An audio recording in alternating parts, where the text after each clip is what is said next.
as no lady or gentleman, with any claims to polite breeding, can possibly sympathize with the Chuzzlewit family without being first assured of the extreme antiquity of the race. It is a great satisfaction to know that it undoubtedly descended in a direct line from Adam and Eve, and was, in the very earliest times, closely connected with the agricultural interest. If it should ever be urged by grudging and malicious persons that a Chuzzlewit in any period of the family history displayed an overweening amount of family pride, surely the weakness will be considered not only pardonable but laudable, when the immense superiority of the house to the rest of mankind, in respect of this its ancient origin, is taken into account. It is remarkable that as there was, in the oldest family of which we have any record, a murderer and a vagabond, so we never fail to meet, in the records of all old families, with innumerable repetitions of the same phase of character. Indeed, it may be laid down as a general principle that the more extended the ancestry, the greater the amount of violence and vagabondism. For in ancient days, those two amusements, combining a wholesome excitement with a promising means of repairing shattered fortunes, were at once the ennobling pursuit and the healthful recreation of the quality of this land. Consequently, it is a source of inexpressible comfort and happiness to find that in various periods of our history, the Chuzzlewits were actively connected with divers slaughterous conspiracies and bloody frays. It is further recorded of them that, being clad from head to heel in steel of proof, they did on many occasions lead their leather-jerkined soldiers to the death with invincible courage, and afterwards return home gracefully to their relations and friends. There can be no doubt that at least one Chuzzlewit came over with William the Conqueror. It does not appear that this illustrious ancestor came over that monarch, to employ the vulgar phrase, at any subsequent period, inasmuch as the family do not seem to have been ever greatly distinguished by the possession of landed estate. And it is well known that for the bestowal of that kind of property upon his favorites, the liberality and gratitude of the Norman were as remarkable as those virtues are usually found to be in great men when they give away what belongs to other people. Perhaps in this place the history may pause to congratulate itself upon the enormous amount of bravery, wisdom, eloquence, virtue, gentle birth, and true nobility that appears to have come into England with the Norman invasion, an amount which the genealogy of every ancient family lends its aid to swell, and which would beyond all question have been found to be just as great, and to the full as prolific in giving birth to long lines of chivalrous descendants, boastful of their origin, even though William the Conqueror had been William the Conquered, a change of circumstances which, it is quite certain, would have made no manner of difference in this respect. There was unquestionably a Chuzzlewit in the gunpowder plot, if indeed the arch-traitor, Fawkes himself, were not a scion of this remarkable stock, as he might easily have been, supposing another Chuzzlewit to have emigrated to Spain in the previous generation, and there intermarried with a Spanish lady by whom he had issue, one olive-complexioned son.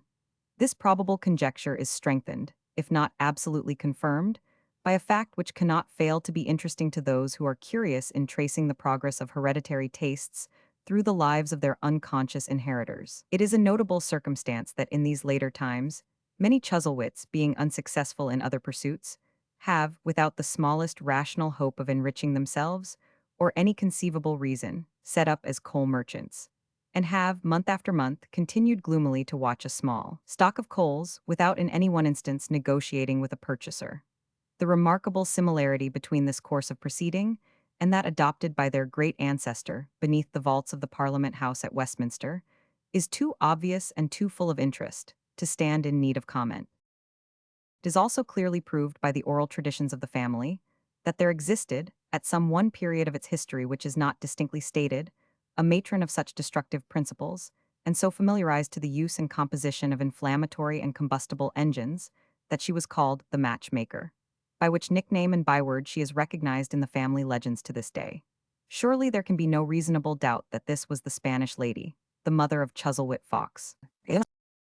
But there is one other piece of evidence, bearing immediate reference to their close connection with this memorable event in English history, which must carry conviction, even to a mind, if such a mind there be, remaining unconvinced by these presumptive proofs. There was, within a few years, in the possession of a highly respectable and in every way credible and unimpeachable member of the Chuzzlewit family, for his bitterest enemy never dared to hint at his being otherwise than a wealthy man, a dark lantern of undoubted antiquity, rendered still more interesting by being, in shape and pattern, extremely like such as are in use at the present day. Now this gentleman, since deceased, was at all times ready to make oath, and did again and again set forth upon his solemn asseveration that he had frequently heard his grandmother say, when contemplating this venerable relic, "Aye, this was carried by my fourth son on the 5th of November, when he was a Guy Fawkes." These remarkable words wrought, as well they might, a strong impression on his mind, and he was in the habit of repeating them very often. The just interpretation which they bear, and the conclusion to which they lead, are triumphant and irresistible. The old lady, naturally strong-minded, was nevertheless frail and fading. She was notoriously subject to that confusion of ideas, or, to say the least, of speech to which age and garrulity are liable. The very slight, confusion apparent in these expressions is manifest, and is ludicrously easy of correction. Aye, quoth she, and it will be observed that no emendation whatever is necessary to be made in these two initiative remarks. Aye, this lantern was carried by my forefather, not fourth son, which is preposterous, on the 5th of November. And he was Guy Fawkes. Here we have a remark at once consistent, clear, natural, and in strict accordance with the character of the speaker. Indeed, the anecdote is so plainly susceptible of this meaning and no other, that it would be hardly worth recording in its original state, were it not a proof of what may be, and very often is, effected not only in historical prose, but in imaginative poetry, by the exercise of a little ingenious labor on the part of a commentator. It has been said that there is no instance, in modern times, of a Chuzzlewit having been found on terms of intimacy with the great. But here again, the sneering detractors who weave such miserable figments from their malicious brains are stricken dumb by evidence. For letters are yet in the possession of various branches of the family, from which it distinctly appears, being stated in so many words, that one Diggory Chuzzlewit was in the habit of perpetually dining with Duke Humphrey. So constantly was he a guest at that nobleman's table, indeed, and so unceasingly were his grace's hospitality and companionship forced, as it were, upon him, that we find him uneasy and full of constraint and reluctance, writing his friends to the effect that if they fail to do so and so by bearer, he will have no choice but to dine again with Duke Humphrey, and expressing himself in a very marked and extraordinary manner as one surfeited of high life and gracious company.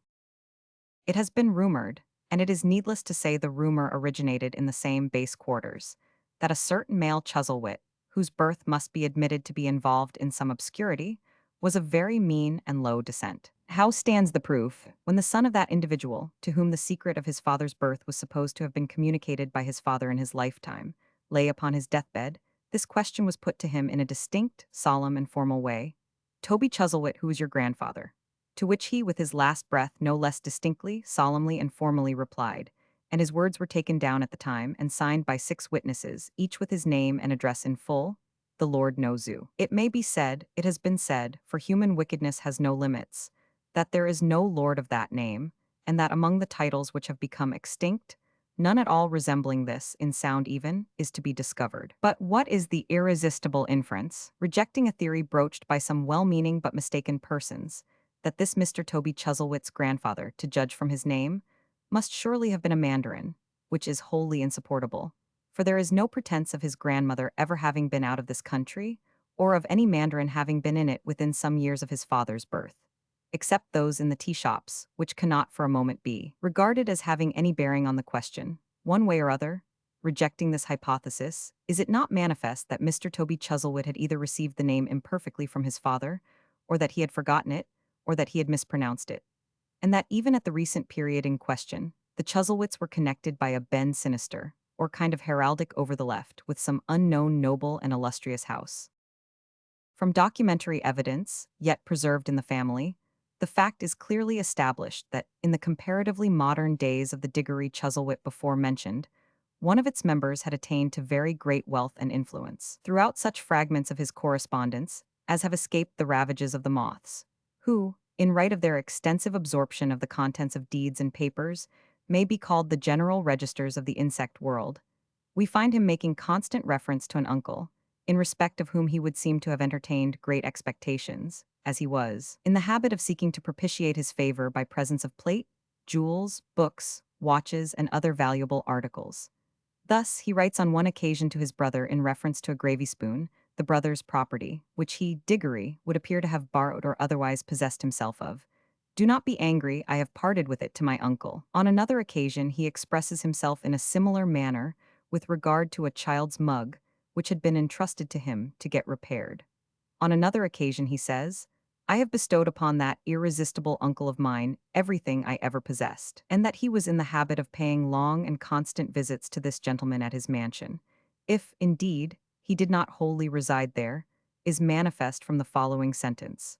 With the exception of the suit of clothes I carry about with me, the whole of my wearing apparel is at present at my Uncle S. This gentleman's patronage and influence must have been very extensive, for his nephew writes, his interest is too high, it is too much, it is tremendous, and the like. Still it does not appear, which is strange, to have procured for him any lucrative post at court or elsewhere, or to have conferred upon him any other distinction than that which was necessarily included in the countenance of so great a man, and the being invited by him to certain entertainment, so splendid and costly in their nature, that he calls them golden balls. It is needless to multiply instances of the high and lofty station, and the vast importance of the Chuzzlewits at different periods. If it came within the scope of reasonable probability that further proofs were required, they might be heaped upon each other until they formed an Alps of testimony, beneath which the boldest skepticism should be crushed and beaten flat. As a goodly tumulus is already collected, and decently battened up above the family grave, the present chapter is content to leave it as it is, merely adding, by way of a final spadeful, that many Chuzzlewits, both male and female, are proved to demonstration, on the faith of letters written by their own mothers, to have had chiseled noses, undeniable chins, forms that might have served the sculptor for a model, exquisitely turned limbs, and polished foreheads of so transparent texture that the blue veins might be seen branching off in various directions, like so many roads on an ethereal map. This fact in itself, though it had been a solitary one, would have utterly settled and clenched the business in hand. For it is well known, on the authority of all the books which treat of such matters, that every one of these phenomena, but especially that of the chiseling, are invariably peculiar to, and only make themselves apparent in, persons of the very best condition. This history having, to its own perfect satisfaction, and, consequently, to the full contentment of all its readers, proved the Chuzzlewits to have had an origin, and to have been at one time or other of an importance which cannot fail to render them highly improving and acceptable acquaintance to all right-minded individuals, may now proceed in earnest with its task. And having shown that they must have had, by reason of their ancient birth, a pretty large share in the foundation and increase of the human family, it will one day become its province to submit, that such of its members as shall be introduced in these pages have still many counterparts and prototypes in the great world about us. At present it contents itself with remarking, in a general way, on this head. Firstly, that it may be safely asserted, and yet without implying any direct participation in the Manbado doctrine, touching the probability of the human race having once been monkeys, that men do play very strange and extraordinary tricks. Secondly, and yet without trenching on the Blumenbach theory, as to the descendants of Adam, having a vast number of qualities, which belong more particularly to swine than to any other class of animals in the creation, that some men certainly are remarkable for taking uncommon good care of themselves. Chapter 2, wherein certain persons are presented to the reader, with whom he may, if he please, become better acquainted. It was pretty late in the autumn of the year, when the declining sun, struggling through the mist which had obscured it all day, looked brightly down upon a little Wiltshire village, within an easy journey of the fair old town of Salisbury. Like a sudden flash of memory or spirit kindling up the mind of an old man, it shed a glory upon the scene, in which its departed youth and freshness seemed to live again. The wet grass sparkled in the light, the scanty patches of verdure in the hedges, where a few green twigs yet stood together bravely, resisting to the last the tyranny of nipping winds and early frosts, took heart and brightened up.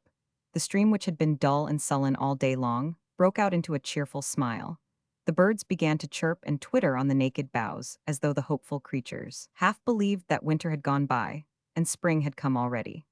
The vane upon the tapering spire of the old church glistened from its lofty station in sympathy with the general gladness, and from the ivy-shaded windows such gleams of light shone back upon the glowing sky, that it seemed as if the quiet buildings were the hoarding place of 20 summers, and all their ruddiness and warmth were stored within. Even those tokens of the season which emphatically whispered of the coming winter graced the landscape, and, for the moment, tinged its livelier features with no oppressive air of sadness. The fallen leaves, with which the ground was strewn, gave forth a pleasant fragrance, and subduing all harsh sounds of distant feet and wheels, created a repose in gentle unison, with the light scattering of seed hither and thither by the distant husbandmen, and with the noiseless passage of the plough as it turned up the rich brown earth, and wrought a graceful pattern in the stubbled fields. On the motionless branches of some trees, autumn berries hung like clusters of coral beads, as in those fabled orchards where the fruits were jewels. Others, stripped of all their garniture, stood, each the center of its little heap of bright red leaves, watching their slow decay. Others again, still wearing theirs, had them all crunched and crackled up as though they had been burnt. About the stems of some were piled, in ruddy mounds, the apples they had borne that year, while others, hardy evergreens this class, showed somewhat stern and gloomy in their vigor, as charged by nature with the admonition that it is not to her more sensitive and joyous favorites she grants the longest term of life. Still athwart their darker boughs, the sunbeams struck out paths of deeper gold, and the red light, mantling in among their swarthy branches, used them as foils to set its brightness off and aid the luster of the dying day. A moment and its glory was no more. The sun went down beneath the long dark lines of hill and cloud which piled up in the west an airy city, wall heaped on wall and battlement on battlement. The light was all withdrawn. The shining church turned cold and dark. The stream forgot to smile. The birds were silent, and the gloom of winter dwelt on everything. An evening wind uprose too, and the slighter branches cracked and rattled as they moved, in skeleton dances, to its moaning music. The withering leaves no longer quiet, hurried to and fro in search of shelter from its chill pursuit. The laborer unyoked his horses, and with head bent down, trudged briskly home beside them. And from the cottage windows lights began to glance and wink upon the darkening fields. Then the village forge came out in all its bright importance. The lusty bellows roared ha-ha to the clear fire, which roared in turn, and bade the shining sparks dance gaily to the merry clinking of the hammers on the anvil.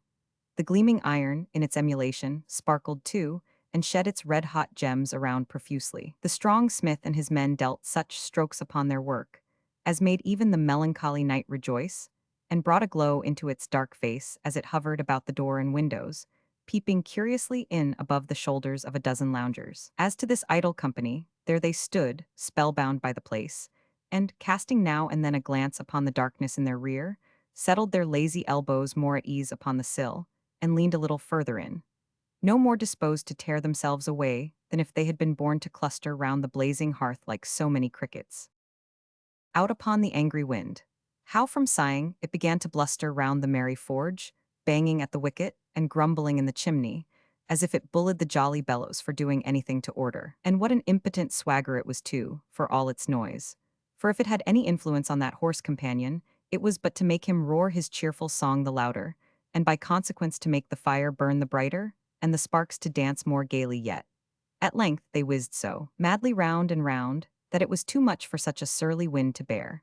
So off it flew with a howl, giving the old sign before the alehouse door such a cuff as it went, that the blue dragon was more rampant than usual ever afterwards, and indeed, before Christmas, reared clean out of its crazy frame. It was small tyranny for a respectable wind to go wreaking its vengeance on such poor creatures as the fallen leaves, but this wind happening to come up with a great heap of them just after venting its humor on the insulted dragon, did so disperse and scatter them that they fled away, pell-mell, some here, some there, rolling over each other, whirling round and round upon their thin edges, taking frantic flights into the air and playing all manner of extraordinary gambols in the extremity of their distress. Nor was this enough for its malicious fury, for not content with driving them abroad, it charged small parties of them and hunted them into the wheelwright's saw-pit, and below the planks and timbers in the yard, and, scattering the sawdust in the air, it looked for them underneath, and when it did meet with any, how it drove them on and followed at their heels. The scared leaves only flew the faster for all this, and a giddy chase it was, for they got into unfrequented places where there was no outlet, and where their pursuer kept them eddying round and round at his pleasure. And they crept under the eaves of houses, and clung tightly to the sides of hayricks, like bats, and tore in at open chamber windows, and cowered close to hedges, and, in short, went anywhere for safety. But the oddest feat they achieved was, to take advantage of the sudden opening of Mr. Pecksniff's front door, to dash wildly into his passage, whither the wind, following close upon them, and finding the back door open, incontinently blew out the lighted candle held by Miss Pecksniff, and slammed the front door against Mr. Pecksniff, who was at that moment entering, with such violence that in the twinkling of an eye he lay on his back at the bottom of the steps.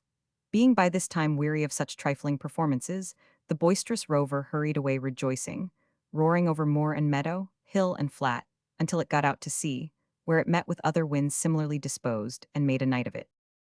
In the meantime, Mr. Pecksniff, having received from a sharp angle in the bottom step but one, that sort of knock on the head which lights up, for the patient's entertainment, an imaginary general illumination of very bright short sixes, lay placidly staring at his own street door, and it would seem to have been more suggestive in its aspect than street doors usually are.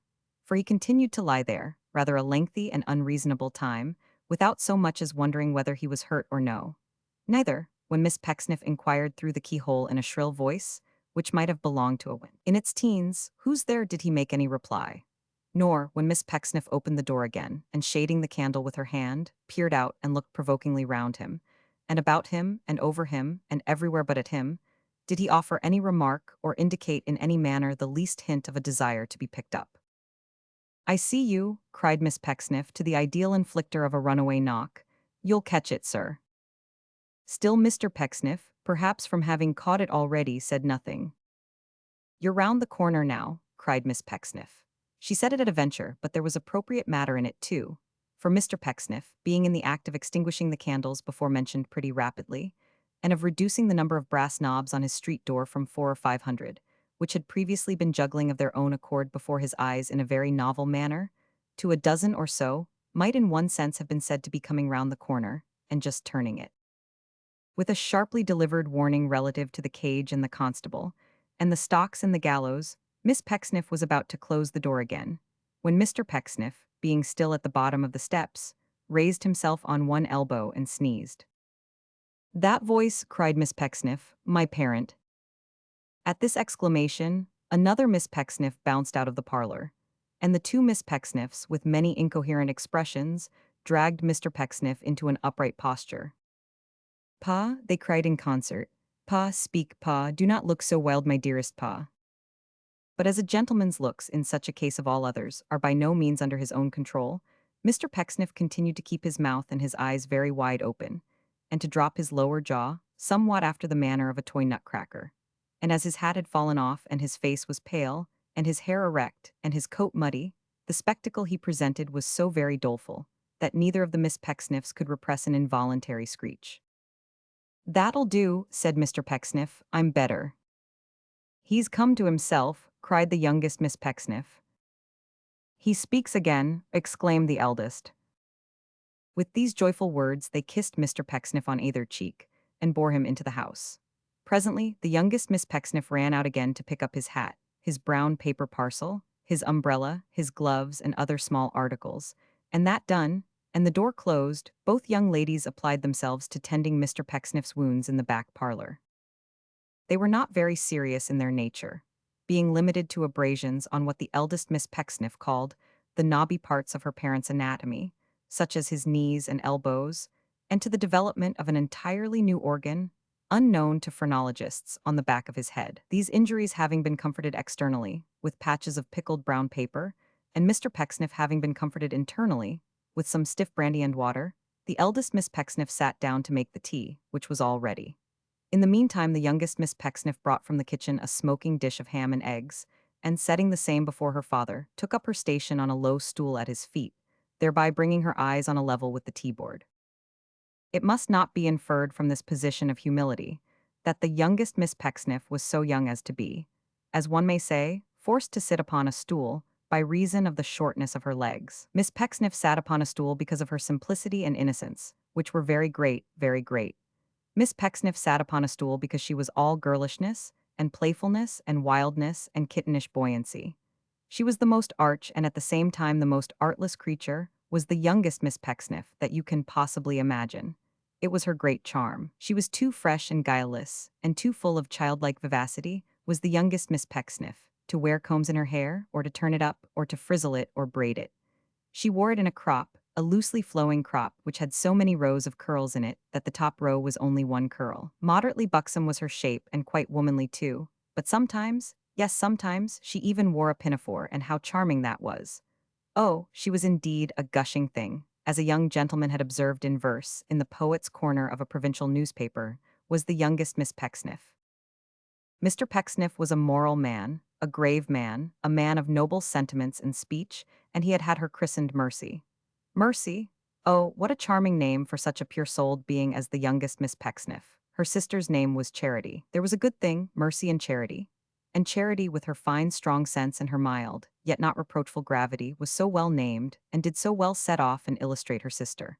What a pleasant sight was that the contrast they presented, to see each loved and loving one sympathizing with, and devoted to, and leaning on, and yet correcting and counterchecking, and, as it were, antidoting the other. To behold each damsel in her very admiration of her sister, setting up in business for herself on an entirely different principle, and announcing no connection with over the way, and if the quality of goods at that establishment don't please you, you are respectfully invited to favor me with a call. And the crowning circumstance of the whole delightful catalogue was that both the fair creatures were so utterly unconscious of all this. They had no idea of it. They no more thought or dreamed of it than Mr. Pecksniff did. Nature played them off against each other. They had no hand in it, the two Miss Pecksniffs. It has been remarked that Mr. Pecksniff was a moral man. So he was. Perhaps there never was a more moral man than Mr. Pecksniff, especially in his conversation and correspondence. It was once said of him by a homely admirer that he had a Fortunatus's purse of good sentiments in his inside. In this particular, he was like the girl in the fairy tale, except that if they were not actual diamonds which fell from his lips, they were the very brightest paste and shone prodigiously. He was a most exemplary man, fuller of virtuous precept than a copy book. Some people likened him to a direction post, which is always telling the way to a place and never goes there, but these were his enemies, the shadows cast by his brightness, that was all. His very throat was moral, you saw a good deal of it. You looked over a very low fence of white cravat, whereof no man had ever beheld the tie for he fastened it behind, and there it lay, a valley between two jutting heights of collar, serene and whiskerless before you. It seemed to say, on the part of Mr. Pecksniff, "There is no deception, ladies and gentlemen. All is peace. A holy calm pervades me." So did his hair, just grizzled with an iron gray which was all brushed off his forehead, and stood bolt upright, or slightly drooped in kindred action with his heavy eyelids. So did his person, which was sleek though free from corpulency. So did his manner, which was soft and oily. In a word, even his plain black suit and state of widower and dangling double eyeglass all tended to the same purpose, and cried aloud, "Behold the moral Pecksniff." The brazen plate upon the door, which being Mr. Pecksniff's could not lie, bore this inscription, "Pecksniff Architect," to which Mr. Pecksniff, on his cards of business, added, "and land surveyor." In one sense, and only one, he may be said to have been a land surveyor on a pretty large scale, as an extensive prospect lay stretched out before the windows of his house. Of his architectural doings, nothing was clearly known, except that he had never designed or built anything, but it was generally understood that his knowledge of the science was almost awful in its profundity.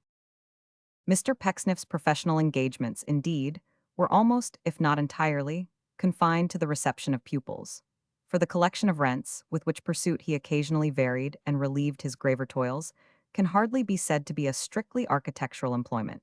His genius lay in ensnaring parents and guardians and pocketing premiums. A young gentleman's premium being paid, and the young gentleman come to Mr. Pecksniff's house, Mr. Pecksniff borrowed his case of mathematical instruments, if silver-mounted or otherwise valuable, entreated him, from that moment, to consider himself one of the family, complimented him highly on his parents, or guardians as the case might be, and turned him loose in a spacious room on the two-pair front, where, in the company of certain drawing boards, parallel rulers, very stiff-legged compasses, and two, or perhaps three, other young gentlemen, he improved himself for 3 or 5 years, according to his articles, in making elevations of Salisbury Cathedral from every possible point of sight, and in constructing in the air a vast quantity of castles, houses of parliament, and other public buildings. Perhaps in no place in the world were so many gorgeous edifices of this class erected as under Mr. Pecksniff's auspices, and if but 1/20th part of the churches which were built in that front room,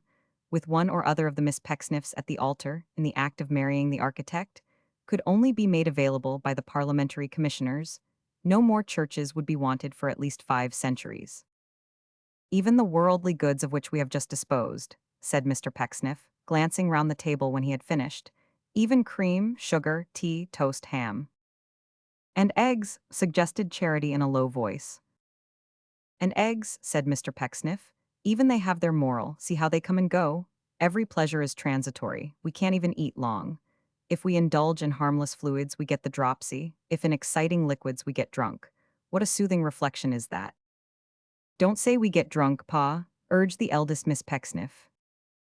When I say we, my dear, returned her father, I mean mankind in general, the human race considered as a body and not as individuals.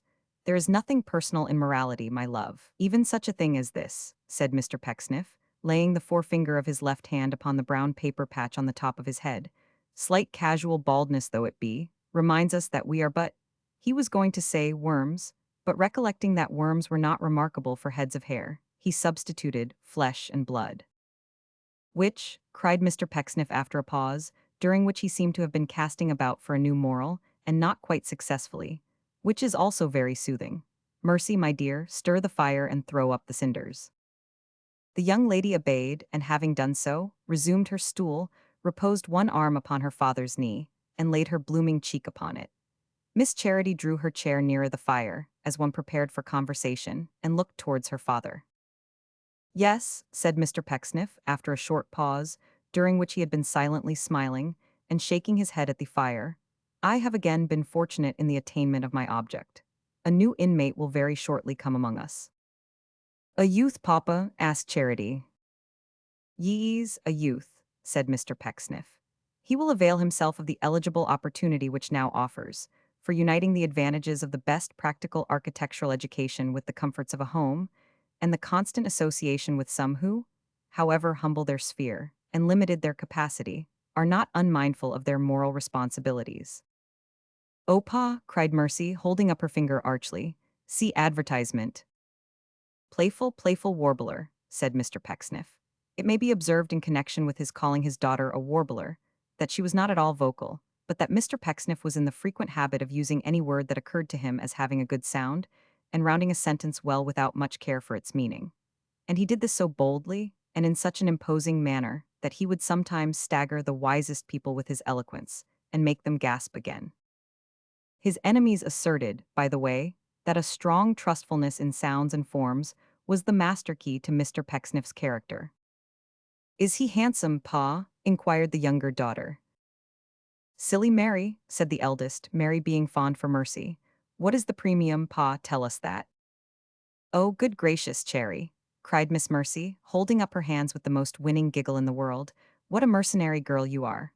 Oh, you naughty, thoughtful, prudent thing." It was perfectly charming, and worthy of the pastoral age, to see how the two Miss Pecksniffs slapped each other after this, and then subsided into an embrace expressive of their different dispositions. "He is well-looking," said Mr. Pecksniff, slowly and distinctly. "Well-looking enough. I do not positively expect any immediate premium with him."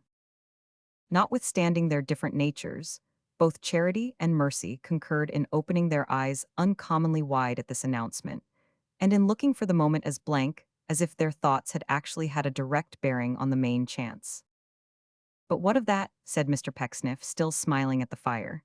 "There is disinterestedness in the world, I hope?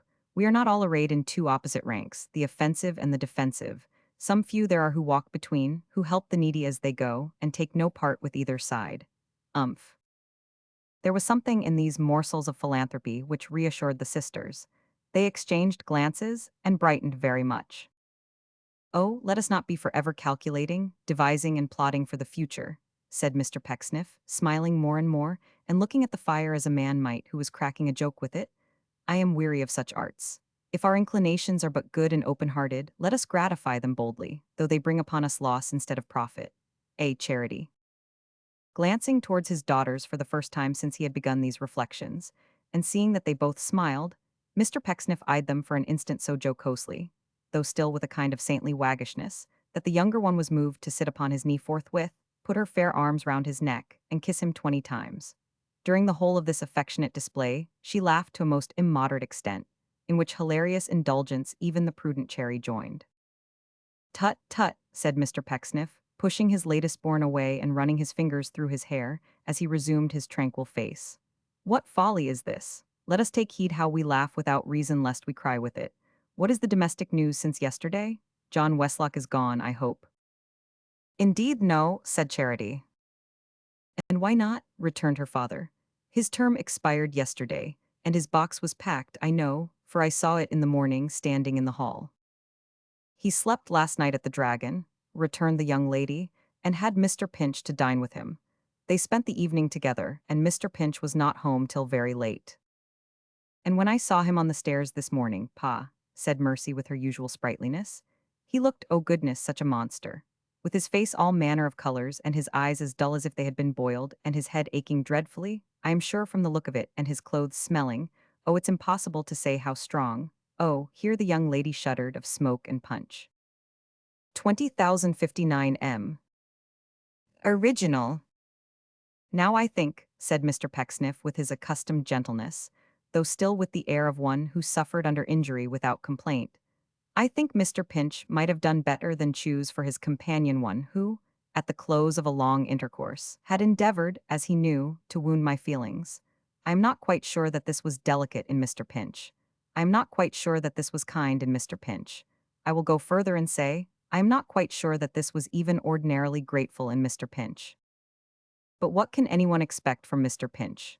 Cried Charity, with as strong and scornful an emphasis on the name as if it would have given her unspeakable pleasure to express it, in an acted charade, on the calf of that gentleman's leg. Ay, returned her father, raising his hand mildly. It is very well to say what can we expect from Mr. Pinch, but Mr. Pinch is a fellow creature, my dear. Mr. Pinch is an item in the vast total of humanity, my love, and we have a right, it is our duty, to expect in Mr. Pinch some development of those better qualities, the possession of which in our own persons inspires our humble self-respect. No, continued Mr. Pecksniff. No, heaven forbid that I should say nothing can be expected from Mr. Pinch, or that I should say nothing can be expected from any man alive, even the most degraded, which Mr. Pinch is not. No, really? But Mr. Pinch has disappointed me, he has hurt me. I think a little the worse of him on this account, but not of human nature. Oh, no, no. Hark, said Miss Charity, holding up her finger, as a gentle rap was heard at the street door. There is the creature. Now mark my words, he has come back with John Westlock for his box, and is going to help him to take it to the mail. Only mark my words, if that isn't his intention. Even as she spoke, the box appeared to be in progress of conveyance from the house, but after a brief murmuring of question and answer, it was put down again, and somebody knocked at the parlor door. Come in, cried Mr. Pecksniff, not severely, only virtuously. Come in. An ungainly, awkward-looking man, extremely short-sighted and prematurely bald, availed himself of this permission, and seeing that Mr. Pecksniff sat with his back towards him, gazing at the fire, stood hesitating with the door in his hand. He was far from handsome, certainly, and was dressed in a snuff-colored suit, of an uncouth make at the best, which, being shrunk with long wear, was twisted and tortured into all kinds of odd shapes. But notwithstanding his attire, and his clumsy figure, which a great stoop in his shoulders, and a ludicrous habit he had of thrusting his head forward, by no means redeemed, one would not have been disposed, unless Mr. Pecksniff said so, to consider him a bad fellow by any means. He was perhaps about 30, but he might have been almost any age between 16 and 60, being one of those strange creatures who never decline into an ancient appearance, but look their oldest when they are very young, and get it over at once.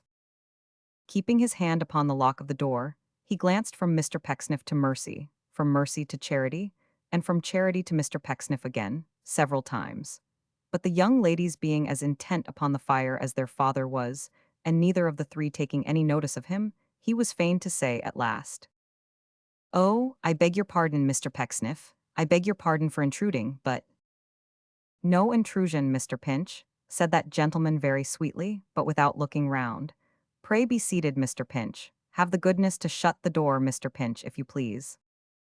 "Certainly, sir," said Pinch, not doing so, however, but holding it rather wider open than before, and beckoning nervously to somebody without. "Mr. Westlock, sir, hearing that you were come home." Mr. Pinch, said Pecksniff, wheeling his chair about and looking at him with an aspect of the deepest melancholy, "I did not expect this from you. I have not deserved this from you." "No, but upon my word, sir," urged Pinch. "The less you say, Mr. Pinch," interposed the other, "the better. I utter no complaint, make no defense." "No, but do have the goodness, sir," cried Pinch with great earnestness, "if you please. Mr. Westlock, sir, going away for good and all, wishes to leave none but friends behind him. Mr. Westlock and you, sir, had a little difference the other day. You have had many little differences." "Little differences," cried Charity. "Little differences," echoed Mercy. "My loves," said Mr. Pecksniff with the same serene upraising of his hand. "My dears, After a solemn pause, he meekly bowed to Mr. Pinch, as who should say, proceed. But Mr. Pinch was so very much at a loss how to resume, and looked so helplessly at the two Miss Pecksniffs, that the conversation would most probably have terminated there, if a good-looking youth, newly arrived at man's estate, had not stepped forward from the doorway and taken up the thread of the discourse. "Come, Mr. Pecksniff," he said with a smile, "don't let there be any ill blood between us, pray. I am sorry we have ever differed, and extremely sorry I have ever given you offense. Bear me no ill will at parting, sir." "I bear," answered Mr. Pecksniff mildly, "no ill will to any man on earth." "I told you he didn't," said Pinch in an undertone. "I knew he did, he always says he don't." "Then you will shake hands, sir," cried Westlock, advancing a step or two, and bespeaking Mr. Pinch's close attention by a glance. "Umph," said Mr. Pecksniff in his most winning tone. "You will shake hands, sir." "No, John," said Mr. Pecksniff with a calmness quite ethereal. "No, I will not shake hands, John. I have forgiven you.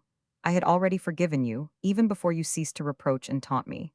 I have embraced you in the spirit, John, which is better than shaking hands." "Pinch," said the youth, turning towards him with a hearty disgust of his late master, "what did I tell you?" Poor Pinch looked down uneasily at Mr. Pecksniff, whose eye was fixed upon him as it had been from the first, and looking up at the ceiling again, made no reply. "As to your forgiveness, Mr. Pecksniff," said the youth, "I'll not have it upon such terms, I won't be forgiven." "Won't you, John?" retorted Mr. Pecksniff with a smile. "You must, you can't help it. Forgiveness is a high quality, an exalted virtue, far above your control or influence, John. I will forgive you. You cannot move me to remember any wrong you have ever done me, John." "Wrong?" cried the other with all the heat and impetuosity of his age. "Here's a pretty fellow. Wrong, wrong I have done him. He'll not even remember the £500 he had with me under false pretenses, or the £70 a year for board and lodging that would have been dear at 17. Here's a martyr." "Money, John," said Mr. Pecksniff, "is the root of all evil. I grieve to see that it is already bearing evil fruit in you, but I will not remember its existence. I will not even remember the conduct of that misguided person." And here, although he spoke like one at peace with all the world, he used an emphasis that plainly said, "I have my eye upon the rascal now. That misguided person who has brought you here tonight, seeking to disturb, it is a happiness to say, in vain the heart's repose, and peace of one who would have shed his dearest blood to serve him." The voice of Mr. Pecksniff trembled as he spoke, and sobs were heard from his daughters. Sounds floated on the air, moreover, as if two spirit voices had exclaimed, one, "Beast," the other, "Savage." "Forgiveness," said Mr. Pecksniff, "entire and pure forgiveness is not incompatible with a wounded heart. Perchance when the heart is wounded, it becomes a greater virtue. With my breast still wrung and grieved to its inmost core by the ingratitude of that person, I am proud and glad to say that I forgive him. Nay, I beg," cried Mr. Pecksniff, raising his voice as Pinch appeared about to speak, "I beg that individual not to offer a remark. He will truly oblige me by not uttering one word just now. I am not sure that I am equal to the trial. In a very short space of time, I shall have sufficient fortitude, I trust, to converse with him as if these events had never happened. But not," said Mr. Pecksniff, turning round again towards the fire, and waving his hand in the direction of the door, "not now." "Bah!" cried John Westlock, with the utmost disgust and disdain the monosyllable is capable of expressing. "Ladies, good evening. Come, Pinch, it's not worth thinking of. I was right and you were wrong. That's small matter, you'll be wiser another time." So saying, he clapped that dejected companion on the shoulder, turned upon his heel, and walked out into the passage, whither poor Mr. Pinch, after lingering irresolutely in the parlor for a few seconds, expressing in his countenance the deepest mental misery and gloom, followed him. Then they took up the box between them, and sallied out to meet the mail. That fleet conveyance passed, every night, the corner of a lane at some distance, towards which point they bent their steps. For some minutes they walked along in silence, until at length young Westlock burst into a loud laugh, and at intervals into another and another. Still there was no response from his companion. "I'll tell you what, Pinch," he said abruptly, after another lengthened silence, "you haven't half enough of the devil in you. Half enough you haven't any." "Well," said Pinch with a sigh, "I don't know, I'm sure, it's compliment to say so. If I haven't, I suppose I'm all the better for it." "All the better," repeated his companion tartly. "All the worse, you mean to say." "And yet," said Pinch, pursuing his own thoughts and not this last remark on the part of his friend, I must have a good deal of what you call the devil in me, too, or how could I make Pecksniff so uncomfortable? I wouldn't have occasioned him so much distress. Don't laugh, please, for a mine of money. And heaven knows I could find good use for it too, John. How grieved he was. He grieved, returned the other. Why didn't you observe that the tears were almost starting out of his eyes? Cried Pinch. Bless my soul, John, is it nothing to see a man moved to that extent and know one's self to be the cause? And did you hear him say that he could have shed his blood for me? Do you want any blood shed for you? Returned his friend with considerable irritation. Does he shed anything for you that you do want? Does he shed employment for you, instruction for you, pocket money for you?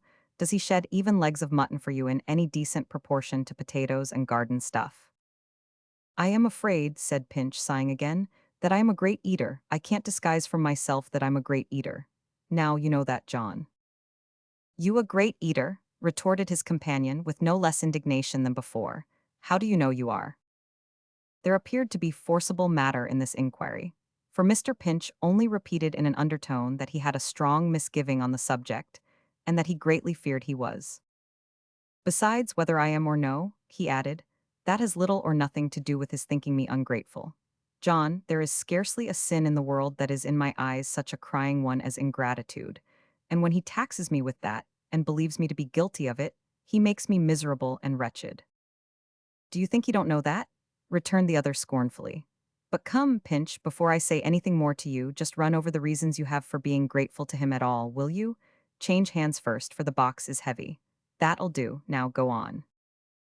In the first place, said Pinch, he took me as his pupil for much less than he asked. Well, rejoined his friend, perfectly unmoved by this instance of generosity, what in the second place? What in the second place? Cried Pinch in a sort of desperation. Why, everything in the second place. My poor old grandmother died happy to think that she had put me with such an excellent man. I have grown up in his house, I am in his confidence, I am his assistant, he allows me a salary. When his business improves, my prospects are to improve too. All this, and a great deal more, is in the second place. And in the very prologue and preface to the first place, John, you must consider this, which nobody knows better than I, that I was born for much plainer and poorer things, that I am not a good hand for his kind of business, and have no talent for it, or indeed for anything else but odds and ends that are of no use or service to anybody. He said this with so much earnestness, and in a tone so full of feeling, that his companion instinctively changed his manner as he sat down on the box. They had by this time reached the finger-post at the end of the lane, motioned him to sit down beside him, and laid his hand upon his shoulder. I believe you are one of the best fellows in the world, he said, Tom Pinch. Not at all, rejoined Tom. If you only knew Pecksniff as well as I do, you might say it of him indeed, and say it truly. I'll say anything of him you like, returned the other, and not another word to his disparagement. It's for my sake, then, not his, I am afraid, said Pinch, shaking his head gravely. For whose you please, Tom, so that it does please you. Oh, he's a famous fellow. He never scraped and clawed into his pouch all your poor grandmother's hard savings. She was a housekeeper, wasn't she, Tom? Yes, said Mr. Pinch, nursing one of his large knees and nodding his head, a gentleman's housekeeper. He never scraped and clawed into his pouch all her hard savings, dazzling her with prospects of your happiness and advancement, which he knew, and no man better, never would be realized. He never speculated and traded on her pride in you, and her having educated you, and on her desire that you at least should live to be a gentleman. Not he, Tom. No, said Tom, looking into his friend's face as if he were a little doubtful of his meaning. Of course not. So I say, returned the youth, of course he never did. He didn't take less than he had asked, because that less was all she had, and more than he expected. Not he, Tom. He doesn't keep you as his assistant because you are of any use to him, because your wonderful faith in his pretensions is of inestimable service in all his mean disputes, because your honesty reflects honesty on him, because your wandering about this little place all your spare hours, reading in ancient books in foreign tongues, gets noised abroad, even as far as Salisbury, making of him, Pecksniff the master, a man of learning and of vast importance. He gets no credit from you, Tom, not he. Why, of course he don't, said Pinch, gazing at his friend with a more troubled aspect than before. Pecksniff get credit from me, well. Don't I say that it's ridiculous, rejoined the other, even to think of such a thing. Why, it's madness, said Tom. Madness, returned young Westlock. Certainly it's madness. Who but a madman would suppose he cares to hear it said on Sundays, that the volunteer who plays the organ in the church, and practices on summer evenings in the dark, is Mr. Pecksniff's young man? Tom. Who but a madman would suppose it is the game of such a man as he, to have his name in everybody's mouth, connected with the thousand useless odds and ends you do? And which, of course, he taught you? Tom? Who but a madman would suppose you advertised him hereabouts? Much cheaper and much better than a chalker on the walls could, Tom. As well might one suppose that he doesn't on all occasions pour out his whole heart and soul to you, that he doesn't make you a very liberal and indeed rather an extravagant allowance. Or, to be more wild and monstrous still, if that be possible, as well might one suppose. And here, at every word, he struck him lightly on the breast, that Pecksniff traded in your nature, and that your nature was to be timid and distrustful of yourself, and trustful of all other men, but most of all, of him who least deserves it. There would be madness, Tom.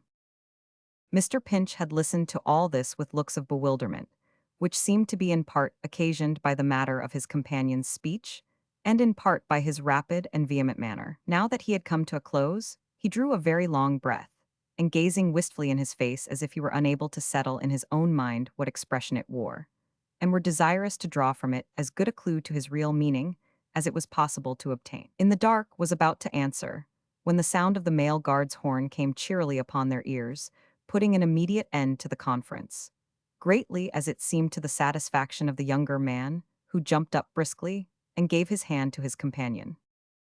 Both hands, Tom. I shall write to you from London, mind. Yes, said Pinch. Yes, do please. Goodbye, goodbye. I can hardly believe you're going. It seems now but yesterday that you came. Goodbye, my dear old fellow. John Westlock returned his parting words with no less heartiness of manner, and sprung up to his seat upon the roof.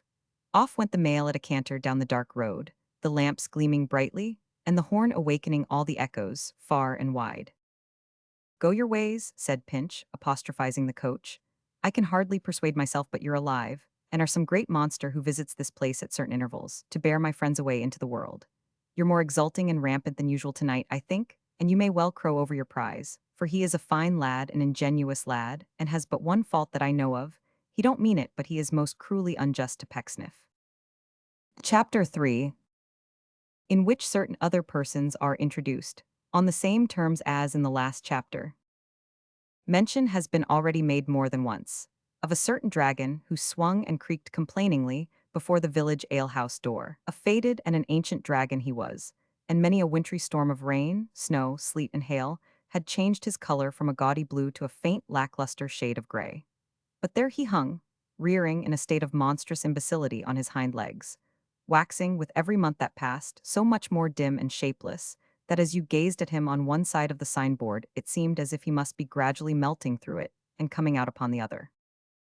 He was a courteous and considerate dragon, too, or had been in his distincter days, for in the midst of his rampant feebleness, he kept one of his forepaws near his nose, as though he would say, "Don't mind me, it's only my fun," while he held out the other in polite and hospitable entreaty. Indeed, it must be conceded to the whole brood of dragons of modern times that they have made a great advance in civilization and refinement. They no longer demand a beautiful virgin for breakfast every morning, with as much regularity as any tame single gentleman expects his hot roll, but rest content with the society of idle bachelors and roving married men. And they are now remarkable rather for holding aloof from the softer sex and discouraging their visits, especially on Saturday nights, than for rudely insisting on their company without any reference to their inclinations, as they are known to have done in days of yore. Nor is this tribute to the reclaimed animals in question so wide a digression into the realms of natural history, as it may, at first sight, appear to be. For the present business of these pages in with the dragon who had his retreat in Mr. Pecksniff's neighborhood, and that courteous animal being already on the carpet, there is nothing in the way of its immediate transaction. For many years then, he had swung and creaked and flapped himself about before the two windows of the best bedroom of that house of entertainment to which he lent his name.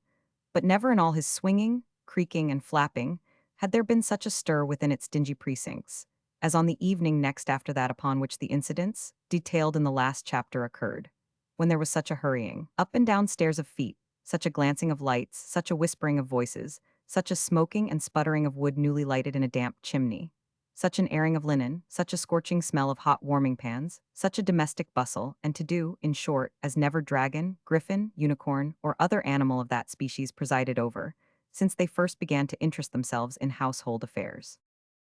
An old gentleman and a young lady, traveling, unattended, in a rusty old chariot with post horses, coming nobody knew whence and going nobody knew whither, had turned out of the high road and driven unexpectedly to the Blue Dragon.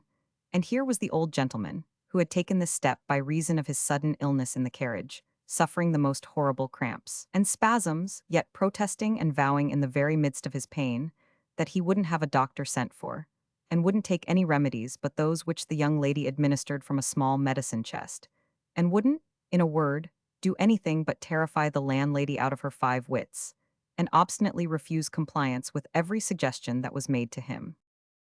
Of all the 500 proposals for his relief which the good woman poured out in less than half an hour, he would entertain but one. That was that he should go to bed. And it was in the preparation of his bed and the arrangement of his chamber that all the stir was made in the room behind the dragon. He was, beyond all question, very ill and suffered exceedingly, not the less, perhaps, because he was a strong and vigorous old man with a will of iron and a voice of brass, but neither the apprehensions which he plainly entertained at times for his life, nor the great pain he underwent, influenced his resolution in the least degree. He would have no person sent for. The worse he grew, the more rigid and inflexible he became in his determination. If they sent for any person to attend him, man, woman, or child, he would leave the house directly, so he told them, though he quitted it on foot and died upon the threshold of the door. Now, there being no medical practitioner actually resident in the village, but a poor apothecary who was also a grocer and general dealer, the landlady had, upon her own responsibility, sent for him in the very first burst and outset of the disaster. Of course it followed, as a necessary result of his being wanted, that he was not at home. He had gone some miles away, and was not expected home until late at night. So the landlady, being by this time pretty well beside herself, dispatched the same messenger in all haste for Mr. Pecksniff, as a learned man who could bear a deal of responsibility, and a moral man who could administer a world of comfort to a troubled mind. That her guest had need of some efficient services under the latter head was obvious enough from the restless expressions, importing, however, rather a worldly than a spiritual anxiety, to which he gave frequent utterance. From this last-mentioned secret errand, the messenger returned with no better news than from the first. Mr. Pecksniff was not at home. However, they got the patient into bed without him, and in the course of 2 hours, he gradually became so far better that there were much longer intervals than at first between his terms of suffering. By degrees, he ceased to suffer at all, though his exhaustion was occasionally so great that it suggested hardly less alarm than his actual endurance had done. It was in one of his intervals of repose, when, looking round with great caution, and reaching uneasily out of his nest of pillows, he endeavored, with a strange air of secrecy and distrust, to make use of the writing materials which he had ordered to be placed on a table beside him, that the young lady and the mistress of the Blue Dragon found themselves sitting side by side before the fire in the sick chamber. The mistress of the Blue Dragon was in outward appearance just what a landlady should be: broad, buxom, comfortable, and good-looking, with a face of clear red and white, which, by its jovial aspect, at once bore testimony to her hearty participation in the good things of the larder and cellar, and to their thriving and healthful influences. She was a widow, but years ago had passed through her state of weeds and burst into flower again, and in full bloom she had continued ever since. And in full bloom she was now, with roses on her ample skirts and roses on her bodice, roses in her cap, roses in her cheeks, aye, and roses, worth the gathering too, on her lips for that matter. She had still a bright black eye and jet black hair, was comely, dimpled, plump and tight as a gooseberry. And though she was not exactly what the world calls young, you may make an affidavit on trust before any mayor or magistrate in Christendom that there are a great many young ladies in the world, blessings on them one and all, whom you wouldn't like half as well or admire half as much as the beaming hostess of the Blue Dragon.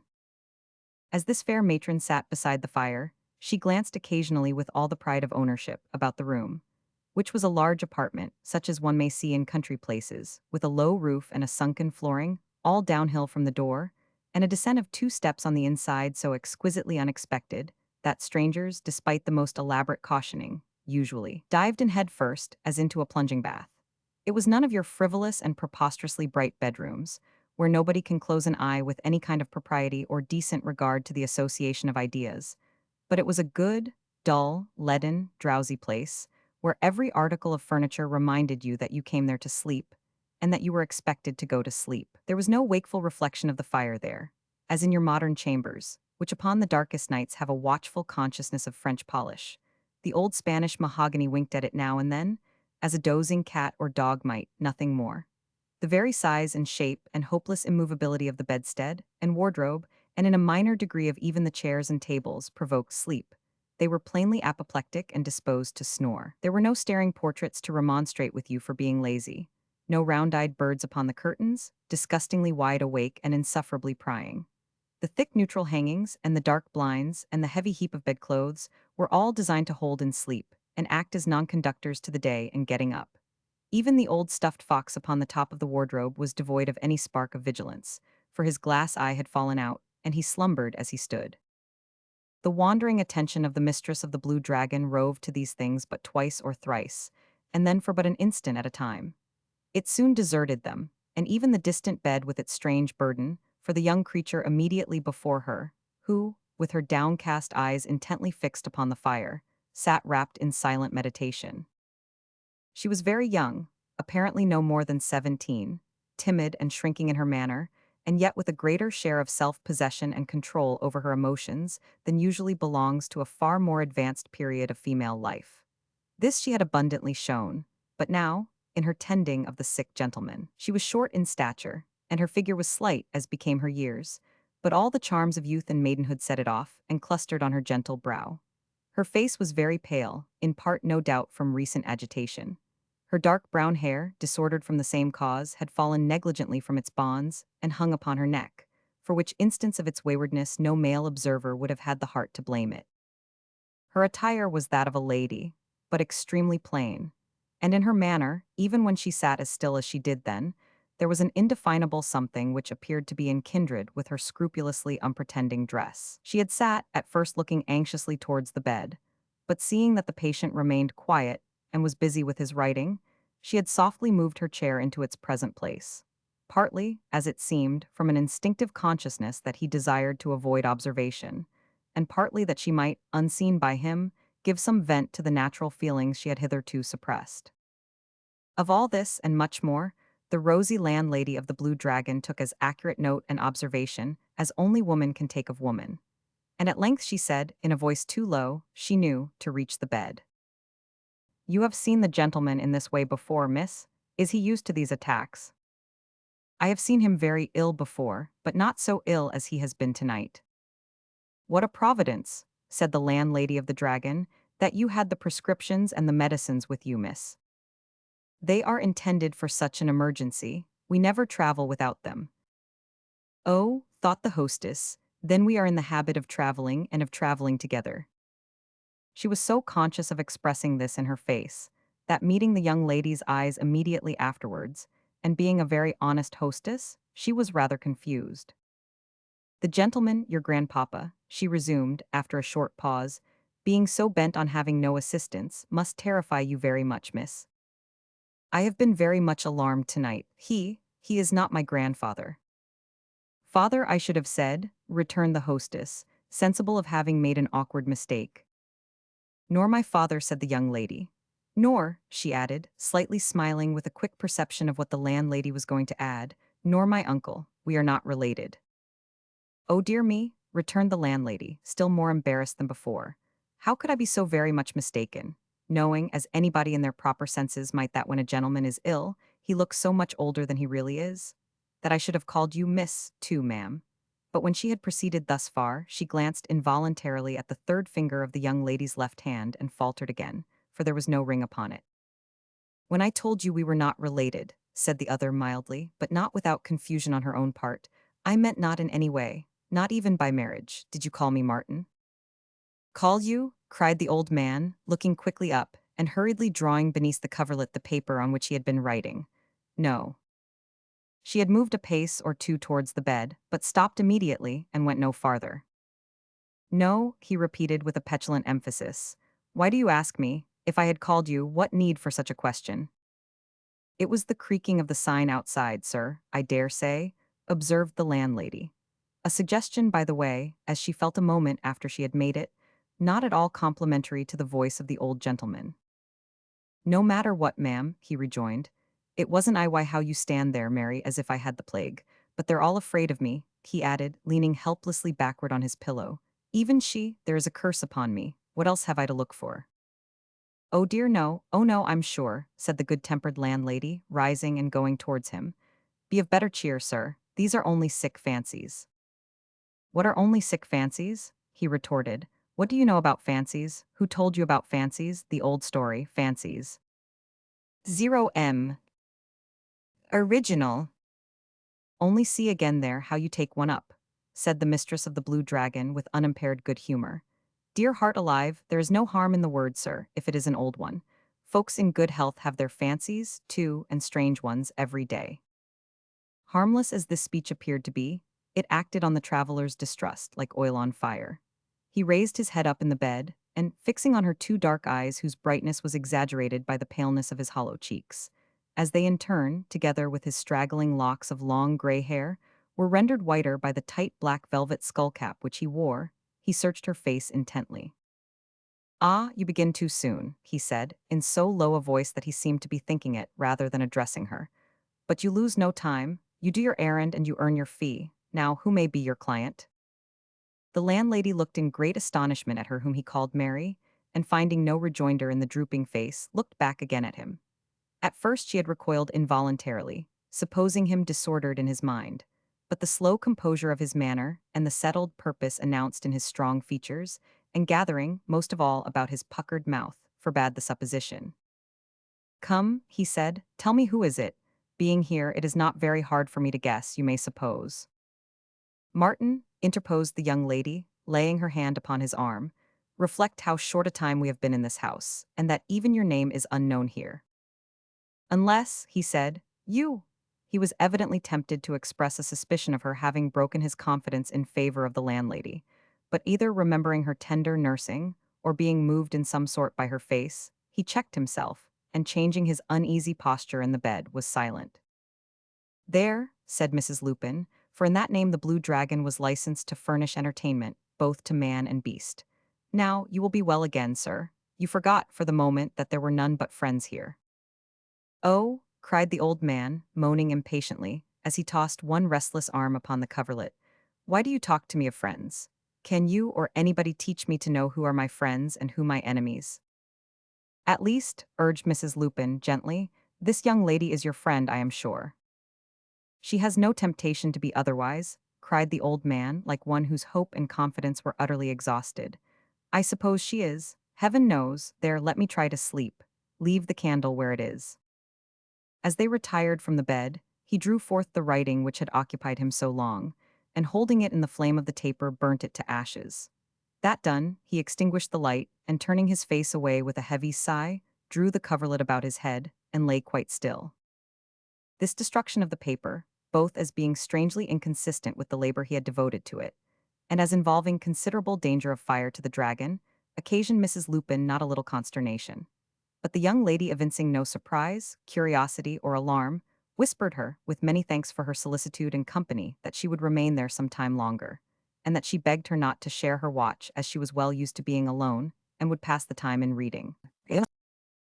Mrs. Lupin had her full share and dividend of that large capital of curiosity which is inherited by her sex, and at another time it might have been difficult so to impress this hint upon her as to induce her to take it, but now, in sheer wonder and amazement at these mysteries, she withdrew at once, and repairing straightway to her own little parlor below stairs, sat down in her easy chair with unnatural composure.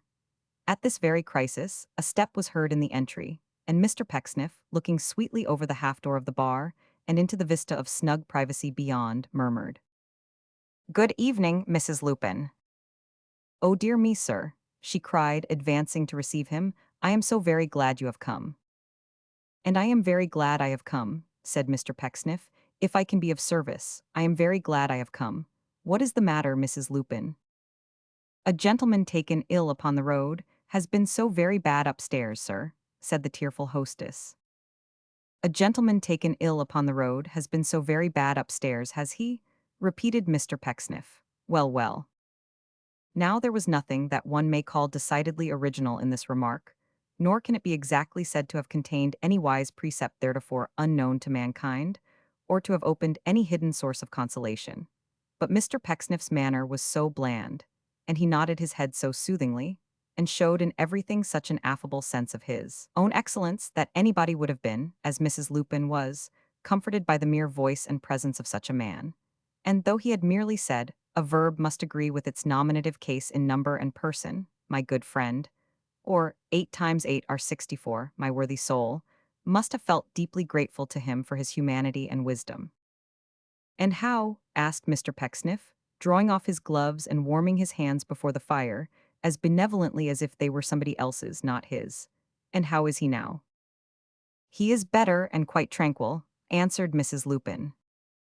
"He is better and quite tranquil," said Mr. Pecksniff. "Very well, very well." Here again, though the statement was Mrs. Lupin's and not Mr. Pecksniff's, Mr. Pecksniff made it his own and consoled her with it. It was not much when Mrs. Lupin said it, but it was a whole book when Mr. Pecksniff said it. "I observe," he seemed to say, and through me, morality in general remarks that he is better and quite tranquil. "There must be weighty matters on his mind, though," said the hostess, shaking her head, "for he talks, sir, in the strangest way you ever heard. He is far from easy in his thoughts and wants some proper advice from those whose goodness makes it worth his having." "Then," said Mr. Pecksniff, "he is the sort of customer for me." But though he said this in the plainest language, he didn't speak a word. He only shook his head, disparagingly of himself too. "I am afraid, sir," continued the landlady, first looking round to assure herself that there was nobody within hearing, and then looking down upon the floor.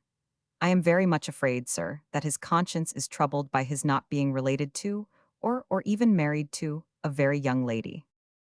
"Mrs. Lupin," said Mr. Pecksniff, holding up his hand with something in his manner as nearly approaching to severity as any expression of his, mild being that he was, could ever do. "Person, young person." "A very young person," said Mrs. Lupin, curtsying and blushing. "I beg your pardon, sir, but I have been so hurried tonight that I don't know what I say. Who is with him now?" "Who is with him now?" ruminated Mr. Pecksniff, warming his back, as he had warmed his hands, as if it were a widow's back, or an orphan's back, or an enemy's back, or a back that any less excellent man would have suffered to be cold. "Oh dear me, dear me. At the same time I am bound to say, and I do say with all my heart," observed the hostess, earnestly, "that her looks and manner almost disarm suspicion." "Your suspicion, Mrs. Lupin," said Mr. Pecksniff gravely, "is very natural. Touching which remark, let it be written down to their confusion, that the enemies of this worthy man unblushingly maintained that he always said of what was very bad, that it was very natural, and that he unconsciously betrayed his own nature in doing so. Your suspicion, Mrs. Lupin," he repeated, "is very natural and I have no doubt correct. I will wait upon these travelers." With that he took off his greatcoat, and having run his fingers through his hair, thrust one hand gently in the bosom of his waistcoat, and meekly signed to her to lead the way. "Shall I knock?" asked Mrs. Lupin when they reached the chamber door. "No," said Mr. Pecksniff, "enter if you please." They went in on tiptoe, or rather the hostess took that precaution, for Mr. Pecksniff always walked softly. The old gentleman was still asleep, and his young companion still sat reading by the fire. "I am afraid," said Mr. Pecksniff, pausing at the door and giving his head a melancholy roll, "I am afraid that this looks artful. I am afraid, Mrs. Lupin, do you know that this looks very artful?" As he finished this whisper, he advanced before the hostess, and at the same time the young lady, hearing footsteps, rose. Mr. Pecksniff glanced at the volume she held and whispered Mrs. Lupin again, if possible, with increased despondency. "Yes, ma'am," he said, "it is a good book. I was fearful of that beforehand. I am apprehensive that this is a very deep thing indeed." "What gentleman is this?" inquired the object of his virtuous doubts. "Hush, don't trouble yourself, ma'am," said Mr. Pecksniff, as the landlady was about to answer. This young, in spite of himself he hesitated when person rose to his lips and substituted another word. "This young stranger, Mrs. Lupin, will excuse me for replying briefly that I reside in this village. It may be in an influential manner, however, undeserved, and that I have been summoned here by you. I am here, as I am everywhere, I hope, in sympathy for the sick and sorry." With these impressive words, Mr. Pecksniff passed over to the bedside, where, after patting the counterpane once or twice in a very solemn manner, As if by that means he gained a clear insight into the patient's disorder, he took his seat in a large armchair and in an attitude of some thoughtfulness and much comfort, waited for his waking. Whatever objection the young lady urged to Mrs. Lupin went no further, for nothing more was said to Mr. Pecksniff, and Mr. Pecksniff said nothing more to anybody else. Full half an hour elapsed before the old man stirred, but at length he turned himself in bed, and though not yet awake, gave tokens that his sleep was drawing to an end. By little and little he removed the bedclothes from about his head, and turned still more towards the side where Mr. Pecksniff sat. In course of time his eyes opened, and he lay for a few moments as people newly roused sometimes will, gazing indolently at his visitor, without any distinct consciousness of his presence. There was nothing remarkable in these proceedings, except the influence they worked on Mr. Pecksniff, which could hardly have been surpassed by the most marvelous of natural phenomena. Gradually his hands became tightly clasped upon the elbows of the chair, his eyes dilated with surprise, his mouth opened, his hair stood more erect upon his forehead than its custom was, until, at length, when the old man rose in bed and stared at him with scarcely less emotion than he showed himself, the Pecksniff doubts were all resolved, and he exclaimed aloud, "You are Martin Chuzzlewit." His consternation of surprise was so genuine that the old man, with all the disposition that he clearly entertained to believe it assumed, was convinced of its reality. "I am Martin Chuzzlewit," he said bitterly, "and Martin Chuzzlewit wishes you had been hanged before you had come here to disturb him in his sleep. Why, I dreamed of this fellow," he said, lying down again and turning away his face, "before I knew that he was near me." "My good cousin," said Mr. Pecksniff. "They're his very first words," cried the old man, shaking his gray head to and fro upon the pillow and throwing up his hands. "In his very first words he asserts his relationship. I knew he would, they all do it. Near or distant, blood or water, it's all one. Ah, what a calendar of deceit and lying and false witnessing, the sound of any word of kindred opens before me." "Pray do not be hasty, Mr. Chuzzlewit," said Pecksniff, in a tone that was at once in the sublimest degree compassionate and dispassionate, for he had by this time recovered from his surprise and was in full possession of his virtuous self. "You will regret being hasty, I know you will." "You know," said Martin contemptuously. "Yes," retorted Mr. Pecksniff. I, Mr. Chuzzlewit, and don't imagine that I mean to court or flatter you, for nothing is further from my intention. Neither, sir, need you entertain the least misgiving that I shall repeat that obnoxious word which has given you so much offense already. Why should I? What do I expect or want from you? There is nothing in your possession that I know of, Mr. Chuzzlewit, which is much to be coveted for the happiness it brings you." "That's true enough," muttered the old man. "Apart from that consideration," said Mr. Pecksniff, watchful of the effect he made, "it must be plain to you, I am sure, by this time, that if I had wished to insinuate myself into your good opinion, I should have been, of all things, careful not to address you as a relative. Knowing your humor, and being quite certain beforehand that I could not have a worse letter of recommendation." Martin made not any verbal answer, but he as clearly implied, though only by a motion of his legs beneath the bedclothes, that there was reason in this, and that he could not dispute it, as if he had said as much in good set terms. "No," said Mr. Pecksniff, keeping his hand in his waistcoat as though he were ready, on the shortest notice, to produce his heart for Martin Chuzzlewit's inspection. "I came here to offer my services to a stranger. I make no offer of them to you, because I know you would distrust me if I did. But lying on that bed, sir, I regard you as a stranger, and I have just that amount of interest in you which I hope I should feel in any stranger, circumstanced as you are. Beyond that, I am quite as indifferent to you, Mr. Chuzzlewit, as you are to me." Having said which, Mr. Pecksniff threw himself back in the easy chair, so radiant with ingenuous honesty that Mrs. Lupin almost wondered not to see a stained-glass glory, such as the saint wore in the church, shining about his head. A long pause succeeded. The old man, with increased restlessness, changed his posture several times. Mrs. Lupin and the young lady gazed in silence at the counterpane. Mr. Pecksniff toyed abstractedly with his eyeglass and kept his eyes shut that he might ruminate the better. "Eh?" he said at last, opening them suddenly and looking towards the bed. "I beg your pardon, I thought you spoke. Mrs. Lupin," he continued, slowly rising, "I am not aware that I can be of any service to you here. The gentleman is better, and you are as good a nurse as he can have. Eh?" This last note of interrogation bore reference to another change of posture on the old man's part, which brought his face towards Mr. Pecksniff, for the first time since he had turned away from him.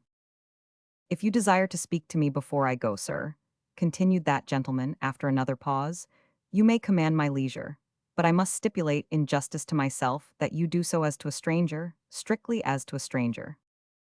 Now if Mr. Pecksniff knew, from anything Martin Chuzzlewit had expressed in gestures, that he wanted to speak to him, he could only have found it out on some such principle as prevails in melodramas, and in virtue of which the elderly farmer with the comic son always knows what the dumb girl means when she takes refuge in his garden, and relates her personal memoirs in incomprehensible pantomime. But without stopping to make any inquiry on this point, Martin Chuzzlewit signed to his young companion to withdraw, which she immediately did, along with the landlady leaving him and Mr. Pecksniff alone together. For some time they looked at each other in silence, or rather the old man looked at Mr. Pecksniff, and Mr. Pecksniff again, closing his eyes on all outward objects, took an inward survey of his own breast. That it amply repaid him for his trouble, and afforded a delicious and enchanting prospect, was clear from the expression of his face. "You wish me to speak to you as to a total stranger," said the old man, "do you?" Mr. Pecksniff replied, by a shrug of his shoulders and an apparent turning round of his eyes in their sockets before he opened them, that he was still reduced to the necessity of entertaining that desire. "You shall be gratified," said Martin. "Sir, I am a rich man, not so rich as some suppose, perhaps, but yet wealthy. I am not a miser, sir, though even that charge is made against me, as I hear and currently believed. I have no pleasure in hoarding. I have no pleasure in the possession of money. The devil that we call by that name can give me nothing but unhappiness." It would be no description of Mr. Pecksniff's gentleness of manner to adopt the common parlance, and say that he looked at this moment as if butter wouldn't melt in his mouth. He rather looked as if any quantity of butter might have been made out of him, by churning the milk of human kindness, as it spouted upwards from his heart. "For the same reason that I am not a hoarder of money," said the old man, "I am not lavish of it. Some people find their gratification in storing it up, and others theirs in parting with it, but I have no gratification connected with the thing. Pain and bitterness are the only goods it ever could procure for me. I hate it. It is a spectre walking before me through the world, and making every social pleasure hideous." A thought arose in Pecksniff's mind, which must have instantly mounted to his face, or Martin Chuzzlewit would not have resumed as quickly and as sternly as he did. "You would advise me for my peace of mind to get rid of this source of misery and transfer it to someone who could bear it better. Even you, perhaps, would rid me of a burden under which I suffer so grievously. But, kind stranger," said the old man, whose every feature darkened as he spoke, "good Christian stranger, that is a main part of my trouble. In other hands I have known money do good. In other hands I have known it triumphed in, and boasted of with reason, as the master key to all the brazen gates that close upon the paths to worldly honor, fortune, and enjoyment. To what man or woman, to what worthy, honest, incorruptible creature, shall I confide such a talisman, either now or when I die? Do you know any such person? Your virtues are of course inestimable, but can you tell me of any other living creature who will bear the test of contact with myself?" "Of contact with yourself, sir?" echoed Mr. Pecksniff. "Aye," returned the old man, "the test of contact with me, You have heard of him whose misery, the gratification of his own foolish wish, was that he turned everything he touched into gold. The curse of my existence, and the realization of my own mad desire, is that by the golden standard which I bear about me, I am doomed to try the metal of all other men, and find it false and hollow." Mr. Pecksniff shook his head and said, "You think so?" "Oh yes," cried the old man, "I think so, and in your telling me I think so, I recognize the true unworldly ring of your metal. I tell you, man," he added with increasing bitterness, "that I have gone, a rich man, among people of all grades and kinds, relatives, friends, and strangers, among people in whom when I was poor I had confidence, and justly, for they never once deceived me then, or to me wronged each other. But I have never found one nature, no, not one, in which, being wealthy and alone, I was not forced to detect the latent corruption that lay hid within it waiting for such as I to bring it forth. Treachery, deceit, and low design, hatred of competitors, real or fancied, for my favor, meanness, falsehood, baseness, and servility, or, and here he looked closely in his cousin's eyes, or an assumption of honest independence, almost worse than all. These are the beauties which my wealth has brought to light. Brother against brother, child against parent, friends treading on the faces of friends, this is the social company by whom my way has been attended. There are stories told, they may be true or false, of rich men who in the garb of poverty have found out virtue and rewarded it. They were dolts and idiots for their pains, They should have made the search in their own characters. They should have shown themselves fit objects to be robbed and preyed upon and plotted against and adulated by any knaves who, but for joy, would have spat upon their coffins when they died their dupes, and then their search would have ended as mine has done, and they would be what I am. Mr. Pecksniff, not at all knowing what it might be best to say in the momentary pause which ensued upon these remarks, made an elaborate demonstration of intending to deliver something very oracular indeed, trusting to the certainty of the old man interrupting him before he should utter a word.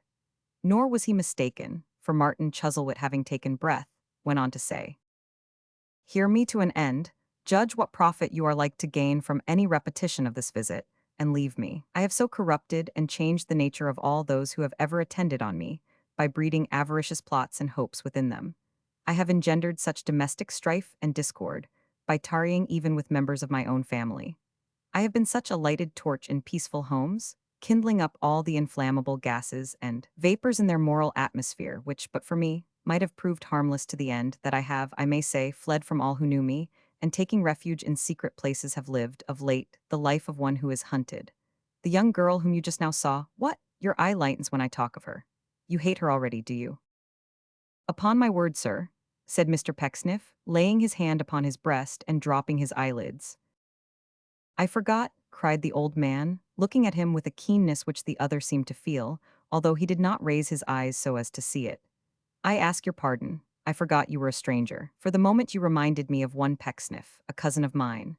As I was saying, the young girl whom you just now saw is an orphan child, whom, with one steady purpose, I have bred and educated, or, if you prefer the word, adopted.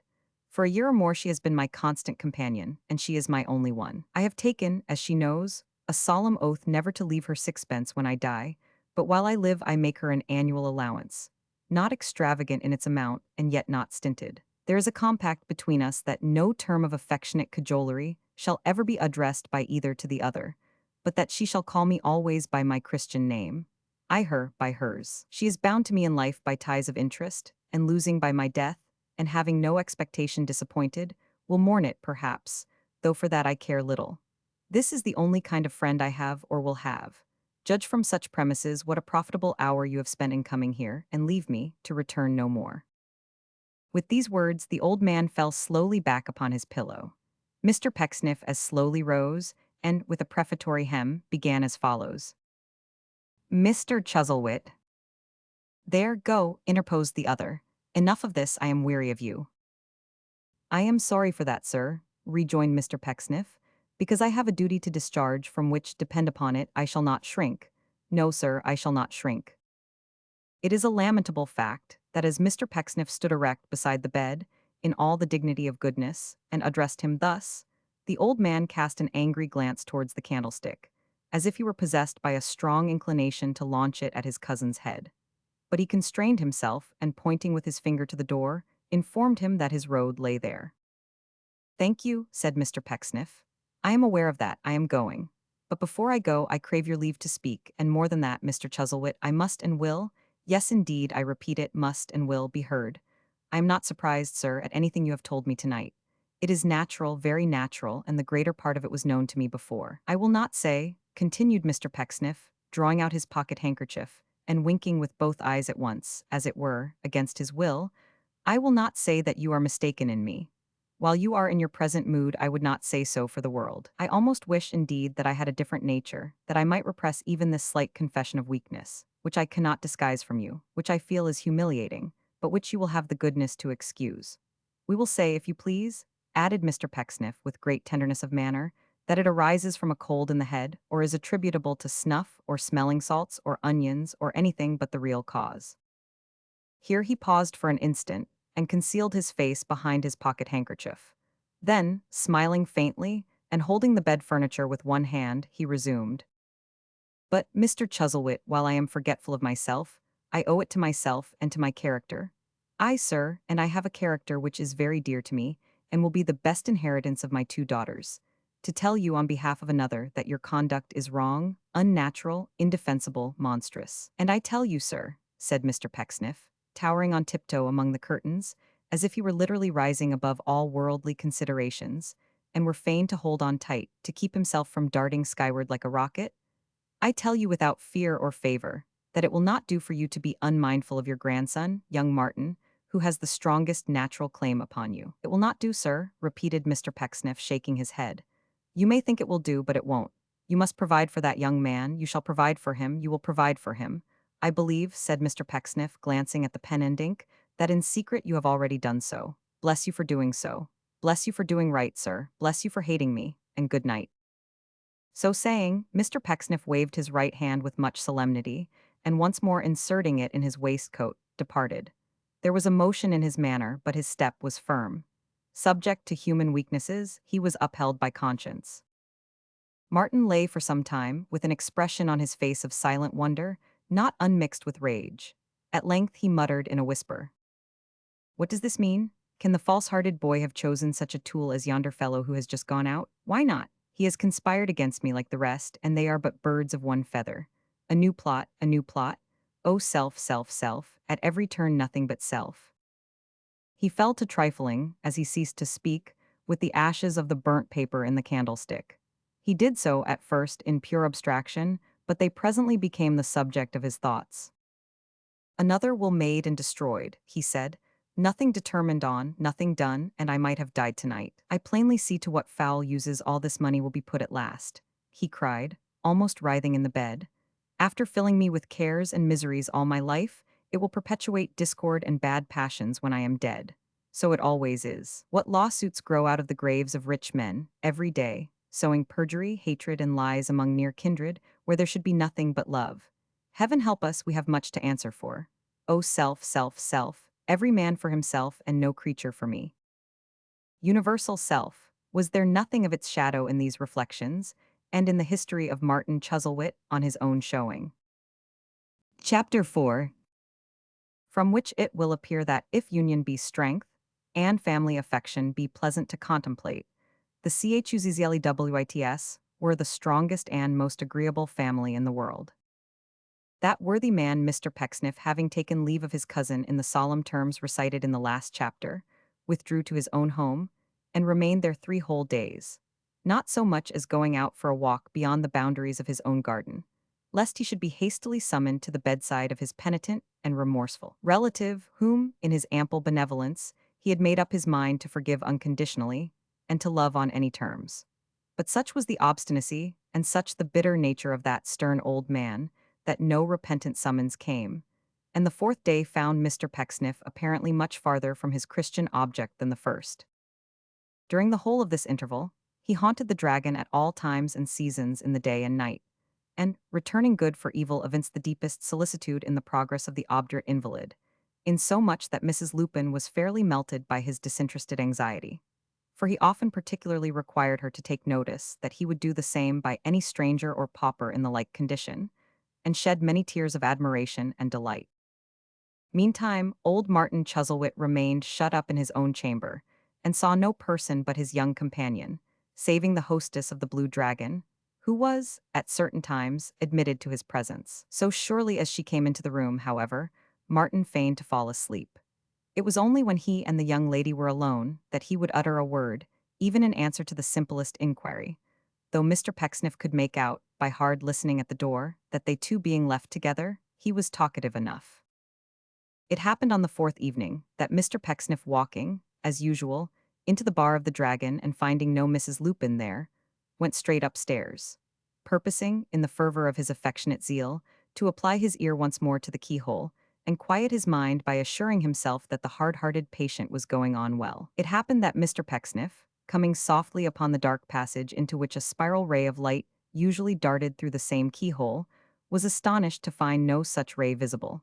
And it happened that Mr. Pecksniff, when he had felt his way to the chamber door, stooping hurriedly down to ascertain by personal inspection whether the jealousy of the old man had caused this keyhole to be stopped on the inside, brought his head into such violent contact with another head that he could not help uttering in an audible voice the monosyllable, "Oh," which was, as it were, sharply unscrewed and jerked out of him by very anguish. It happened then, and lastly, that Mr. Pecksniff found himself immediately collared by something which smelt like several damp umbrellas, a barrel of beer, a cask of warm brandy and water, and a small parlorful of stale tobacco smoke, mixed, and was straightway led downstairs, into the bar from which he had lately come, where he found himself standing opposite to, and in the grasp of, a perfectly strange gentleman of still stranger appearance who, with his disengaged hand, rubbed his own head very hard and looked at him, Pecksniff, with an evil countenance.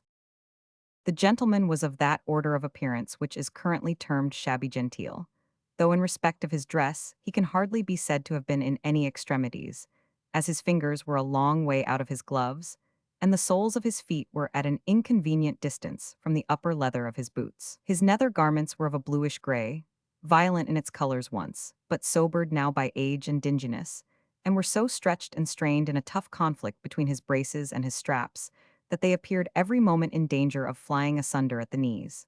His coat, in color blue and of a military cut, was buttoned and frogged up to his chin. His cravat was, in hue and pattern, like one of those mantles which hairdressers are accustomed to wrap about their clients during the progress of the professional mysteries. His hat had arrived at such a pass that it would have been hard to determine whether it was originally white or black. But he wore a mustache, a shaggy mustache too, nothing in the meek and merciful way but quite in the fierce and scornful style, the regular satanic sort of thing, and he wore besides a vast quantity of unbrushed hair. He was very dirty and very jaunty, very bold and very mean, very swaggering and very slinking, very much like a man who might have been something better, and unspeakably like a man who deserved to be something worse. "You were eavesdropping at that door, you vagabond," said this gentleman. Mr. Pecksniff cast him off, as St. George might have repudiated the dragon in that animal's last moments, and said, "Where is Mrs. Lupin, I wonder? Can the good woman possibly be aware that there is a person here who—" "Stay," said the gentleman, "wait a bit, she does know. What then?" "What then, sir?" cried Mr. Pecksniff. "What then? Do you know, sir, that I am the friend and relative of that sick gentleman? That I am his protector, his guardian, his—" "Not his niece's husband," interposed the stranger. "I'll be sworn, for he was there before you." "What do you mean?" said Mr. Pecksniff with indignant surprise. "What do you tell me, sir?" "Wait a bit," cried the other. "Perhaps you are a cousin, the cousin who lives in this place." "I am the cousin who lives in this place," replied the man of worth. "Your name is Pecksniff," said the gentleman. "It is." "I am proud to know you, and I ask your pardon," said the gentleman, touching his hat, and subsequently diving behind his cravat for a shirt collar, which however he did not succeed in bringing to the surface. "You behold in me, sir, one who has also an interest in that gentleman upstairs. Wait a bit." As he said this, he touched the tip of his high nose, by way of intimation that he would let Mr. Pecksniff into a secret presently, and pulling off his hat, began to search inside the crown, among a mass of crumpled documents and small pieces of what may be called the bark of broken cigars, whence he presently selected the cover of an old letter, begrimed with dirt and redolent of tobacco. "Read that," he cried, giving it to Mr. Pecksniff. "This is addressed to Chevy Slime, Esquire," said that gentleman. "You know Chevy Slime, Esquire, I believe?" returned the stranger. Mr. Pecksniff shrugged his shoulders as though he would say, "I know there is such a person, and I am sorry for it." "Very good," remarked the gentleman. "That is my interest and business here." With that he made another dive for his shirt collar and brought up a string. "Now, this is very distressing, my friend," said Mr. Pecksniff, shaking his head and smiling composedly. "It is very distressing to me to be compelled to say that you are not the person you claim to be. I know Mr. Slime, my friend, this will not do. Honesty is the best policy. You had better not, you had indeed." "Stop," cried the gentleman, stretching forth his right arm, which was so tightly wedged into his threadbare sleeve that it looked like a cloth sausage. "Wait a bit." He paused to establish himself immediately in front of the fire with his back towards it. Then, gathering the skirts of his coat under his left arm, and smoothing his mustache with his right thumb and forefinger, he resumed. "I understand your mistake, and I am not offended. Why? Because it's complimentary. You suppose I would set myself up for Chevy Slime. Sir, if there is a man on earth whom a gentleman would feel proud and honored to be mistaken for, that man is my friend Slime. For he is, without an exception, the highest-minded, the most independent-spirited, most original, spiritual, classical, talented, the most thoroughly Shakespearean, if not Miltonic, and at the same time the most disgustingly unappreciated dog I know. But, sir, I have not the vanity to attempt to pass for Slime. Any other man in the wide world I am equal to, but Slime is, I frankly confess, a great many cuts above me. Therefore you are wrong." "I judged from this," said Mr. Pecksniff, holding out the cover of the letter. "No doubt you did," returned the gentleman. "But, Mr. Pecksniff, the whole thing resolves itself into an instance of the peculiarities of genius. Every man of true genius has his peculiarity. Sir, the peculiarity of my friend Slime is that he is always waiting round the corner. He is perpetually round the corner, sir. He is round the corner at this instant." "Now," said the gentleman, shaking his forefinger before his nose, and planting his legs wider apart as he looked attentively in Mr. Pecksniff's face, "that is a remarkably curious and interesting trait in Mr. Slime's character, and whenever Slime's life comes to be written, that trait must be thoroughly worked out by his biographer or society will not be satisfied. Observe me, society will not be satisfied." Mr. Pecksniff coughed.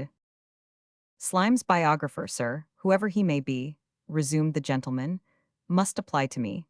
Or, if I am gone to that what's-his-name from which no thingambob comes back, he must apply to my executors for leave to search among my papers. I have taken a few notes in my poor way of some of that man's proceedings, my adopted brother, sir, which would amaze you. He made use of an expression, sir, only on the 15th of last month when he couldn't meet a little bill and the other party wouldn't renew, which would have done honor to Napoleon Bonaparte in addressing the French army."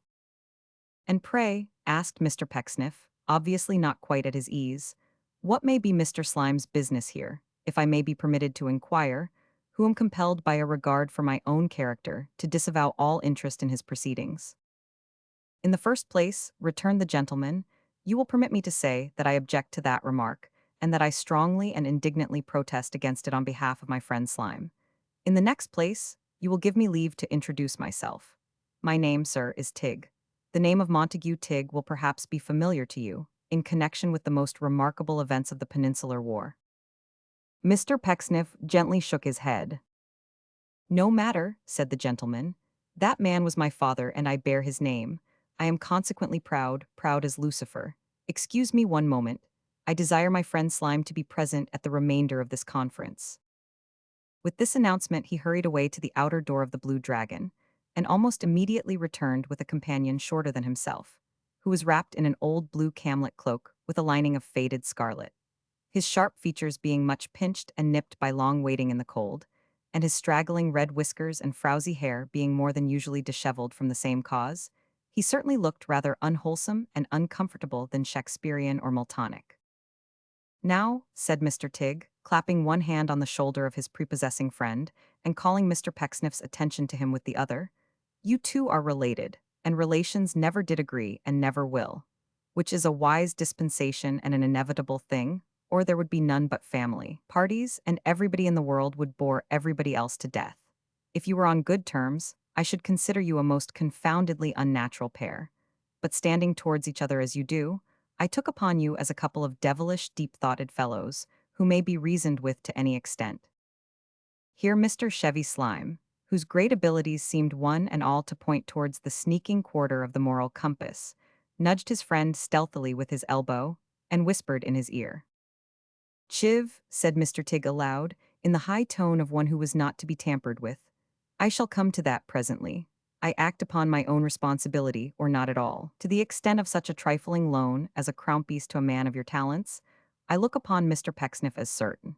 And seeing at this juncture that the expression of Mr. Pecksniff's face by no means betokened that he shared this certainty, Mr. Tigg laid his finger on his nose again for that gentleman's private and especial behoof, calling upon him thereby to take notice that the requisition of small loans was another instance of the peculiarities of genius as developed in his friend Slime, that he, Tigg, winked at the same, because of the strong metaphysical interest which these weaknesses possessed, and that in reference to his own personal advocacy of such small advances, he merely consulted the humor of his friend, without the least regard to his own advantage or necessities. "Oh, Chiv," added Mr. Tigg, surveying his adopted brother with an air of profound contemplation after dismissing this piece of pantomime, "you are, upon my life, a strange instance of the little frailties that beset a mighty mind. If there had never been a telescope in the world, I should have been quite certain from my observation of you, Chiv, that there were spots on the sun. I wish I may die, if this isn't the queerest state of existence that we find ourselves forced into without knowing why or wherefore, Mr. Pecksniff. Well, never mind. Moralize as we will, the world goes on. As Hamlet says, Hercules may lay about him with his club in every possible direction, but he can't prevent the cats from making a most intolerable row on the roofs of the houses, or the dogs from being shot in the hot, whether if they run about the streets unmuzzled. Life's a riddle, a most infernally hard riddle to guess, Mr. Pecksniff. My own opinion's that like that celebrated conundrum, why's a man in jail like a man out of jail? There's no answer to it. Upon my soul and body, it's the queerest sort of thing altogether, but there's no use in talking about it. Ha, ha. With which consolatory deduction from the gloomy premises recited, Mr. Tigg roused himself by a great effort, and proceeded in his former strain. Now I'll tell you what it is. I'm a most confoundedly soft-hearted kind of fellow in my way, and I cannot stand by and see you two blades cutting each other's throats when there's nothing to be got by it. Mr. Pecksniff, you're the cousin of the testator upstairs, and we're the nephew. I say we, meaning Chiv. Perhaps in all essential points you are more nearly related to him than we are. Very good, if so, so be it. But you can't get at him, neither can we. I give you my brightest word of honor, sir, that I've been looking through that keyhole with short intervals of rest, ever since 9 o'clock this morning, in expectation of receiving an answer to one of the most moderate and gentlemanly applications for a little temporary assistance. Only £15, and my security that the mind of man can conceive. In the meantime, sir, he is perpetually closeted with, and pouring his whole confidence into the bosom of a stranger. Now I say decisively with regard to this state of circumstances that it won't do, that it won't act, that it can't be, and that it must not be suffered to continue. Every man, said Mr. Pecksniff, has a right, an undoubted right, which I for one would not call in question for any earthly consideration. Oh no, to regulate his own proceedings by his own likings and dislikings, supposing they are not immoral and not irreligious. I may feel in my own breast that Mr. Chuzzlewit does not regard me, for instance, say me, with exactly that amount of Christian love which should subsist between us. I may feel grieved and hurt at the circumstance. Still, I may not rush to the conclusion that Mr. Chuzzlewit is wholly without a justification in all his coldnesses. Heaven forbid, besides, how Mr. Tigg, continued Pecksniff even more gravely and impressively than he had spoken yet, how could Mr. Chuzzlewit be prevented from having these peculiar and most extraordinary confidences of which you speak, the existence of which I must admit, and which I cannot but deplore for his sake? Consider, my good sir, and here Mr. Pecksniff eyed him wistfully, how very much at random you are talking. Why, as to that, rejoined Tigg, it certainly is a difficult question.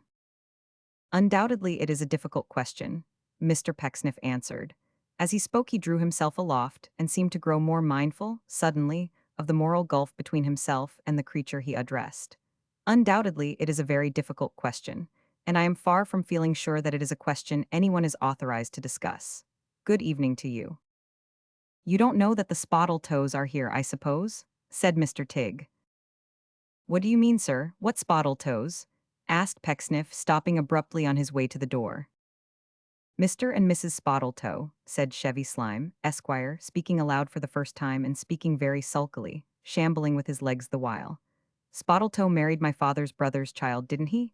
And Mrs. Spottletoe is Chuzzlewit's own niece, isn't she? She was his favorite once. You may well ask what Spottletoes. Now upon my sacred word, cried Mr. Pecksniff, looking upwards, this is dreadful. The rapacity of these people is absolutely frightful. It's not only the Spottletoes either, Tigg, said Slime, looking at that gentleman and speaking at Mr. Pecksniff. Anthony Chuzzlewit and his son have got wind of it, and have come down this afternoon. I saw M not 5 minutes ago, when I was waiting round the corner. Oh, mammon, mammon, cried Mr. Pecksniff, smiting his forehead. So there, said Slime, regardless of the interruption, are his brother and another nephew for you already. This is the whole thing, sir, said Mr. Tigg. This is the point and purpose at which I was gradually arriving when my friend Slime here, with 6 words, hit it full. Mr. Pecksniff, now that your cousin and Chiv's uncle has turned up, some steps must be taken to prevent his disappearing again, and if possible to counteract the influence which is exercised over him now by this designing favorite. Everybody who is interested feels it, sir. The whole family is pouring down to this place. The time has come when individual jealousies and interests must be forgotten for a time, sir, and union must be made against the common enemy. When the common enemy is rooted, you will all set up for yourselves again. Every lady and gentleman who has a part in the game will go in on their own account and bowl away, to the best of their ability, at the testator's wicket, and nobody will be in a worse position than before. Think of it. Don't commit yourself now. You'll find us at the Half Moon and 7 Stars in this village at any time and open to any reasonable proposition. Chiv, my dear fellow, go out and see what sort of a night it is." Mr. Slime lost no time in disappearing, and it is to be presumed in going round the corner. Mr. Tigg, planting his legs as wide apart as he could be reasonably expected by the most sanguine man to keep them, shook his head at Mr. Pecksniff and smiled. "We must not be too hard," he said, "upon the little eccentricities of our friend Slime. You saw him whisper me." Mr. Pecksniff had seen him. "You heard my answer, I think." Mr. Pecksniff had heard it. "5 shillings, eh?" said Mr. Tigg thoughtfully. "Ah, what an extraordinary fellow, very moderate too." Mr. Pecksniff made no answer. "5 shillings," pursued Mr. Tigg, musing, "and to be punctually repaid next week, that's the best of it, you heard that?" Mr. Pecksniff had not heard that. "No, you surprise me," cried Tigg. "That's the cream of the thing, sir. I never knew that man fail to redeem a promise in my life. You're not in want of change, are you?" "No," said Mr. Pecksniff, "thank you, not at all." "Just so," returned Mr. Tigg. "If you had been, I'd have got it for you." With that he began to whistle, but a dozen seconds had not elapsed when he stopped short and, looking earnestly at Mr. Pecksniff, said, "Perhaps you'd rather not lend Slime 5 shillings." "I would much rather not," Mr. Pecksniff rejoined. "Egad," cried Tigg, gravely nodding his head as if some ground of objection occurred to him at that moment for the first time, "it's very possible you may be right. Would you entertain the same sort of objection to lending me 5 shillings now?" "Yes, I couldn't do it, indeed," said Mr. Pecksniff. "Not even half a crown, perhaps?" urged Mr. Tigg. "Not even half a crown." "Why then we come," said Mr. Tigg, "to the ridiculously small amount of 18 pence. Ha ha." "And that," said Mr. Pecksniff, "would be equally objectionable." On receipt of this assurance, Mr. Tigg shook him heartily by both hands, protesting with much earnestness that he was one of the most consistent and remarkable men he had ever met, and that he desired the honor of his better acquaintance. He moreover observed that there were many little characteristics about his friend Slime, of which he could by no means, as a man of strict honor, approve, but that he was prepared to forgive him all these slight drawbacks, and much more, in consideration of the great pleasure he himself had that day enjoyed in his social intercourse with Mr. Pecksniff, which had given him a far higher and more enduring delight than the successful negotiation of any small loan on the part of his friend could possibly have imparted. With which remarks he would beg leave, he said, to wish Mr. Pecksniff a very good evening. And so he took himself off, as little abashed by his recent failure as any gentleman would desire to be. The meditations of Mr. Pecksniff that evening at the bar of the Dragon, and that night in his own house, were very serious and grave indeed, the more especially as the intelligence he had received from Messrs. Tigg and Slime touching the arrival of other members of the family were fully confirmed on more particular inquiry, for the Spottletoes had actually gone straight to the Dragon, where they were at that moment housed and mounting guard, and where their appearance had occasioned such a vast sensation that Mrs. Lupin, scenting their errand before they had been under her roof half an hour, carried the news herself with all possible secrecy straight to Mr. Pecksniff's house. Indeed, it was her great caution in doing so which occasioned her to miss that gentleman, who entered at the front door of the Dragon just as she emerged from the back one. Moreover, Mr. Anthony Chuzzlewit and his son Jonas were economically quartered at the Half Moon and 7 Stars, which was an obscure alehouse. And by the very next coach there came posting to the scene of action so many other affectionate members of the family, who quarreled with each other inside and out, all the way down to the utter distraction of the coachman, that in less than 24 hours the scanty tavern accommodation was at a premium, and all the private lodgings in the place, amounting to full 4 beds and sofa, rose cent per cent in the market. In a word, things came to that pass that nearly the whole family sat down before the Blue Dragon and formally invested it, and Martin Chuzzlewit was in a state of siege. But he resisted bravely, refusing to receive all letters, messages, and parcels, obstinately declining to treat with anybody, and holding out no hope or promise of capitulation. Meantime, the family forces were perpetually encountering each other in divers parts of the neighborhood. And, as no one branch of the Chuzzlewit tree had ever been known to agree with another within the memory of man, there was such a skirmishing, and flouting, and snapping off of heads, in the metaphorical sense of that expression, such a bandying of words and calling of names, such an upturning of noses and wrinkling of brows, such a formal interment of good feelings and violent resurrection of ancient grievances, as had never been known in those quiet parts since the earliest record of their civilized existence. At length, in utter despair and hopelessness, some few of the belligerents began to speak to each other in only moderate terms of mutual aggravation, and nearly all addressed themselves with a show of tolerable decency to Mr. Pecksniff, in recognition of his high character and influential position. Thus, by little and little, they made common cause of Martin Chuzzlewit's obduracy, until it was agreed, if such a word can be used in connection with the Chuzzlewits, that there should be a general council and conference held at Mr. Pecksniff's house upon a certain day at noon, which all members of the family who had brought themselves within reach of the summons were forthwith bidden and invited solemnly to attend. If ever Mr. Pecksniff wore an apostolic look, he wore it on this memorable day. If ever his unruffled smile proclaimed the words, "I am a messenger of peace," that was its mission now. If ever man combined within himself all the mild qualities of the lamb with a considerable touch of the dove, and not a dash of the crocodile, or the least possible suggestion of the very mildest seasoning of the serpent, that man was he. And, oh, the two Miss Pecksniffs. Oh, the serene expression on the face of Charity which seemed to say, "I know that all my family have injured me beyond the possibility of reparation, but I forgive them, for it is my duty so to do." And, oh, the gay simplicity of Mercy, so charming, innocent, and infant-like, that if she had gone out walking by herself, and it had been a little earlier in the season, the robin redbreasts might have covered her with leaves against her will, believing her to be one of the sweet children in the wood, come out of it, and issuing forth once more to look for blackberries in the young freshness of her heart. What words can paint the Pecksniffs in that trying hour? Oh, none, for words have naughty company among them, and the Pecksniffs were all goodness. But when the company arrived, that was the time when Mr. Pecksniff, rising from his seat at the table's head, with a daughter on either hand, received his guests in the best parlor and motioned them to chairs, with eyes so overflowing and countenance so damp with gracious perspiration, that he may be said to have been in a kind of moist meekness. And the company, the jealous, stony-hearted, distrustful company, who were all shut up in themselves, and had no faith in anybody, and wouldn't believe anything, and would no more allow themselves to be softened or lulled asleep by the Pecksniffs than if they had been so many hedgehogs or porcupines.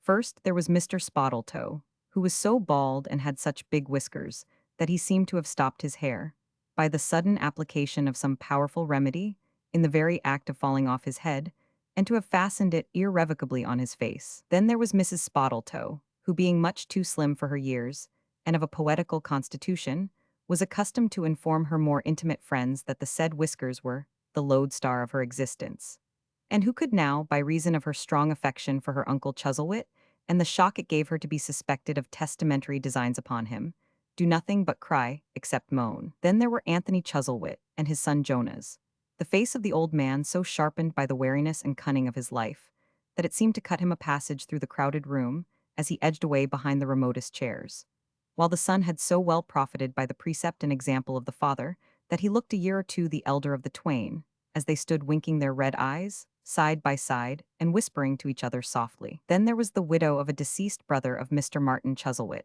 who being almost supernaturally disagreeable, and having a dreary face and a bony figure and a masculine voice, was, in right of these qualities, what is commonly called a strong-minded woman, and who, if she could, would have established her claim to the title, and have shown herself, mentally speaking, perfect Samson, by shutting up her brother-in-law in a private madhouse, until he proved his complete sanity by loving her very much.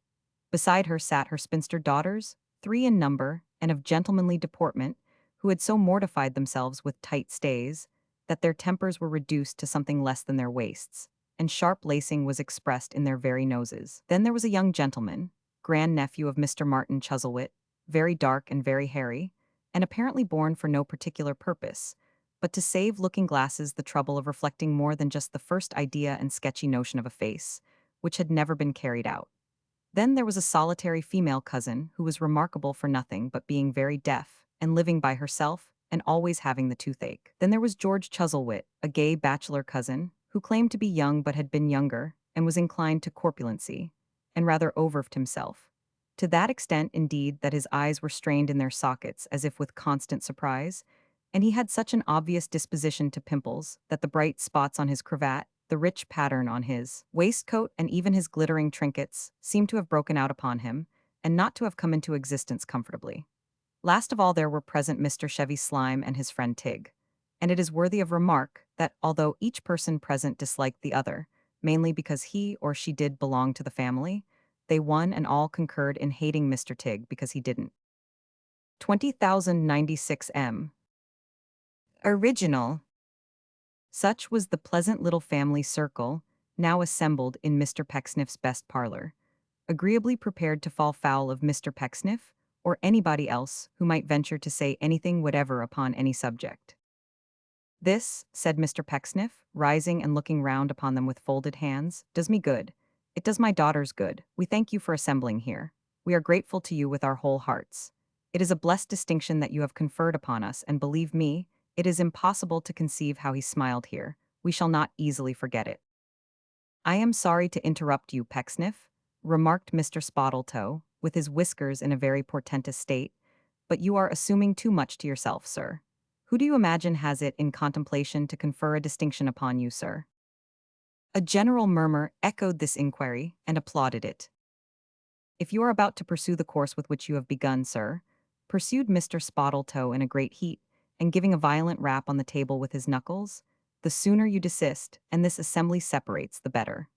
I am no stranger, sir, to your preposterous desire to be regarded as the head of this family, but I can tell you, sir—" "Oh yes, indeed, he was the head, was he?" From the strong-minded woman downwards everybody fell, that instant, upon Mr. Spottletoe, who after vainly attempting to be heard in silence was fain to sit down again, folding his arms and shaking his head most wrathfully, and giving Mrs. Spottletoe to understand in dumb show that that scoundrel Pecksniff might go on for the present, but he would cut in presently and annihilate him. "I am not sorry," said Mr. Pecksniff in resumption of his address, "I am really not sorry that this little incident has happened. It is good to feel that we are met here without disguise. It is good to know that we have no reserve before each other, but are appearing freely in our own characters." Here, the eldest daughter of the strong-minded woman rose a little way from her seat, and trembling violently from head to foot, more as it seemed with passion than timidity, expressed a general hope that some people would appear in their own characters, if it were only for such a proceeding having the attraction of novelty to recommend it, and that when they, meaning the some people before mentioned, talked about their relations, they would be careful to observe who was present in company at the time. Otherwise it might come round to those relations' ears, in a way they little expected. And as to red noses, she observed, she had yet to learn that a red nose was any disgrace, inasmuch as people neither made nor colored their own noses, but had that feature provided for them without being first consulted. Though even upon that branch of the subject she had great doubts whether certain noses were redder than other noses, or indeed half as red as some. This remark being received with a shrill titter by the two sisters of the speaker, Miss Charity Pecksniff begged with much politeness to be informed whether any of those very low observations were levelled at her, and receiving no more explanatory answer than was conveyed in the adage, "Those the cap fits, let them wear it," immediately commenced a somewhat acrimonious and personal retort, wherein she was much comforted and abetted by her sister Mercy, who laughed at the same with great heartiness, indeed far more naturally than life. And it being quite impossible that any difference of opinion can take place among women without every woman who is within hearing taking active part in it, the strong-minded lady and her two daughters, and Mrs. Spottletoe, and the deaf cousin, who was not at all disqualified from joining in the dispute by reason of being perfectly unacquainted with its merits, one and all plunged into the quarrel directly. The two Miss Pecksniffs being a pretty good match for the three Miss Chuzzlewits, and all five young ladies having, in the figurative language of the day, a great amount of steam to dispose of, the altercation would no doubt have been a long one but for the high valor and prowess of the strong-minded woman, who, in right of her reputation for powers of sarcasm, did so belabor and pummel Mrs. Spottletoe with taunting words that the poor lady, before the engagement was 2 minutes old, had no refuge but in tears. These she shed so plentifully, and so much to the agitation and grief of Mr. Spottletoe, that gentleman, after holding his clenched fist close to Mr. Pecksniff's eyes, as if it were some natural curiosity from the near inspection, whereof he was likely to derive high gratification and improvement, and after offering, for no particular reason that anybody could discover to kick Mr. George Chuzzlewit for, and in consideration of the trifling sum of sixpence, took his wife under his arm and indignantly withdrew. This diversion, by distracting the attention of the combatants, put an end to the strife, which, after breaking out afresh some twice or thrice in certain inconsiderable spurts and dashes, died away in silence. It was then that Mr. Pecksniff once more rose from his chair. It was then that the two Miss Pecksniffs composed themselves to look as if there were no such beings, not to say present, but in the whole compass of the world, as the three Miss Chuzzlewits, while the three Miss Chuzzlewits became equally unconscious of the existence of the two Miss Pecksniffs. "It is to be lamented," said Mr. Pecksniff, with a forgiving recollection of Mr. Spottletoe's fist, "that our friend should have withdrawn himself so very hastily, though we have cause for mutual congratulation even in that, since we are assured that he is not distrustful of us in regard to anything we may say or do while he is absent. Now, that is very soothing, is it not?" "Pecksniff," said Anthony, who had been watching the whole party with peculiar keenness from the first, "don't you be a hypocrite." "Oh, what, my good sir?" demanded Mr. Pecksniff. "A hypocrite?" "Charity, my dear," said Mr. Pecksniff, "when I take my chamber candlestick tonight, remind me to be more than usually particular in praying for Mr. Anthony Chuzzlewit, who has done me an injustice." This was said in a very bland voice, and aside, as being addressed to his daughter's private ear.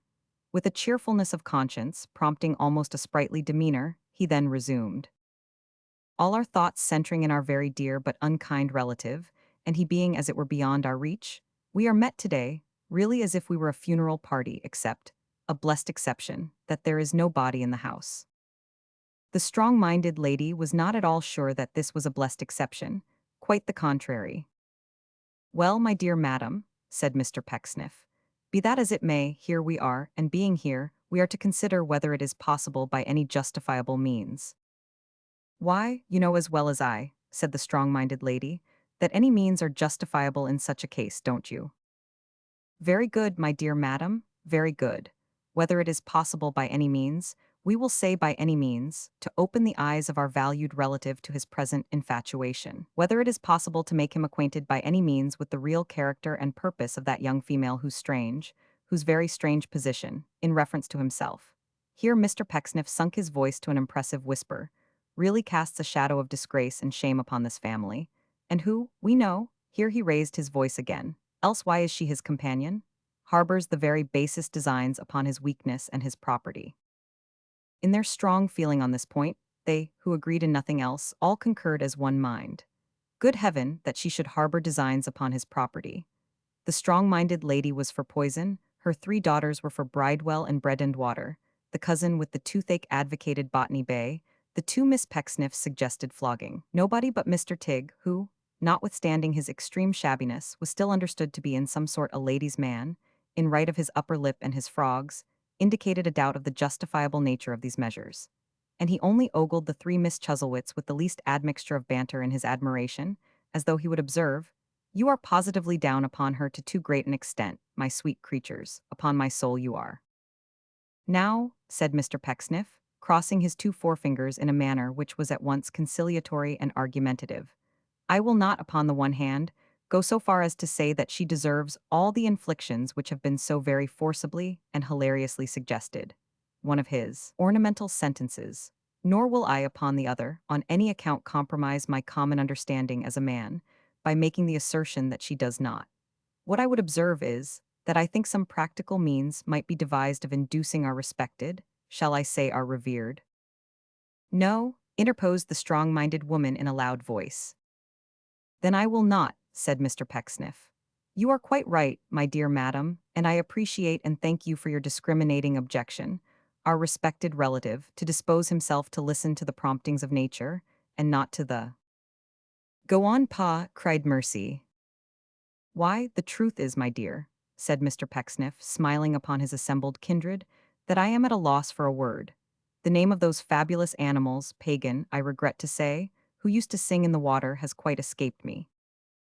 Mr. George Chuzzlewit suggested swans. "No," said Mr. Pecksniff, "not swans, very like swans too, thank you." The nephew with the outline of a countenance, speaking for the first and last time on that occasion, propounded oysters. No, said Mr. Pecksniff with his own peculiar urbanity, nor oysters. But by no means unlike oysters, a very excellent idea. Thank you, my dear sir, very much. Wait, sirens, dear me? Sirens, of course. I think I say that means might be devised of disposing our respected relative to listen to the promptings of nature, and not to the siren-like delusions of art. Now we must not lose sight of the fact that our esteemed friend has a grandson, to whom he was, until lately, very much attached, and whom I could have wished to see here today, for I have a real and deep regard for him. A fine young man, a very fine young man. I would submit to you, whether we might not remove Mr. Chuzzlewit's distrust of us, and vindicate our own disinterestedness by. If Mr. George Chuzzlewit has anything to say to me, interposed the strong-minded woman, sternly, I beg him to speak out like a man, and not to look at me and my daughters as if he could eat us. As to looking, I have heard it said, Mrs. Ned, returned Mr. George angrily, that a cat is free to contemplate a monarch, and therefore I hope I have some right, having been born a member of this family, to look at a person who only came into it by marriage. As to eating, I beg to say, whatever bitterness your jealousies and disappointed expectations may suggest to you, that I am not a cannibal, ma'am. I don't know that, cried the strong-minded woman. At all events, if I was a cannibal, said Mr. George Chuzzlewit, greatly stimulated by this retort, I think it would occur to me that a lady who had outlived 3 husbands, and suffered so very little from their loss, must be most uncommonly tough. The strong-minded woman immediately rose. And I will further add, said Mr. George, nodding his head violently at every second syllable, naming no names, and therefore hurting nobody but those whose consciences tell them they are alluded to, that I think it would be much more decent and becoming, if those who hooked and crooked themselves into this family, by getting on the blind side of some of its members before marriage, and manslaughtering them afterwards by crowing over them to that strong pitch that they were glad to die, would refrain from acting the part of vultures in regard to other members of this family who are living. I think it would be full as well, if not better, if those individuals would keep at home, contenting themselves with what they have got, luckily for them, already, instead of hovering about and thrusting their fingers into a family pie which they flavor much more than enough, I can tell them, when they are 50 miles away. I might have been prepared for this, cried the strong-minded woman, looking about her with a disdainful smile as she moved towards the door, followed by her 3 daughters. Indeed, I was fully prepared for it from the first. What else could I expect in such an atmosphere as this?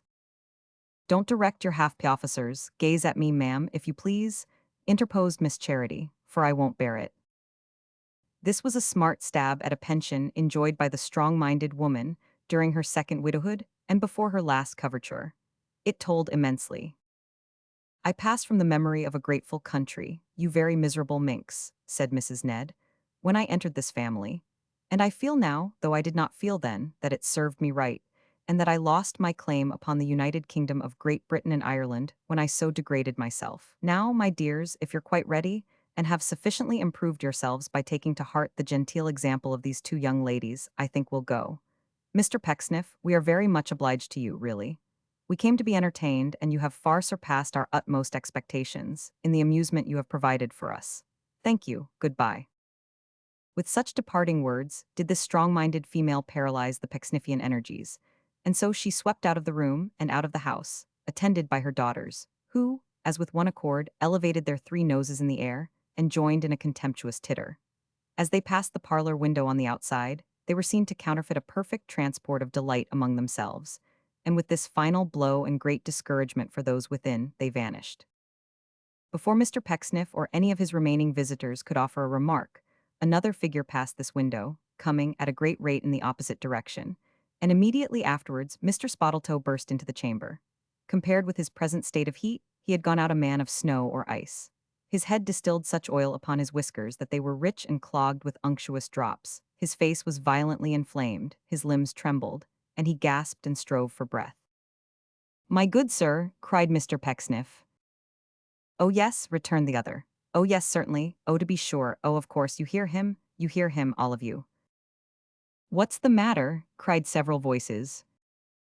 "Oh, nothing," cried Spottletoe, still gasping. "Nothing at all, it's of no consequence. Ask him, he'll tell you." "I do not understand our friend," said Mr. Pecksniff, looking about him in utter amazement. "I assure you that he is quite unintelligible to me." "Unintelligible, sir?" cried the other. "Unintelligible. Do you mean to say, sir, that you don't know what has happened? That you haven't decoyed us here and laid a plot and a plan against us? Will you venture to say that you didn't know Mr. Chuzzlewit was going, sir, and that you don't know he's gone, sir?" "Gone," was the general cry. "Gone," echoed Mr. Spottletoe. "Gone while we were sitting here. Gone. Nobody knows where he's gone. Oh, of course not. Nobody knew he was going. Oh, of course not. The landlady thought up to the very last moment that they were merely going for a ride. She had no other suspicion. Oh, of course not. She's not this fellow's creature. Oh, of course not." Adding to these exclamations a kind of ironical howl, and gazing upon the company for one brief instant afterwards, in a sudden silence, the irritated gentleman started off again at the same tremendous pace, and was seen no more. It was in vain for Mr. Pecksniff to assure them that this new and opportune evasion of the family was at least as great a shock and surprise to him as to anybody else. Of all the bullyings and denunciations that were ever heaped on one unlucky head, none can ever have exceeded in energy and heartiness those with which he was complimented by each of his remaining relatives, singly, upon bidding him farewell. The moral position taken by Mr. Tigg was something quite tremendous, and the deaf cousin, who had the complicated aggravation of seeing all the proceedings and hearing nothing but the catastrophe, actually scraped her shoes upon the scraper, and afterwards distributed impressions of them all over the top step, in token that she shook the dust from her feet before quitting that dissembling and perfidious mansion. Mr. Pecksniff had, in short, but one comfort, and that was the knowledge that all these his relations and friends had hated him to the very utmost extent before, and that he, for his part, had not distributed among them any more love than, with his ample capital in that respect, he could comfortably afford to part with. This view of his affairs yielded him great consolation, and the fact deserves to be noted, as showing with what ease a good man may be consoled under circumstances of failure and disappointment. Chapter 5, containing a full account of the installation of Mr. Pecksniff's new pupil into the bosom of Mr. Pecksniff's family, with all the festivities held on that occasion, and the great enjoyment of Mr. Pinch. The best of architects and land surveyors kept a horse, in whom the enemies already mentioned more than once in these pages pretended to detect a fanciful resemblance to his master. Not in his outward person, for he was a raw-boned, haggard horse, always on a much shorter allowance of corn than Mr. Pecksniff, but in his moral character, wherein, said they, he was full of promise but of no performance. He was always in a manner going to go and never going. When at his slowest rate of traveling, he would sometimes lift up his legs so high, and display such mighty action, that it was difficult to believe he was doing less than 14 miles an hour. And he was forever so perfectly satisfied with his own speed, and so little disconcerted by opportunities of comparing himself with the fastest trotters, that the illusion was the more difficult of resistance. He was a kind of animal who infused into the breasts of strangers a lively sense of hope, and possessed all those who knew him better with a grim despair. In what respect, having these points of character, he might be fairly likened to his master, that good man's slanderers only can explain. But it is a melancholy truth, and a deplorable instance of the uncharitableness of the world, that they made the comparison. In this horse and the hooded vehicle, whatever its proper name might be, to which he was usually harnessed, it was more like a gig with a tumor than anything else. All Mr. Pinch's thoughts and wishes centered, one bright frosty morning, for with this gallant equipage he was about to drive to Salisbury alone, there to meet with the new pupil, and thence to bring him home in triumph. Blessings on thy simple heart, Tom Pinch, how proudly dost thou button up that scanty coat, called by a sad misnomer for these many years, a great one, and how thoroughly, as with thy cheerful voice thou pleasantly adjurest Sam the hostler, not to let him go yet. Dost thou believe that quadruped desires to go, and would go if he might? Who could repress a smile of love for thee, Tom Pinch, and not ingest at thy expense? For thou art poor enough already, heaven knows. To think that such a holiday as lies before thee should awaken that quick flow and hurry of the spirits, in which thou settest down again, almost untasted, on the kitchen window-sill, that great white mug, put by thy own hands last night that breakfast might not hold thee late, and layest yonder crust upon the seat beside thee, to be eaten on the road, when thou art calmer in thy high rejoicing. Who, as thou drivest off, a happy man, and noddest with a grateful lovingness to Pecksniff in his nightcap at his chamber window, would not cry, Heaven speed thee, Tom, and send that thou wert going off for ever to some quiet home where thou mightst live at peace, and sorrow should not touch thee. What better time for driving, riding, walking, moving through the air by any means, than a fresh, frosty morning, when hope runs cheerily through the veins with the brisk blood, and tingles in the frame from head to foot. This was the glad commencement of a bracing day in early winter, such as may put the languid summer season, speaking of it when it can't be had, to the blush, and shame the spring for being sometimes cold by halves. The sheep bells rang as clearly in the vigorous air, as if they felt its wholesome influence like living creatures. The trees, in lieu of leaves or blossoms, shed upon the ground a frosty rime that sparkled as it fell, and might have been the dust of diamonds. So it was to Tom. From cottage chimneys, smoke went streaming up high, high, as if the earth had lost its grossness, being so fair, and must not be oppressed by heavy vapor. The crust of ice on the else rippling brook was so transparent, and so thin in texture, that the lively water might of its own free will have stopped. In Tom's glad mind it had, to look upon the lovely morning. And lest the sun should break this charm too eagerly, there moved between him and the ground, a mist like that which waits upon the moon on summer nights, the very same to Tom, and wooed him to dissolve it gently. Tom Pinch went on, not fast but with a sense of rapid motion which did just as well, and as he went, all kinds of things occurred to keep him happy. Thus, when he came within sight of the turnpike and was, a long way off, he saw the tollman's wife, who had that moment checked a wagon, run back into the little house again like mad, to say she knew that Mr. Pinch was coming up. And she was right, for when he drew within hail of the gate, forth rushed the tollman's children, shrieking in tiny chorus, "Mr. Pinch!" To Tom's intense delight. The very tollman, though an ugly chap in general, and one whom folks were rather shy of handling, came out himself to take the toll, and give him rough good morning. And that with all this, and a glimpse of the family breakfast on a little round table before the fire, the crust Tom Pinch had brought away with him acquired as rich a flavor as though it had been cut from a fairy loaf. But there was more than this. It was not only the married people and the children who gave Tom Pinch a welcome as he passed. No, no, sparkling eyes and snowy breasts came hurriedly to many an upper casement as he clattered by, and gave him back his greeting, not stinted either but sevenfold good measure. They were all merry, they all laughed, and some of the wickedest among them even kissed their hands as Tom looked back. For who minded poor Mr. Pinch? There was no harm in him. And now the morning grew so fair, and all things were so wide awake and gay, that the sun seeming to say, Tom had no doubt, he said, "I can't stand it any longer, I must have a look," streamed out in radiant majesty. The mist, too shy and gentle for such lusty company, fled off, quite scared, before it. And as it swept away, the hills and mounds and distant pasture lands, teeming with placid sheep and noisy crows, came out as bright as though they were unrolled brand new for the occasion. In complement to which discovery, the brook stood still no longer, but ran briskly off to bear the tidings to the watermill, 3 miles away.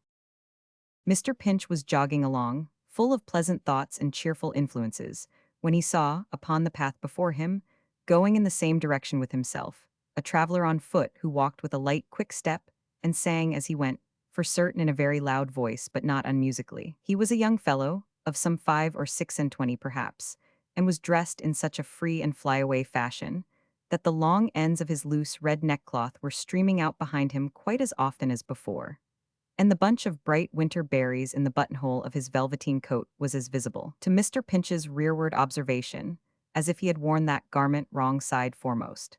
He continued to sing with so much energy that he did not hear the sound of wheels until it was close behind him, when he turned a whimsical face and a very merry pair of blue eyes on Mr. Pinch, and checked himself directly. "Why, Mark," said Tom Pinch, stopping, "who'd have thought of seeing you here? Well, this is surprising." Mark touched his hat, and said, with a very sudden decrease of vivacity, that he was going to Salisbury. "And how spruce you are, too," said Mr. Pinch, surveying him with great pleasure. "Really, I didn't think you were half such a tight-made fellow, Mark." "Thank ye, Mr. Pinch. Pretty well for that, I believe. It's not my fault, you know. With regard to being spruce, sir, that's where it is, you see." And here he looked particularly gloomy. "Where what is?" Mr. Pinch demanded. "Where the aggravation of it is. Any man may be in good spirits and good temper when he's well dressed. There ain't much credit in that.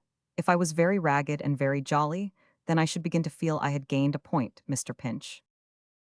"So you were singing just now, to bear up, as it were, against being well dressed, eh, Mark?" said Pinch. "Your conversation's always equal to print, sir," rejoined Mark with a broad grin. "That was it." "Well," cried Pinch, "you are the strangest young man, Mark, I ever knew in my life. I always thought so, but now I am quite certain of it. I am going to Salisbury too. Will you get in? I shall be very glad of your company." The young fellow made his acknowledgments and accepted the offer, stepping into the carriage directly and seating himself on the very edge of the seat with his body half out of it, to express his being there on sufferance and by the politeness of Mr. Pinch. As they went along, the conversation proceeded after this manner. "I more than half believed just now, seeing you so very smart," said Pinch, "that you must be going to be married, Mark." "Well, sir, I've thought of that too," he replied. "There might be some credit in being jolly with a wife, especially if the children had the measles and that, and was very fractious indeed. But I'm most afraid to try it. I don't see my way clear." "You're not very fond of anybody, perhaps?" said Pinch. "Not particular, sir, I think." "But the way would be, you know, Mark, according to your views of things," said Mr. Pinch, "to marry somebody you didn't like and who was very disagreeable." "So it would, sir, but that might be carrying out a principle a little too far, mightn't it?" "Perhaps it might," said Mr. Pinch, at which they both laughed gaily. "Lord bless you, sir," said Mark. "You don't half know me, though. I don't believe there ever was a man as could come out so strong under circumstances that would make other men miserable, as I could if I could only get a chance. But I can't get a chance. It's my opinion that nobody never will know half of what's in me, unless something very unexpected turns up. And I don't see any prospect of that. I may going to leave the dragon, sir." "Going to leave the dragon?" cried Mr. Pinch, looking at him with great astonishment. "Why, Mark, you take my breath away." "Yes, sir," he rejoined, looking straight before him and a long way off, as men do sometimes when they cogitate profoundly. "What's the use of my stopping at the Dragon? It ain't at all the sort of place for me. When I left London, I'm a Kentish man by birth, though, and took that situation here, I quite made up my mind that it was the dullest little out-of-the-way corner in England, and that there would be some credit in being jolly under such circumstances. But Lord, there's no dullness at the Dragon. Skittles, cricket, quoits, ninepins, comic songs, choruses, company round the chimney corner every winter's evening. Any man could be jolly at the Dragon. There's no credit in that. But if common report be true for once, Mark, as I think it is, being able to confirm it by what I know myself," said Mr. Pinch, "you are the cause of half this merriment and set it going." "There may be something in that too, sir," answered Mark, "but that's no consolation." "Well," said Mr. Pinch, after a short silence, his usually subdued tone being even now more subdued than ever, "I can hardly think enough of what you tell me. Why, what will become of Mrs. Lupin, Mark?" Mark looked more fixedly before him, and further off still, as he answered that he didn't suppose it would be much of an object to her. There were plenty of smart young fellows as would be glad of the place. He knew a dozen himself. "That's probable enough," said Mr. Pinch, "but I am not at all sure that Mrs. Lupin would be glad of them.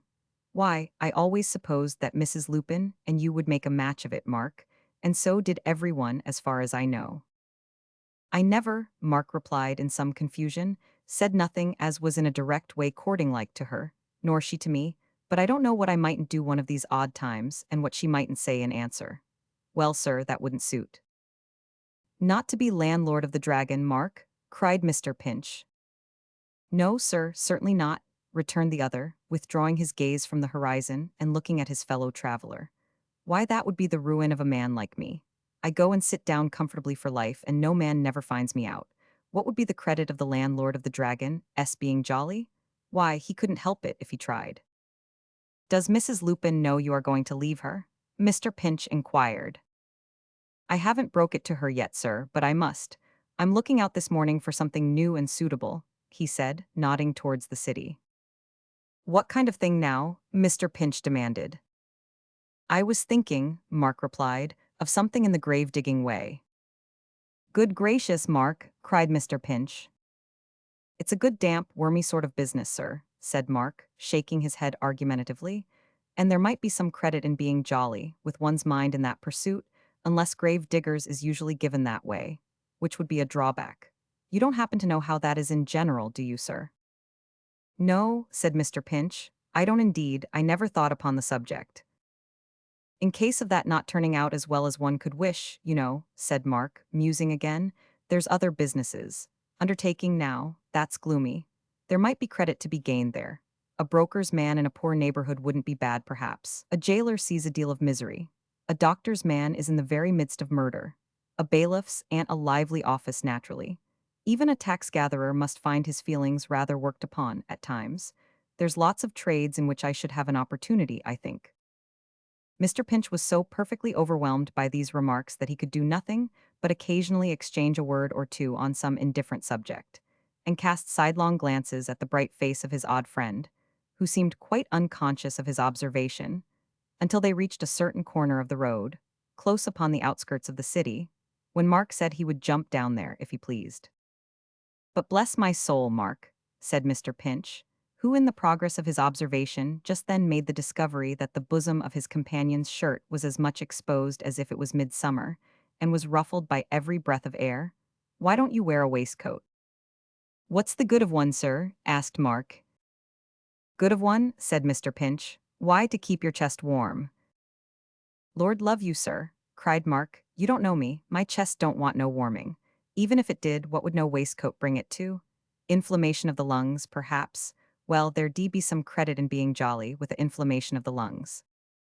As Mr. Pinch returned no other answer than such as was conveyed in his breathing very hard, and opening his eyes very wide, and nodding his head very much, Mark thanked him for his ride, and without troubling him to stop, jumped lightly down. And away he fluttered with his red neckerchief and his open coat down a cross lane, turning back from time to nod to Mr. Pinch, and looking one of the most careless, good-humored, comical fellows in life.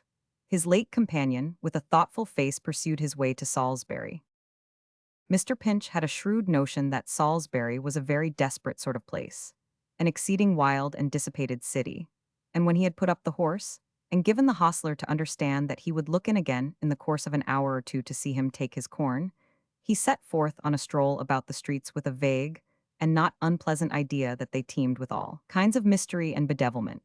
To one of his quiet habits, this little delusion was greatly assisted by the circumstance of its being market day, and the thoroughfares about the marketplace being filled with carts, horses, donkeys, baskets, wagons, garden stuff, meat, tripe, pies, poultry, and hucksters, wares of every opposite description and possible variety of character. Then there were young farmers and old farmers with smock frocks, brown greatcoats, drab greatcoats, red worsted comforters, leather leggings, wonderful shaped hats, hunting whips, and rough sticks, standing about in groups, or talking noisily together on the tavern steps, or paying and receiving huge amounts of greasy wealth, with the assistance of such bulky pocketbooks that when they were in their pockets it was apoplexy to get them out, and when they were out it was spasms to get them in again. Also there were farmers' wives in beaver bonnets and red cloaks, riding shaggy horses purged of all earthly passions, who went soberly into all manner of places without desiring to know why, and who, if required, would have stood stock still in a china shop, with a complete dinner service at each hoof. Also a great many dogs, who were strongly interested in the state of the market and the bargains of their masters, and a great confusion of tongues, both brute and human. Mr. Pinch regarded everything exposed for sale with great delight, and was particularly struck by the itinerant cutlery, which he considered of the very keenest kind, insomuch that he purchased a pocket knife with 7 blades in it, and not a cut, as he afterwards found out, among them. When he had exhausted the marketplace, and watched the farmers safe into the market dinner, he went back to look after the horse. Having seen him eat unto his heart's content, he issued forth again, to wander round the town and regale himself with the shop windows, previously taking a long stare at the bank, and wondering in what direction underground the caverns might be where they kept the money, and turning to look back at 1 or 2 young men who passed him, whom he knew to be articled to solicitors in the town, and who had a sort of fearful interest in his eyes, as jolly dogs who knew a thing or two, and kept it up tremendously. But the shops. First of all there were the jewelers' shops, with all the treasures of the earth displayed therein, and such large silver watches hanging up in every pane of glass, that if they were anything but first-rate goers, it certainly was not because the works could decently complain of want of room. In good sooth they were big enough, and perhaps, as the saying is, ugly enough to be the most correct of all mechanical performers. In Mr. Pinch's eyes, however, they were smaller than Geneva ware, and when he saw one very bloated watch announced as a repeater, gifted with the uncommon power of striking every quarter of an hour inside the pocket of its happy owner, he almost wished that he were rich enough to buy it. But what were even gold and silver, precious stones and clockwork, to the bookshops, whence a pleasant smell of paper freshly pressed came issuing forth, awakening instant recollections of some new grammar had at school, long time ago, with Master Pinch, Grove House Academy, inscribed in faultless writing on the flyleaf. That whiff of Russia leather, too, and all those rows on rows of volumes neatly ranged within, What happiness did they suggest? And in the window were the spick and span new works from London, with the title pages, and sometimes even the first page of the first chapter, laid wide open, tempting unwary men to begin to read the book. And then, in the impossibility of turning over, to rush blindly in and buy it. Here too were the dainty frontispiece and trim vignette, pointing like handposts on the outskirts of great cities, to the rich stock of incident beyond, and store of books with many a grave portrait and time-honored name, whose matter he knew well, and would have given minds to have, in any form, upon the narrow shell beside his bed at Mr. Pecksniff's. What a heartbreaking shop it was. There was another, not quite so bad at first but still a trying shop, where children's books were sold, and where poor Robinson Crusoe stood alone in his might, with dog and hatchet, goatskin cap and fowling pieces, calmly surveying Philip Quarn and the host of imitators round him, and calling Mr. Pinch to witness that he, of all the crowd, impressed one solitary footprint on the shore of boyish memory, whereof the tread of generations should not stir the lightest grain of sand. And there too were the Persian tales, with flying chests and students of enchanted books shut up for years in caverns. And there too was Abuda, the merchant, with the terrible little old woman hobbling out of the box in his bedroom. And there the mighty talisman, the rare Arabian Nights with Qasim Baba divided by four, like the ghost of a dreadful sum, hanging up, all gory in the robber's cave. Which matchless wonders, coming fast on Mr. Pinch's mind, did so rub up and chafe that wonderful lamp within him, that when he turned his face towards the busy street, a crowd of phantoms waited on his pleasure, and he lived again, with new delight, the happy days before the Pecksniff era. He had less interest now in the chemists' shops, with their great glowing bottles, with smaller repositories of brightness in their very stoppers, and in their agreeable compromises between medicine and perfumery, in the shape of toothsome lozenges and virgin honey. Neither had he the least regard, but he never had much for the tailors, where the newest metropolitan waistcoat patterns were hanging up, which by some strange transformation always looked amazing there, and never appeared at all like the same thing anywhere else. But he stopped to read the playbill at the theater, and surveyed the doorway with a kind of awe, which was not diminished when a sallow gentleman with long dark hair came out, and told a boy to run home to his lodgings and bring down his broadsword. Mr. Pinch stood rooted to the spot on hearing this, and might have stood there until dark, but that the old cathedral bell began to ring for vesper service, on which he tore himself away. Now the organist's assistant was a friend of Mr. Pinch's, which was a good thing, for he too was a very quiet, gentle soul, and had been, like Tom, a kind of old-fashioned boy at school, though well liked by the noisy fellow too. As good luck would have it, Tom always said he had great good luck. The assistant chanced that very afternoon to be on duty by himself, with no one in the dusty organ loft but Tom. So while he played, Tom helped him with the stops. And finally, the service being just over, Tom took the organ himself. It was then turning dark, and the yellow light that streamed in through the ancient windows in the choir was mingled with a murky red. As the grand tones resounded through the church, they seemed, to Tom, to find an echo in the depth of every ancient tomb, no less than in the deep mystery of his own heart. Great thoughts and hopes came crowding on his mind as the rich music rolled upon the air, and yet among them, something more grave and solemn in their purpose, but the same, were all the images of that day, down to its very lightest recollection of childhood. The feeling that the sounds awakened, in the moment of their existence, seemed to include his whole life and being. And as the surrounding realities of stone and wood and glass grew dimmer in the darkness, these visions grew so much the brighter that Tom might have forgotten the new pupil and the expectant master and have sat there pouring out his grateful heart till midnight, but for a very earthy old verger insisting on locking up the cathedral forthwith. So he took leave of his friend, with many thanks, groped his way out, as well as he could, into the now lamplighted streets, and hurried off to get his dinner. All the farmers being by this time jogging homewards, there was nobody in the sanded parlor of the tavern where he had left the horse. So he had his little table drawn out close before the fire, and fell to work upon a well-cooked steak and smoking hot potatoes, with a strong appreciation of their excellence, and a very keen sense of enjoyment. Beside him, too, there stood a jug of most stupendous Wiltshire beer, and the effect of the whole was so transcendent, that he was obliged every now and then to lay down his knife and fork, rub his hands, and think about it. By the time the cheese and celery came, Mr. Pinch had taken a book out of his pocket, and could afford to trifle with the viands, now eating a little, now drinking a little, now reading a little, and now stopping to wonder what sort of a young man the new pupil would turn out to be. He had passed from this latter theme and was deep in his book again, when the door opened, and another guest came in, bringing with him such a quantity of cold air that he positively seemed at first to put the fire out. "Very hard frost tonight, sir," said the newcomer, courteously acknowledging Mr. Pinch's withdrawal of the little table, that he might have place. "Don't disturb yourself, I beg." Though he said this with a vast amount of consideration for Mr. Pinch's comfort, he dragged one of the great leather-bottomed chairs to the very center of the hearth, notwithstanding, and sat down in front of the fire, with a foot on each hob. "My feet are quite numbed, bitter cold to be sure." "You have been in the air some considerable time, I dare say," said Mr. Pinch. "All day, outside a coach too." "That accounts for his making the room so cool," thought Mr. Pinch. "Poor fellow, how thoroughly chilled he must be."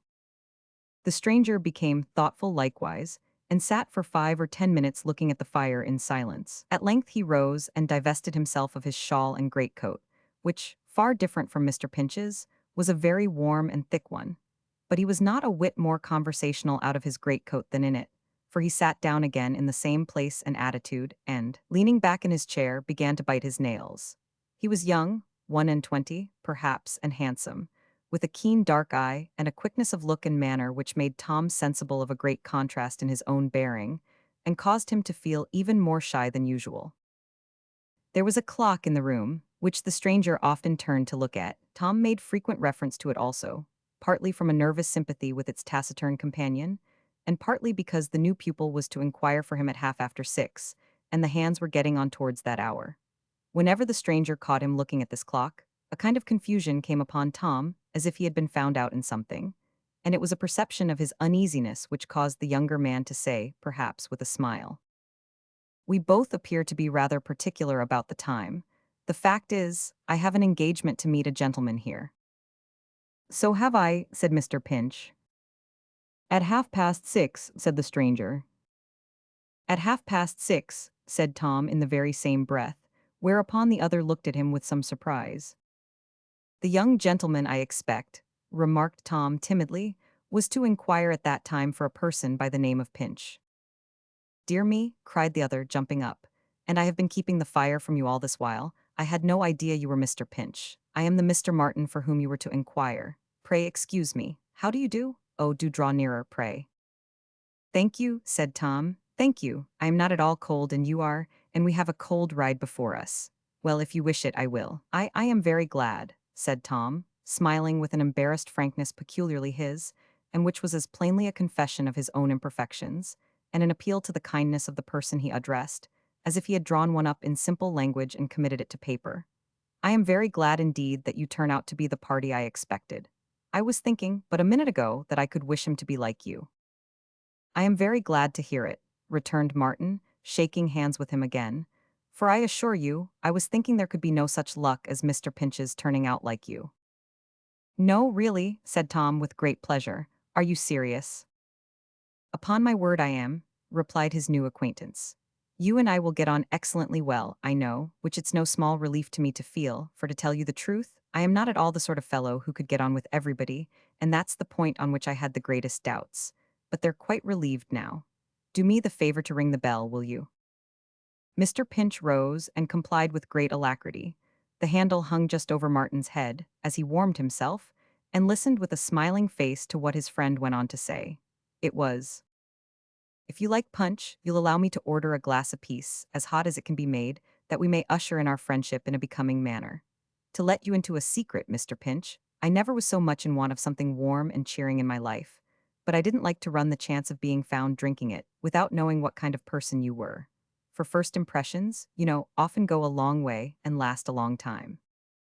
Mr. Pinch assented, and the punch was ordered. In due course it came, hot and strong. After drinking to each other in the steaming mixture, they became quite confidential. "I'm a sort of relation of Pecksniff's, you know," said the young man. "Indeed," cried Mr. Pinch. "Yes, my grandfather is his cousin, so he's kith and kin to me somehow, if you can make that out. I can't." "Then Martin is your Christian name?" said Mr. Pinch thoughtfully. "Oh. Of course it is," returned his friend. "I wish it was my surname, for my own is not a very pretty one, and it takes a long time to sign. Chuzzlewit is my name." "Dear me," cried Mr. Pinch with an involuntary start. You're not surprised at my having two names, I suppose? Returned the other, setting his glass to his lips. Most people have. Oh no, said Mr. Pinch. Not at all. Oh dear no, well. And then remembering that Mr. Pecksniff had privately cautioned him to say nothing in reference to the old gentleman of the same name who had lodged at the Dragon, but to reserve all mention of that person for him, he had no better means of hiding his confusion than by raising his own glass to his mouth. They looked at each other out of their respective tumblers for a few seconds, and then put them down empty. I told them in the stable to be ready for us 10 minutes ago, said Mr. Pinch, glancing at the clock again. Shall we go? If you please, returned the other. Would you like to drive? Said Mr. Pinch, his whole face beaming with a consciousness of the splendor of his offer. You shall if you wish. Why, that depends, Mr. Pinch, said Martin, laughing, upon what sort of a horse you have. Because if he's a bad one, I would rather keep my hands warm by holding them comfortably in my greatcoat pockets. He appeared to think this such a good joke that Mr. Pinch was quite sure it must be a capital one. Accordingly, he laughed too, and was fully persuaded that he enjoyed it very much. Then he settled his bill, and Mr. Chuzzlewit paid for the punch, and having wrapped themselves up to the extent of their respective means, they went out together to the front door, where Mr. Pecksniff's property stopped the way. I won't drive, thank you, Mr. Pinch, said Martin, getting into the sitter's place. By the by, there's a box of mine. Can we manage to take it? Oh, certainly, said Tom. Put it in, Dick, anywhere. 20,117 M. Original. It was not precisely of that convenient size, which would admit of its being squeezed into any odd corner, but Dick the hostler got it in somehow, and Mr. Chuzzlewit helped him. It was all on Mr. Pinch's side, and Mr. Chuzzlewit said he was very much afraid it would encumber him, to which Tom said, not at all, though it forced him into such an awkward position that he had much ado to see anything but his own knees. But it is an ill wind that blows nobody any good, and the wisdom of the saying was verified in this instance. For the cold air came from Mr. Pinch's side of the carriage, and by interposing a perfect wall of box and man between it and the new pupil, he shielded that young gentleman effectually, which was a great comfort. It was a clear evening, with a bright moon. The whole landscape was silvered by its light and by the hoarfrost, and everything looked exquisitely beautiful. At first, the great serenity and peace through which they traveled disposed them both to silence, but in a very short time the punch within them and the healthful air without made them loquacious, and they talked incessantly. When they were halfway home, and stopped to give the horse some water, Martin, who was very generous with his money, ordered another glass of punch, which they drank between them, and which had not the effect of making them less conversational than before. Their principal topic of discourse was naturally Mr. Pecksniff and his family, of whom, and of the great obligations they had heaped upon him. Tom Pinch, with the tears standing in his eyes, drew such a picture as would have inclined anyone of common feeling almost to revere them, and of which Mr. Pecksniff had not the slightest foresight or preconceived idea, or he certainly, being very humble, would not have sent Tom Pinch to bring the pupil home. In this way they went on, and on, and on in the language of the storybooks, until at last the village lights appeared before them, and the church spire cast a long reflection on the graveyard grass, as if it were a dial, alas, the truest in the world, marking whatever light shone out of heaven, the flight of days and weeks and years, by some new shadow on that solemn ground. A pretty church, said Martin, observing that his companion slackened the slack pace of the horse as they approached. Is it not? Cried Tom with great pride. There's the sweetest little organ there you ever heard. I play it for them. Indeed, said Martin, it is hardly worth the trouble, I should think. What do you get for that now? Nothing, answered Tom. Well, returned his friend, you are a very strange fellow. To which remark there succeeded a brief silence. When I say nothing, observed Mr. Pinch cheerfully, I am wrong, and don't say what I mean, because I get a great deal of pleasure from it, and the means of passing some of the happiest hours I know. It led to something else the other day, but you will not care to hear about that, I dare say. Oh yes, I shall. What? It led to my seeing, said Tom, in a lower voice, one of the loveliest and most beautiful faces you can possibly picture to yourself. And yet I am able to picture a beautiful one, said his friend thoughtfully, or should be, if I have any memory. She came, said Tom, laying his hand upon the other's arm, for the first time very early in the morning, when it was hardly light, and when I saw her, over my shoulder, standing just within the porch, I turned quite cold, almost believing her to be a spirit. A moment's reflection got the better of that, of course, and fortunately it came to my relief so soon that I didn't leave off playing. Why fortunately? Why? Because she stood there, listening. I had my spectacles on and saw her through the chinks in the curtains as plainly as I see you, and she was beautiful. After a while she glided off, and I continued to play until she was out of hearing. Why did you do that? Don't you see? Responded Tom, because she might suppose I hadn't seen her and might return. And did she? Certainly she did. Next morning and next evening too, but always when there were no people about and always alone. I rose earlier and sat there later that when she came, she might find the church door open and the organ playing and might not be disappointed. She strolled that way for some days and always stayed to listen. But she is gone now, and of all unlikely things in this wide world, it is perhaps the most improbable that I shall ever look upon her face again. You don't know anything more about her. No. And you never followed her when she went away. Why should I distress her by doing that? Said Tom Pinch. Is it likely that she wanted my company? She came to hear the organ, not to see me, and would you have had me scare her from a place she seemed to grow quite fond of? Now, heaven bless her, cried Tom, to have given her but a minute's pleasure every day, I would have gone on playing the organ at those times, until I was an old man. Quite contented if she sometimes thought of a poor fellow like me, as a part of the music, and more than recompensed if she ever mixed me up with anything she liked as well as she liked that. The new pupil was clearly very much amazed by Mr. Pinch's weakness, and would probably have told him so, and given him some good advice, but for their opportune arrival at Mr. Pecksniff's door. The front door this time, on account of the occasion being one of ceremony and rejoicing. The same man was in waiting for the horse who had been adjured by Mr. Pinch in the morning not to yield to his rabid desire to start. And after delivering the animal into his charge, and beseeching Mr. Chuzzlewit in a whisper never to reveal a syllable of what he had just told him in the fullness of his heart, Tom led the pupil in, for instant presentation. Mr. Pecksniff had clearly not expected them for hours to come, for he was surrounded by open books and was glancing from volume to volume, with a black lead pencil in his mouth, and a pair of compasses in his hand, at a vast number of mathematical diagrams, of such extraordinary shapes that they looked like designs for fireworks.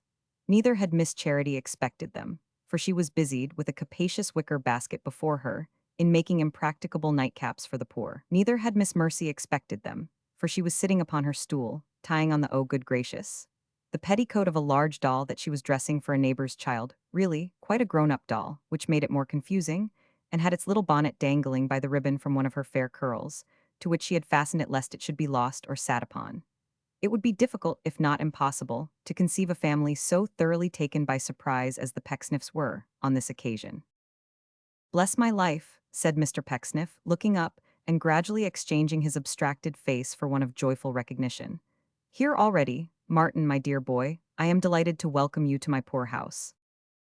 With this kind greeting, Mr. Pecksniff fairly took him to his arms, and patted him several times upon the back with his right hand the while, as if to express that his feelings during the embrace were too much for utterance.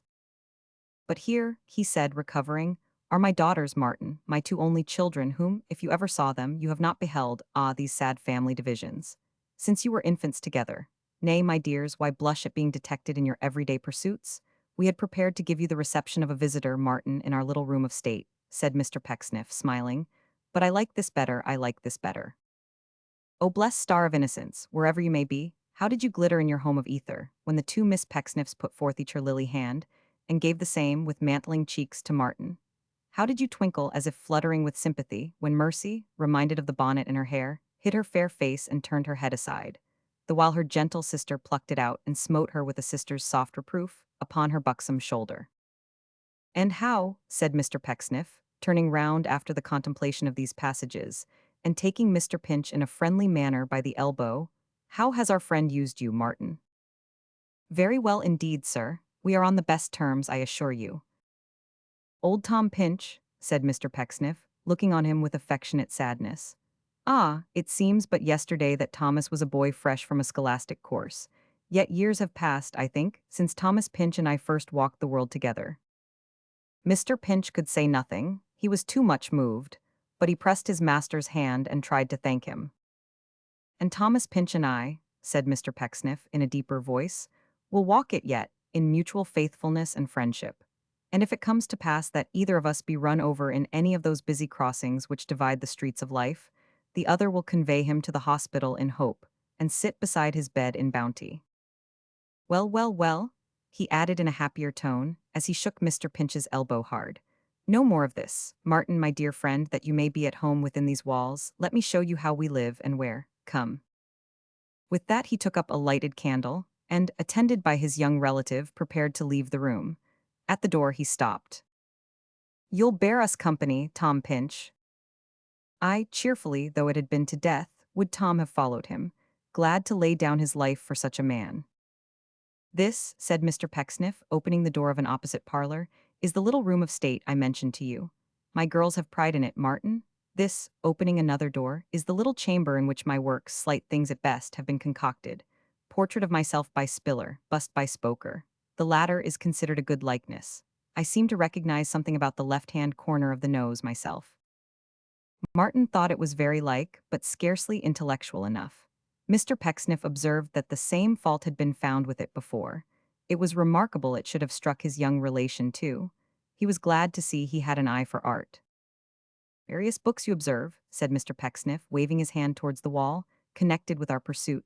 I have scribbled myself, but have not yet published. Be careful how you come upstairs. This," opening another door, "is my chamber. I read here when the family suppose I have retired to rest.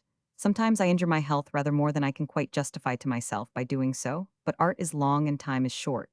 Every facility you see for jotting down crude notions, even here." These latter words were explained by his pointing to a small round table on which were a lamp, divers sheets of paper, a piece of India rubber, and a case of instruments. All put ready, in case an architectural idea should come into Mr. Pecksniff's head in the night, in which event he would instantly leap out of bed and fix it forever. Mr. Pecksniff opened another door on the same floor, and shut it again, all at once, as if it were a blue chamber. But before he had well done so, he looked smilingly round and said, "Why not?" Martin couldn't say why not, because he didn't know anything at all about it. So Mr. Pecksniff answered himself by throwing open the door and saying, "My daughter's room, a poor first floor to us but a bower to them. Very neat, very airy. Plants you observe, hyacinths, books again, birds. These birds, by the by, comprised in all one staggering old sparrow without a tail, which had been borrowed expressly from the kitchen. Such trifles as girls love are here. Nothing more. Those who seek heartless splendor would seek here in vain." With that, he led them to the floor above.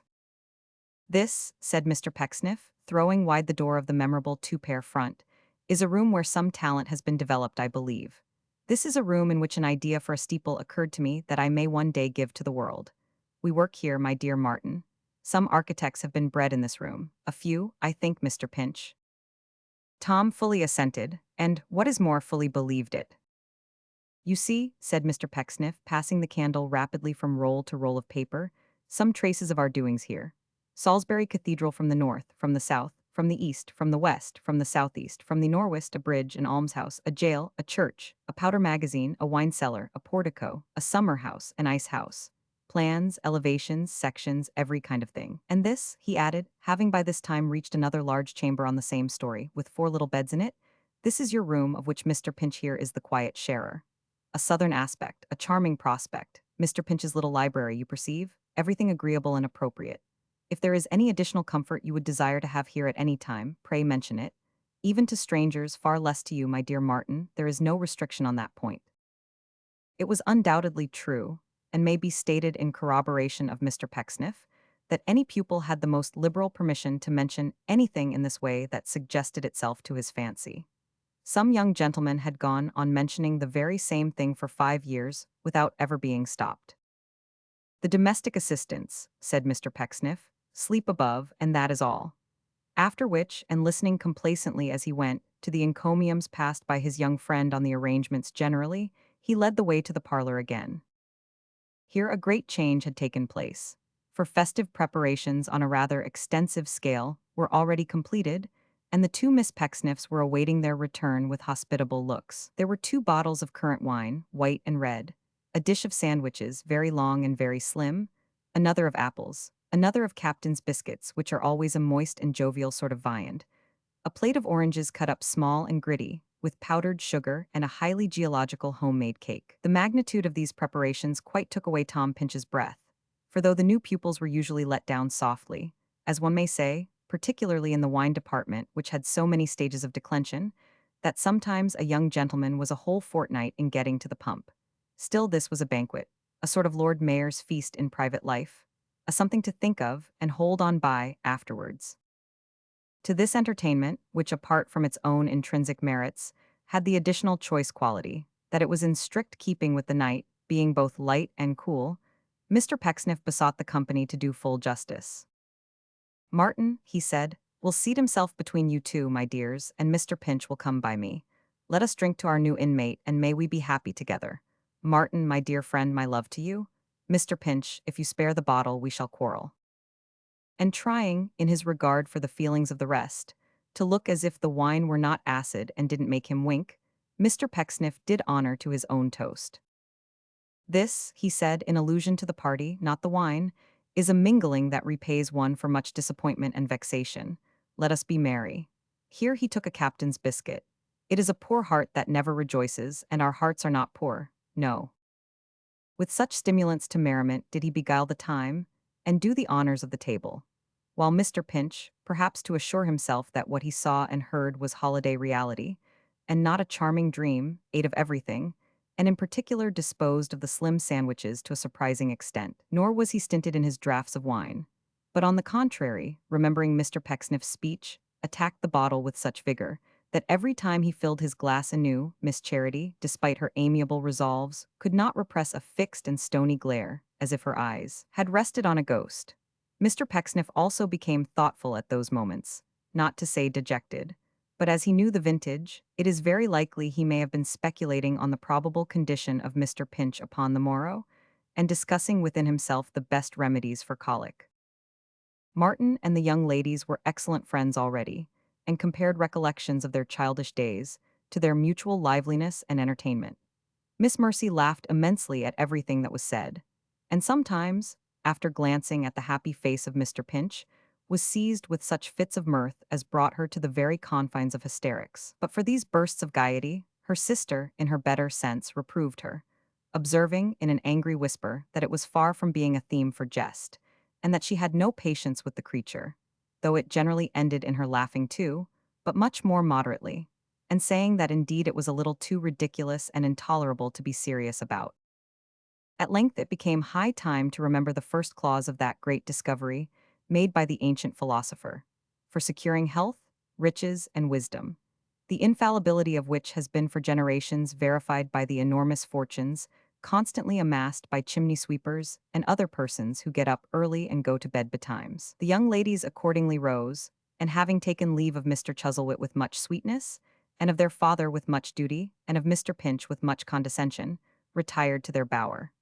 Mr. Pecksniff insisted on accompanying his young friend upstairs for personal superintendence of his comforts, and taking him by the arm, conducted him once more to his bedroom, followed by Mr. Pinch, who bore the light.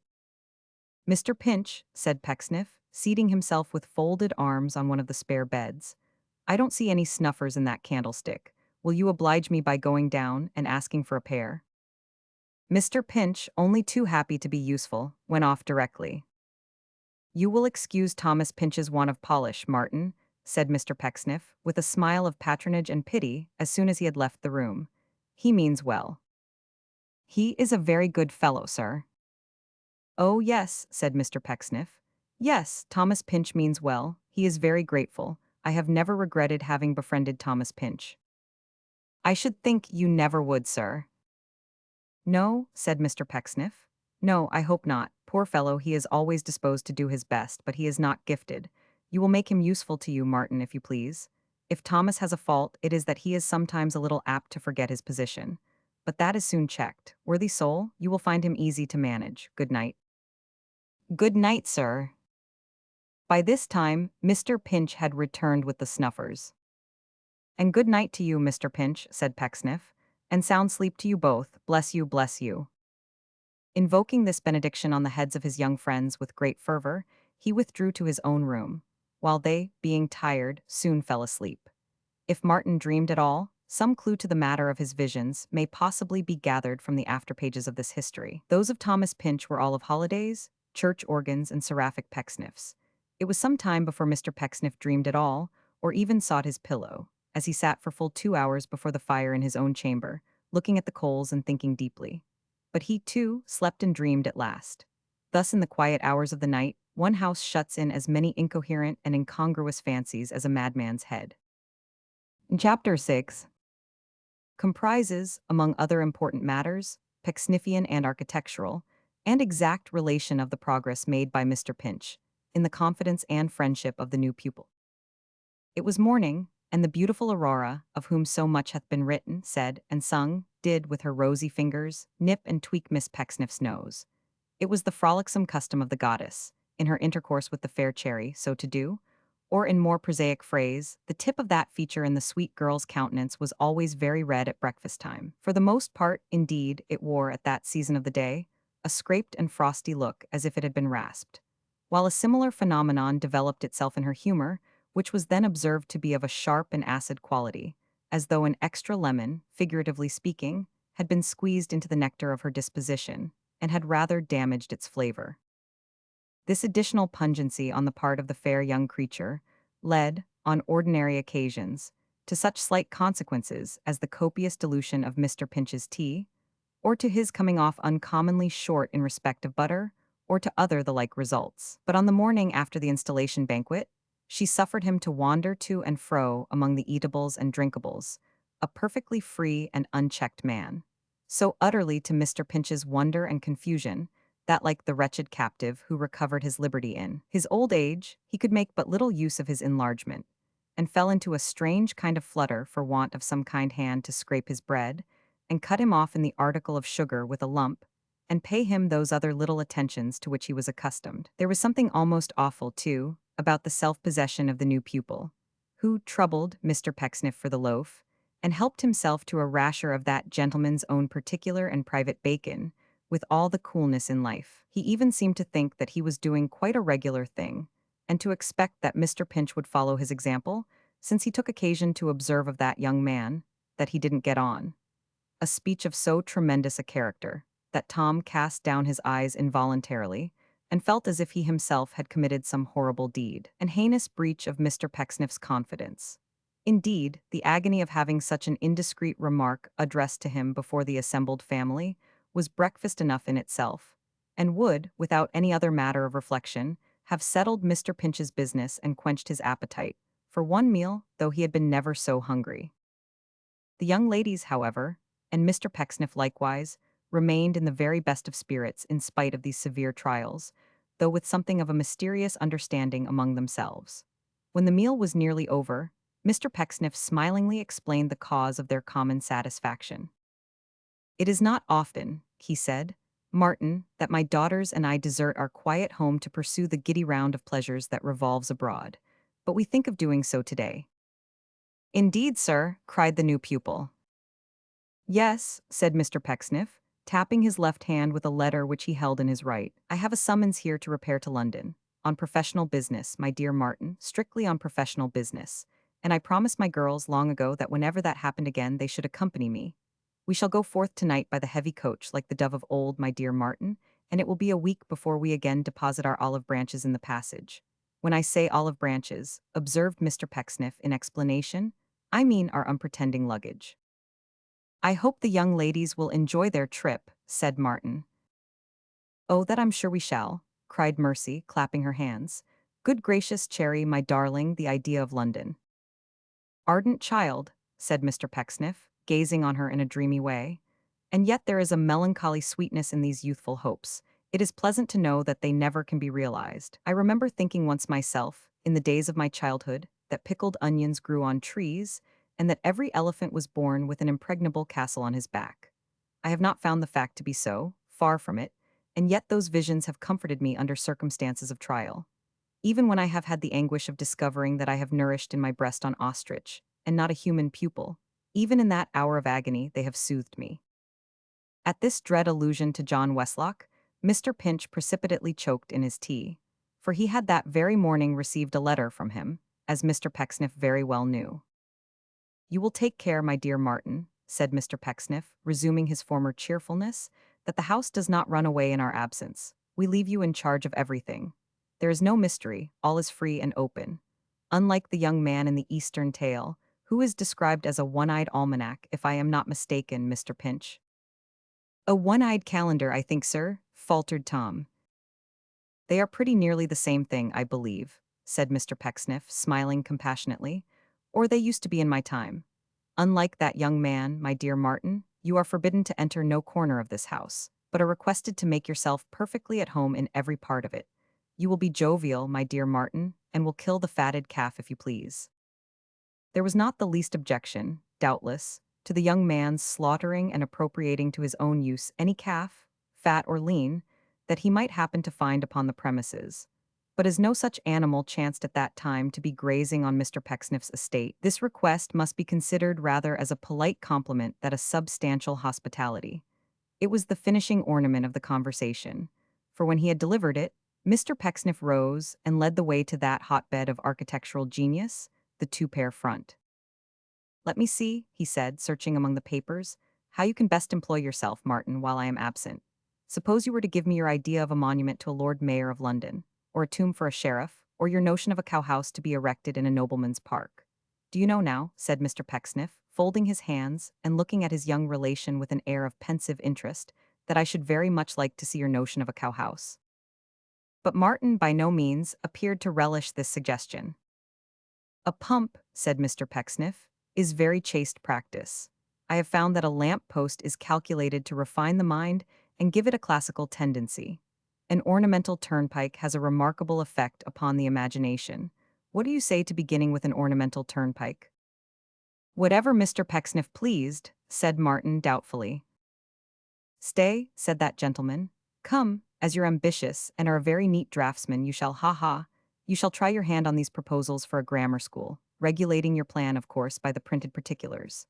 "Upon my word now," said Mr. Pecksniff merrily, "I shall be very curious to see what you make of the grammar school. Who knows but a young man of your taste might hit upon something, impracticable and unlikely in itself, but which I could put into shape?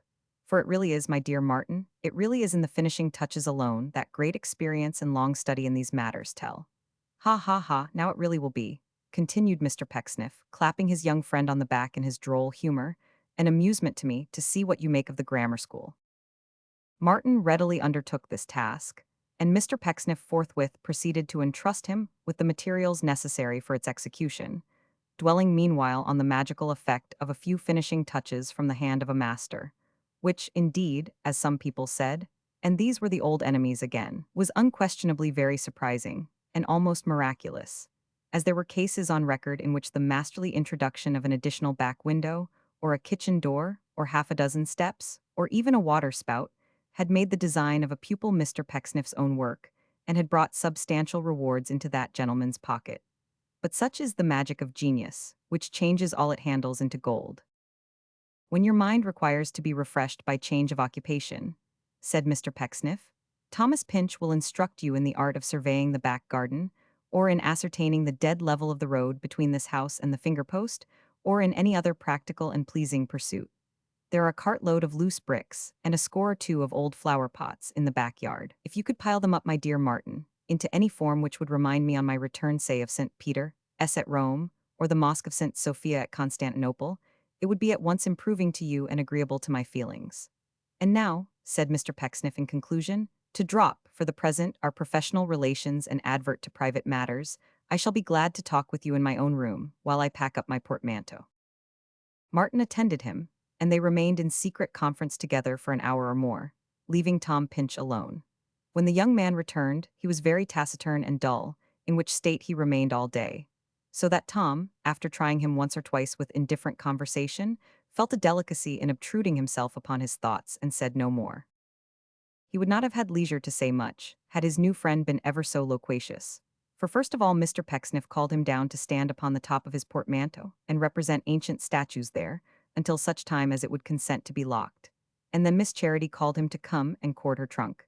And then Miss Mercy sent for him to come and mend her box. And then he wrote the fullest possible cards for all the luggage.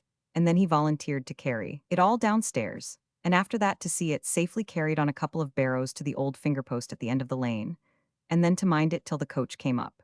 In short, his day's work would have been a pretty heavy one for a porter, but his thorough good will made nothing of it, and as he sat upon the luggage at last, waiting for the Pecksniffs, escorted by the new pupil, to come down the lane, his heart was light with the hope of having pleased his benefactor. "I was almost afraid," said Tom, taking a letter from his pocket and wiping his face, for he was hot with bustling about though it was a cold day, "that I shouldn't have had time to write it, and that would have been 1,000 pities. Postage from such a distance being a serious consideration when one's not rich. She will be glad to see my hand, poor girl, and to hear that Pecksniff is as kind as ever.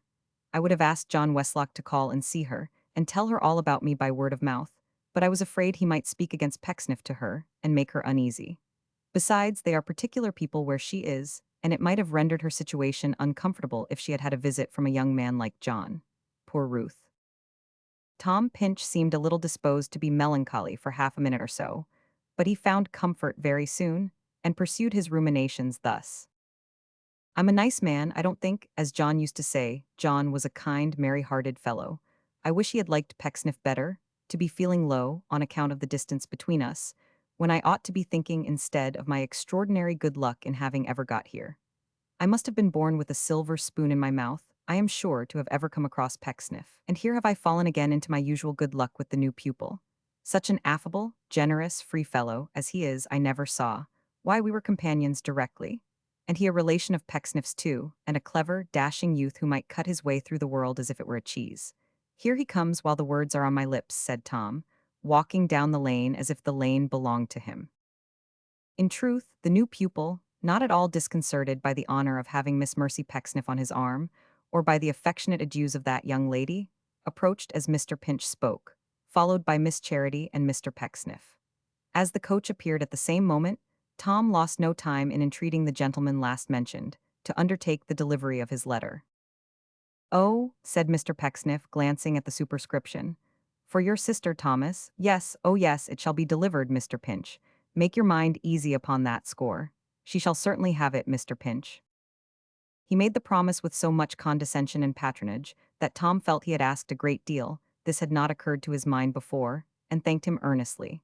The Miss Pecksniffs, according to a custom they had, were amused beyond description at the mention of Mr. Pinch's sister. Oh, the fright, the bare idea of a Miss Pinch! Good heavens! Tom was greatly pleased to see them so merry, for he took it as a token of their favor and good-humored regard. Therefore he laughed too and rubbed his hands and wished them a pleasant journey and safe return, and was quite brisk. Even when the coach had rolled away with the olive branches in the boot and the family of doves inside, he stood waving his hand and bowing, so much gratified by the unusually courteous demeanor of the young ladies that he was quite regardless, for the moment, of Martin Chuzzlewit, who stood leaning thoughtfully against the finger-post, and who after disposing of his fair charge had hardly lifted his eyes from the ground. The perfect silence which ensued upon the bustle and departure of the coach, together with the sharp air of the wintry afternoon, roused them both at the same time. They turned, as by mutual consent, and moved off arm in arm. "How melancholy you are," said Tom. "What is the matter?" "Nothing worth speaking of," said Martin. "Very little more than was the matter yesterday, and much more, I hope, than will be the matter tomorrow. I'm out of spirits, Pinch." "Well," cried Tom, "now do you know I am in capital spirits today, and scarcely ever felt more disposed to be good company. It was a very kind thing in your predecessor, John, to write to me, was it not?" "Why, yes," said Martin carelessly. "I should have thought he would have had enough to do to enjoy himself, without thinking of you, Pinch." "Just what I felt to be so very likely," Tom rejoined. "But no, he keeps his word and says, 'My dear Pinch, I often think of you,' and all sorts of kind and considerate things of that description." "He must be a devilish good-natured fellow," said Martin, somewhat peevishly, "because he can't mean that, you know." "I don't suppose he can, eh?" said Tom, looking wistfully in his companion's face. "He says so to please me, you think?" "Why, is it likely," rejoined Martin, with greater earnestness, "that a young man newly escaped from this kennel of a place, and fresh to all the delights of being his own master in London, can have much leisure or inclination to think favorably of anything or anybody he has left behind him here? I put it to you, Pinch, is it natural?" After a short reflection, Mr. Pinch replied, in a more subdued tone, that to be sure it was unreasonable to expect any such thing, and that he had no doubt Martin knew best. "Of course I know best," Martin observed. "Yes, I feel that," said Mr. Pinch mildly. "I said so." And when he had made this rejoinder, they fell into a blank silence again, which lasted until they reached home, by which time it was dark.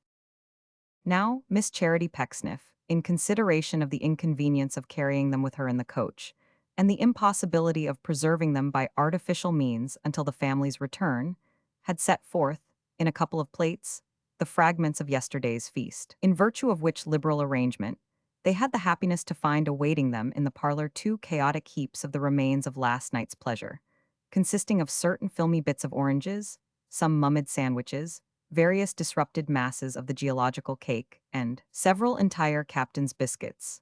That choice liquor in which to steep these dainties might not be wanting.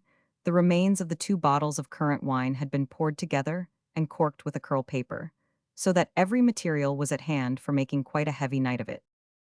Martin Chuzzlewit beheld these roistering preparations with infinite contempt, and stirring the fire into a blaze, to the great destruction of Mr. Pecksniff's coals, sat moodily down before it, in the most comfortable chair he could find.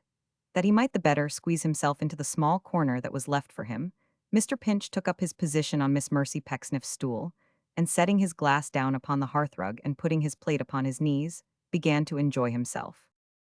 20,132 M. Original.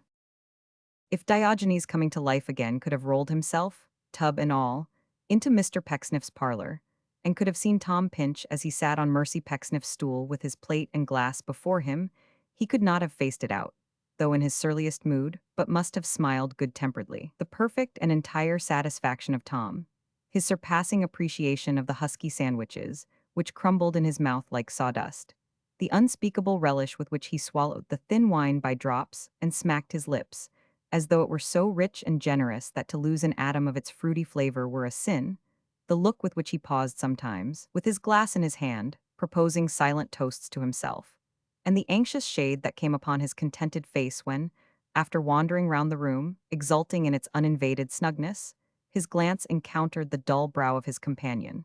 No cynic in the world, though in his hatred of its men a very griffin, could have withstood these things in Thomas Pinch. Some men would have slapped him on the back and pledged him in a bumper of the currant wine, though it had been the sharpest vinegar, aye, and liked its flavor too. Some would have seized him by his honest hand and thanked him for the lesson that his simple nature taught them. Some would have laughed with, and others would have laughed at him, of which last class was Martin Chuzzlewit, who, unable to restrain himself, at last laughed loud and long. "That's right," said Tom, nodding approvingly. "Cheer up, that's capital." At which encouragement young Martin laughed again, and said, as soon as he had breath and gravity enough, "I never saw such a fellow as you are, Pinch." "Didn't you, though?" said Tom. "Well, it's very likely you do find me strange, because I have hardly seen anything of the world, and you have seen a good deal, I dare say." "Pretty well for my time of life," rejoined Martin, drawing his chair still nearer to the fire and spreading his feet out on the fender. "Deuce take it, I must talk openly to somebody. I'll talk openly to you, Pinch." "Do," said Tom. "I shall take it as being very friendly of you." "I'm not in your way, am I?" inquired Martin, glancing down at Mr. Pinch, who was by this time looking at the fire over his leg. "Not at all," cried Tom. "You must know then, to make short of a long story," said Martin, beginning with a kind of effort, as if the revelation were not agreeable to him, "that I have been bred up from childhood with great expectations, and have always been taught to believe that I should be, one day, very rich. So I should have been, but for certain brief reasons which I am going to tell you, and which have led to my being disinherited." "By your father?" inquired Mr. Pinch with open eyes. "By my grandfather. I have had no parents these many years, scarcely within my remembrance."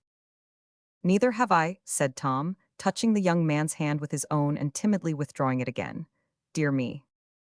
"Why, as to that, you know, Pinch," pursued the other, stirring the fire again and speaking in his rapid, offhand way, "it's all very right and proper to be fond of parents when we have them, and to bear them in remembrance after they're dead, if you have ever known anything of them. But as I never did know anything about mine personally, you know, why, I can't be expected to be very sentimental about M. And I am not, that's the truth." Mr. Pinch was just then looking thoughtfully at the bars, But on his companion pausing in this place, he started and said, "Oh, of course," and composed himself to listen again. "In a word," said Martin, "I have been bred and reared all my life by this grandfather of whom I have just spoken.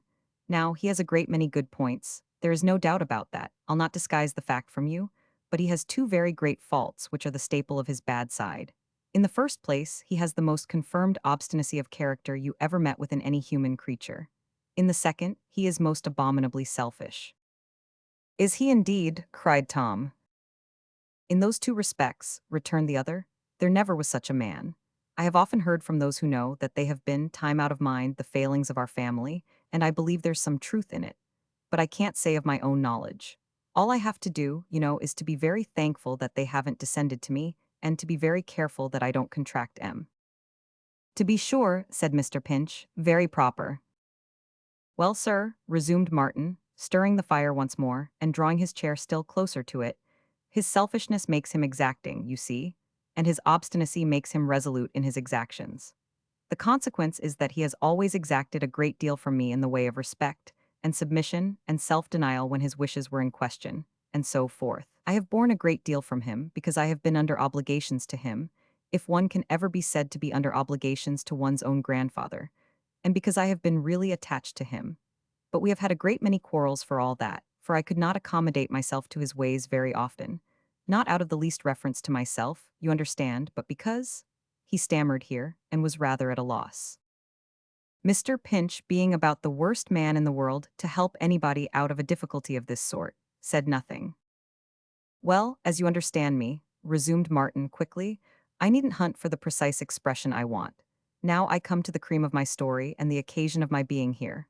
I am in love, Pinch." Mr. Pinch looked up into his face with increased interest. "I say I am in love. I am in love with one of the most beautiful girls the sun ever shone upon. But she is wholly and entirely dependent upon the pleasure of my grandfather, and if he were to know that she favored my passion, she would lose her home and everything she possesses in the world. There is nothing very selfish in that love, I think." "Selfish?" cried Tom.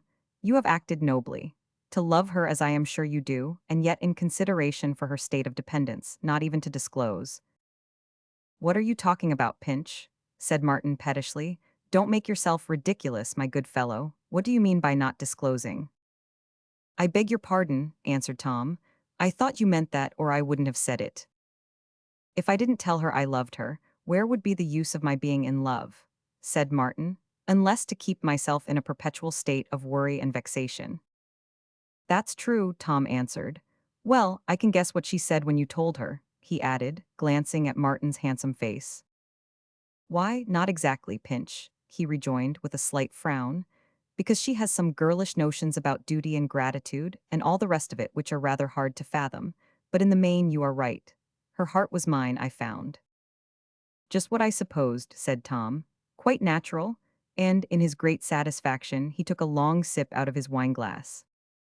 "Although I had conducted myself from the first with the utmost circumspection," pursued Martin, "I had not managed matters so well but that my grandfather, who is full of jealousy and distrust, suspected me of loving her. He said nothing to her, but straightway attacked me in private, and charged me with designing to corrupt the fidelity to himself.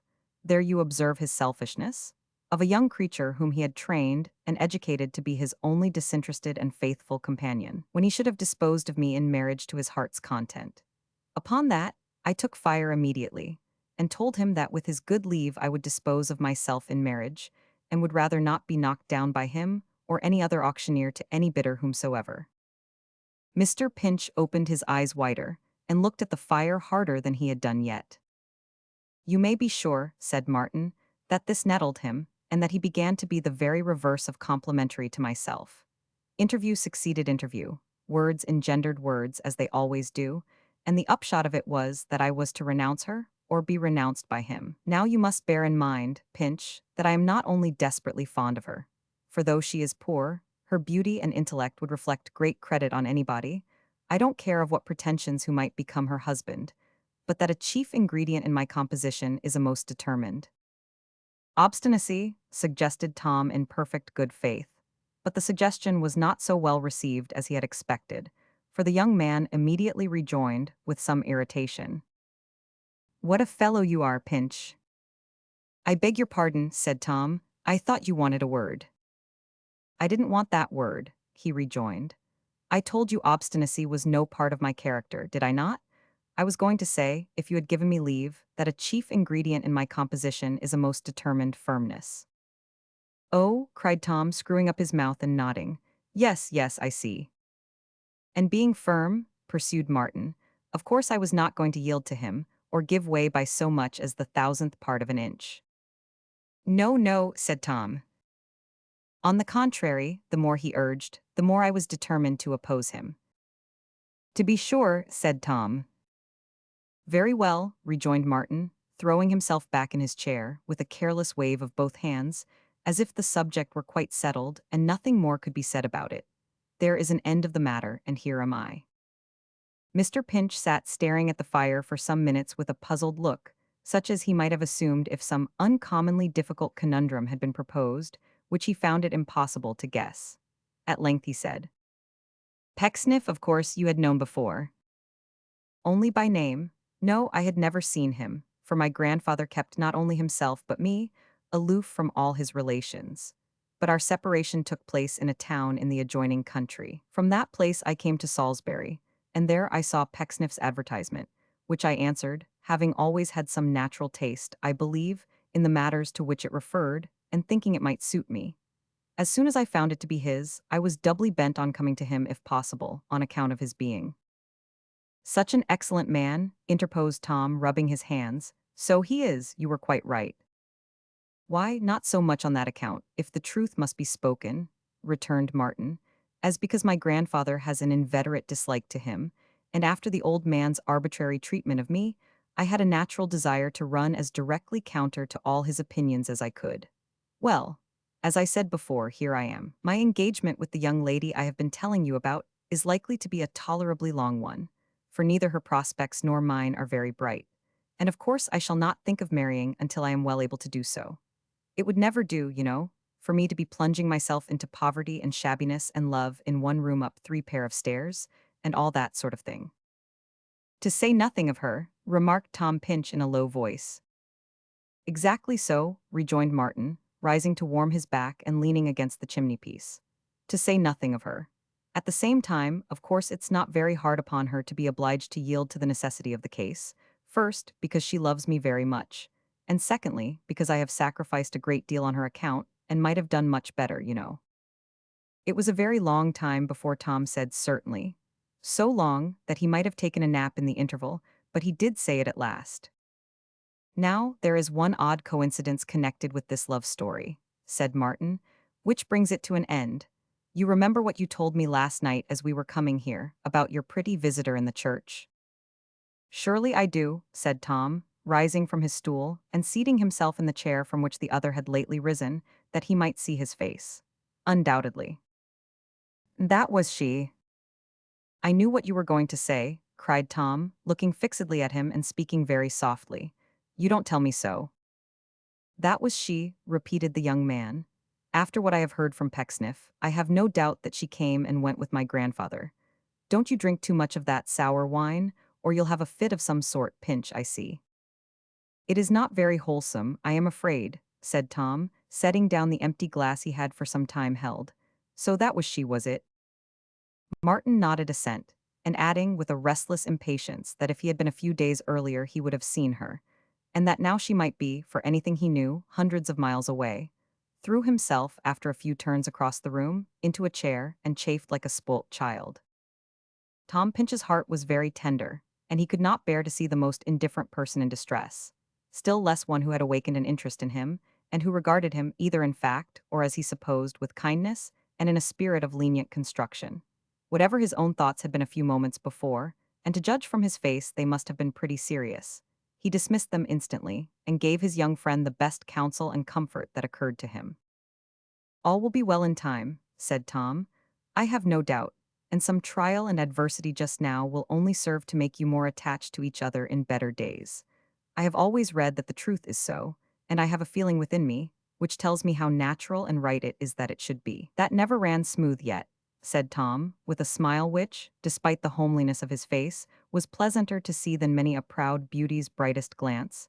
What never ran smooth yet can hardly be expected to change its character for us, so we must take it as we find it and fashion it into the very best shape we can, by patience and good humor. I have no power at all.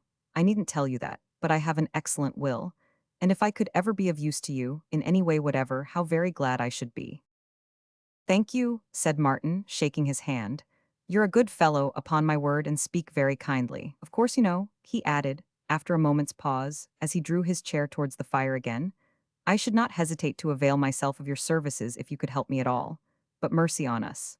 Here he rumpled his hair impatiently with his hand, and looked at Tom as if he took it rather ill that he was not somebody else. You might as well be a toasting fork or a frying pan, Pinch, for any help you can render me. Except in the inclination, said Tom gently. Oh, to be sure, I meant that, of course. If inclination went for anything, I shouldn't want help. I tell you what you may do, though, if you will, and at the present moment, too. What is that? Demanded Tom. Read to me. I shall be delighted, cried Tom, catching up the candle with enthusiasm.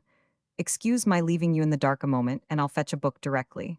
What will you like, Shakespeare? I, replied his friend, yawning and stretching himself. He'll do. I am tired with the bustle of today and the novelty of everything about me, and in such a case there's no greater luxury in the world, I think, than being read to sleep. You won't mind my going to sleep if I can. Not at all, cried Tom. Then begin as soon as you like. You needn't leave off when you see me getting drowsy, unless you feel tired, for it's pleasant to wake gradually to the sounds again. Did you ever try that? No, I never tried that, said Tom. Well, you can, you know, one of these days when we're both in the right humor. Don't mind leaving me in the dark, look sharp. Mr. Pinch lost no time in moving away, and in a minute or two returned with one of the precious volumes from the shelf beside his bed. Martin had in the meantime made himself as comfortable as circumstances would permit, by constructing before the fire a temporary sofa of 3 chairs with Mercy's stool for a pillow, and lying down at full length upon it. Don't be too loud, please, he said to Pinch. No, no, said Tom. You're sure you're not cold? Not at all, cried Tom. I am quite ready then. Mr. Pinch accordingly, after turning over the leaves of his book with as much care as if they were living and highly cherished creatures, made his own selection, and began to read. Before he had completed 50 lines, his friend was snoring. Poor fellow, said Tom, softly, as he stretched out his head to peep at him over the backs of the chairs. He is very young to have so much trouble. How trustful and generous in him to bestow all this confidence in me. And that was she, was it? But suddenly remembering their compact, he took up the poem at the place where he had left off, and went on reading, always forgetting to snuff the candle, until its wick looked like a mushroom. He gradually became so much interested that he quite forgot to replenish the fire, and was only reminded of his neglect by Martin Chuzzlewit starting up after the lapse of an hour or so, and crying with a shiver. Why, it's nearly out, I declare. No wonder I dreamed of being frozen. Do call for some coals. What a fellow you are, Pinch. Chapter 7, in which Mr. Chevy, SLYME, ASSERTS the independence of his spirit, and the Blue Dragon loses a limb. Martin began to work at the grammar school next morning, with so much vigor and expedition, that Mr. Pinch had new reason to do homage to the natural endowments of that young gentleman, and to acknowledge his infinite superiority to himself. The new pupil received Tom's compliments very graciously, and having by this time conceived a real regard for him, in his own peculiar way, predicted that they would always be the very best of friends, and that neither of them, he was certain, but particularly Tom, would ever have reason to regret the day on which they became acquainted. Mr. Pinch was delighted to hear him say this, and felt so much flattered by his kind assurances of friendship and protection, that he was at a loss how to express the pleasure they afforded him. And indeed it may be observed of this friendship, such as it was, that it had within it more likely materials of endurance than many a sworn brotherhood that has been rich in promise. For so long as the one party found a pleasure in patronizing, and the other in being patronized, which was in the very essence of their respective characters, it was of all possible events among the least probable that the twin demons, envy and pride, would ever arise between them. So in very many cases of friendship, or what passes for it, the old axiom is reversed, and like clings to unlike more than to like. They were both very busy on the afternoon succeeding the family's departure. Martin with the grammar school, and Tom in balancing certain receipts of rents, and deducting Mr. Pecksniff's commission from the same, in which abstruse employment he was much distracted by a habit his new friend had of whistling aloud while he was drawing, when they were not a little startled by the unexpected obtrusion into that sanctuary of genius, of a human head which, although a shaggy and somewhat alarming head in appearance, smiled affably upon them from the doorway, in a manner that was at once waggish, conciliatory, and expressive of approbation. "I am not industrious myself, gents both," said the head, "but I know how to appreciate that quality in others.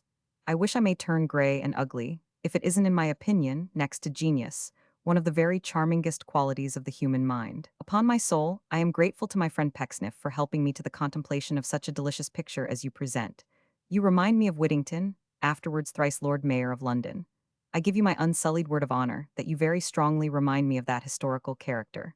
You are a pair of Whittingtons, gents, without the cat, which is a most agreeable and blessed exception to me, for I am not attached to the feline species. My name is Tig, how do you do?" Martin looked to Mr. Pinch for an explanation, and Tom, who had never in his life set eyes on Mr. Tig before, looked to that gentleman himself. "Chevy Slime?" said Mr. Tig, interrogatively, and kissing his left hand in token of friendship. "You will understand me when I say that I am the accredited agent of Chevy Slime, that I am the ambassador from the court of Chiv? Ha ha." "Heyday?" asked Martin, starting at the mention of a name he knew. "Pray, what does he want with me?" "If your name is Pinch," Mr. Tig began. "It is not," said Martin, checking himself. "That is Mr. Pinch." "If that is Mr. Pinch," cried Tig, kissing his hand again, and beginning to follow his head into the room, "he will permit me to say that I greatly esteem and respect his character, which has been most highly commended to me by my friend Pecksniff, and that I deeply appreciate his talent for the organ, notwithstanding that I do not, if I may use the expression, grind myself. If that is Mr. Pinch, I will venture to express a hope that I see him well, and that he is suffering no inconvenience from the easterly wind." "Thank you," said Tom, "I am very well." "That is a comfort," Mr. Tig rejoined. Then, he added, shielding his lips with the palm of his hand and applying them close to Mr. Pinch's ear, "I have come for the letter." "For the letter," said Tom aloud. "What letter?" "The letter," whispered Tig in the same cautious manner as before, "which my friend Pecksniff addressed to Chevy Slime, Esquire, and left with you." "He didn't leave any letter with me," said Tom. "Hush," cried the other. "It's all the same thing, though not so delicately done by my friend Pecksniff as I could have wished. The money." "The money?" cried Tom, quite scared. "Exactly so," said Mr. Tig, with which he rapped Tom twice or thrice upon the breast and nodded several times, as though he would say that he saw they understood each other, that it was unnecessary to mention the circumstance before a third person, and that he would take it as a particular favor if Tom would slip the amount into his hand as quietly as possible. Mr. Pinch, however, was so very much astounded by this, to him, inexplicable deportment, that he at once openly declared there must be some mistake, and that he had been entrusted with no commission whatever having any reference to Mr. Tig, or to his friend, either. Mr. Tig received this declaration with a grave request that Mr. Pinch would have the goodness to make it again, and on Tom's repeating it in a still more emphatic and unmistakable manner, checked it off, sentence for sentence, by nodding his head solemnly at the end of each. When it had come to a close for the second time, Mr. Tig sat himself down in a chair and addressed the young men as follows. "Then I tell you what it is, gents both. There is at this present moment in this very place a perfect constellation of talent and genius, who is involved, through what I cannot but designate as the culpable negligence of my friend Pecksniff, in a situation as tremendous, perhaps, as the social intercourse of the 19th century will readily admit of. There is actually at this instant, at the Blue Dragon in this village, an alehouse, observe. A common, paltry, low-minded, clod-hopping, pipe-smoking alehouse, an individual of whom it may be said in the language of the poet that nobody but himself can in any way come up to him, who is detained there for his bill. Ha, ha, for his bill. I repeat it, for his bill. Now," said Mr. Tig, "we have heard of Fox's Book of Martyrs, I believe, and we have heard of the Court of Requests and the Star Chamber. But I fear the contradiction of no man alive or dead, when I assert that my friend Chevy Slime being held in pawn for a bill beats any amount of cockfighting with which I am acquainted." Martin and Mr. Pinch looked first at each other, and afterwards at Mr. Tigg, who with his arms folded on his breast surveyed them, half in despondency and half in bitterness. "Don't mistake me, gents both," he said, stretching forth his right hand. "If it had been for anything but a bill, I could have borne it, and could still have looked upon mankind with some feeling of respect. But when such a man as my friend Slime is detained for a score, a thing in itself essentially mean, a low performance on a slate, or possibly chalked upon the back of a door, I do feel that there is a screw of such magnitude loose somewhere, that the whole framework of society is shaken, and the very first principles of things can no longer be trusted. In short, gents both," said Mr. Tigg with a passionate flourish of his hands and head, "when a man like Slime is detained for such a thing as a bill, I reject the superstitions of ages and believe nothing. I don't even believe that I don't believe, curse me if I do." "I am very sorry, I am sure," said Tom after a pause, "but Mr. Pecksniff said nothing to me about it, and I couldn't act without his instructions. Wouldn't it be better, sir, if you were to go to wherever you came from yourself and remit the money to your friend?" "How can that be done when I am detained also?" said Mr. Tigg, "and when moreover, owing to the astounding, and I must add, guilty negligence of my friend Pecksniff, I have no money for coach hire." Tom thought of reminding the gentleman, who, no doubt, in his agitation had forgotten it, that there was a post office in the land, and that possibly if he wrote to some friend or agent for a remittance it might not be lost upon the road, or at all events that the chance, however desperate, was worth trusting to. But as his good nature presently suggested to him certain reasons for abstaining from this hint, he paused again, and then asked, "Did you say, sir, that you were detained also?" "Come here," said Mr. Tigg, rising. "You have no objection to my opening this window for a moment?" "Certainly not," said Tom. "Very good," said Mr. Tigg, lifting the sash. "You see a fellow down there in a red neckcloth and no waistcoat?" "Of course I do," cried Tom. "That's Mark Tapley." "Mark Tapley, is it?" said the gentleman. "Then Mark Tapley had not only the great politeness to follow me to this house, but is waiting now to see me home again. And for that attention, sir," added Mr. Tigg, stroking his mustache, "I can tell you that Mark Tapley had better in his infancy have been fed to suffocation by Mrs. Tapley than preserved to this time." Mr. Pinch was not so dismayed by this terrible threat, but that he had voice enough to call to Mark to come in, and upstairs. A summons which he so speedily obeyed, that almost as soon as Tom and Mr. Tigg had drawn in their heads and closed the window again, he, the denounced, appeared before them. "Come here, Mark," said Mr. Pinch. "Good gracious me, what's the matter between Mrs. Lupin and this gentleman?" "What gentleman, sir?" said Mark. "I don't see no gentleman here, sir, excepting you and the new gentleman," to whom he made a rough kind of bow, "and there's nothing wrong between Mrs. Lupin and either of you, Mr. Pinch, I am sure." "Nonsense, Mark," cried Tom. "You see, Mr. Tigg," interposed that gentleman. "Wait a bit, I shall crush him soon, all in good time."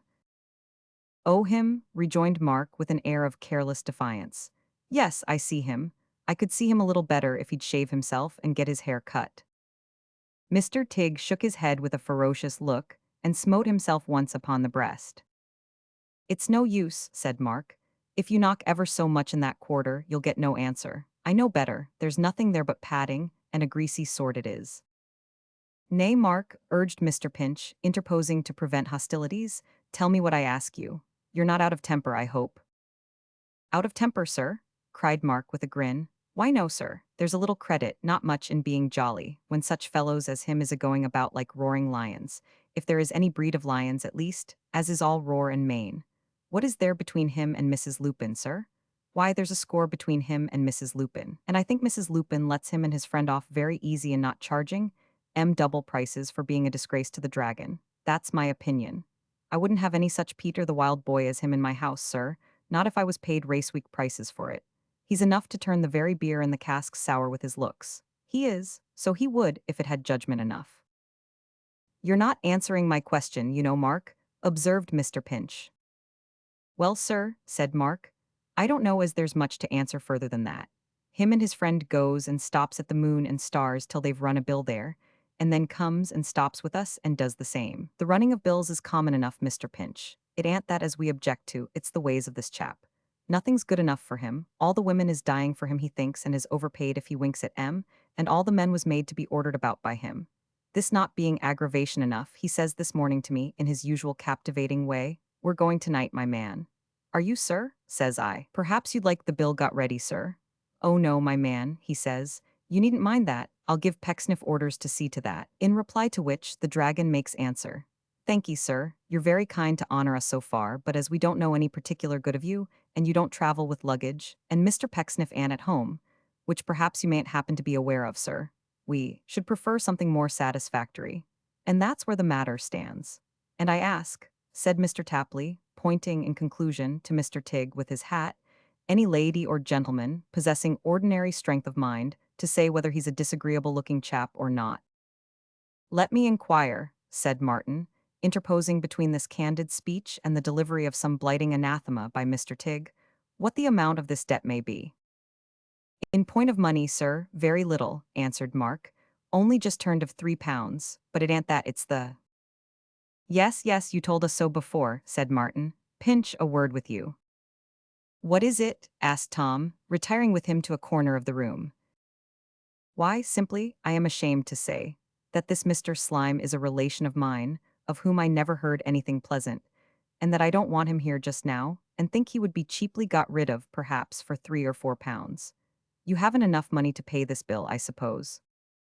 Tom shook his head to an extent that left no doubt of his entire sincerity. "That's unfortunate, for I am poor too, and in case you had had it, I'd have borrowed it of you. But if we told this landlady we would see her paid, I suppose that would answer the same purpose?" "Oh dear, yes," said Tom. "She knows me, bless you." "Then let us go down at once and tell her so, for the sooner we are rid of their company the better. As you have conducted the conversation with this gentleman hitherto, perhaps you'll tell him what we purpose doing, will you?" Mr. Pinch, complying, at once imparted the intelligence to Mr. Tigg, who shook him warmly by the hand in return, assuring him that his faith in anything and everything was again restored. It was not so much, he said, for the temporary relief of this assistance that he prized it, as for its vindication of the high principle that nature's knobs felt with nature's knobs, and that true greatness of soul sympathized with true greatness of soul, all the world over. It proved to him, he said, that like him they admired genius, even when it was coupled with the alloy occasionally visible in the metal of his friend's slime, and on behalf of that friend he thanked them, as warmly and heartily as if the cause were his own. Being cut short in these speeches by a general move towards the stairs, he took possession at the street door of the lapel of Mr. Pinch's coat, as a security against further interruption, and entertained that gentleman with some highly improving discourse until they reached the Dragon, whither they were closely followed by Mark and the new pupil. The rosy hostess scarcely needed Mr. Pinch's word as a preliminary to the release of her two visitors, of whom she was glad to be rid on any terms. Indeed, their brief detention had originated mainly with Mr. Tapley, who entertained a constitutional dislike to gentlemen out at elbows who flourished on false pretenses, and had conceived a particular aversion to Mr. Tigg and his friend, as choice specimens of the species. The business in hand thus easily settled, Mr. Pinch and Martin would have withdrawn immediately, but for the urgent entreaties of Mr. Tigg that they would allow him the honor of presenting them to his friend Slime, which were so very difficult of resistance that, yielding partly to these persuasions, and partly to their own curiosity, they suffered themselves to be ushered into the presence of that distinguished gentleman. He was brooding over the remains of yesterday's decanter of brandy, and was engaged in the thoughtful occupation of making a chain of rings on the top of the table, with the wet foot of his drinking glass. Wretched and forlorn as he looked, Mr. Slime had once been in his way, the choicest of swaggerers, putting forth his pretensions boldly, as a man of infinite taste and most undoubted promise. The stock-in-trade requisite to set up an amateur in this department of business is very slight, and easily got together. A trick of the nose and a curl of the lip sufficient to compound a tolerable sneer, being ample provision for any exigency. But, in an evil hour, this offshoot of the Chuzzlewit trunk, being lazy and ill qualified for any regular pursuit, and having dissipated such means as he ever possessed, had formally established himself as a professor of taste for a livelihood, and finding, too late, that something more than his old amount of qualifications was necessary to sustain him in this calling, had quickly fallen to his present level, where he retained nothing of his old self but his boastfulness and his bile, and seemed to have no existence separate or apart from his friend Tigg. And now so abject and so pitiful was he, at once so maudlin, insolent, beggarly, and proud, that even his friend and parasite, standing erect beside him, swelled into a man by contrast. "Chiv," said Mr. Tigg, clapping him on the back, "my friend Pecksniff not being at home, I have arranged our trifling piece of business with Mr. Pinch and friend. Mr. Pinch and friend, Mr. Chevy Slime. Chiv, Mr. Pinch and friend. These are agreeable circumstances in which to be introduced to strangers," said Chevy Slime, turning his bloodshot eyes towards Tom Pinch. "I am the most miserable man in the world, I believe." Tom begged he wouldn't mention it, and finding him in this condition, retired, after an awkward pause, followed by Martin. But Mr. Tigg so urgently conjured them, by coughs and signs, to remain in the shadow of the door, that they stopped there. "Swear," cried Mr. Slime, giving the table an imbecile blow with his fist, and then feebly leaning his head upon his hand, while some drunken drops oozed from his eyes, "that I am the wretchedest creature on record. Society is in a conspiracy against me. I'm the most literary man alive. I'm full of scholarship. I'm full of genius. I'm full of information. I'm full of novel views on every subject. Yet look at my condition. I'm at this moment obliged to 2 strangers for a tavern bill." Mr. Tigg replenished his friend's glass, pressed it into his hand, and nodded an intimation to the visitors that they would see him in a better aspect immediately. "Obliged to 2 strangers for a tavern bill, eh?"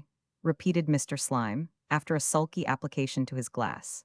"Very pretty, and crowds of impostors, the while becoming famous, men who are no more on a level with me than Tigg. I take you to witness that I am the most persecuted hound on the face of the earth."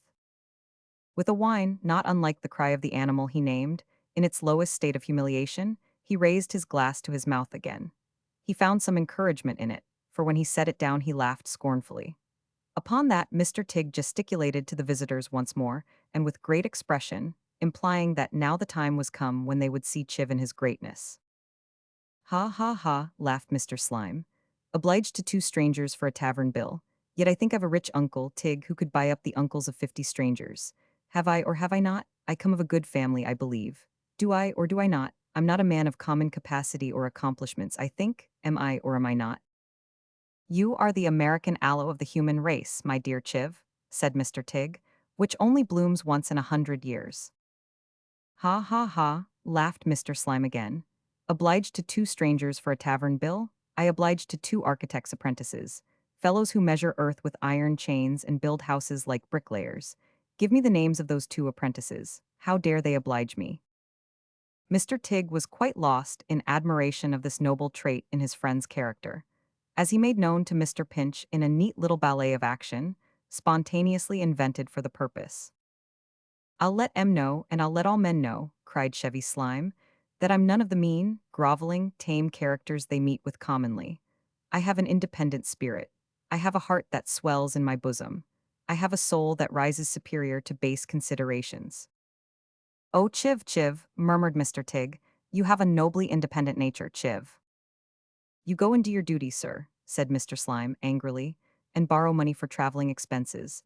And whoever you borrow it of, let em know that I possess a haughty spirit and a proud spirit and have infernally finely touched chords in my nature which won't brook patronage.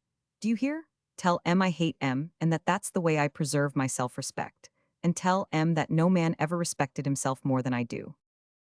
He might have added that he hated 2 sorts of men, all those who did him favors, and all those who were better off than himself, as in either case their position was an insult to a man of his stupendous merits. But he did not, for with the apt closing words above recited, Mr. Slime, of too haughty a stomach to work, to beg, to borrow, or to steal, yet mean enough to be worked or borrowed, begged or stolen for by any catspaw that would serve his turn, too insolent to lick the hand that fed him in his need, yet cur enough to bite and tear it in the dark.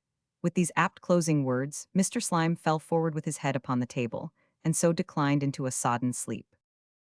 "Was there ever," cried Mr. Tigg, joining the young men at the door and shutting it carefully behind him, "such an independent spirit as is possessed by that extraordinary creature?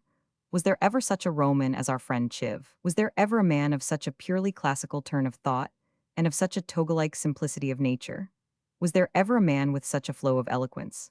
Might he not, gents both, I ask, have sat upon a tripod in the ancient times, and prophesied to a perfectly unlimited extent, if previously supplied with gin and water at the public cost?"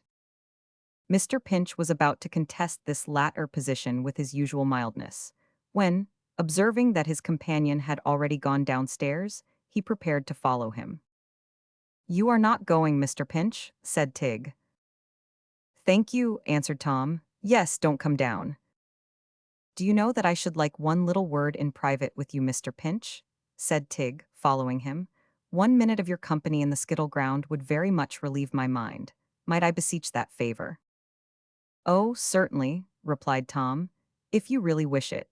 So he accompanied Mr. Tig to the retreat in question, on arriving at which place that gentleman took from his hat what seemed to be the fossil remains of an antediluvian pocket handkerchief, and wiped his eyes therewith. "You have not beheld me this day," said Mr. Tig, "in a favorable light."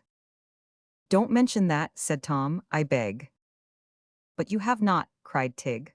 "I must persist in that opinion. If you could have seen me, Mr. Pinch, at the head of my regiment on the coast of Africa, charging in the form of a hollow square, with the women and children and the regimental plate chest in the center, you would not have known me for the same man. You would have respected me, sir."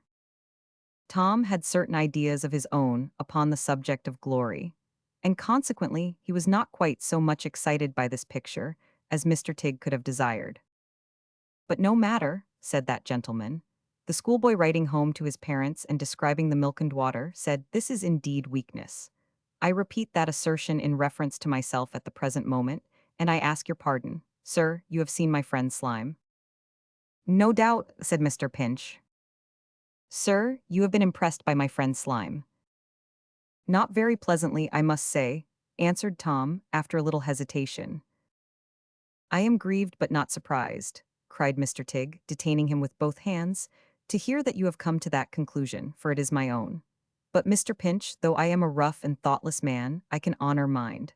I honor mind in following my friend. To you of all men, Mr. Pinch, I have a right to make appeal on mind's behalf, when it has not the art to push its fortune in the world. And so, sir, not for myself, who have no claim upon you, but for my crushed, my sensitive and independent friend, who has, I ask the loan of 3 half-crowns.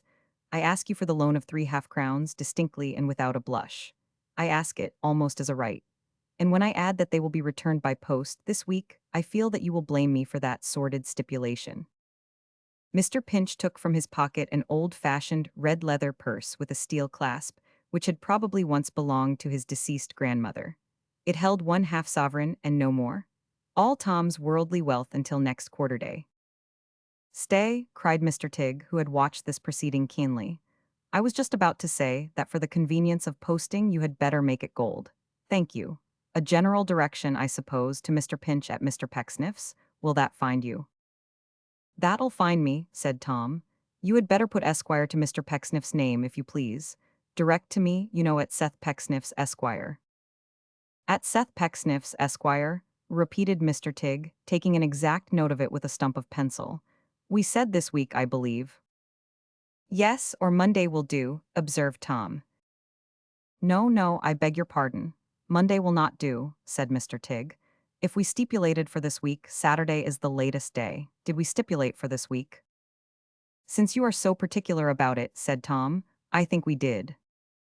Mr. Tig added this condition to his memorandum, read the entry over to himself with a severe frown, and that the transaction might be the more correct and businesslike, appended his initials to the whole. That done, he assured Mr. Pinch that everything was now perfectly regular, and, after squeezing his hand with great fervor, departed. Tom entertained enough suspicion that Martin might possibly turn this interview into a jest, to render him desirous to avoid the company of that young gentleman for the present. With this view, he took a few turns up and down the skittle ground, and did not re-enter the house until Mr. Tig and his friend had quitted it, and the new pupil and Mark were watching their departure from one of the windows. "I was just saying, sir, that if one could live by it," observed Mark, pointing after their late guests, "that would be the sort of service for me. Waiting on such individuals as them would be better than grave digging, sir." "And staying here would be better than either, Mark," replied Tom. "So take my advice and continue to swim easily in smooth water." "It's too late to take it now, sir," said Mark.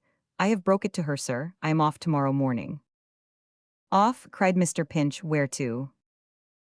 "I shall go up to London, sir." "What to be?" asked Mr. Pinch. "Well, I don't know yet, sir. Nothing turned up that day I opened my mind to you, as was at all likely to suit me. All them trades I thought of was a deal too jolly. There was no credit at all to be got in any of 'em. I must look for a private service, I suppose, sir. I might be brought out strong, perhaps, in a serious family, Mr. Pinch. Perhaps you might come out rather too strong for a serious family's taste, Mark. That's possible, sir. If I could get into a wicked family, I might do myself justice. But the difficulty is to make sure of one's ground, because a young man can't very well advertise that he wants a place, and wages ain't so much an object as a wicked situation. Can he, sir? Why, no, said Mr. Pinch. I don't think he can. An envious family, pursued Mark with a thoughtful face, or a quarrelsome family, or a malicious family, or even a good out-and-out mean family, would open a field of action as I might do something in. The man as would have suited me of all other men was that old gentleman as was took ill here, for he really was a trying customer. However, I must wait and see what turns up, sir, and hope for the worst.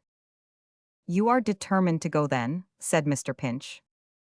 My box is gone already, sir, by the wagon, and I'm going to walk on tomorrow morning and get a lift by the day coach when it overtakes me. So I wish you goodbye, Mr. Pinch, and you too, sir, and all good luck and happiness. They both returned his greeting laughingly, and walked home arm in arm. Mr. Pinch imparting to his new friend, as they went, such further particulars of Mark Tapley's whimsical restlessness as the reader is already acquainted with. In the meantime Mark, having a shrewd notion that his mistress was in very low spirits, and that he could not exactly answer for the consequences of any lengthened tete-a-tete in the bar, kept himself obstinately out of her way all the afternoon and evening. In this piece of generalship he was very much assisted by the great influx of company into the tap-room, for the news of his intention having gone abroad, there was a perfect throng there all the evening, and much drinking of healths and clinking of mugs. At length the house was closed for the night, and there being now no help for it, Mark put the best face he could upon the matter, and walked doggedly to the bar door. If I look at her, said Mark to himself, I'm done. I feel that I'm a-going fast. You have come at last, said Mrs. Lupin. Aye, Mark said, there he was. And you are determined to leave us, Mark? Cried Mrs. Lupin. Why, yes, I am, said Mark, keeping his eyes hard upon the floor. I thought, pursued the landlady with a most engaging hesitation, that you had been fond of the dragon. So I am, said Mark. Then, pursued the hostess, and it really was not an unnatural inquiry, why do you desert it? But as he gave no manner of answer to this question, not even on its being repeated, Mrs. Lupin put his money into his hand and asked him, not unkindly, quite the contrary, what he would take. It is proverbial that there are certain things which flesh and blood cannot bear.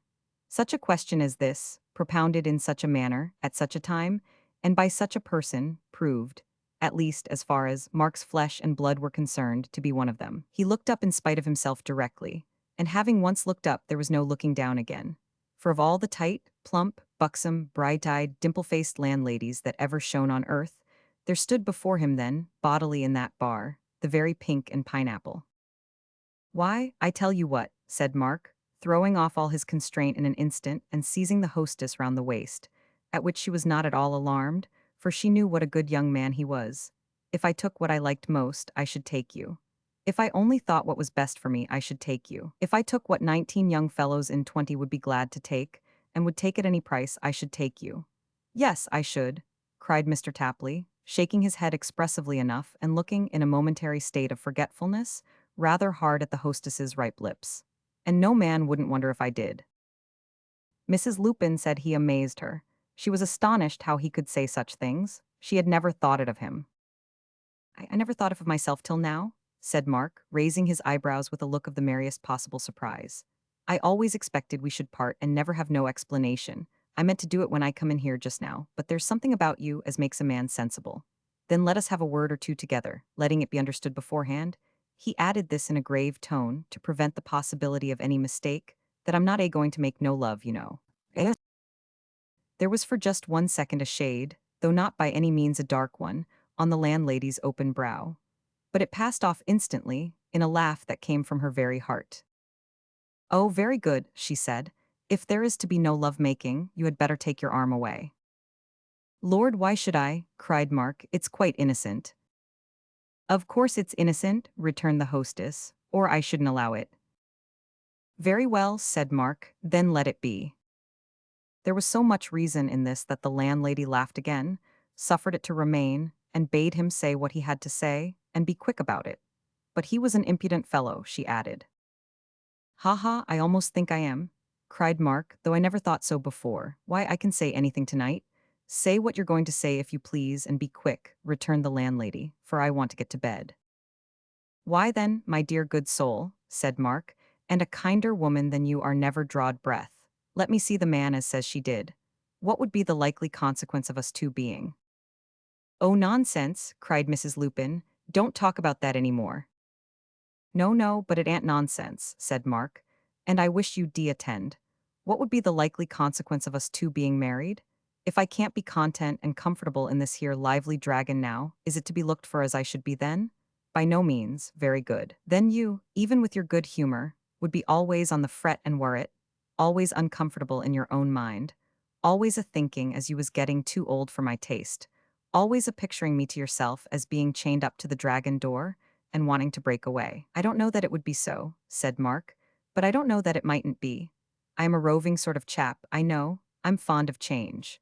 I'm always a-thinking that with my good health and spirits it would be more creditable in me to be jolly where there's things going on to make one dismal. It may be a mistake of mine, you see, but nothing short of trying how it acts will set it right. Then an it best that I should go, particular when your free way has helped me out to say all this, and we can part as good friends as we have ever been since first I entered this here noble dragon, which, said Mr. Tapley in conclusion, has my good word and my good wish to the day of my death. The hostess sat quite silent for a little time, but she very soon put both her hands in Mark's and shook them heartily. For you are a good man, she said, looking into his face with a smile, which was rather serious for her, and I do believe have been a better friend to me tonight than ever I have had in all my life. Oh, as to that, said Mark, that's nonsense, but love my heart alive. He added, looking at her in a sort of rapture, if you are that way disposed, what a lot of suitable husbands there is as you may drive distracted. She laughed again at this compliment, and, once more shaking him by both hands, and bidding him, if he should ever want a friend to remember her, turned gaily from the little bar and up the dragon staircase.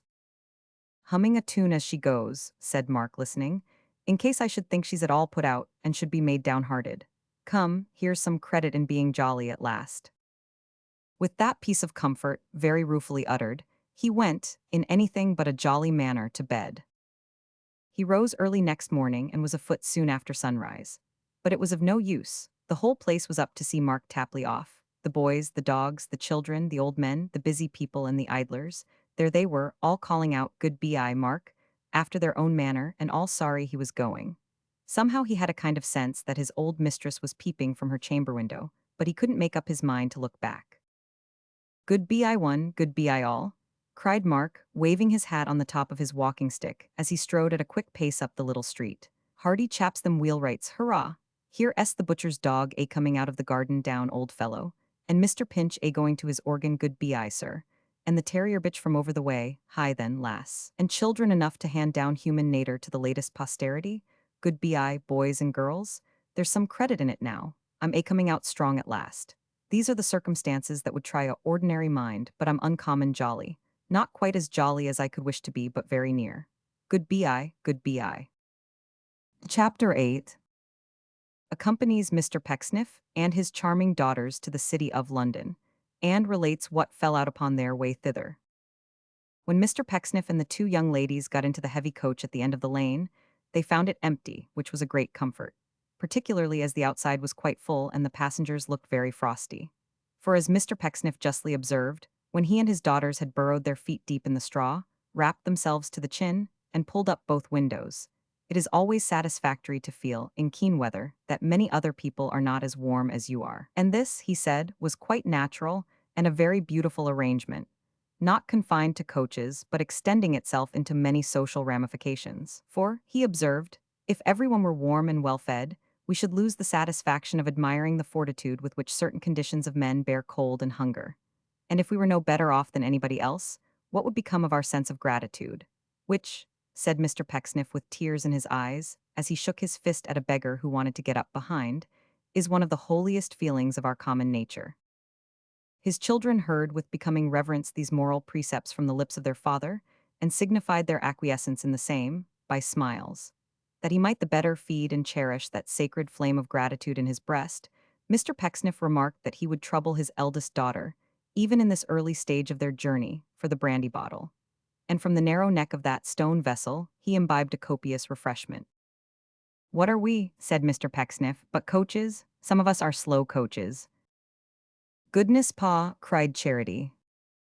"Some of us, I say," resumed her parent with increased emphasis, "are slow coaches, some of us are fast coaches. Our passions are the horses, and rampant animals too." "Really, Pa?" cried both the daughters at once. "How very unpleasant." "And rampant animals too?" repeated Mr. Pecksniff with so much determination that he may be said to have exhibited, at the moment, a sort of moral rampancy himself. "And virtue is the drag. We start from the mother's arms, and we run to the dust shovel."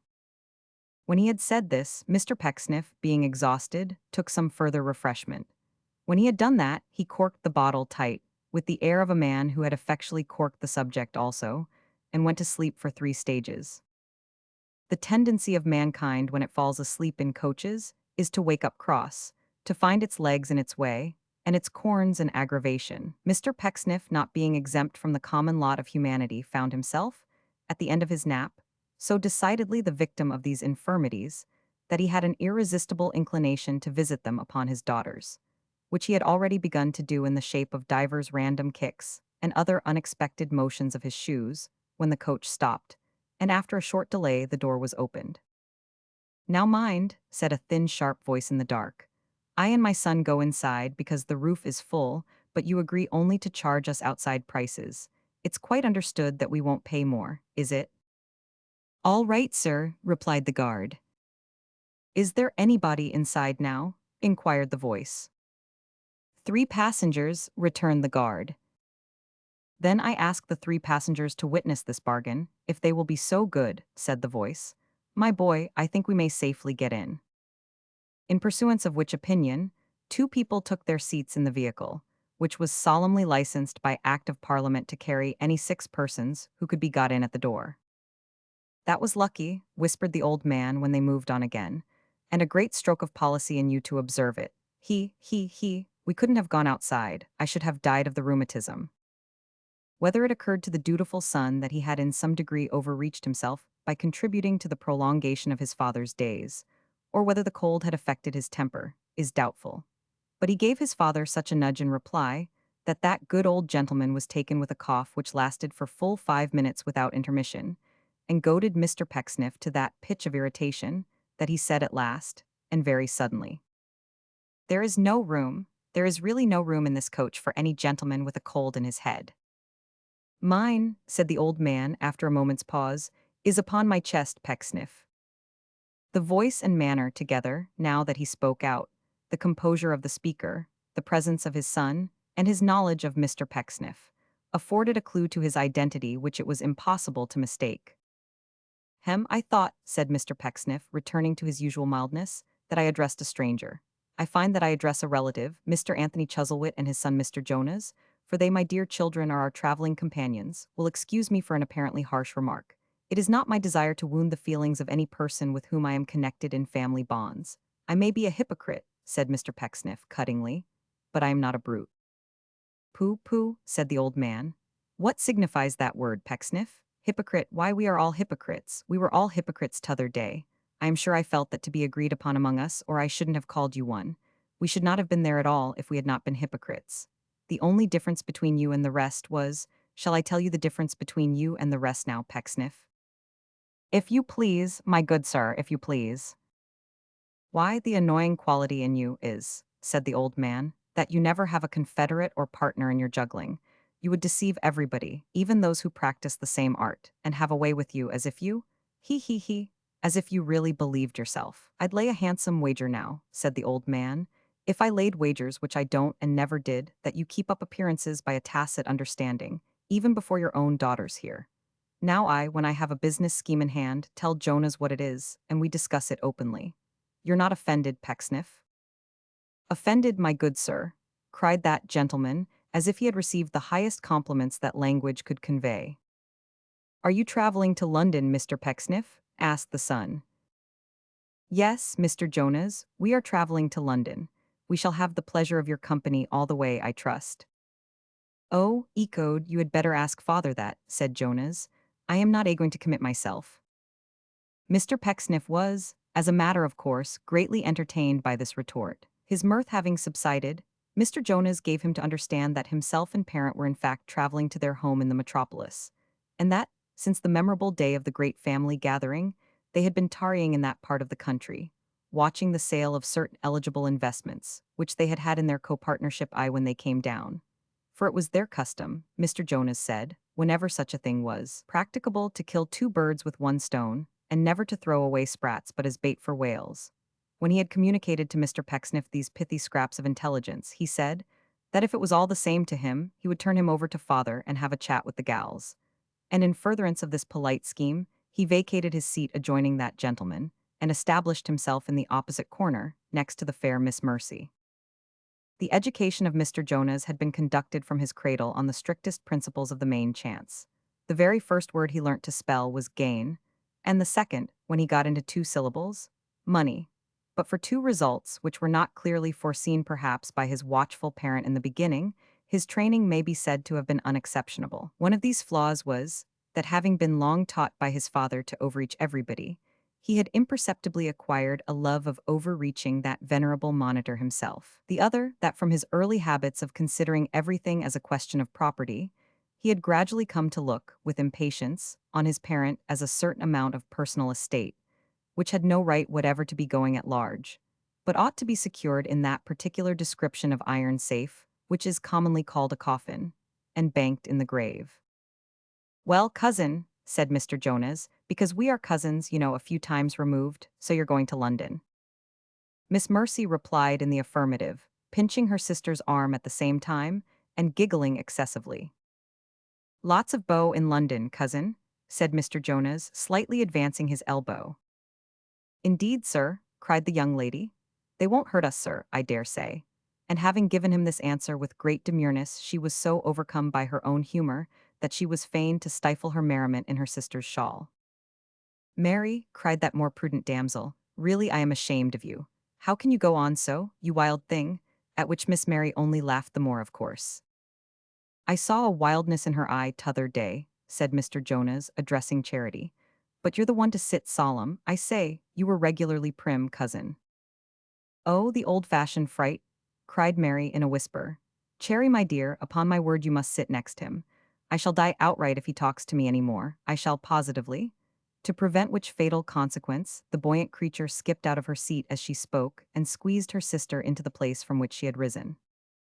Don't mind crowding me, cried Mr. Jonas. I like to be crowded by gals. Come a little closer, cousin. No, thank you, sir, said Charity. There's that other one a-laughing again, said Mr. Jonas. She's a-laughing at my father, I shouldn't wonder. If he puts on that old flannel nightcap of his, I don't know what she'll do. Is that my father a-snoring, Pecksniff? Yes, Mr. Jonas. Tread upon his foot, will you be so good, said the young gentleman. The foot next you's the gouty one. Mr. Pecksniff hesitating to perform this friendly office, Mr. Jonas did it himself, at the same time crying, Come, wake up, father, or you'll be having the nightmare and screeching out, I know. Do you ever have the nightmare, cousin? He asked his neighbor with characteristic gallantry as he dropped his voice again. Sometimes, answered Charity, not often. The other one, said Mr. Jonas after a pause, does she ever have the nightmare? I don't know, replied Charity. You had better ask her. She laughs so, said Jonas, there's no talking to her. Only hark how she's going on now. You're the sensible one, cousin. Tut tut, cried Charity. Oh, but you are, you know you are. Mercy is a little giddy, said Miss Charity, but she'll sober down in time. It'll be a very long time then, if she does it all, rejoined her cousin. Take a little more room. I am afraid of crowding you, said Charity. But she took it notwithstanding, and after one or two remarks on the extreme heaviness of the coach and the number of places it stopped at, they fell into a silence which remained unbroken by any member of the party until supper time. Although Mr. Jonas conducted Charity to the hotel and sat himself beside her at the board, It was pretty clear that he had an eye to the other one, also, for he often glanced across at Mercy, and seemed to draw comparisons between the personal appearance of the two, which were not unfavorable to the superior plumpness of the younger sister. He allowed himself no great leisure for this kind of observation, however, being busily engaged with the supper, which, as he whispered in his fair companion's ear, was a contract business, and therefore the more she ate, the better the bargain was. His father and Mr. Pecksniff, probably acting on the same wise principle, demolished everything that came within their reach, and by that means acquired a greasy expression of countenance, indicating contentment, if not repletion, which it was very pleasant to contemplate. When they could eat no more, Mr. Pecksniff and Mr. Jonas subscribed for 2 sixpennyworths of hot brandy and water, which the latter gentleman considered a more politic order than 1 shillingsworth, there being a chance of their getting more spirit out of the innkeeper under this arrangement than if it were all in one glass. Having swallowed his share of the enlivening fluid, Mr. Pecksniff, under pretense of going to see if the coach were ready, went secretly to the bar and had his own little bottle filled, in order that he might refresh himself at leisure in the dark coach without being observed. These arrangements concluded, and the coach being ready, they got into their old places and jogged on again. But before he composed himself for a nap, Mr. Pecksniff delivered a kind of grace after meat in these words. The process of digestion, as I have been informed by anatomical friends, is one of the most wonderful works of nature. I do not know how it may be with others, but it is a great satisfaction to me to know, when regaling on my humble fare, that I am putting in motion the most beautiful machinery with which we have any acquaintance. I really feel at such times as if I was doing a public service. When I have wound myself up, if I may employ such a term, said Mr. Pecksniff with exquisite tenderness, and know that I am going, I feel that in the lesson afforded by the works within me, I am a benefactor to my kind. As nothing could be added to this, nothing was said, and Mr. Pecksniff, exulting, it may be presumed, in his moral utility, went to sleep again. The rest of the night wore away in the usual manner. Mr. Pecksniff and old Anthony kept tumbling against each other and waking up much terrified, or crushed their heads in opposite corners of the coach, and strangely tattooed the surface of their faces, heaven knows how, in their sleep. The coach stopped and went on and stopped, times out of number. Passengers got up and passengers got down, and fresh horses came and went and came again, with scarcely any interval between each team as it seemed to those who were dozing, and with a gap of a whole night between every one as it seemed to those who were broad awake. At length they began to jolt and rumble over horribly uneven stones, and Mr. Pecksniff looking out of window said it was tomorrow morning, and they were there. Very soon afterwards the coach stopped at the office in the city, and the street in which it was situated was already in a bustle that fully bore out Mr. Pecksniff's words about its being morning, though for any signs of day yet appearing in the sky it might have been midnight. There was a dense fog too, as if it were a city in the clouds, which they had been traveling to all night up a magic beanstalk, and there was a thick crust upon the pavement like oilcake, which, one of the outsides, mad, no doubt, said to another, his keeper, of course, was snow. Taking a confused leave of Anthony and his son, and leaving the luggage of himself and daughters at the office to be called for afterwards, Mr. Pecksniff, with one of the young ladies under each arm, dived across the street, and then across other streets, and so up the queerest courts, and down the strangest alleys and under the blindest archways in a kind of frenzy, now skipping over a kennel, now running for his life from a coach and horses, now thinking he had lost his way, now thinking he had found it, now in a state of the highest confidence, now despondent to the last degree, but always in a great perspiration and flurry, until at length they stopped in a kind of paved yard near the monument. That is to say, Mr. Pecksniff told them so, for as to anything they could see of the monument, or anything else but the buildings close at hand, they might as well have been playing blindman's buff at Salisbury.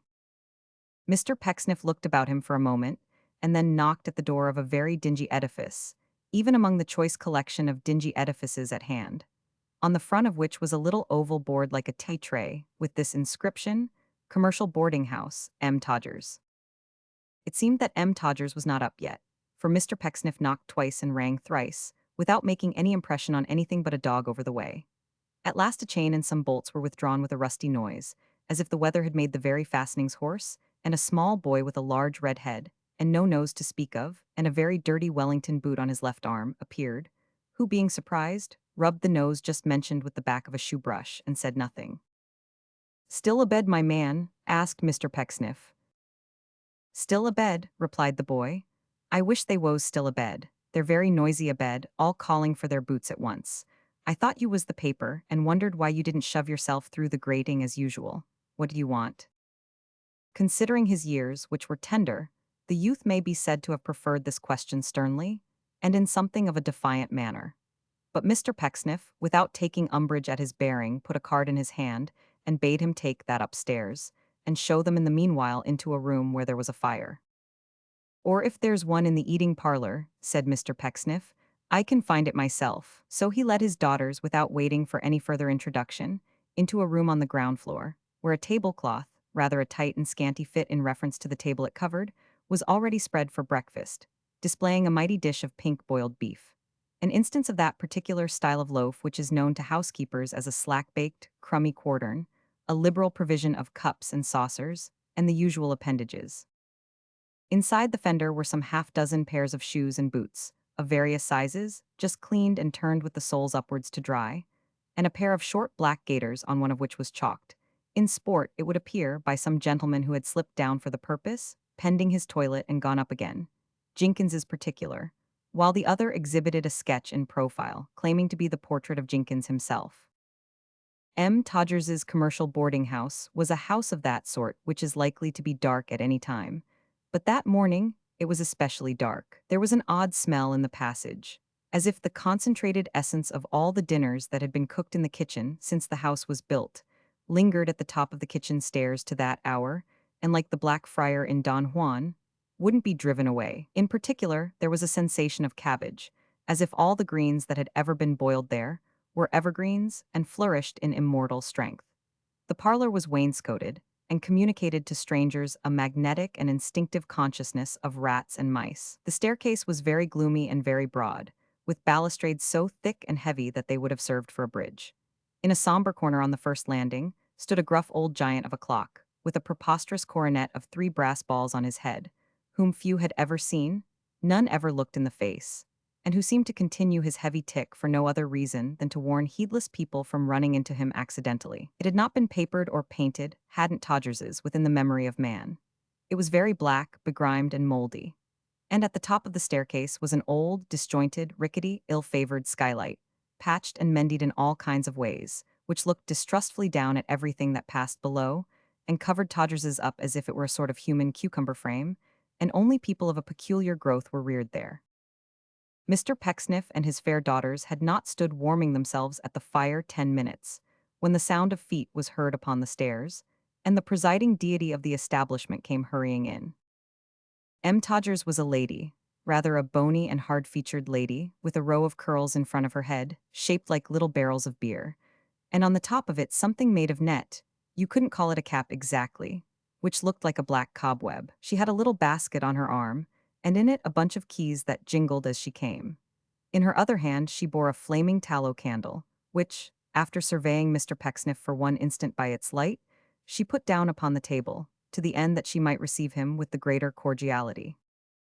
"Mr. Pecksniff," cried Mrs. Todgers, "welcome to London. Who would have thought of such a visit as this after so many years? How do you do, Mr. Pecksniff?" "As well as ever, and as glad to see you as ever," Mr. Pecksniff made response. "Why, you are younger than you used to be." "You are, I am sure," said Mrs. Todgers. "You're not a bit changed." "What do you say to this?" cried Mr. Pecksniff, stretching out his hand towards the young ladies. "Does this make me no older?" "Not your daughters," exclaimed the lady, raising her hands and clasping them. "Oh, no, Mr. Pecksniff, your second and her bridesmaid." Mr. Pecksniff smiled complacently, shook his head, and said, "My daughters, Mrs. Todgers, merely my daughters." "Ah," sighed the good lady, "I must believe you, for now I look at M. I think I should have known M. anywhere. My dear Miss Pecksniffs, how happy your pa has made me." She hugged them both, and being by this time overpowered by her feelings or the inclemency of the morning, jerked a little pocket handkerchief out of the little basket, and applied the same to her face. "Now, my good madam," said Mr. Pecksniff, "I know the rules of your establishment, and that you only receive gentlemen boarders. But it occurred to me, when I left home, that perhaps you would give my daughters house room, and make an exception in their favor." "Perhaps," cried Mrs. Todgers ecstatically, "perhaps." I may say then that I was sure you would, said Mr. Pecksniff. I know that you have a little room of your own, and that they can be comfortable there, without appearing at the general table. Dear girls, said Mrs. Todgers, I must take that liberty once more. Mrs. Todgers meant by this that she must embrace them once more, which she accordingly did with great ardor. But the truth was that the house being full with the exception of one bed, which would now be occupied by Mr. Pecksniff, she wanted time for consideration, and so much time too, for it was a knotty point how to dispose of them, that even when this second embrace was over, she stood for some moments gazing at the sisters, with affection beaming in one eye and calculation shining out of the other. I think I know how to arrange it, said Mrs. Todgers at length. A sofa bedstead in the little third room which opens from my own parlor. Oh, you dear girls. Thereupon she embraced them once more, observing that she could not decide which was most like their poor mother, which was highly probable, seeing that she had never beheld that lady, but that she rather thought the youngest was. And then she said that as the gentlemen would be down directly, and the ladies were fatigued with traveling, would they step into her room at once. It was on the same floor, being in fact the back parlor, and had, as Mrs. Todgers said, the great advantage in London of not being overlooked, as they would see when the fog cleared off. Nor was this a vainglorious boast, for it commanded at a perspective of 2 feet, a brown wall with a black cistern on the top. The sleeping apartment designed for the young ladies was approached from this chamber by a mightily convenient little door, which would only open when fallen against by a strong person. It commanded from a similar point of sight another angle of the wall and another side of the cistern. Not the damp side, said Mrs. Todgers. That is Mr. Jenkins's. In the first of these sanctuaries, a fire was speedily kindled by the youthful porter, who, whistling at his work in the absence of Mrs. Todgers, not to mention his sketching figures on his corduroys with burnt firewood, and being afterwards taken by that lady in the fact, was dismissed with a box on his ears. Having prepared breakfast for the young ladies with her own hands, she withdrew to preside in the other room, where the joke at Mr. Jenkins's expense seemed to be proceeding rather noisily. I won't ask you yet, my dears, said Mr. Pecksniff, looking in at the door, how you like London, shall I? We haven't seen much of it, Pa, cried Mary. Nothing, I hope, said Cherry, both very miserably. Indeed, said Mr. Pecksniff, that's true. We have our pleasure and our business too before us. All in good time, all in good time. Whether Mr. Pecksniff's business in London was as strictly professional as he had given his new pupil to understand, we shall see, to adopt that worthy man's phraseology. All in good time. Chapter 9. Town and TODGRS. Surely there never was, in any other borough, city, or hamlet in the world, such a singular sort of a place as Todgers's, and surely London, to judge from that part of it which hemmed Todgers's round and hustled it, and crushed it, and stuck its brick-and-mortar elbows into it, and kept the air from it, and stood perpetually between it and the light, was worthy of Todgers's, and qualified to be on terms of close relationship and alliance with hundreds and thousands of the odd family to which Todgers's belonged. You couldn't walk about Todgers's neighborhood, as you could in any other neighborhood.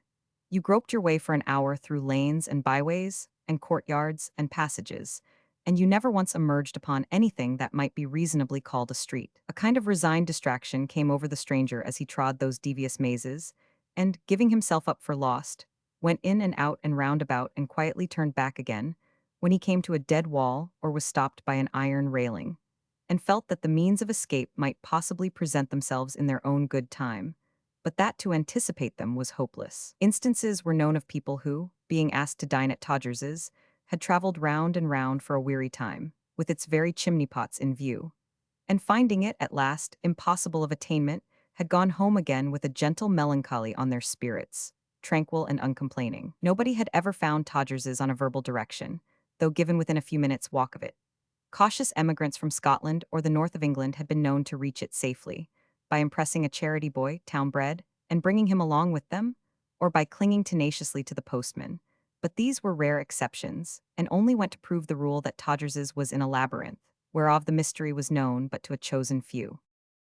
Several fruit brokers had their marts near Todgers's, and one of the first impressions wrought upon the stranger's senses was of oranges, of damaged oranges, with blue and green bruises on them, festering in boxes or mouldering away in cellars. All day long, a stream of porters from the wharves beside the river, each bearing on his back a bursting chest of oranges, poured slowly through the narrow passages, while underneath the archway by the public house, the knots of those who rested and regaled within were piled from morning until night.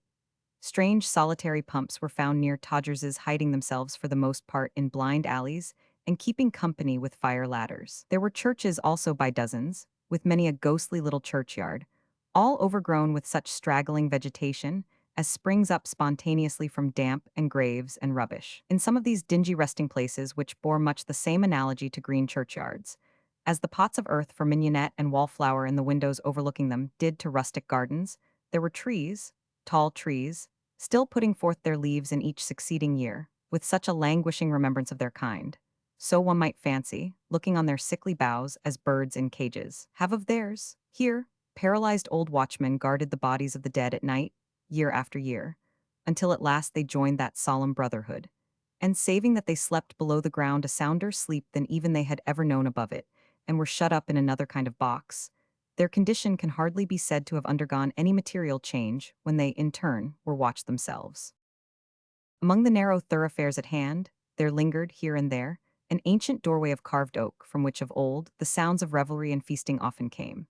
But now these mansions, only used for storehouses, were dark and dull, and being filled with wool and cotton and the like, such heavy merchandise as stifles sound and stops the throat of echo, had an air of palpable deadness about them which, added to their silence and desertion, made them very grim. In like manner, there were gloomy courtyards in these parts, into which few but belated wayfarers ever strayed, and where vast bags and packs of goods, upward or downward bound, were forever dangling between heaven and earth from lofty cranes. There were more trucks near Todgers's than you would suppose whole city could ever need.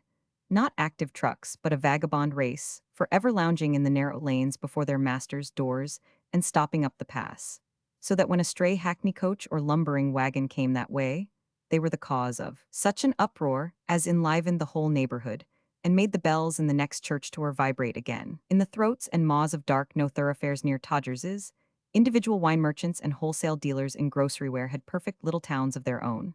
And, deep among the foundations of these buildings, the ground was undermined and burrowed out into stables, where cart horses, troubled by rats, might be heard on a quiet Sunday rattling their halters, as disturbed spirits in tales of haunted houses are said to clank their chains.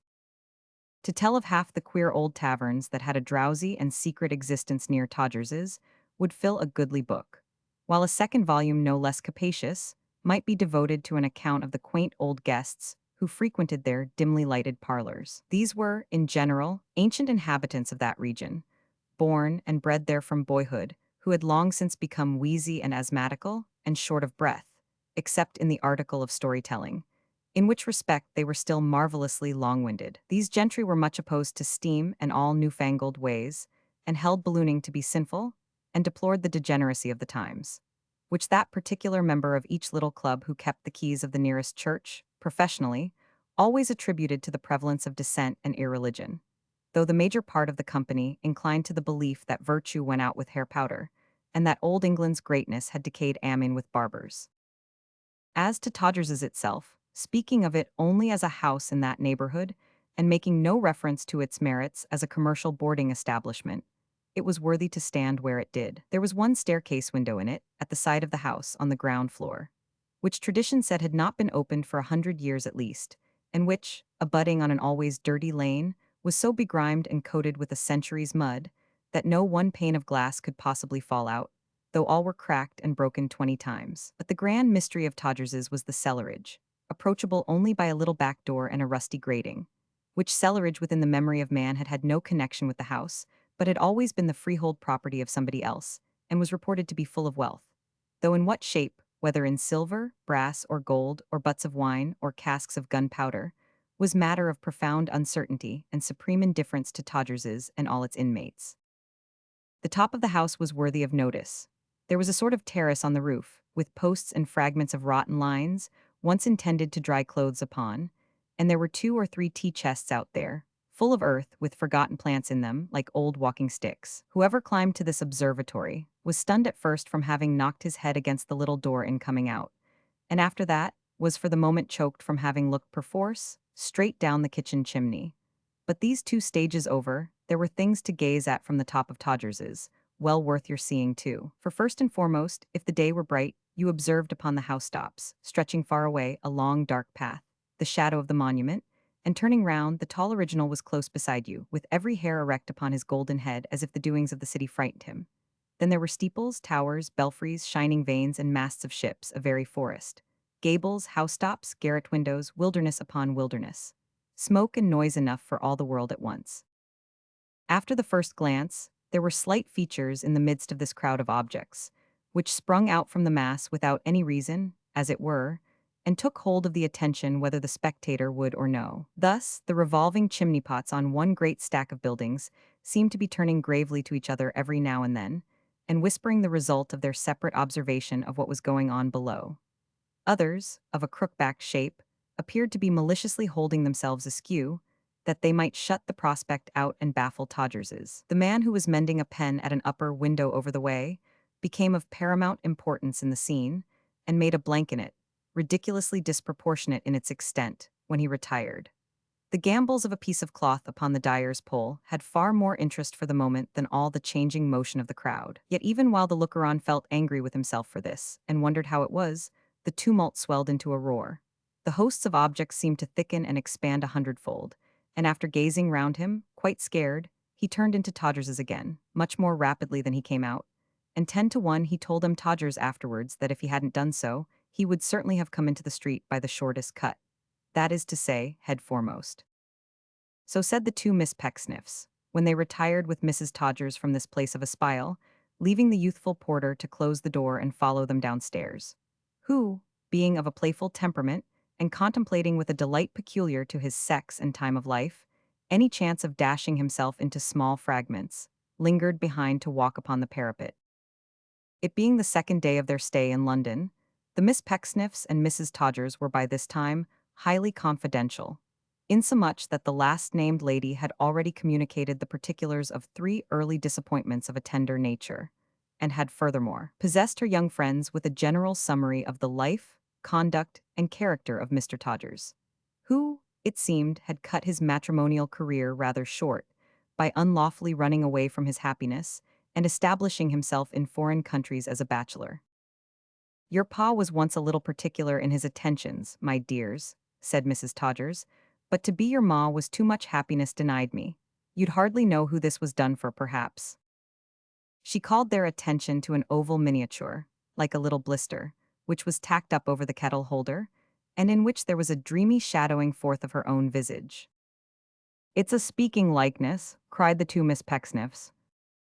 "It was considered so once," said Mrs. Todgers, warming herself in a gentlemanly manner at the fire, "but I hardly thought you would have known it, my loves." They would have known it anywhere. If they could have met with it in the street, or seen it in a shop window, they would have cried, "Good gracious, Mrs. Todgers." Presiding over an establishment like this makes sad havoc with the features, my dear Miss Pecksniffs, said Mrs. Todgers. "The gravy alone is enough to add 20 years to one's age, I do assure you." "Lor!" cried the two Miss Pecksniffs. "The anxiety of that one item, my dears," said Mrs. Todgers, "keeps the mind continually upon the stretch. There is no such passion in human nature as the passion for gravy among commercial gentlemen. It's nothing to say a joint won't yield, a whole animal wouldn't yield, the amount of gravy they expect each day at dinner. And what I have undergone in consequence," cried Mrs. Todgers, raising her eyes and shaking her head, "no one would believe." "Just like Mr. Pinch, Mary," said Charity. "We have always noticed it in him, you remember." "Yes, my dear," giggled Mary, "but we have never given it him, you know."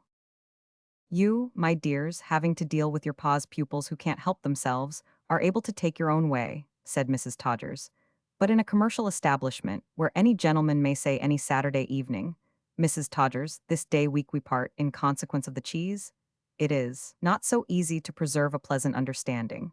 Your pa was kind enough," added the good lady, "to invite me to take a ride with you today, and I think he mentioned that you were going to call upon Miss Pinch. Any relation to the gentleman you were speaking of just now, Miss Pecksniff?" "For goodness' sake, Mrs. Todgers," interposed the lively Mary, "don't call him a gentleman. My dear Cherry, Pinch a gentleman, the idea." "What a wicked girl you are," cried Mrs. Todgers, embracing her with great affection. "You are quite a quiz, I do declare. My dear Miss Pecksniff, what a happiness your sister's spirits must be to your pa and self." He's the most hideous, goggle-eyed creature, Mrs. Todgers, in existence, resumed Mary. Quite an ogre. The ugliest, awkwardest, frightfulest being you can imagine. This is his sister, so I leave you to suppose what she is. I shall be obliged to laugh outright, I know I shall," cried the charming girl. "I never shall be able to keep my countenance. The notion of a Miss Pinch presuming to exist at all is sufficient to kill one, but to see her, oh my stars." Mrs. Todgers laughed immensely at the dear love's humor, and declared she was quite afraid of her, that she was. She was so very severe. "Who is severe?" cried a voice at the door. "There is no such thing as severity in our family, I hope." And then Mr. Pecksniff peeped smilingly into the room and said, "May I come in, Mrs. Todgers?" Mrs. Todgers almost screamed, for the little door of communication between that room and the inner one being wide open, there was a full disclosure of the sofa bedstead in all its monstrous impropriety. But she had the presence of mind to close this portal in the twinkling of an eye, and having done so, said, though not without confusion, "Oh yes, Mr. Pecksniff, you can come in if you please." "How are we today?" said Mr. Pecksniff jocosely, "and what are our plans? Are we ready to go and see Tom Pinch's sister? Ha ha ha, poor Thomas Pinch." "Are we ready," returned Mrs. Todgers, nodding her head with mysterious intelligence, "to send a favorable reply to Mr. Jenkins's round robin? That's the first question, Mr. Pecksniff." "Why Mr. Jenkins's robin, my dear madam?" asked Mr. Pecksniff, putting one arm round Mercy and the other round Mrs. Todgers, whom he seemed, in the abstraction of the moment, to mistake for Charity.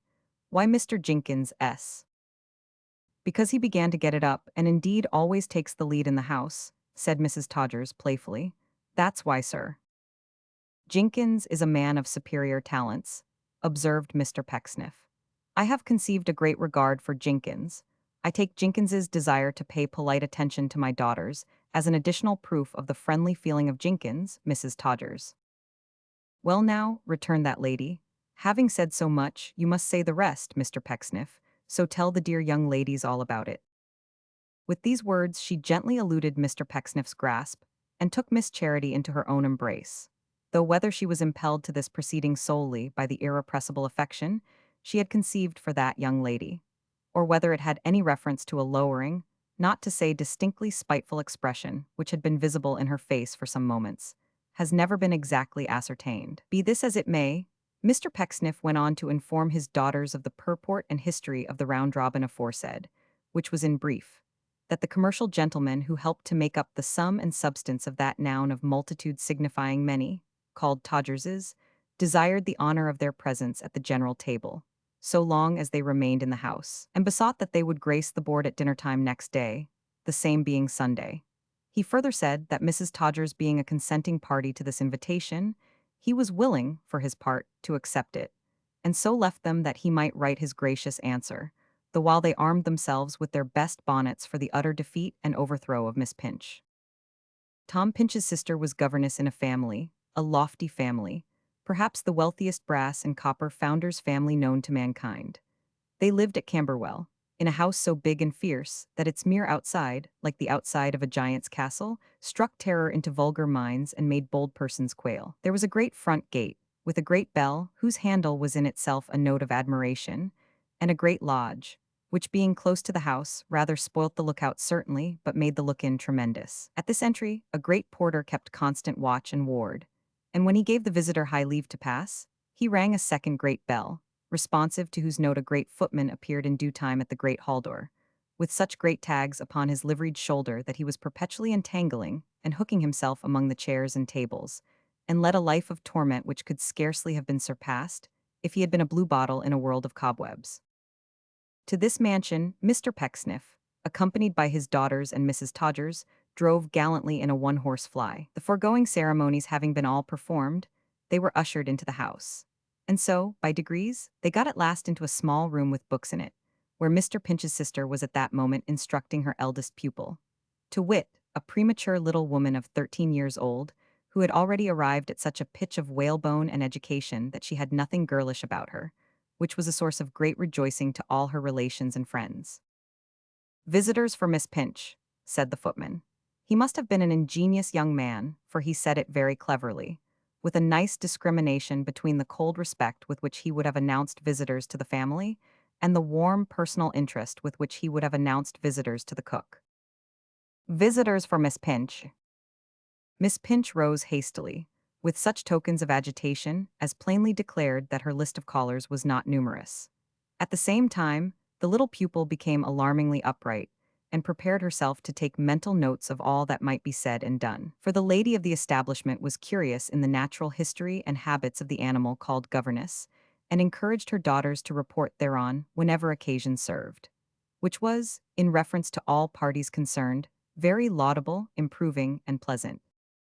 20,174 M. Original. It is a melancholy fact, but it must be related that Mr. Pinch's sister was not at all ugly. On the contrary, she had a good face, a very mild and prepossessing face, and a pretty little figure, slight and short but remarkable for its neatness. There was something of her brother, much of him indeed, in a certain gentleness of manner, and in her look of timid trustfulness. But she was so far from being a fright, or a dowdy, or a horror, or anything else, predicted by the two Miss Pecksniffs, that those young ladies naturally regarded her with great indignation, feeling that this was by no means what they had come to see. Miss Mercy, as having the larger share of gaiety, bore up the best against this disappointment, and carried it off, in outward show at least, with a titter. But her sister, not caring to hide her disdain, expressed it pretty openly in her looks. As to Mrs. Todgers, she leaned on Mr. Pecksniff's arm and preserved a kind of genteel grimness, suitable to any state of mind, and involving any shade of opinion. "Don't be alarmed, Miss Pinch," said Mr. Pecksniff, taking her hand condescendingly in one of his, and patting it with the other. "I have called to see you, in pursuance of a promise given to your brother, Thomas Pinch. My name, compose yourself, Miss Pinch, is Pecksniff." The good man emphasized these words as though he would have said, "You see in me, young person, the benefactor of your race, the patron of your house, the preserver of your brother, who is fed with manna daily from my table, and in right of whom there is a considerable balance in my favor at present standing in the books beyond the sky. But I have no pride, for I can afford to do without it." The poor girl felt it all as if it had been gospel truth. Her brother, writing in the fullness of his simple heart, had often told her so, and how much more. As Mr. Pecksniff ceased to speak, she hung her head and dropped a tear upon his hand. "Oh, very well, Miss Pinch," thought the sharp pupil, crying before strangers as if you didn't like the situation. "Thomas is well," said Mr. Pecksniff, "and sends his love and this letter. I cannot say, poor fellow, that he will ever be distinguished in our profession, but he has the will to do well, which is the next thing to having the power, and therefore we must bear with him. A. "I know he has the will, sir," said Tom Pinch's sister, "and I know how kindly and considerately you cherish it, for which neither he nor I can ever be grateful enough, as we very often say in writing to each other. The young ladies, too," she added, glancing gratefully at his two daughters, "I know how much we owe to them." "My dears," said Mr. Pecksniff, turning to them with a smile, "Thomas's sister is saying something you will be glad to hear, I think." "We can't take any merit to ourselves, Papa," cried Cherry, as they both apprised Tom Pinch's sister, with a curtsy, that they would feel obliged if she would keep her distance. "Mr. Pinch's being so well provided for is owing to you alone, and we can only say how glad we are to hear that he is as grateful as he ought to be." "Oh, very well, Miss Pinch," thought the pupil again, "got a grateful brother living on other people's kindness." "It was very kind of you," said Tom Pinch's sister, with Tom's own simplicity and Tom's own smile, "to come here. Very kind indeed, though how great a kindness you have done me in gratifying my wish to see you, and to thank you with my own lips, you, who make so light of benefits conferred, can scarcely think." "Very grateful, very pleasant, very proper," murmured Mr. Pecksniff. "It makes me happy too," said Ruth Pinch, who, now that her first surprise was over, had a chatty, cheerful way with her, and a single-hearted desire to look upon the best side of everything, which was the very moral and image of Tom. "Very happy to think that you will be able to tell him how more than comfortably I am situated here, and how unnecessary it is that he should ever waste regret on my being cast upon my own resources. Dear me, so long as I heard that he was happy, and he heard that I was," said Tom's sister, "we could both bear, without one impatient or complaining thought, a great deal more than ever we have had to endure, I am very certain." And if ever the plain truth were spoken on this occasionally false earth, Tom's sister spoke it when she said that. "Ah," cried Mr. Pecksniff, whose eyes had in the meantime wandered to the pupil, "certainly.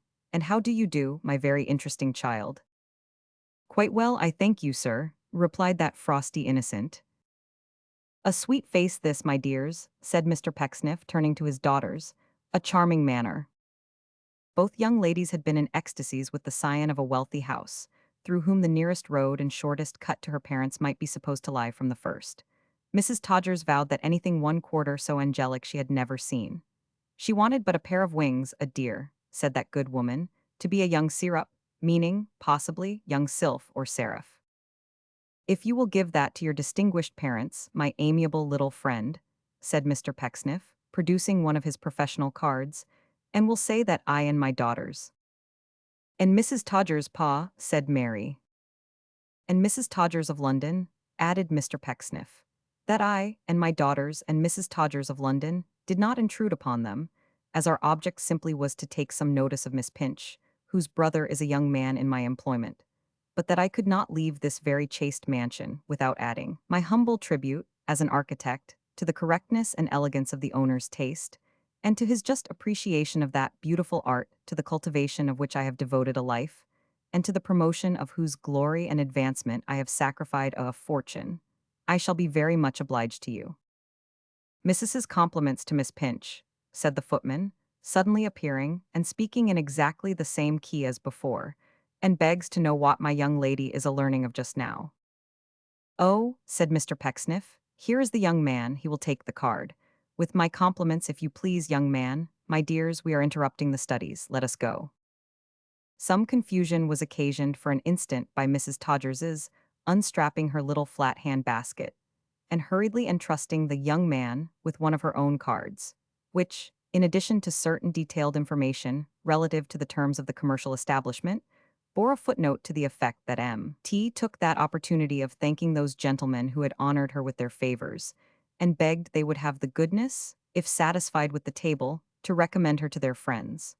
But Mr. Pecksniff, with admirable presence of mind, recovered this document and buttoned it up in his own pocket. Then he said to Miss Pinch, with more condescension and kindness than ever, for it was desirable the footman should expressly understand that they were not friends of hers, but patrons. "Good morning, good-bye, God bless you. You may depend upon my continued protection of your brother Thomas. Keep your mind quite at ease, Miss Pinch." "Thank you," said Tom's sister heartily, "1,000 times." "Not at all," he retorted, patting her gently on the head. "Don't mention it, you will make me angry if you do. My sweet child, to the pupil farewell." "That fairy creature," said Mr. Pecksniff, looking in his pensive mood hard at the footman as if he meant him, "has shed a vision on my path, refulgent in its nature, and not easily to be obliterated. My dears, are you ready?" They were not quite ready yet, for they were still caressing the pupil. But they tore themselves away at length, and sweeping past Miss Pinch with each a haughty inclination of the head and a curtsy strangled in its birth, flounced into the passage. The young man had rather a long job in showing them out, for Mr. Pecksniff's delight in the tastefulness of the house was such that he could not help often stopping, particularly when they were near the parlor door, and giving it expression, in a loud voice and very learned terms. Indeed, he delivered, between the study and the hall, a familiar exposition of the whole science of architecture as applied to dwelling houses, and was yet in the freshness of his eloquence when they reached the garden. "If you look," said Mr. Pecksniff, backing from the steps, with his head on one side and his eyes half shut that he might the better take in the proportions of the exterior. "If you look, my dears, at the cornice which supports the roof, and observe the airiness of its construction, especially where it sweeps the southern angle of the building, you will feel with me. How do you do, sir? I hope you're well." Interrupting himself with these words, he very politely bowed to a middle-aged gentleman at an upper window, to whom he spoke, not because the gentleman could hear him, for he certainly could not, but as an appropriate accompaniment to his salutation. "I have no doubt, my dears," said Mr. Pecksniff, feigning to point out other beauties with his hand, "that this is the proprietor. I should be glad to know him. It might lead to something. Is he looking this way, Charity?" "He is opening the window, pa." "Ha ha," cried Mr. Pecksniff softly. "All right, he has found I'm professional. He heard me inside just now, I have no doubt. Don't look. With regard to the fluted pillars in the portico, my dears." "Hallo," cried the gentleman. "Sir, your servant," said Mr. Pecksniff, taking off his hat. "I am proud to make your acquaintance." "Come off the grass, will you?" roared the gentleman. "I beg your pardon, sir," said Mr. Pecksniff, doubtful of his having heard aright.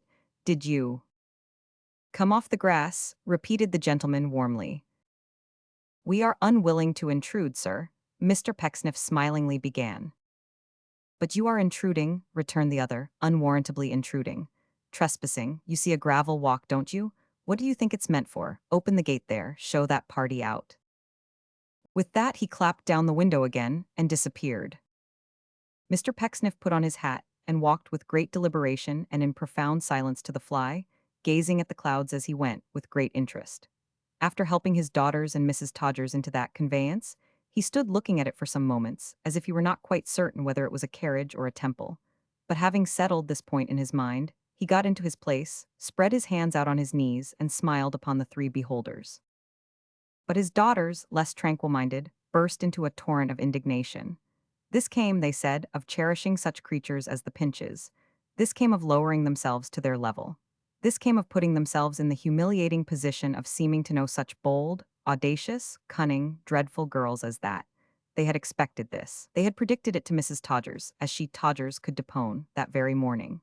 To this they added that the owner of the house, supposing them to be Miss Pinch's friends, had acted in their opinion quite correctly, and had done no more than, under such circumstances, might reasonably have been expected. To that they added, with a trifling inconsistency, that he was a brute and a bear, and then they merged into a flood of tears, which swept away all wandering epithets before it. Perhaps Miss Pinch was scarcely so much to blame in the matter as the seraph, who, immediately on the withdrawal of the visitors, had hastened to report them at headquarters, with a full account of their having presumptuously charged her with the delivery of a message afterwards consigned to the footman. Which outrage, taken in conjunction with Mr. Pecksniff's unobtrusive remarks on the establishment, might possibly have had some share in their dismissal. Poor Miss Pinch, however, had to bear the brunt of it with both parties, being so severely taken to task by the seraph's mother for having such vulgar acquaintances, that she was fain to retire to her own room in tears, which her natural cheerfulness and submission, and the delight of having seen Mr. Pecksniff, and having received a letter from her brother, were at first insufficient to repress. As to Mr. Pecksniff, he told them in the fly that a good action was its own reward, and rather gave them to understand that if he could have been kicked in such a cause, he would have liked it all the better. But this was no comfort to the young ladies, who scolded violently the whole way back, and even exhibited, more than once, a keen desire to attack the devoted Mrs. Todgers, on whose personal appearance, but particularly on whose offending card and hand-basket, they were secretly inclined to lay the blame of half their failure. Todgers's was in a great bustle that evening, partly owing to some additional domestic preparations for the morrow, and partly to the excitement always inseparable in that house from Saturday night, when every gentleman's linen arrived at a different hour in its own little bundle, with his private account pinned on the outside.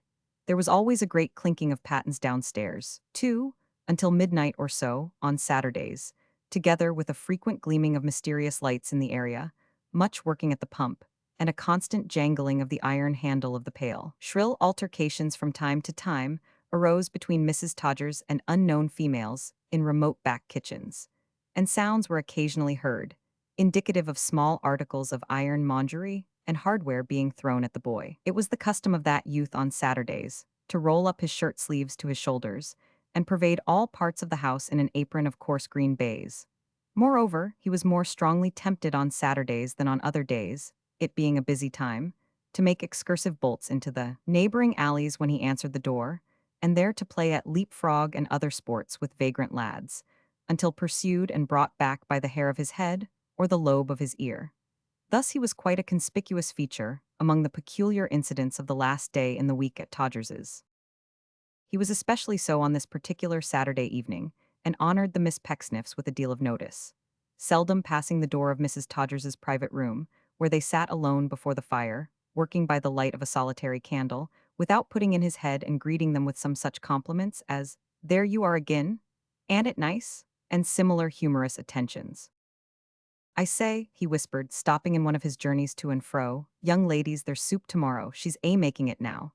Ain't she putting in the water? Oh, not at all neither." In the course of answering another knock, he thrust in his head again. "I say, there's fowls tomorrow, not skinny ones, oh no." Presently he called through the keyhole, "There's a fish tomorrow, just come, don't eat none of him," and with this special warning vanished again. By and by, he returned to lay the cloth for supper. it having been arranged between Mrs. Todgers and the young ladies that they should partake of an exclusive veal cutlet together in the privacy of that apartment. He entertained them on this occasion by thrusting the lighted candle into his mouth and exhibiting his face in a state of transparency. After the performance of which feat, he went on with his professional duties, brightening every knife as he laid it on the table, by breathing on the blade and afterwards polishing the same on the apron already mentioned. When he had completed his preparations, he grinned at the sisters, and expressed his belief that the approaching collation would be of rather a spicy sort. "Will it be long before it's ready, Bailey?" asked Mercy. "No," said Bailey, "it is cooked. When I come up she was dodging among the tender pieces with a fork and eating of M." But he had scarcely achieved the utterance of these words, when he received a manual compliment on the head, which sent him staggering against the wall, and Mrs. Todgers, dish in hand, stood indignantly before him. "Oh, you little villain," said that lady. "Oh, you bad false boy." "No worse than yourself," retorted Bailey, guarding his head on a principle invented by Mr. Thomas Cribb. "Ah, come now, do that again, will yer?" "He's the most dreadful child," said Mrs. Todgers, setting down the dish, "I ever had to deal with. The gentlemen spoil him to that extent, and teach him such things, that I'm afraid nothing but hanging will ever do him any good." "Won't it?" cried Bailey. "Oh, yes, what do you go a lower in the table beer for then, and destroying my constitution?" "Go downstairs, you vicious boy," said Mrs. Todgers, holding the door open. "Do you hear me? Go along." After 2 or 3 dexterous feints he went, and was seen no more that night save once, when he brought up some tumblers and hot water, and much disturbed the 2 Miss Pecksniffs by squinting hideously behind the back of the unconscious Mrs. Todgers. Having done this justice to his wounded feelings, he retired underground, where, in company with a swarm of black beetles and a kitchen candle, he employed his faculties in cleaning boots and brushing clothes until the night was far advanced. Benjamin was supposed to be the real name of this young retainer, but he was known by a great variety of names. Benjamin, for instance, had been converted into Uncle Ben, and that again had been corrupted into Uncle, which, by an easy transition, had again passed into Barnwell, in memory of the celebrated relative in that degree who was shot by his nephew George, while meditating in his garden at Camberwell. The gentlemen at Todgers's had a merry habit, too, of bestowing upon him, for the time being, the name of any notorious malefactor or minister. And sometimes, when current events were flat, they even sought the pages of history for these distinctions, as Mr. Pitt, young Brownrigg, and the like. At the period of which we write, he was generally known among the gentlemen as Bailey Junior, a name bestowed upon him in contradistinction, perhaps, to Old Bailey, and possibly as involving the recollection of an unfortunate lady of the same name, who perished by her own hand early in life, and has been immortalized in a ballad. The usual Sunday dinner hour at Todgers's was 2 o'clock. A suitable time, it was considered for all parties, convenient to Mrs. Todgers on account of the bakers, and convenient to the gentlemen with reference to their afternoon engagements.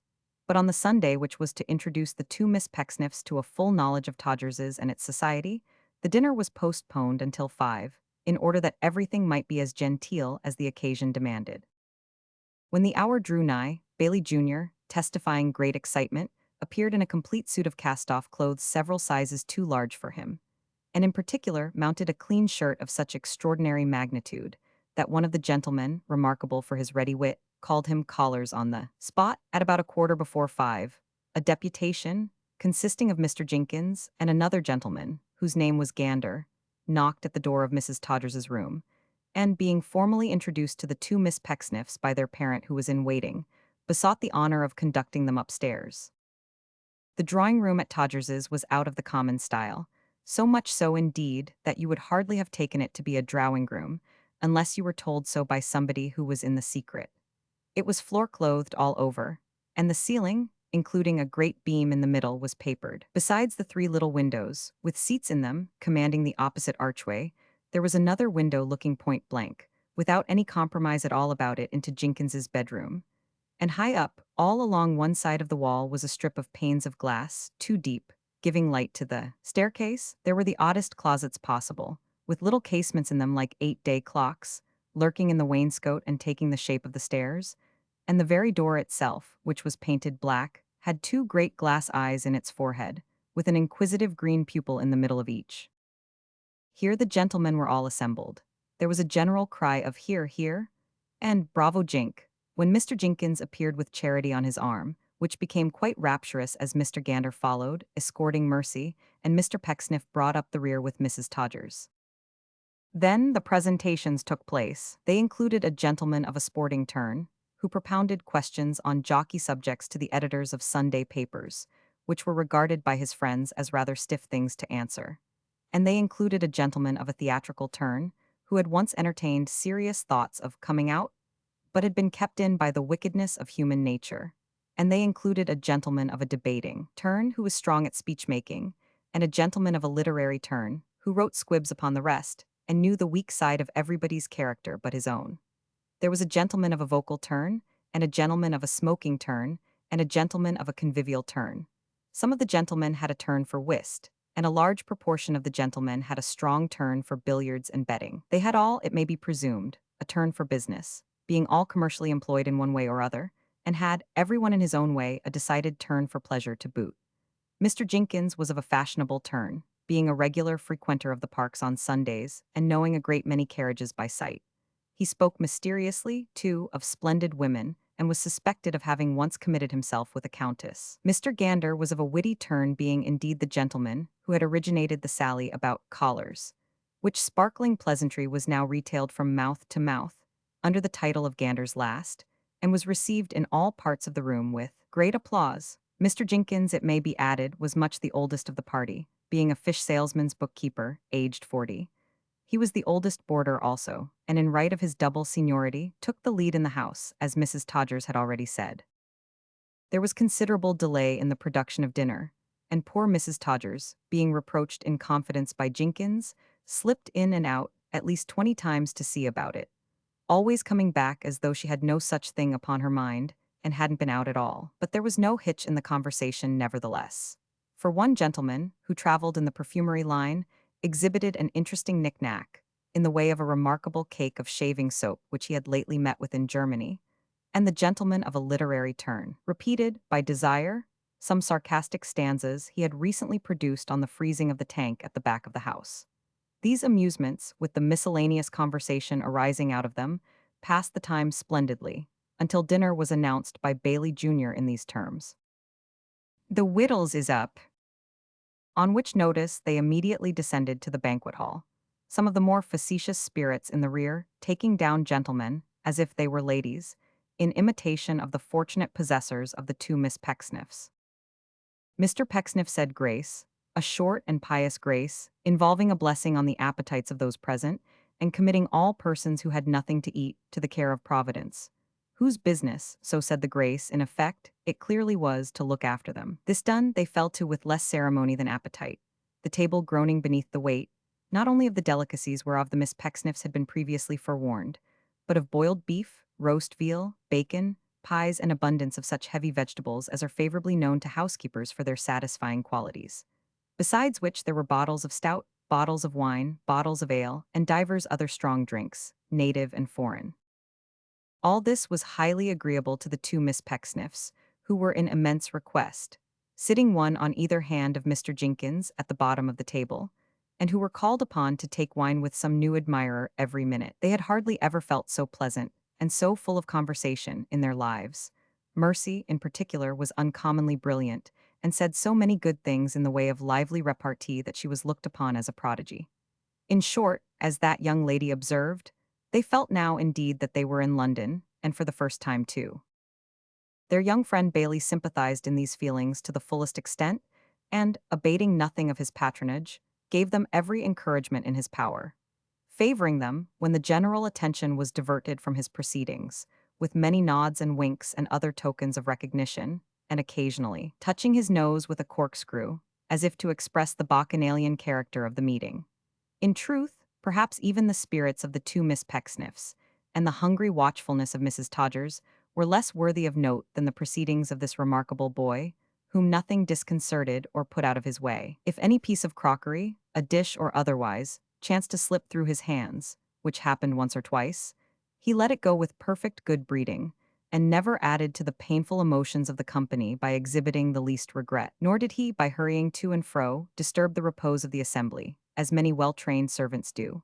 On the contrary, feeling the hopelessness of waiting upon so large a party, He left the gentlemen to help themselves to what they wanted, and seldom stirred from behind Mr. Jenkins's chair, where, with his hands in his pockets and his legs planted pretty wide apart, he led the laughter and enjoyed the conversation. The dessert was splendid, no waiting either. The pudding plates had been washed in a little tub outside the door while cheese was on, and though they were moist and warm with friction, still there they were again, up to the mark and true to time. Quarts of almonds, dozens of oranges, pounds of raisins, stacks of biffins, soup plates full of nuts. Oh, Todgers's could do it when it chose, mind that. Then more wine came on, red wines and white wines, and a large china bowl of punch, brewed by the gentleman of a convivial turn, who adjured the Miss Pecksniffs not to be despondent on account of its dimensions, as there were materials in the house for the decoction of half a dozen more of the same size. Good gracious, how they laughed! How they coughed when they sipped it because it was so strong, and how they laughed again when somebody vowed that, but for its color it might have been mistaken, in regard of its innocuous qualities, for new milk. What a shout of no burst from the gentlemen when they pathetically implored Mr. Jenkins to suffer them to qualify it with hot water, and how blushingly, by little and little, did each of them drink her whole glassful, down to its very dregs. Now comes the trying time. The sun, as Mr. Jenkins says, gentlemanly creature, Jenkins, never at a loss, is about to leave the firmament. Miss Pecksniff, says Mrs. Todgers softly, will you? Oh dear, no more, Mrs. Todgers.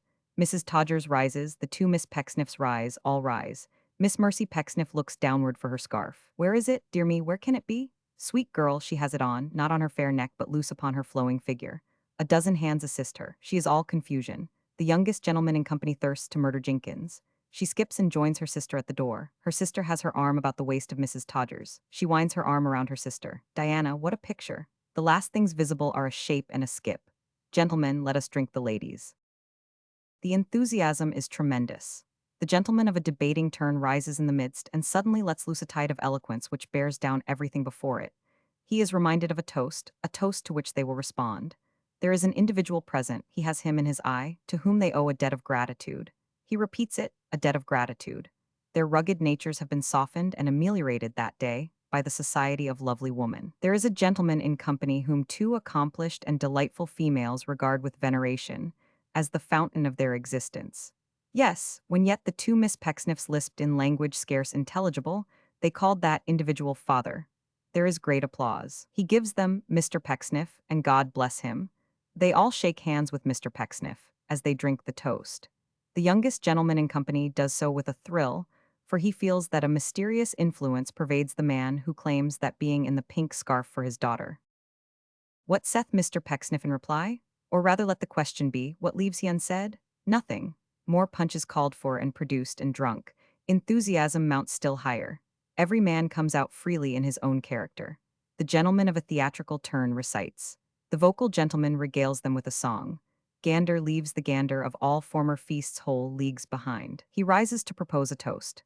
It is the father of Todgers's. It is their common friend Jink. It is old Jink, if you may call him by that familiar and endearing appellation. The youngest gentleman in company utters a frantic negative. He won't have it, he can't bear it, it mustn't be. But his depth of feeling is misunderstood. He is supposed to be a little elevated, and nobody heeds him. Mr. Jenkins thanks them from his heart. It is, by many degrees, the proudest day in his humble career. When he looks around him on the present occasion, he feels that he wants words in which to express his gratitude. One thing he will say. He hopes it has been shown that Todgers's can be true to itself, and that, an opportunity arising, it can come out quite as strong as its neighbors, perhaps stronger. He reminds them, amidst thunders of encouragement, that they have heard of a somewhat similar establishment in Cannon Street, and that they have heard it praised. He wishes to draw no invidious comparisons. He would be the last man to do it. But when that Cannon Street establishment shall be able to produce such a combination of wit and beauty as has graced that board that day, and shall be able to serve up, all things considered, such a dinner as that of which they have just partaken, he will be happy to talk to it. Until then, gentlemen, he will stick to Todgers's. More punch, more enthusiasm, more speeches. Everybody's health is drunk, saving the youngest gentleman in company. He sits apart, with his elbow on the back of a vacant chair, and glares disdainfully at Jenkins. Gander, in a convulsing speech, gives them the health of Bailey Jr., hiccups are heard, and a glass is broken. Mr. Jenkins feels that it is time to join the ladies. He proposes as a final sentiment Mrs. Todgers. She is worthy to be remembered separately. Here, so she is, no doubt of it. They all find fault with her at other times, but every man feels now that he could die in her defense. They go upstairs where they are not expected so soon, for Mrs. Todgers is asleep, Miss Charity is adjusting her hair, and Mercy, who has made a sofa of one of the window seats, is in a gracefully recumbent attitude. She is rising hastily when Mr. Jenkins implores her for all their sakes not to stir. She looks too graceful and too lovely, he remarks, to be disturbed. She laughs and yields and fans herself and drops her fan, and there is a rush to pick it up. Being now installed, by one consent, as the beauty of the party, she is cruel and capricious, and sends gentlemen on messages to other gentlemen, and forgets all about them before they can return with the answer, and invents 1,000 tortures, rending their hearts to pieces. Bailey brings up the tea and coffee. There is a small cluster of admirers round Charity, but they are only those who cannot get near her sister. The youngest gentleman in company is pale but collected and still sits apart, for his spirit loves to hold communion with itself and his soul recoils from noisy revelers. She has a consciousness of his presence and adoration. He sees it flashing sometimes in the corner of her eye. Have a care, Jenkins, ere you provoke a desperate man to frenzy. Mr. Pecksniff had followed his younger friends upstairs and taken a chair at the side of Mrs. Todgers. He had also spilt a cup of coffee over his legs without appearing to be aware of the circumstance, nor did he seem to know that there was muffin on his knee. "And how have they used you downstairs, sir?" asked the hostess. "Their conduct has been such, my dear madam," said Mr. Pecksniff, "as I can never think of without emotion or remember without a tear. Oh, Mrs. Todgers." "My goodness," exclaimed that lady, "how low you are in your spirits, sir."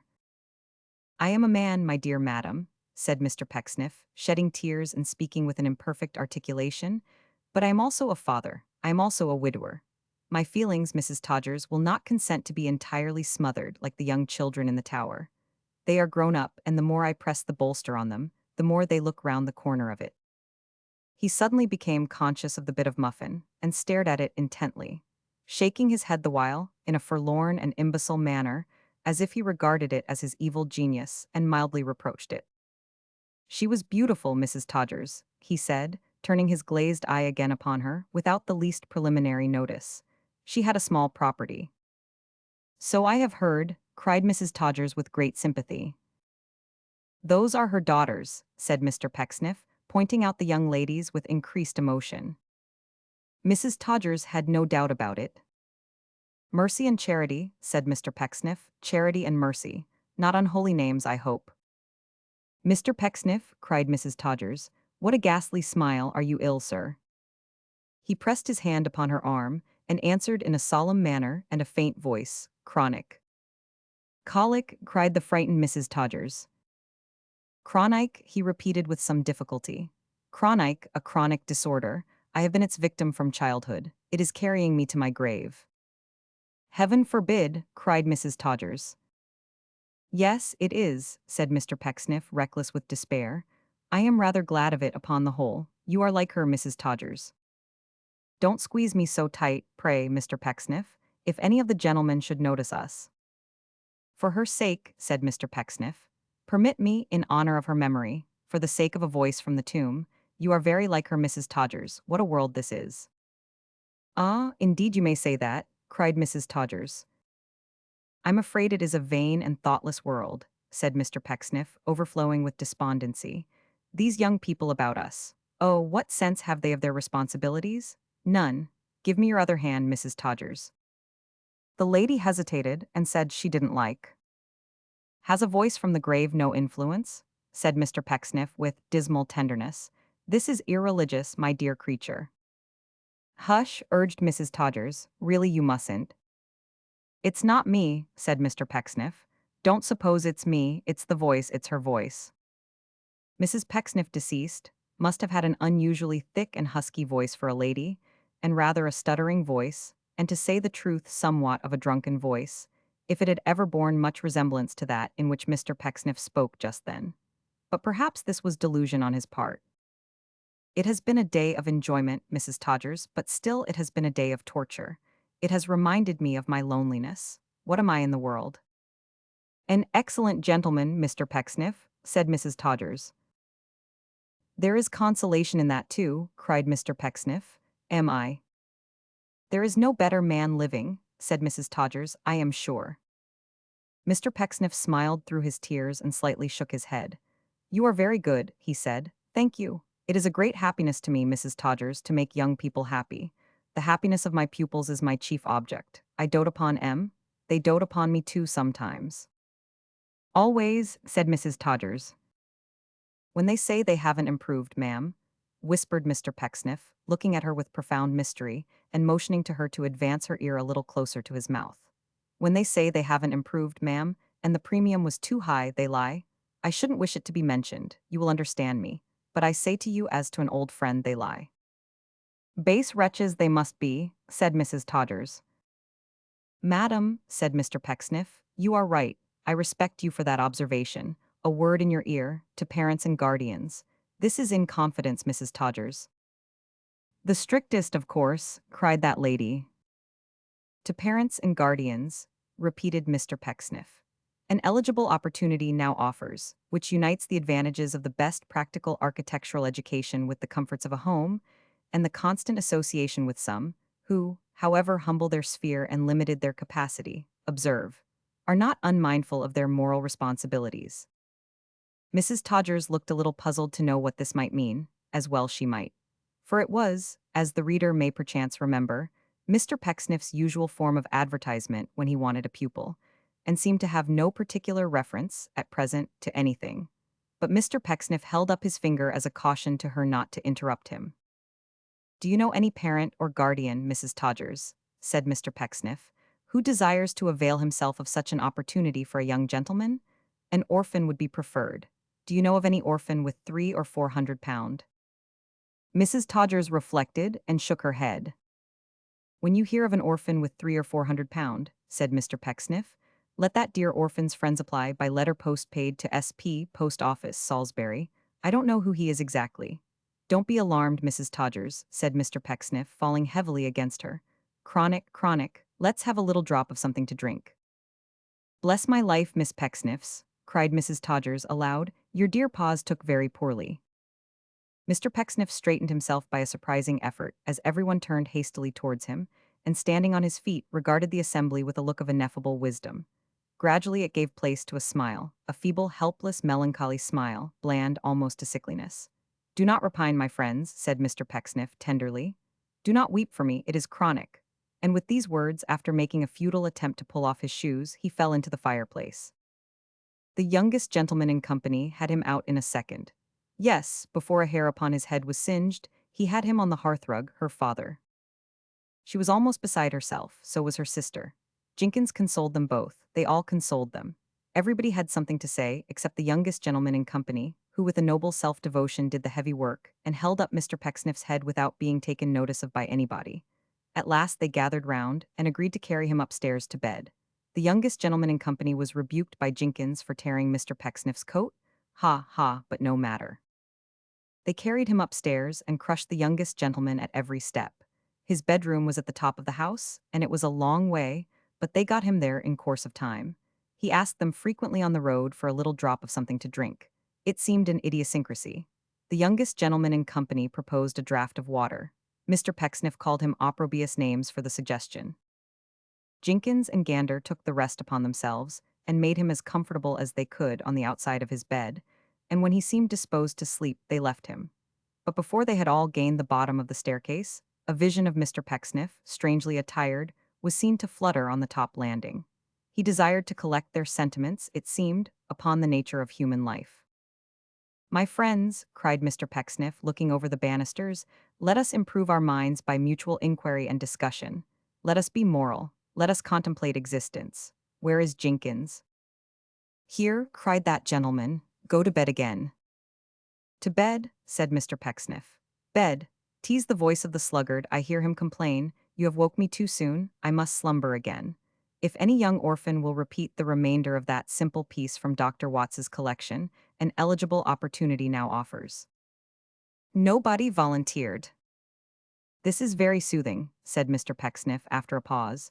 "Extremely so, cool and refreshing, particularly to the legs.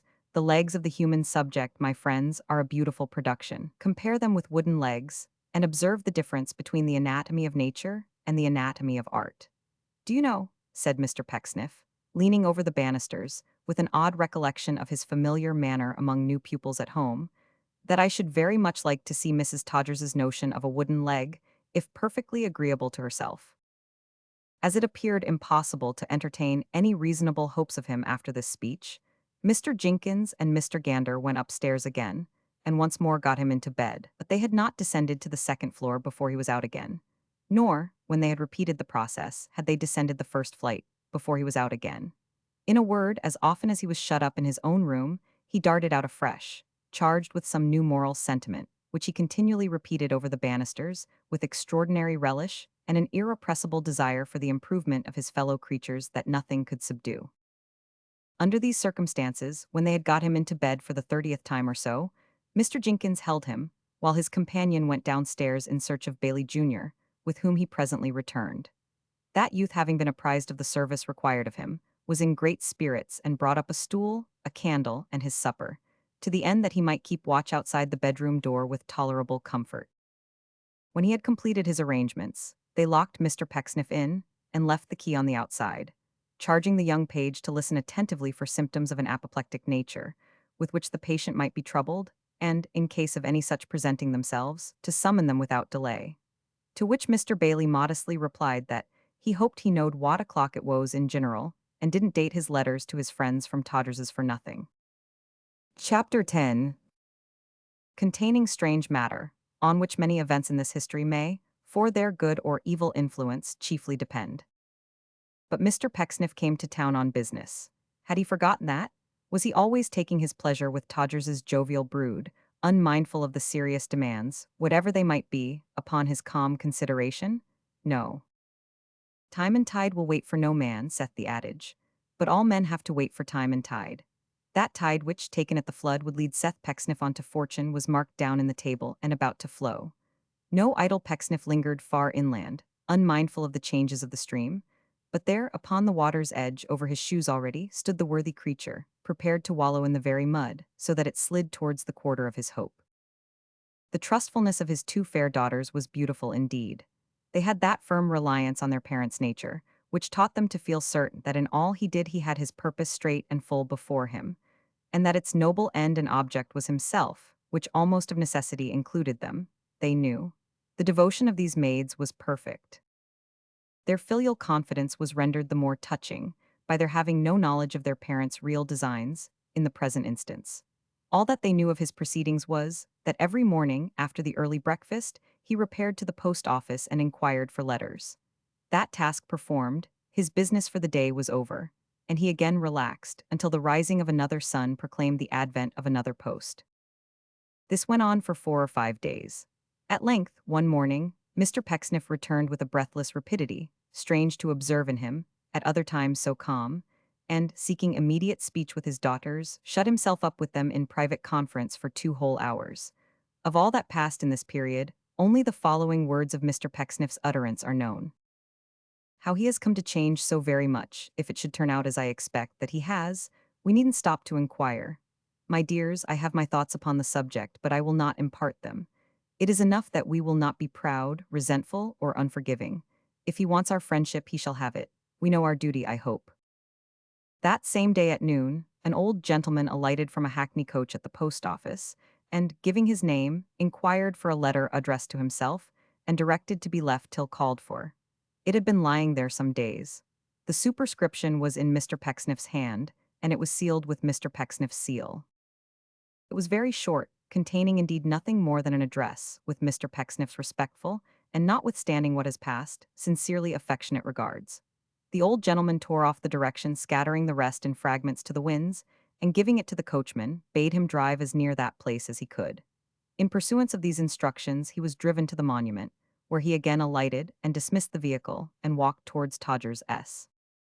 Though the face and form and gait of this old man, and even his grip of the stout stick on which he leaned, were all expressive of a resolution not easily shaken, and a purpose, it matters little whether right or wrong, just now such as in other days might have survived the rack, and had its strongest life in weakest death. Still there were grains of hesitation in his mind, which made him now avoid the house he sought, and loiter to and fro in a gleam of sunlight that brightened the little churchyard hard by. There may have been, in the presence of those idle heaps of dust among the busiest stir of life, something to increase his wavering, But there he walked, awakening the echoes as he paced up and down, until the church clock, striking the quarters for the second time since he had been there, roused him from his meditation. Shaking off his incertitude as the air parted with the sound of the bells, he walked rapidly to the house and knocked at the door. Mr. Pecksniff was seated in the landlady's little room, and his visitor found him reading, by an accident. He apologized for it, an excellent theological work. There were cake and wine upon a little table, by another accident, for which he also apologized. Indeed, he said, he had given his visitor up, and was about to partake of that simple refreshment with his children, when he knocked at the door. "Your daughters are well," said old Martin, laying down his hat and stick. Mr. Pecksniff endeavored to conceal his agitation as a father when he answered yes, they were. They were good girls, he said, very good. He would not venture to recommend Mr. Chuzzlewit to take the easy chair, or to keep out of the draught from the door. If he made any such suggestion, he would expose himself, he feared, to most unjust suspicion. He would, therefore, content himself with remarking that there was an easy chair in the room, and that the door was far from being airtight. This latter imperfection, he might perhaps venture to add, was not uncommonly to be met with in old houses. The old man sat down in the easy chair, and after a few moments' silence said, "In the first place, let me thank you for coming to London so promptly, at my almost unexplained request. I need scarcely add at my cost." "At your cost, my good sir," cried Mr. Pecksniff in a tone of great surprise.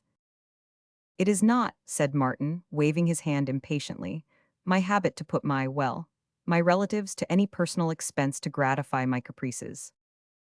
"Caprices, my good sir," cried Mr. Pecksniff. "That is scarcely the proper word either in this instance," said the old man. "No, you are right." Mr. Pecksniff was inwardly very much relieved to hear it, though he didn't at all know why. "You are right," repeated Martin. "It is not a caprice. It is built up on reason, proof, and cool comparison. Caprices never are. Moreover, I am not a capricious man. I never was." "Most assuredly not," said Mr. Pecksniff. "How do you know?" returned the other quickly. "You are to begin to know it now. You are to test and prove it in time to come. You and yours are to find that I can be constant, and am not to be diverted from my end. Do you hear?" "Perfectly," said Mr. Pecksniff. "I very much regret," Martin resumed, looking steadily at him, and speaking in a slow and measured tone, "I very much regret that you and I held such a conversation together, as that which passed between us at our last meeting. I very much regret that I laid open to you what were then my thoughts of you, so freely as I did. The intentions that I bear towards you now are of another kind, deserted by all in whom I have ever trusted, hoodwinked and beset by all who should help and sustain me. I fly to you for refuge. I confide in you to be my ally, to attach yourself to me by ties of interest and expectation."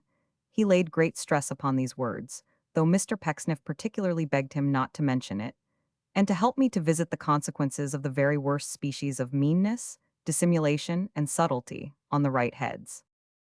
"My noble sir," cried Mr. Pecksniff, catching at his outstretched hand, "and you regret the having harbored unjust thoughts of me, you with those gray hairs." "Regrets," said Martin, "are the natural property of gray hairs, and I enjoy, in common with all other men, at least my share of such inheritance. And so enough of that. I regret having been severed from you so long. If I had known you sooner, and sooner used you as you well deserve, I might have been a happier man." Mr. Pecksniff looked up to the ceiling, and clasped his hands in rapture. "Your daughters," said Martin after a short silence, "I don't know them, are they like you?" "In the nose of my eldest and the chin of my youngest, Mr. Chuzzlewit," returned the widower. "Their sainted parent, not myself, their mother, lives again." "I don't mean in person," said the old man. Morally. "'Tis not for me to say," retorted Mr. Pecksniff with a gentle smile. "I have done my best, sir." "I could wish to see them," said Martin. "Are they near at hand?" They were very near, for they had in fact been listening at the door from the beginning of this conversation until now, when they precipitately retired. Having wiped the signs of weakness from his eyes, and so given them time to get upstairs, Mr. Pecksniff opened the door and mildly cried in the passage, "My own darlings, where are you?" "Here, my dear pa," replied the distant voice of Charity. "Come down into the back parlor, if you please, my love," said Mr. Pecksniff, "and bring your sister with you." "Yes, my dear pa," cried Mary, and down they came directly, being all obedience, singing as they came. Nothing could exceed the astonishment of the two Miss Pecksniffs when they found a stranger with their dear papa. Nothing could surpass their mute amazement when he said, "My children, Mr. Chuzzlewit." But when he told them that Mr. Chuzzlewit and he were friends, and that Mr. Chuzzlewit had said such kind and tender words as pierced his very heart, the two Miss Pecksniffs cried with one accord, "Thank heaven for this," and fell upon the old man's neck. And when they had embraced him with such fervor of affection that no words can describe it, they grouped themselves about his chair, and hung over him, as figuring to themselves no earthly joy like that of ministering to his wants, and crowding into the remainder of his life the love they would have diffused over their whole existence, from infancy, if he, dear obdurate, had but consented to receive the precious offering. 20,196 M. Original. The old man looked attentively from one to the other, and then at Mr. Pecksniff several times. "What?" he asked of Mr. Pecksniff, happening to catch his eye in its descent, for until now it had been piously upraised, with something of that expression which the poetry of ages has attributed to a domestic bird, when breathing its last amid the ravages of an electric storm. "What are their names?" Mr. Pecksniff told him, and added, rather hastily, his calumniators would have said, with a view to any testamentary thoughts that might be flitting through old Martin's mind, "Perhaps, my dears, you had better write them down. Your humble autographs are of no value in themselves, but affection may prize them." "Affection," said the old man, "will expend itself on the living originals. Do not trouble yourselves, my girls, I shall not so easily forget you, Charity and Mercy, as to need such tokens of remembrance. Cousin." "Sir," said Mr. Pecksniff with alacrity, "do you never sit down?" "Why, yes, occasionally, sir," said Mr. Pecksniff, who had been standing all this time. "Will you do so now?" "Can you ask me," returned Mr. Pecksniff, slipping into a chair immediately, "whether I will do anything that you desire?" "You talk confidently," said Martin, "and you mean well, but I fear you don't know what an old man's humors are. You don't know what it is to be required to court his likings and dislikings, to adapt yourself to his prejudices, to do his bidding, be it what it may, to bear with his distrusts and jealousies, and always still be zealous in his service. When I remember how numerous these failings are in me, and judge of their occasional enormity by the injurious thoughts I lately entertained of you, I hardly dare to claim you for my friend." "My worthy sir," returned his relative, "how can you talk in such a painful strain?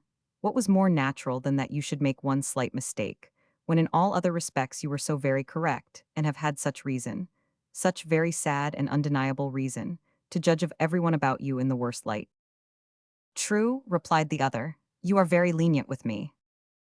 "We always said, my girls and I," cried Mr. Pecksniff with increasing obsequiousness, "that while we mourned the heaviness of our misfortune in being confounded with the base and mercenary, still we could not wonder at it. My dears, you remember." "Oh, vividly, 1,000 times." "We uttered no complaint," said Mr. Pecksniff. "Occasionally we had the presumption to console ourselves with the remark that truth would in the end prevail, and virtue be triumphant, but not often. My loves, you recollect." Recollect, could he doubt it? Dearest Pa, what strange, unnecessary questions. 75 M. Original.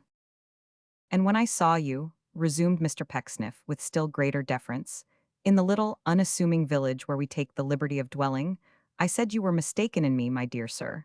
That was all, I think." "No, not all," said Martin, who had been sitting with his hand upon his brow for some time past, and now looked up again.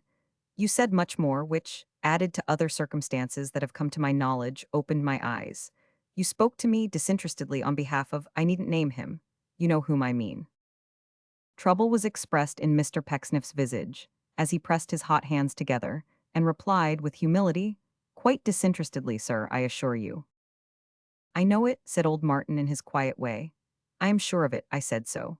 It was disinterested too in you to draw that herd of harpies off from me, and be their victim yourself. Most other men would have suffered them to display themselves in all their rapacity, and would have striven to rise, by contrast, in my estimation. You felt for me and drew them off, for which I owe you many thanks. Although I left the place, I know what passed behind my back, you see." "You amaze me, sir," cried Mr. Pecksniff, which was true enough. "My knowledge of your proceedings," said the old man, "does not stop at this. You have a new inmate in your house. Yes, sir, rejoined the architect, I have. He must quit it, said Martin. For yours? Asked Mr. Pecksniff with a quavering mildness. For any shelter he can find, the old man answered. He has deceived you. I hope not, said Mr. Pecksniff eagerly. I trust not. I have been extremely well disposed towards that young man. I hope it cannot be shown that he has forfeited all claim to my protection. Deceit, my dear Mr. Chuzzlewit would be final. I should hold myself bound, on proof of deceit, to renounce him instantly. The old man glanced at both his fair supporters, but especially at Miss Mercy, whom, indeed, he looked full in the face, with a greater demonstration of interest than had yet appeared in his features. His gaze again encountered Mr. Pecksniff, as he said composedly, "Of course you know that he has made his matrimonial choice."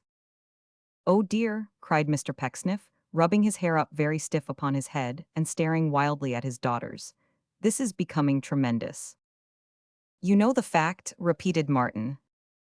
"Surely not without his grandfather's consent and approbation, my dear sir," cried Mr. Pecksniff. "Don't tell me that. For the honor of human nature, say you're not about to tell me that." "I thought he had suppressed it," said the old man. The indignation felt by Mr. Pecksniff at this terrible disclosure was only to be equaled by the kindling anger of his daughters. What, had they taken to their hearth and home a secretly contracted serpent, a crocodile who had made a furtive offer of his hand, an imposition on society, a bankrupt bachelor with no effects, trading with the spinster world on false pretenses, and oh, to think that he should have disobeyed and practiced on that sweet, that venerable gentleman whose name he bore, that kind and tender guardian, his more than father, to say nothing at all of mother? Horrible, horrible. To turn him out with ignominy would be treatment much too good. Was there nothing else that could be done to him? Had he incurred no legal pains and penalties? Could it be that the statutes of the land were so remiss as to have affixed no punishment to such delinquency? Monster, how basely had they been deceived! "I am glad to find you second me so warmly," said the old man, holding up his hand to stay the torrent of their wrath. "I will not deny that it is a pleasure to me to find you so full of zeal. We will consider that topic as disposed of." "No, my dear sir," cried Mr. Pecksniff, "not as disposed of until I have purged my house of this pollution." "That will follow," said the old man, "in its own time. I look upon that as done." "You are very good, sir," answered Mr. Pecksniff, shaking his hand.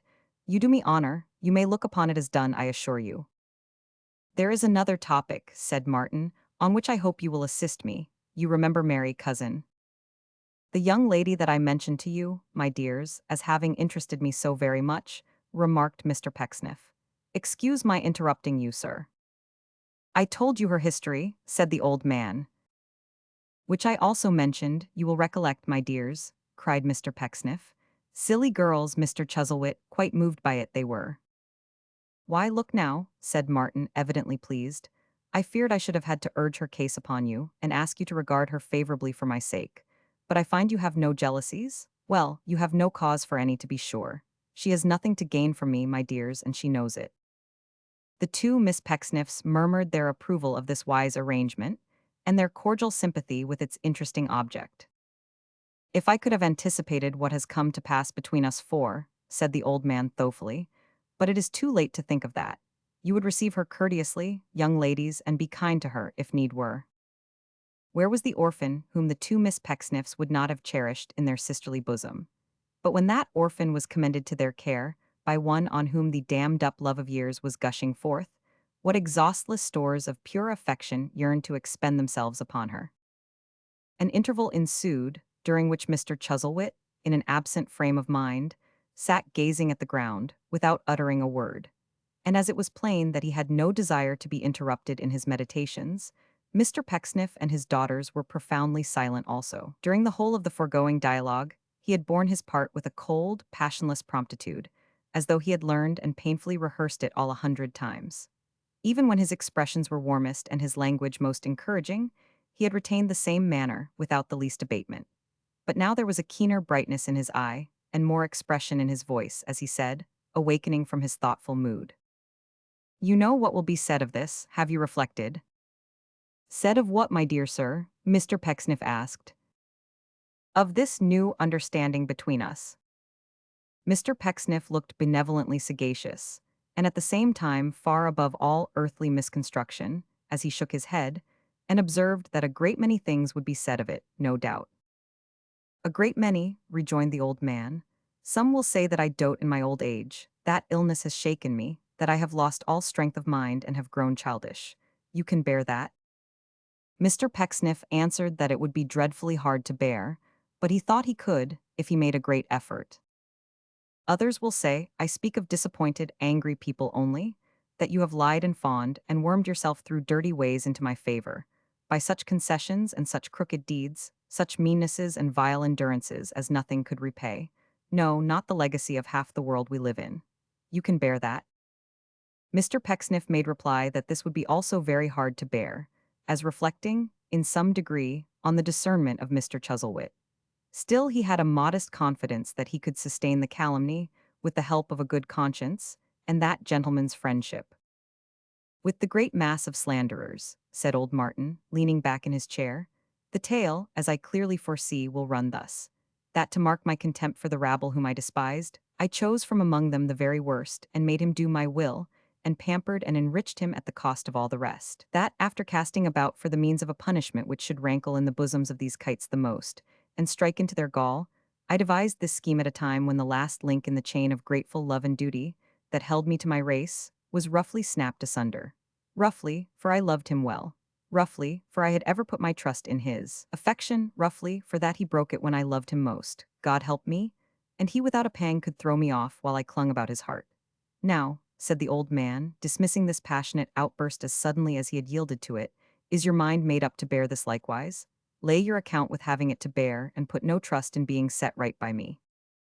"Dear Mr. Chuzzlewit," cried Pecksniff in an ecstasy, "for such a man as you have shown yourself to be this day, for a man so injured yet so very humane, for a man so, I am at a loss what precise term to use, yet at the same time so remarkably, I don't know how to express my meaning. For such a man as I have described, I hope it is no presumption to say that I, and I am sure I may add my children also, my dears, we perfectly agree in this, I think, would bear anything whatever." "Yes." "Enough," said Martin. "You can charge no consequences on me. When do you retire home?" "Whenever you please, my dear sir. Tonight if you desire it." "I desire nothing," returned the old man. "That is unreasonable. Such a request would be, will you be ready to return at the end of this week?" The very time of all others that Mr. Pecksniff would have suggested if it had been left to him to make his own choice. As to his daughters, the words, "Let us be at home on Saturday, dear Pa," were actually upon their lips. "Your expenses, cousin," said Martin, taking a folded slip of paper from his pocketbook, "may possibly exceed that amount. If so, let me know the balance that I owe you when we next meet. It would be useless if I told you where I live just now. Indeed, I have no fixed abode. When I have, you shall know it. You and your daughters may expect to see me before long. In the meantime, I need not tell you that we keep our own confidence. What you will do when you get home is understood between us. Give me no account of it at any time, and never refer to it in any way. I ask that as a favor. I am commonly a man of few words, cousin, and all that need be said just now is said, I think." "One glass of wine, one morsel of this homely cake," cried Mr. Pecksniff, venturing to detain him. "My dears." The sisters flew to wait upon him. "Poor girls," said Mr. Pecksniff. "You will excuse their agitation, my dear sir. They are made up of feeling. A bad commodity to go through the world with, Mr. Chuzzlewit. My youngest daughter is almost as much of a woman as my eldest, is she not, sir?" "Which is the youngest?" asked the old man. "Mercy, by 5 years," said Mr. Pecksniff. "We sometimes venture to consider her rather a fine figure, sir. Speaking as an artist, I may perhaps be permitted to suggest that its outline is graceful and correct.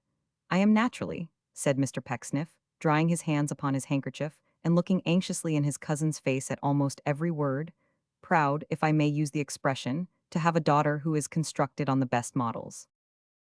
"She seems to have a lively disposition," observed Martin. "Dear me," said Mr. Pecksniff, "that is quite remarkable. You have defined her character, my dear sir, as correctly as if you had known her from her birth. She has a lively disposition. I assure you, my dear sir, that in our unpretending home her gaiety is delightful." "No doubt," returned the old man. "Charity, upon the other hand," said Mr. Pecksniff, is remarkable for strong sense, and for rather a deep tone of sentiment, if the partiality of a father may be excused in saying so. A wonderful affection between them, my dear sir. Allow me to drink your health. Bless you. I little thought, retorted Martin, but a month ago that I should be breaking bread and pouring wine with you. I drink to you. Not at all abashed by the extraordinary abruptness with which these latter words were spoken, Mr. Pecksniff thanked him devoutly. Now let me go, said Martin, putting down the wine when he had merely touched it with his lips. My dears, good morning. But this distant form of farewell was by no means tender enough for the yearnings of the young ladies, who again embraced him with all their hearts, with all their arms at any rate, to which parting caresses their new-found friend submitted with a better grace than might have been expected from one who, not a moment before, had pledged their parent in such a very uncomfortable manner. These endearments terminated, he took a hasty leave of Mr. Pecksniff and withdrew, followed to the door by both father and daughters, who stood there kissing their hands and beaming with affection until he disappeared, though, by the way, he never once looked back after he had crossed the threshold. When they returned into the house and were again alone in Mrs. Todgers's room, the two young ladies exhibited an unusual amount of gaiety, insomuch that they clapped their hands and laughed and looked with roguish aspects and a bantering air upon their dear papa. This conduct was so very unaccountable that Mr. Pecksniff, being singularly grave himself, could scarcely choose but ask them what it meant, and took them to task in his gentle manner for yielding to such light emotions. If it was possible to divine any cause for this merriment, even the most remote, he said, I should not reprove you, but when you can have none whatever, oh, really, really. This admonition had so little effect on Mercy that she was obliged to hold her handkerchief before her rosy lips and to throw herself back in her chair with every demonstration of extreme amusement, which want of duty so offended Mr. Pecksniff that he reproved her in set terms and gave her his parental advice to correct herself in solitude and contemplation. But at that juncture they were disturbed by the sound of voices in dispute, and as it proceeded from the next room, the subject matter of the altercation quickly reached their ears. I don't care that, Mrs. Todgers, said the young gentleman who had been the youngest gentleman in company on the day of the festival. I don't care that, ma'am, said he, snapping his fingers, for Jenkins. Don't suppose I do. I am quite certain you don't, sir, replied Mrs. Todgers. You have too independent a spirit, I know, to yield to anybody. And quite right. There is no reason why you should give way to any gentleman. Everybody must be well aware of that. I should think no more of admitting daylight into the fellow, said the youngest gentleman, in a desperate voice, than if he was a bulldog. Mrs. Todgers did not stop to inquire whether, as a matter of principle, there was any particular reason for admitting daylight even into a bulldog, otherwise than by the natural channel of his eyes, but she seemed to wring her hands, and she moaned. Let him be careful, said the youngest gentleman. I give him warning. No man shall step between me and the current of my vengeance. I know a cove, he used that familiar epithet in his agitation, but corrected himself by adding, a gentleman of property, I mean, who practices with a pair of pistols, fellows two of his own. If I am driven to borrow M and to send it friend to Jenkins, a tragedy will get into the papers, that's all. Again Mrs. Todgers moaned. I have borne this long enough, said the youngest gentleman, but now my soul rebels against it, and I won't stand it any longer. I left home originally, because I had that within me which wouldn't be domineered over by a sister, and do you think I'm going to be put down by him? No. It is very wrong in Mr. Jenkins. I know it is perfectly inexcusable in Mr. Jenkins, if he intends it, observed Mrs. Todgers. If he intends it, cried the youngest gentleman, don't he interrupt and contradict me on every occasion? Does he ever fail to interpose himself between me and anything or anybody that he sees I have set my mind upon? Does he make a point of always pretending to forget me when he's pouring out the beer? Does he make bragging remarks about his razors, and insulting allusions to people who have no necessity to shave more than once a week? But let him look out. He'll find himself shaved pretty close before long, and so I tell him.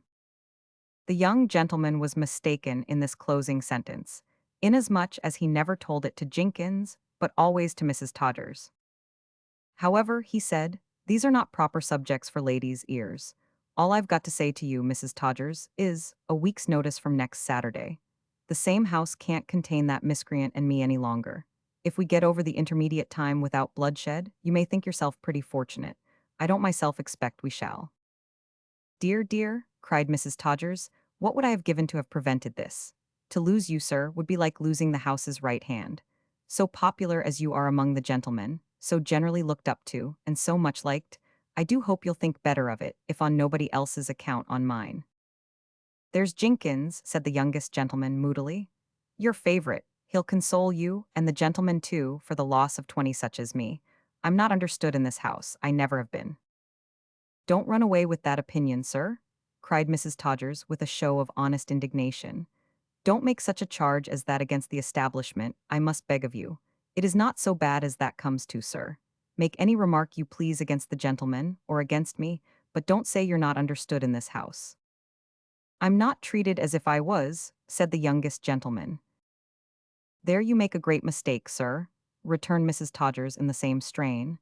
As many of the gentlemen and I have often said, you are too sensitive. That's where it is. You are of too susceptible a nature, it's in your spirit. The young gentleman coughed.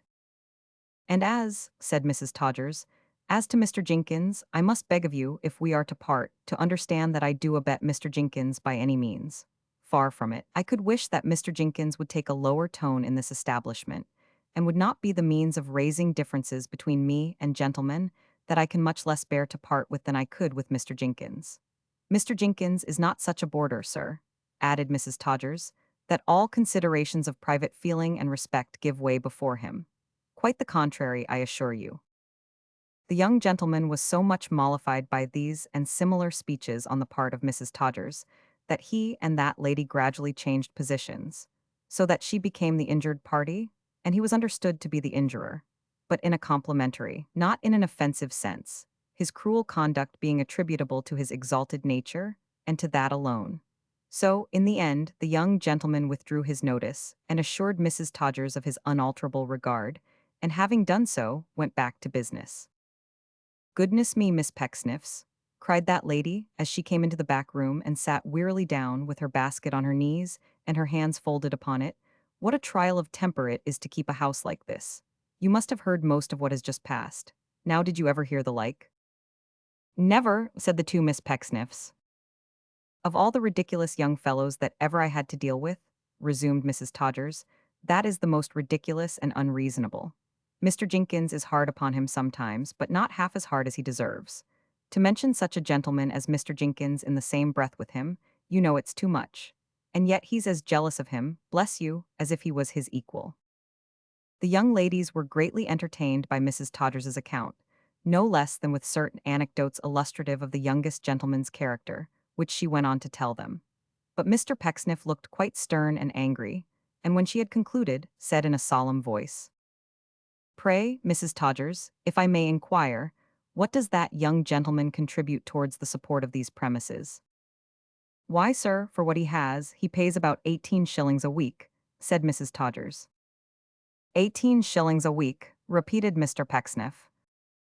Taking one week with another, as near that as possible, said Mrs. Todgers. Mr. Pecksniff rose from his chair, folded his arms, looked at her and shook his head. And do you mean to say, ma'am, is it possible, Mrs. Todgers, that for such a miserable consideration as 18 shillings a week, a female of your understanding can so far demean herself as to wear a double face, even for an instant? I am forced to keep things on the square if I can, sir, faltered Mrs. Todgers. I must preserve peace among them, and keep my connection together, if possible, Mr. Pecksniff. The profit is very small. The profit, cried that gentleman, laying great stress upon the word. The profit, Mrs. Todgers, you amaze me. He was so severe that Mrs. Todgers shed tears. The profit, repeated Mr. Pecksniff. The profit of dissimulation, to worship the golden calf of Baal for 18 shillings a week. Don't in your own goodness be too hard upon me, Mr. Pecksniff, cried Mrs. Todgers, taking out her handkerchief. Oh, calf, calf, cried Mr. Pecksniff mournfully. Oh, Baal, Baal, oh, my friend Mrs. Todgers, to barter away that precious jewel, self-esteem and cringe to any mortal creature, for 18 shillings a week. He was so subdued and overcome by the reflection that he immediately took down his hat from its peg in the passage and went out for a walk to compose his feelings. Anybody passing him in the street might have known him for a good man at first sight, for his whole figure teemed with a consciousness of the moral homily he had read to Mrs. Todgers. 18 shillings a week, just thy censure, upright Pecksniff. Had it been for the sake of a ribbon, star, or garter, sleeves of lawn, a great man's smile, a seat in Parliament, a tap upon the shoulder from a courtly sword, a place, a party, or a thriving lie, or £18,000, or even 1800, but to worship the golden calf for 18 shillings a week. Oh, pitiful, pitiful.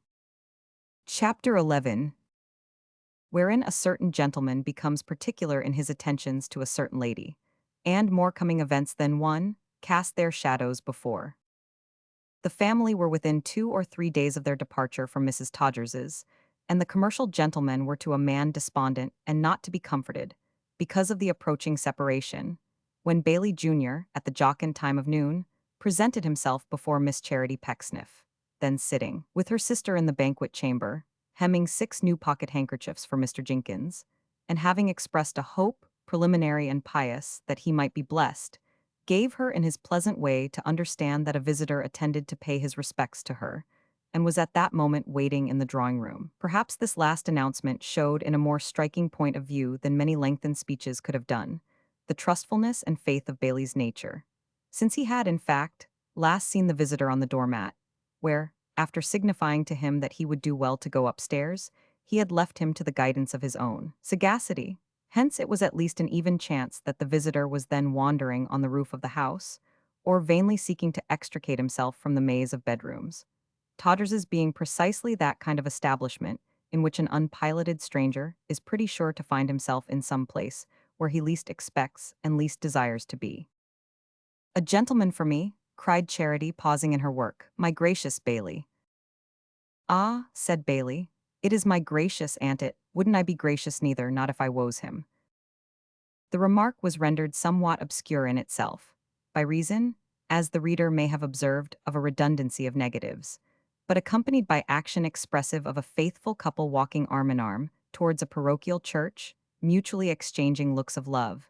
It clearly signified this youth's conviction that the caller's purpose was of an amorous tendency. Miss Charity affected to reprove so great a liberty, but she could not help smiling. He was a strange boy, to be sure. There was always some ground of probability and likelihood mingled with his absurd behavior. That was the best of it. "But I don't know any gentleman, Bailey," said Miss Pecksniff. "I think you must have made a mistake." Mr. Bailey smiled at the extreme wildness of such a supposition, and regarded the young ladies with unimpaired affability. "My dear Mary," said Charity, "who can it be? Isn't it odd? I have a great mind not to go to him really. So very strange, you know." The younger sister plainly considered that this appeal had its origin in the pride of being called upon and asked for, and that it was intended as an assertion of superiority, and a retaliation upon her for having captured the commercial gentleman.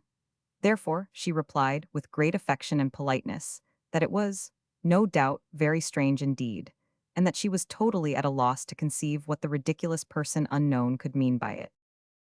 "Quite impossible to divine," said Charity with some sharpness, "though still, at the same time, you needn't be angry, my dear."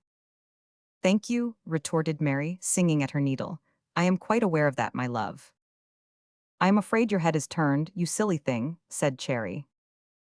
"Do you know, my dear," said Mary, with engaging candor, "that I have been afraid of that myself all along. So much incense and nonsense and all the rest of it is enough to turn a stronger head than mine. What a relief it must be to you, my dear, to be so very comfortable in that respect, and not to be worried by those odious men. How do you do it, Cherry?" This artless inquiry might have led to turbulent results, but for the strong emotions of delight evinced by Bailey Jr., whose relish in the turn the conversation had lately taken was so acute, that it impelled and forced him to the instantaneous performance of a dancing step, extremely difficult in its nature, and only to be achieved in a moment of ecstasy, which is commonly called the frog's hornpipe. A manifestation so lively brought to their immediate recollection the great virtuous precept, "Keep up appearances whatever you do," in which they had been educated. They forbore at once, and jointly signified to Mr. Bailey that if he should presume to practice that figure any more in their presence, they would instantly acquaint Mrs. Todgers with the fact, and would demand his condign punishment at the hands of that lady. The young gentleman, having expressed the bitterness of his contrition by affecting to wipe away scalding tears with his apron, and afterwards feigning to wring a vast amount of water from that garment, held the door open while Miss Charity passed out. and so that damsel went in state upstairs to receive her mysterious adorer. By some strange occurrence of favorable circumstances, he had found out the drawing room, and was sitting there alone. "Ah, cousin," he said, "here I am, you see. You thought I was lost, I'll be bound. Well, how do you find yourself by this time?" Miss Charity replied that she was quite well, and gave Mr. Jonas Chuzzlewit her hand. "That's right," said Mr. Jonas, "and you've got over the fatigues of the journey, have you? I say, how's the other one?" "My sister is very well, I believe," returned the young lady. "I have not heard her complain of any indisposition, sir. Perhaps you would like to see her and ask her yourself." "No, no, cousin," said Mr. Jonas, sitting down beside her on the window seat. "Don't be in a hurry. There's no occasion for that, you know. What a cruel girl you are." "It's impossible for you to know," said Cherry, "whether I am or not." "Well, perhaps it is," said Mr. Jonas. "I say, did you think I was lost? You haven't told me that." "I didn't think at all about it," answered Cherry. "Didn't you, though?" said Jonas, pondering upon the strange reply. "Did the other one?" "I am sure it's impossible for me to say what my sister may or may not have thought on such a subject," cried Cherry. "She never said anything to me about it, one way or other." "Didn't she laugh about it?" inquired Jonas. "No, she didn't even laugh about it," answered Charity. "She's a terrible one to laugh, ain't she?" said Jonas, lowering his voice. "She is very lively," said Cherry. "Liveliness is a pleasant thing when it don't lead to spending money, ain't it?" asked Mr. Jonas. "Very much so, indeed," said Cherry, with a demureness of manner that gave a very disinterested character to her assent. "Such liveliness as yours, I mean, you know," observed Mr. Jonas, as he nudged her with his elbow. "I should have come to see you before, but I didn't know where you was. How quick you hurried off that morning." "I was amenable to my papa's directions," said Miss Charity. "I wish he had given me his direction," returned her cousin, "and then I should have found you out before. Why, I shouldn't have found you even now if I hadn't met him in the street this morning. What a sleek, sly chap he is, just like a tomcat, ain't he?" "I must trouble you to have the goodness to speak more respectfully of my papa, Mr. Jonas," said Charity. "I can't allow such a tone as that, even in jest." "Ecode, you may say what you like of my father, then, and so I give you leave," said Jonas. "I think it's liquid aggravation that circulates through his veins, and not regular blood. How old should you think my father was, cousin?" "Old, no doubt," replied Miss Charity, "but a fine old gentleman." "A fine old gentleman?" repeated Jonas, giving the crown of his hat an angry knock. "Ah, it's time he was thinking of being drawn out a little finer, too. Why, he's 80. "Is he indeed?" said the young lady. "An ecode," cried Jonas. "Now he's gone so far without giving in, I don't see much to prevent his being 90. No, nor even 100. Why, a man with any feeling ought to be ashamed of being 80, let alone more. Where's his religion, I should like to know, when he goes flying in the face of the Bible like that? 70's the mark, and no man with a conscience and a proper sense of what's expected of him has any business to live longer." Is anyone surprised at Mr. Jonas making such a reference to such a book for such a purpose? Does anyone doubt the old saw, that the devil, being a layman, quotes scripture for his own ends? If he will take the trouble to look about him, he may find a greater number of confirmations of the fact in the occurrences of any single day than the steam gun can discharge balls in a minute. "But there's enough of my father," said Jonas. "It's of no use to go putting oneself out of the way by talking about him. I called to ask you to come and take a walk, cousin, and see some of the sights, and to come to our house afterwards and have a bit of something. Pecksniff will most likely look in the evening, he says, and bring you home. See, here's his writing. I made him put it down this morning when he told me he shouldn't be back before I came here, in case you wouldn't believe me. There's nothing like proof, is there? Ha ha, I say, you'll bring the other one, you know." Miss Charity cast her eyes upon her father's autograph, which merely said, "Go, my children, with your cousin. Let there be union among us when it is possible," and after enough of hesitation to impart a proper value to her consent, withdrew to prepare her sister and herself for the excursion. She soon returned, accompanied by Miss Mercy, who was by no means pleased to leave the brilliant triumphs of Todgers's for the society of Mr. Jonas and his respected father. "Aha!" cried Jonas, "there you are you?" "Yes, fright," said Mercy. "Here I am, and I would much rather be anywhere else, I assure you." "You don't mean that," cried Mr. Jonas. "You can't, you know, it isn't possible." "You can have what opinion you like, fright," retorted Mercy. "I am content to keep mine, and mine is that you are a very unpleasant, odious, disagreeable person." Here she laughed heartily, and seemed to enjoy herself very much. "Oh, you're a sharp gal," said Mr. Jonas. "She's a regular teaser, ain't she, cousin?"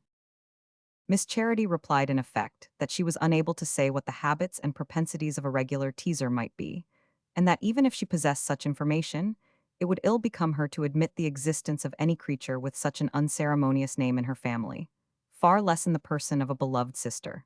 Whatever, added Cherry with an angry glance, whatever her real nature may be. "Well, my dear," said Mary, "the only observation I have to make is, that if we don't go out at once, I shall certainly take my bonnet off again and stay at home."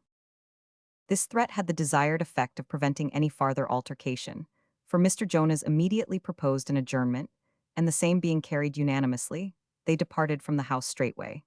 On the doorstep, Mr. Jonas gave an arm to each cousin, which act of gallantry being observed by Bailey Jr. from the garret window, was by him saluted with a loud and violent fit of coughing, to which paroxysm he was still the victim when they turned the corner.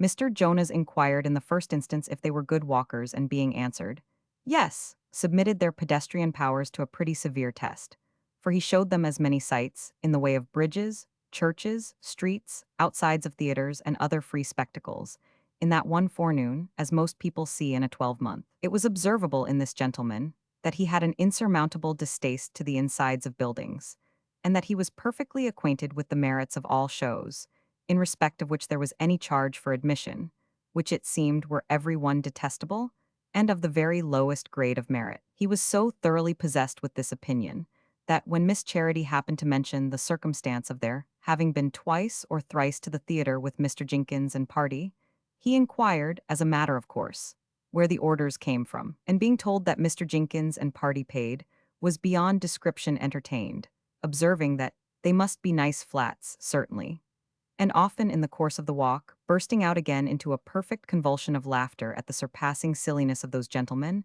and doubtless at his own superior wisdom. When they had been out for some hours and were thoroughly fatigued, it being by that time twilight, Mr. Jonas intimated that he would show them one of the best pieces of fun with which he was acquainted.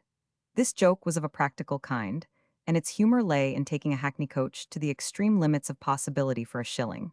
Happily it brought them to the place where Mr. Jonas dwelt, or the young ladies might have rather missed the point and cream of the jest. The old established firm of Anthony Chuzzlewit and Son, Manchester Warehouse MN and so forth, had its place of business in a very narrow street somewhere behind the post office, where every house was in the brightest summer morning very gloomy, and where light porters watered the pavement, each before his own employer's premises, in fantastic patterns, in the dog days, and where spruce gentlemen with their hands in the pockets of symmetrical trousers were always to be seen in warm weather, contemplating their undeniable boots in dusty warehouse doorways, which appeared to be the hardest work they did, except now and then carrying pens behind their ears. A dim, dirty, smoky, tumble-down, rot old house it was, as anybody would desire to see. But there the firm of Anthony Chuzzlewit and Son transacted all their business and their pleasure too, such as it was, for neither the young man nor the old had any other residence, or any care or thought beyond its narrow limits.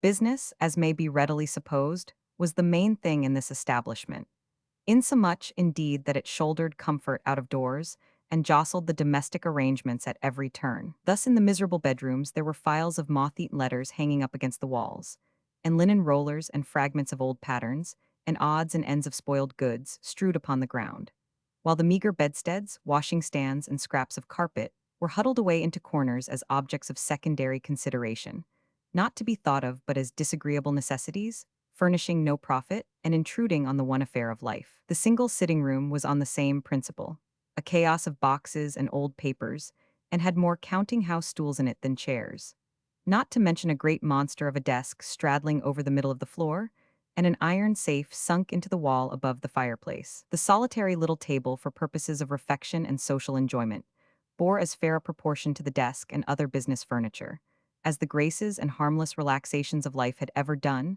in the persons of the old man and his son, to their pursuit of wealth. It was meanly laid out now for dinner, and in a chair before the fire sat Anthony himself, who rose to greet his son and his fair cousins as they entered. An ancient proverb warns us that we should not expect to find old heads upon young shoulders, to which it may be added that we seldom meet with that unnatural combination, but we feel a strong desire to knock them off. Merely from an inherent love we have of seeing things in their right places. It is not improbable that many men, in no wise choleric by nature, felt this impulse rising up within them when they first made the acquaintance of Mr. Jonas. But if they had known him more intimately in his own house, and had sat with him at his own board, it would assuredly have been paramount to all other considerations. "Well, Ghost," said Mr. Jonas, dutifully addressing his parent by that title, "is dinner nearly ready?" "I should think it was," rejoined the old man.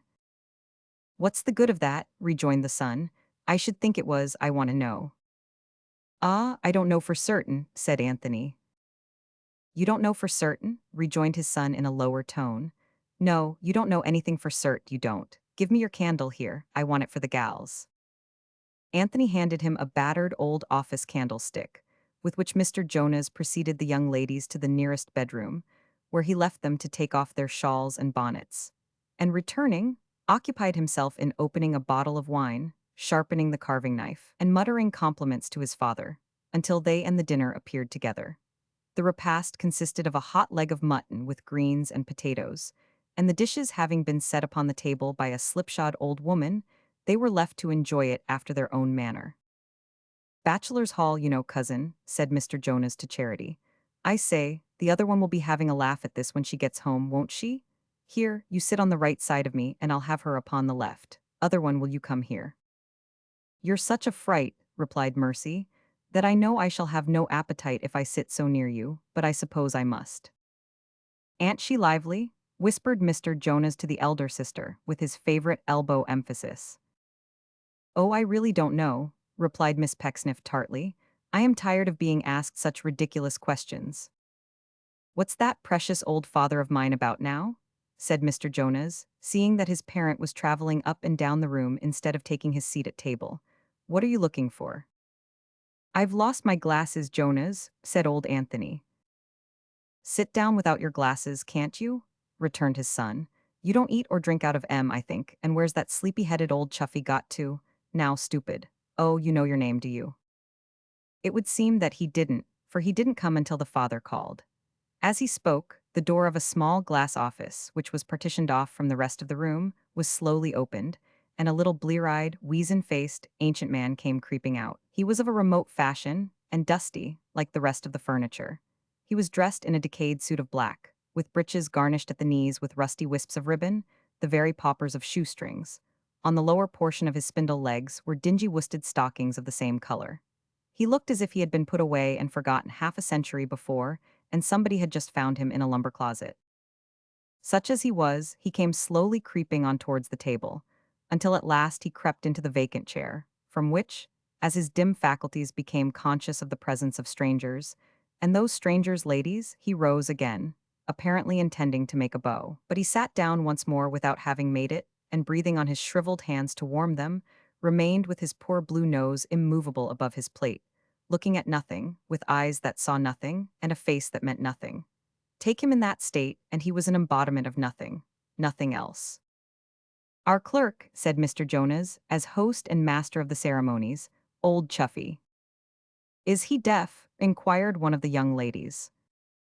"No, I don't know that he is. He ain't deaf, is he, father?" "I never heard him say he was," replied the old man. "Blind?" inquired the young ladies. "And no, I never understood that he was at all blind," said Jonas carelessly. "You don't consider him so, do you, father?" "Certainly not," replied Anthony. "What is he, then?" "Why, I'll tell you what he is," said Mr. Jonas, apart to the young ladies. "He's precious old, for one thing, and I ain't best pleased with him for that, for I think my father must have caught it of him. He's a strange old chap, for another," he added in a louder voice, "and don't understand anyone hardly but him." He pointed to his honored parent with the carving fork, in order that they might know whom he meant. "How very strange!" cried the sisters. "Why, you see," said Mr. Jonas, "he's been addling his old brains with figures and bookkeeping all his life, and 20 years ago or so he went and took a fever. All the time he was out of his head, which was 3 weeks, he never left off casting up, And he got to so many million at last that I don't believe he's ever been quite right since. We don't do much business now, though, and he ain't a bad clerk. A very good one, said Anthony. Well, he ain't a dear one at all events, observed Jonas, and he earns his salt, which is enough for our lookout. I was telling you that he hardly understands anyone except my father. He always understands him, though, and wakes up quite wonderful. He's been used to his ways so long, you see. Why, I've seen him play whist with my father for a partner, and a good rubber, too, when he had no more notion what sort of people he was playing against than you have. Has he no appetite? Asked Mary. Oh, yes, said Jonas, plying his own knife and fork very fast. He eats when he's helped. But he don't care whether he waits a minute or an hour as long as father's here. So when I'm at all sharp set, as I am today, I come to him after I've taken the edge off my own hunger, you know. Now, Chuffy, stupid, are you ready? Chuffy remained immovable. Always a perverse old file, he was, said Mr. Jonas, coolly helping himself to another slice. Ask him, father. Are you ready for your dinner, Chuffy? Asked the old man. Yes, yes, said Chuffy, lighting up into a sentient human creature at the first sound of the voice, so that it was at once a curious and quite a moving sight to see him. Yes, yes, quite ready, Mr. Chuzzlewit, quite ready, sir. All ready, all ready, all ready. With that he stopped, smilingly, and listened for some further address, but being spoken to no more, the light forsook his face by little and little, until he was nothing again. He'll be very disagreeable, mind, said Jonas, addressing his cousins as he handed the old man's portion to his father. He always chokes himself when it ain't broth. Look at him, now. Did you ever see a horse with such a wall-eyed expression as he's got? If it hadn't been for the joke of it, I wouldn't have let him come in today, but I thought he'd amuse you. The poor old subject of this humane speech was, happily for himself, as unconscious of its purport as of most other remarks that were made in his presence. But the mutton being tough and his gums weak, he quickly verified the statement relative to his choking propensities, and underwent so much in his attempts to dine, that Mr. Jonas was infinitely amused, protesting that he had seldom seen him better company in all his life, and that he was enough to make a man split his sides with laughing. Indeed, he went so far as to assure the sisters that in this point of view he considered Chuffy superior to his own father, which, as he significantly added, was saying a great deal. It was strange enough that Anthony Chuzzlewit, himself so old a man, should take a pleasure in these gibings of his estimable son at the expense of the poor shadow at their table. But he did, unquestionably, though not so much, to do him justice, with reference to their ancient clerk, as in exultation at the sharpness of Jonas, for the same reason that young man's coarse allusions, even to himself, filled him with a stealthy glee, causing him to rub his hands and chuckle covertly, as if he said in his sleeve, I taught him, I trained him. This is the heir of my bringing up. Sly, cunning, and covetous, he'll not squander my money. I worked for this, I hoped for this. It has been the great end and aim of my life. What a noble end and aim it was to contemplate in the attainment truly. But there be some who manufacture idols after the fashion of themselves, and fail to worship them when they are made, charging their deformity on outraged nature. Anthony was better than these at any rate. Chuffy boggled over his plate so long that Mr. Jonas, losing patience, took it from him at last with his own hands, and requested his father to signify to that venerable person that he had better peg away at his bread, which Anthony did. Aye, aye, cried the old man, brightening up as before when this was communicated to him in the same voice. Quite right, quite right. He's your own son, Mr. Chuzzlewit. Bless him for a sharp lad. Bless him, bless him. Mr. Jonas considered this so particularly childish, perhaps with some reason, that he only laughed the more, and told his cousins that he was afraid one of these fine days, Chuffy would be the death of him. The cloth was then removed, and the bottle of wine set upon the table, from which Mr. Jonas filled the young ladies' glasses, calling on them not to spare it, as they might be certain there was plenty more where that came from. But he added with some haste after this sally that it was only his joke, and they wouldn't suppose him to be in earnest, he was sure. I shall drink, said Anthony, to Pecksniff, your father, my dears, a clever man, Pecksniff, a wary man, a hypocrite though, eh? A hypocrite, girls, eh? Ha ha ha, well, so he is. Now among friends he is, I don't think the worse of him for that unless it is that he overdoes it. You may overdo anything, my darlings. You may overdo even hypocrisy, asked Jonas. You can't overdo taking care of yourself, observed that hopeful gentleman with his mouth full. Do you hear that, my dears? Cried Anthony, quite enraptured. Wisdom, wisdom, a good exception, Jonas. No, it's not easy to overdo that. Except, whispered Mr. Jonas to his favorite cousin, except when one lives too long. Ha, ha, tell the other one that I say. Good gracious me, said Cherry in a petulant manner. You can tell her yourself if you wish, can't you? She seems to make such game of one, replied Mr. Jonas. Then why need you trouble yourself about her? Said Charity. I am sure she doesn't trouble herself much about you. Don't she though? Asked Jonas. Good gracious me, need I tell you that she do? Returned the young lady. Mr. Jonas made no verbal rejoinder, but he glanced at Mercy with an odd expression in his face, and said that wouldn't break his heart, she might depend upon it. Then he looked on Charity with even greater favor than before, and besought her, as his polite manner was, to come a little closer. 85M. Original. There's another thing that's not easily overdone, father, remarked Jonas after a short silence. What's that? Asked the father, grinning already in anticipation. A bargain, said the son. Here's the rule for bargains, do other men for they would do you. That's the true business precept, all others are counterfeits. The delighted father applauded this sentiment to the echo, and was so much tickled by it that he was at the pains of imparting the same to his ancient clerk, who rubbed his hands, nodded his palsied head, winked his watery eyes, and cried in his whistling tones, Good, good, your own son, Mr. Chuzzlewit, with every feeble demonstration of delight that he was capable of making. But this old man's enthusiasm had the redeeming quality of being felt in sympathy with the only creature to whom he was linked by ties of long association, and by his present helplessness. And if there had been anybody there, who cared to think about it, some dregs of a better nature unawakened, might perhaps have been disgrayed through that very medium, melancholy though it was, yet lingering at the bottom of the worn-out cask called Chuffy. As matters stood, nobody thought or said anything upon the subject, so Chuffy fell back into a dark corner on one side of the fireplace, where he always spent his evenings, and was neither seen nor heard again that night, save once when a cup of tea was given him, in which he was seen to soak his bread. Mechanically, there was no reason to suppose that he went to sleep at these seasons, or that he heard, or saw, or felt, or thought. He remained, as it were, frozen up, if any term expressive of such a vigorous process can be applied to him, until he was again thawed for the moment by a word or touch from Anthony. Miss Charity made tea by desire of Mr. Jonas, and felt and looked so like the lady of the house that she was in the prettiest confusion imaginable.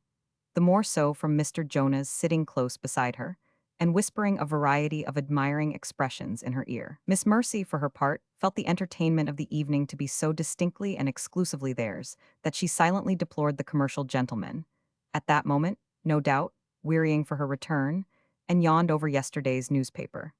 As to Anthony, he went to sleep outright, so Jonas and Cherry had a clear stage to themselves as long as they chose to keep possession of it. When the tea tray was taken away, as it was at last, Mr. Jonas produced a dirty pack of cards, and entertained the sisters with divers small feats of dexterity, whereof the main purpose of every one was, that you were to decoy somebody into laying a wager with you that you couldn't do it, and were then immediately to win and pocket his money. Mr. Jonas informed them that these accomplishments were in high vogue in the most intellectual circles, and that large amounts were constantly changing hands on such hazards. And it may be remarked that he fully believed this, for there is a simplicity of cunning no less than a simplicity of innocence, and in all matters where a lively faith in knavery and meanness was required as the groundwork of belief, Mr. Jonas was one of the most credulous of men. His ignorance, which was stupendous, may be taken into account, if the reader pleases, separately. 20,219 M. Original. This fine young man had all the inclination to be a profligate of the first water, and only lacked the one good trait in the common catalogue of debauched vices, open-handedness, to be a notable vagabond. But there his griping and penurious habits stepped in, and as one poison will sometimes neutralize another, when wholesome remedies would not avail, so he was restrained by a bad passion from quaffing his full measure of evil, when virtue might have sought to hold him back in vain. By the time he had unfolded all the peddling schemes he knew upon the cards, it was growing late in the evening, and Mr. Pecksniff not making his appearance, the young ladies expressed a wish to return home. But this, Mr. Jonas, in his gallantry, would by no means allow, until they had partaken of some bread and cheese and porter.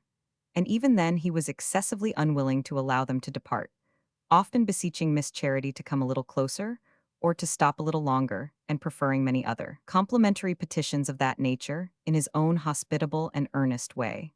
When all his efforts to detain them were fruitless, he put on his hat and greatcoat preparatory to escorting them to Todgers's, remarking that he knew they would rather walk thither than ride, and that for his part he was quite of their opinion. "Good night," said Anthony. "Good night, remember me to ha ha ha, to Pecksniff. Take care of your cousin, my dears, beware of Jonas, he's a dangerous fellow. Don't quarrel for him in any case." "Oh, the creature," cried Mercy. "The idea of quarreling for him. You may take him, Cherry, my love, all to yourself. I make you a present of my share." "What, I'm a sour grape, am I, cousin?" said Jonas. Miss Charity was more entertained by this repartee than one would have supposed likely, considering its advanced age and simple character. But in her sisterly affection, she took Mr. Jonas to task for leaning so very hard upon a broken reed, and said that he must not be so cruel to poor Mary any more, or she, Charity, would positively be obliged to hate him. Mercy, who really had her share of good humor, only retorted with a laugh, and they walked home in consequence without any angry passages of words upon the way. Mr. Jonas, being in the middle, and having a cousin on each arm, sometimes squeezed the wrong one. So tightly, too, as to cause her not a little inconvenience. But as he talked to Charity in whispers the whole time, and paid her great attention, no doubt this was an accidental circumstance. When they arrived at Todgers's and the door was opened, Mercy broke hastily from them and ran upstairs, but Charity and Jonas lingered on the steps talking together for more than 5 minutes. So, as Mrs. Todgers observed next morning to a third party, it was pretty clear what was going on there, and she was glad of it, for it really was high time that Miss Pecksniff thought of settling. And now the day was coming on, when that bright vision which had burst on Todgers's so suddenly, and made a sunshine in the shady breast of Jenkins, was to be seen no more. When it was to be packed like a brown paper parcel, or a fish basket, or an oyster barrel, or a fat gentleman, or any other dull reality of life, in a stagecoach and carried down into the country. "Never, my dear Miss Pecksniffs," said Mrs. Todgers, when they retired to rest on the last night of their stay, "never have I seen an establishment so perfectly broken-hearted as mine is at this present moment of time. I don't believe the gentlemen will be the gentlemen they were, or anything like it. No, not for weeks to come. You have a great deal to answer for, both of you." They modestly disclaimed any willful agency in this disastrous state of things, and regretted it very much. "Your pious pa, too," said Mrs. Todgers. "There's a loss, my dear Miss Pecksniffs, your pa is a perfect missionary of peace and love." Entertaining an uncertainty as to the particular kind of love supposed to be comprised in Mr. Pecksniff's mission, the young ladies received the compliment rather coldly. "If I dared," said Mrs. Todgers, perceiving this, "to violate a confidence which has been reposed in me, and to tell you why I must beg of you to leave the little door between your room and mine open tonight, I think you would be interested. But I mustn't do it, for I promised Mr. Jenkins faithfully that I would be as silent as the tomb." "Dear Mrs. Todgers, what can you mean?" "Why then, my sweet Miss Pecksniffs," said the lady of the house, "my own loves, if you will allow me the privilege of taking that freedom on the eve of our separation, Mr. Jenkins and the gentlemen have made up a little musical party among themselves, and do intend, in the dead of this night, to perform a serenade upon the stairs outside the door. I could have wished, I own," said Mrs. Todgers with her usual foresight, "that it had been fixed to take place an hour or two earlier, because when gentlemen sit up late they drink, and when they drink they're not so musical, perhaps, as when they don't. But this is the arrangement, and I know you will be gratified, my dear Miss Pecksniffs, by such a mark of their attention." The young ladies were at first so much excited by the news that they vowed they couldn't think of going to bed until the serenade was over. But half an hour of cool waiting so altered their opinion that they not only went to bed, but fell asleep, and were, moreover, not ecstatically charmed to be awakened some time afterwards by certain dulcet strains breaking in upon the silent watches of the night. It was very affecting, very. Nothing more dismal could have been desired by the most fastidious taste. The gentleman of a vocal turn was head mute or chief mourner, Jenkins took the bass, and the rest took anything they could get. The youngest gentleman blew his melancholy into a flute. He didn't blow much out of it, but that was all the better. If the two Miss Pecksniffs and Mrs. Todgers had perished by spontaneous combustion, and the serenade had been in honor of their ashes, it would have been impossible to surpass the unutterable despair expressed in that one chorus, "Go where glory waits thee." It was a requiem, a dirge, a moan, a howl, a wail, a lament, an abstract of everything that is sorrowful and hideous in sound. The flute of the youngest gentleman was wild and fitful. It came and went in gusts like the wind. For a long time together he seemed to have left off, and when it was quite settled by Mrs. Todgers and the young ladies that, overcome by his feelings, he had retired in tears, he unexpectedly turned up again at the very top of the tune, gasping for breath. He was a tremendous performer.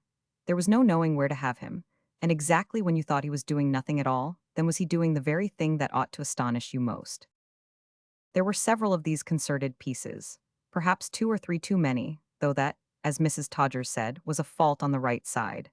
But even then, even at that solemn moment, when the thrilling sounds may be presumed to have penetrated into the very depths of his nature, if he had any depths, Jenkins couldn't leave the youngest gentleman alone. He asked him distinctly, before the second song began, as a personal favor too, mark the villain in that, not to play.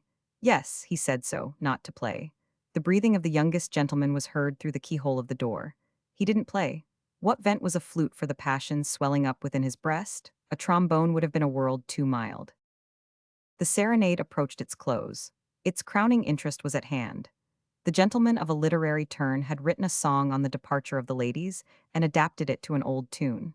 They all joined, except the youngest gentleman in company, who, for the reasons aforesaid, maintained a fearful silence. The song, which was of a classical nature, invoked the oracle of Apollo, and demanded to know what would become of Todgers's when charity and mercy were banished from its walls. The oracle delivered no opinion particularly worth remembering, according to the not infrequent practice of oracles from the earliest ages down to the present time.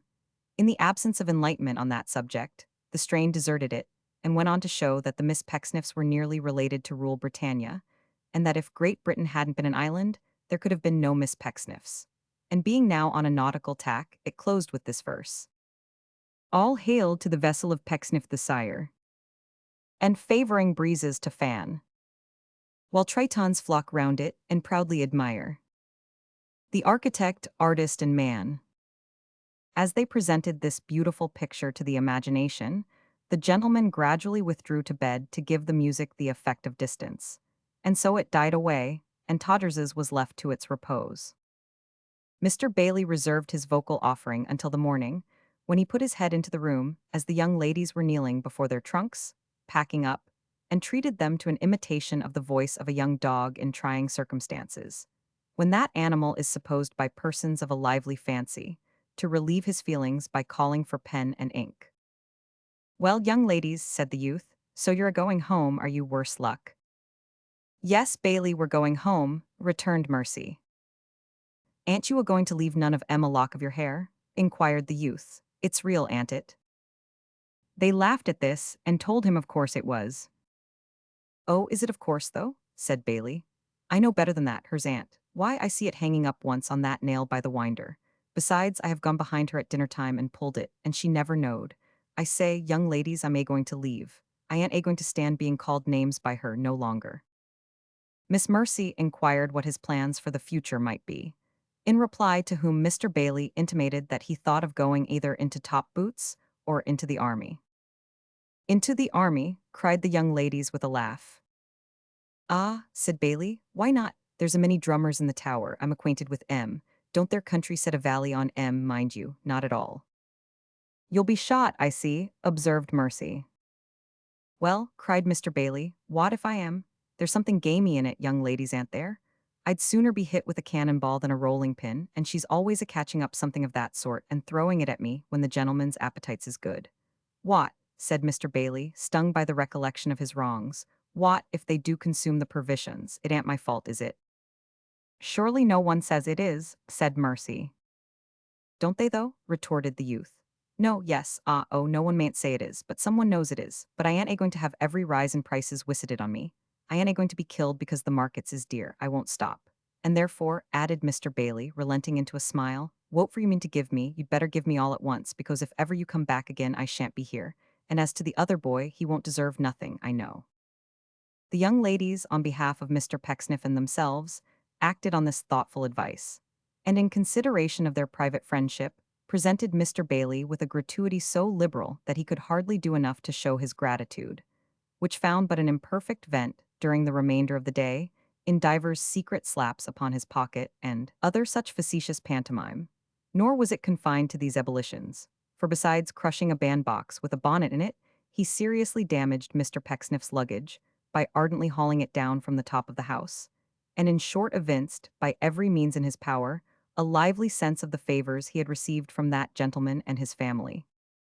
Mr. Pecksniff and Mr. Jenkins came home to dinner arm in arm, for the latter gentleman had made half-holiday on purpose, thus gaining an immense advantage over the youngest gentleman and the rest, whose time, as it perversely chanced, was all bespoke, until the evening. The bottle of wine was Mr. Pecksniff's treat, and they were very sociable indeed, though full of lamentations on the necessity of parting. While they were in the midst of their enjoyment, old Anthony and his son were announced, much to the surprise of Mr. Pecksniff, and greatly to the discomfiture of Jenkins. "Come to say good-bye, you see," said Anthony, in a low voice to Mr. Pecksniff, as they took their seats apart at the table, while the rest conversed among themselves. "Where's the use of a division between you and me? We are the two halves of a pair of scissors when apart, Pecksniff, but together we are something. Eh?" "Unanimity, my good sir," rejoined Mr. Pecksniff, "is always delightful." "I don't know about that," said the old man, "for there are some people I would rather differ from than agree with, but you know my opinion of you."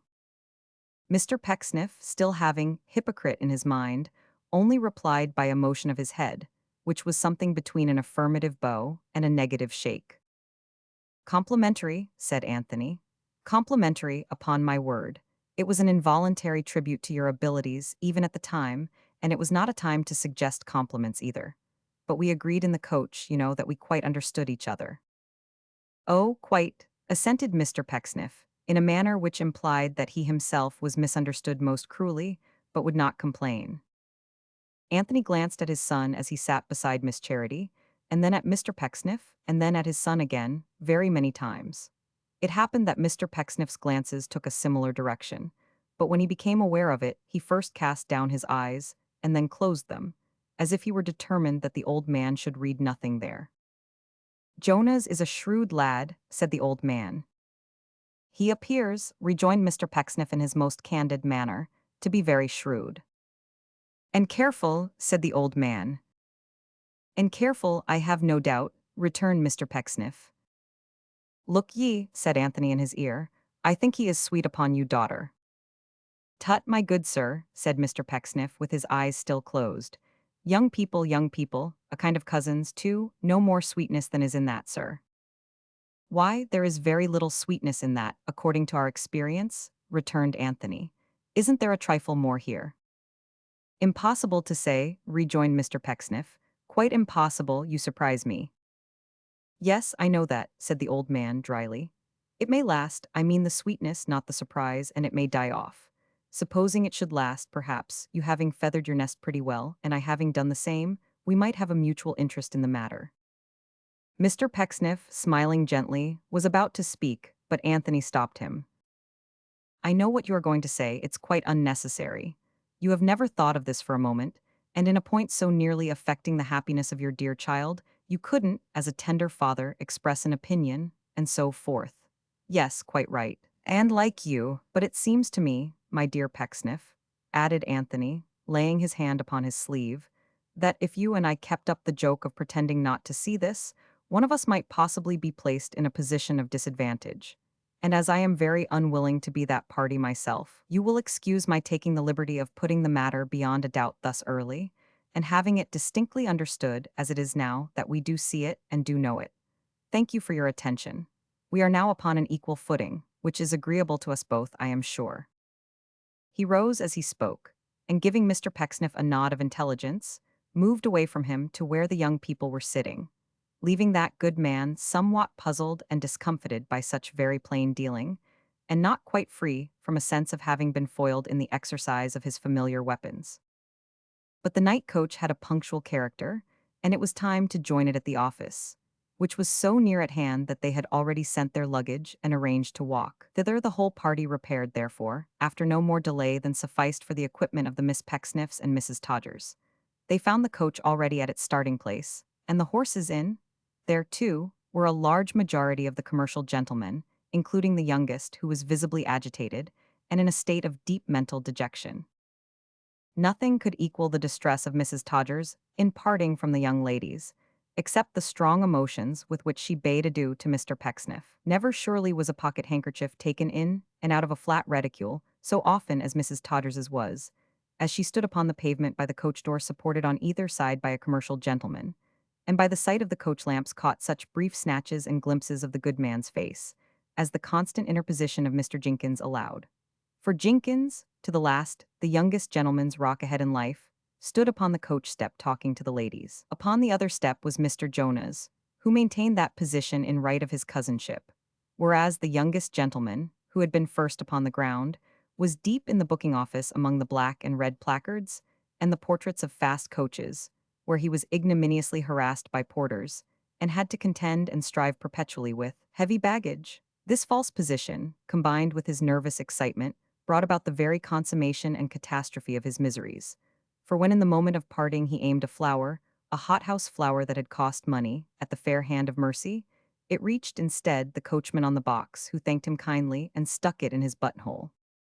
They were off now, and Todgers's was alone again. The two young ladies, leaning back in their separate corners, resigned themselves to their own regretful thoughts.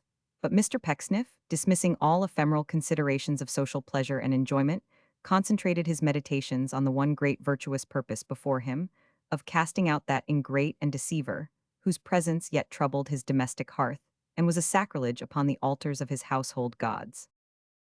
Chapter 12 will be seen in the long run, if not in the short one, to concern Mr. Pinch and others, nearly. Mr. Pecksniff, ASSERTS, the dignity of outraged virtue. Young Martin, CHUZZLEWIT, FORMS, a desperate resolution.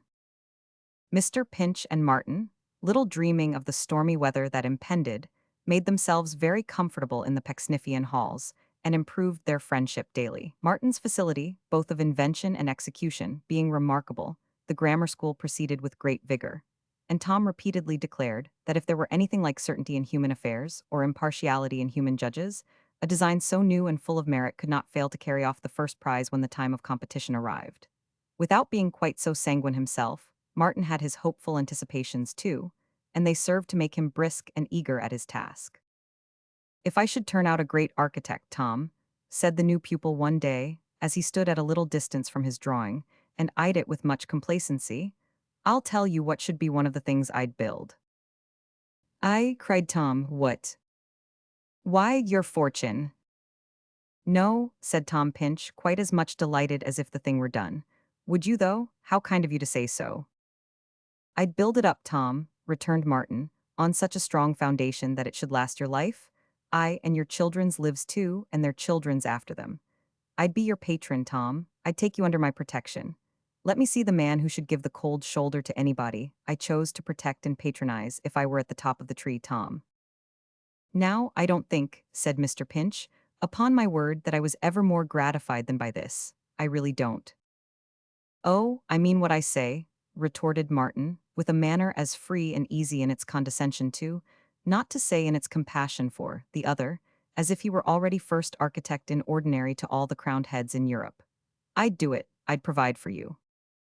"I am afraid," said Tom, shaking his head, "that I should be a mighty awkward person to provide for." "Pooh, pooh," rejoined Martin. "Never mind that. If I took it in my head to say, Pinch is a clever fellow, I approve of Pinch, I should like to know the man who would venture to put himself in opposition to me. Besides, confound it, Tom, you could be useful to me in 100 ways." "If I were not useful in one or two, it shouldn't be for want of trying," said Tom. "For instance," pursued Martin, after a short reflection, "you'd be a capital fellow, now, to see that my ideas were properly carried out, and to overlook the works in their progress before they were sufficiently advanced to be very interesting to me, and to take all that sort of plain sailing. Then you'd be a splendid fellow to show people over my studio, and to talk about art to when I couldn't be bored myself and all that kind of thing.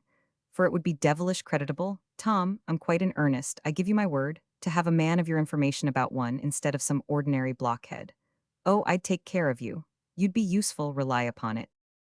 To say that Tom had no idea of playing first fiddle in any social orchestra, but was always quite satisfied to be set down for the 150th violin in the band, or thereabouts, is to express his modesty in very inadequate terms. He was much delighted, therefore, by these observations.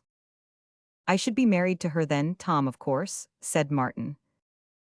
What was that which checked Tom Pinch so suddenly, in the high flow of his gladness, bringing the blood into his honest cheeks, and a remorseful feeling to his honest heart, as if he were unworthy of his friend's regard? I should be married to her then, said Martin, looking with a smile towards the light, and we should have, I hope, children about us. They'd be very fond of you, Tom. But not a word said Mr. Pinch. The words he would have uttered died upon his lips, and found a life more spiritual in self-denying thoughts. All the children hereabouts are fond of you, Tom, and mine would be, of course, pursued Martin. Perhaps I might name one of them after you. Tom, eh? Well, I don't know, Tom's not a bad name. Thomas Pinch Chuzzlewit, TPC on his pinafores. No objection to that, I should say. Tom cleared his throat and smiled. She would like you, Tom, I know, said Martin. I, cried Tom Pinch faintly. I can tell exactly what she would think of you, said Martin, leaning his chin upon his hand and looking through the window glass as if he read there what he said. I know her so well. She would smile, Tom, often at first when you spoke to her, or when she looked at you, merrily too, but you wouldn't mind that. A brighter smile you never saw. No, no, said Tom, I wouldn't mind that. She would be as tender with you, Tom, said Martin, as if you were a child yourself. So you are almost in some things, aren't you, Tom? Mr. Pinch nodded his entire assent. She would always be kind and good-humored and glad to see you, said Martin. And when she found out exactly what sort of fellow you were, which she'd do very soon, she would pretend to give you little commissions to execute and to ask little services of you, which she knew you were burning to render, so that when she really pleased you most, she would try to make you think you most pleased her. She would take to you uncommonly, Tom, and would understand you far more delicately than I ever shall, and would often say, I know, that you were a harmless, gentle, well-intentioned good fellow. How silent Tom Pinch was. In honor of old time, said Martin, and of her having heard you play the organ in this damp little church down here. For nothing, too, we will have one in the house. I shall build an architectural music room on a plan of my own, and it'll look rather knowing in a recess at one end. There you shall play away, Tom, till you tire yourself, and as you like to do so in the dark, it shall be dark, and many's the summer evening she and I will sit and listen to you, Tom, be sure of that. It may have required a stronger effort on Tom Pinch's part to leave the seat on which he sat, and shake his friend by both hands, with nothing but serenity and grateful feeling painted on his face. It may have required a stronger effort to perform this simple act with a pure heart, than to achieve many and many a deed to which the doubtful trumpet blown by fame has lustily resounded. Doubtful, because from its long hovering over scenes of violence, the smoke and steam of death have clogged the keys of that brave instrument, and it is not always that its notes are either true or tuneful. It's a proof of the kindness of human nature, said Tom, characteristically putting himself quite out of sight in the matter, that everybody who comes here, as you have done, is more considerate and affectionate to me than I should have any right to hope if I were the most sanguine creature in the world, or should have any power to express if I were the most eloquent. It really overpowers me. But trust me, said Tom, that I am not ungrateful, that I never forget, and that if I can ever prove the truth of my words to you, I will. That's all right, observed Martin, leaning back in his chair with a hand in each pocket and yawning drearily. Very fine talking, Tom, but I'm at Pecksniff's, I remember, and perhaps a mile or so out of the high road to fortune just at this minute. So you've heard again this morning from what's his name, eh? Who may that be? Asked Tom, seeming to enter a mild protest on behalf of the dignity of an absent person. You know, what is it, Northkey? Westlock, rejoined Tom, in rather a louder tone than usual. Ah, to be sure, said Martin, Westlock. I knew it was something connected with a point of the compass and a door. Well, and what says Westlock? Oh, he has come into his property, answered Tom, nodding his head and smiling. He's a lucky dog, said Martin. I wish it were mine instead. Is that all the mystery you were to tell me? No, said Tom, not all. What's the rest? Asked Martin. For the matter of that, said Tom, it's no mystery and you won't think much of it, but it's very pleasant to me. John always used to say when he was here, mark my words, Pinch, when my father's executors cash up. He used strange expressions now and then, but that was his way. Cash up's a very good expression, observed Martin, when other people don't apply it to you. Well, what a slow fellow you are, Pinch. Yes, I am, I know, said Tom, but you'll make me nervous if you tell me so. I'm afraid you have put me out a little now, for I forget what I was going to say." "When John's father's executors cashed up," said Martin impatiently. "Oh yes, to be sure," cried Tom. "Yes. Then," says John, "I'll give you a dinner pinch and come down to Salisbury on purpose." Now, when John wrote the other day, the morning Pecksniff left, you know, he said his business was on the point of being immediately settled, and as he was to receive his money directly, when could I meet him at Salisbury? I wrote and said, any day this week, and I told him besides that there was a new pupil here, and what a fine fellow you were, and what friends we had become. Upon which John writes back this letter. Tom produced it, fixes tomorrow, sends his compliments to you, and begs that we three may have the pleasure of dining together, not at the house where you and I were either, but at the very first hotel in the town. Read what he says. "Very well," said Martin, glancing over it with his customary coolness. "Much obliged to him, I'm agreeable." Tom could have wished him to be a little more astonished, a little more pleased, or in some form or other a little more interested in such a great event. But he was perfectly self-possessed, and falling into his favorite solace of whistling, took another turn at the grammar school, as if nothing at all had happened.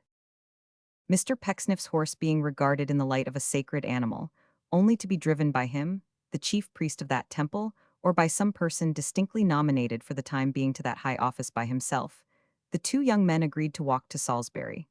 And so, when the time came, they set off on foot, which was, after all, a better mode of traveling than in the gig, as the weather was very cold and very dry. Better, a rare, strong, hearty, healthy walk, 4 statute miles an hour, preferable to that rumbling, tumbling, jolting, shaking, scraping, creaking, villainous old gig? Why, the two things will not admit of comparison. It is an insult to the walk to set them side by side. Where is an instance of a gig having ever circulated a man's blood? Unless when, putting him in danger of his neck, it awakened in his veins and in his ears, and all along his spine, a tingling heat, much more peculiar than agreeable. When did a gig ever sharpen anybody's wits and energies? Unless it was when the horse bolted, and, crashing madly down a steep hill with a stone wall at the bottom, his desperate circumstances suggested to the only gentleman left inside some novel and unheard-of mode of dropping out behind? Better than the gig. The air was cold, Tom, so it was, there was no denying it, but would it have been more genial in the gig? The blacksmith's fire burned very bright and leaped up high, as though it wanted men to warm, but would it have been less tempting, looked at from the clammy cushions of a gig? The wind blew keenly, nipping the features of the hardy wight who fought his way along, blinding him with his own hair if he had enough to it, and wintry dust if he hadn't, stopping his breath as though he had been soused in a cold bath, tearing aside his wrappings up, and whistling in the very marrow of his bones. But it would have done all this 100 times more fiercely to a man in a gig, wouldn't it? A fig for gigs. Better than the gig. When were travelers by wheels and hoofs seen with such red-hot cheeks as those? When were they so good-humoredly and merrily bloused? When did their laughter ring upon the air, as they turned them round? What time the stronger gusts came sweeping up, and, facing round again as they passed by, dashed on, in such a glow of ruddy health as nothing could keep pace with, but the high spirits it engendered. Better than the gig. Why, here is a man in a gig coming the same way now. Look at him as he passes his whip into his left hand, chafes his numbed right fingers on his granite leg, and beats those marble toes of his upon the footboard. Ha, ha, ha! Who would exchange this rapid hurry of the blood for yonder stagnant misery, though its pace were 20 miles for one? Better than the gig. No man in a gig could have such interest in the milestones. No man in a gig could see, or feel, or think like merry users of their legs. How, as the wind sweeps on, upon these breezy downs, it tracks its flight in darkening ripples on the grass and smoothest shadows on the hills. Look round and round upon this bare bleak plain, and see even here upon a winter's day how beautiful the shadows are. Alas, it is the nature of their kind to be so. The loveliest things in life, Tom, are but shadows, and they come and go and change and fade away as rapidly as these. Another mile, and then begins a fall of snow, making the crow, who skims away so close above the ground to shirk the wind, a blot of ink upon the landscape. But though it drives and drifts against them as they walk, stiffening on their skirts and freezing in the lashes of their eyes, they wouldn't have it fall more sparingly. No, not so much as by a single flake, although they had to go a score of miles. And lo, the towers of the old cathedral rise before them even now. And by they come into the sheltered streets, made strangely silent by their white carpet, and so to the inn for which they are bound, where they present such flushed and burning faces to the cold waiter, and are so brimful of vigor that he almost feels assaulted by their presence. And having nothing to oppose to the attack, being fresh, or rather stale, from the blazing fire in the coffee room, is quite put out of his pale countenance.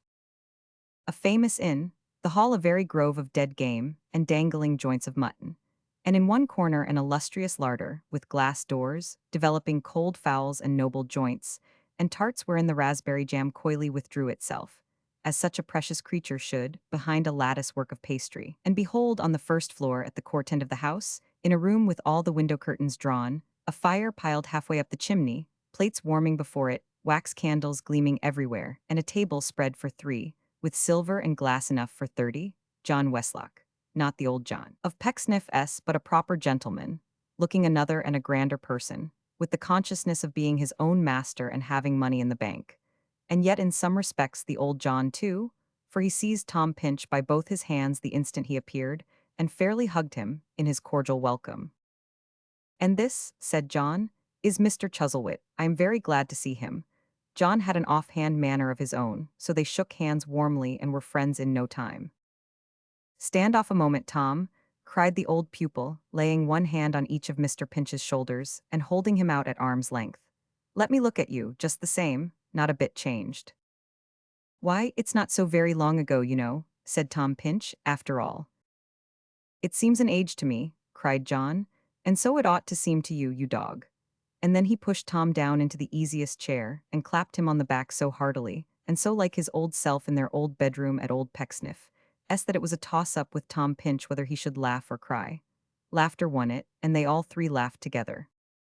"I have ordered everything for dinner that we used to say we'd have, Tom," observed John Westlock. "No," said Tom Pinch, "have you?" "Everything, don't laugh if you can help it before the waiters. I couldn't when I was ordering it, it's like a dream."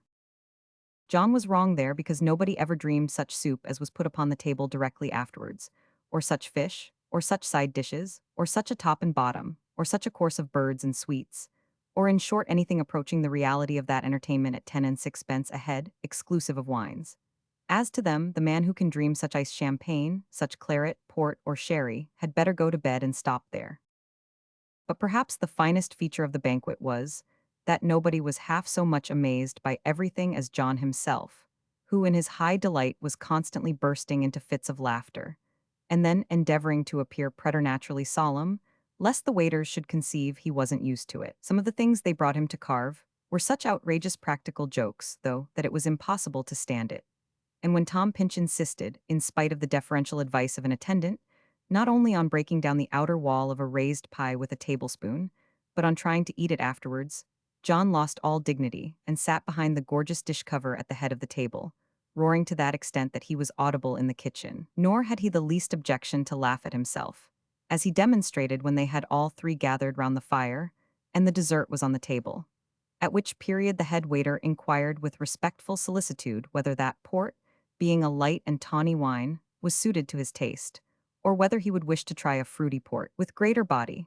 To this John gravely answered that he was well satisfied with what he had, which he esteemed, as one might say, a pretty tidy vintage, for which the waiter thanked him and withdrew. And then John told his friends with a broad grin that he supposed it was all right, but he didn't know, and went off into a perfect shout. They were very merry and full of enjoyment the whole time, but not the least pleasant part of the festival was when they all three sat about the fire, cracking nuts, drinking wine, and talking cheerfully.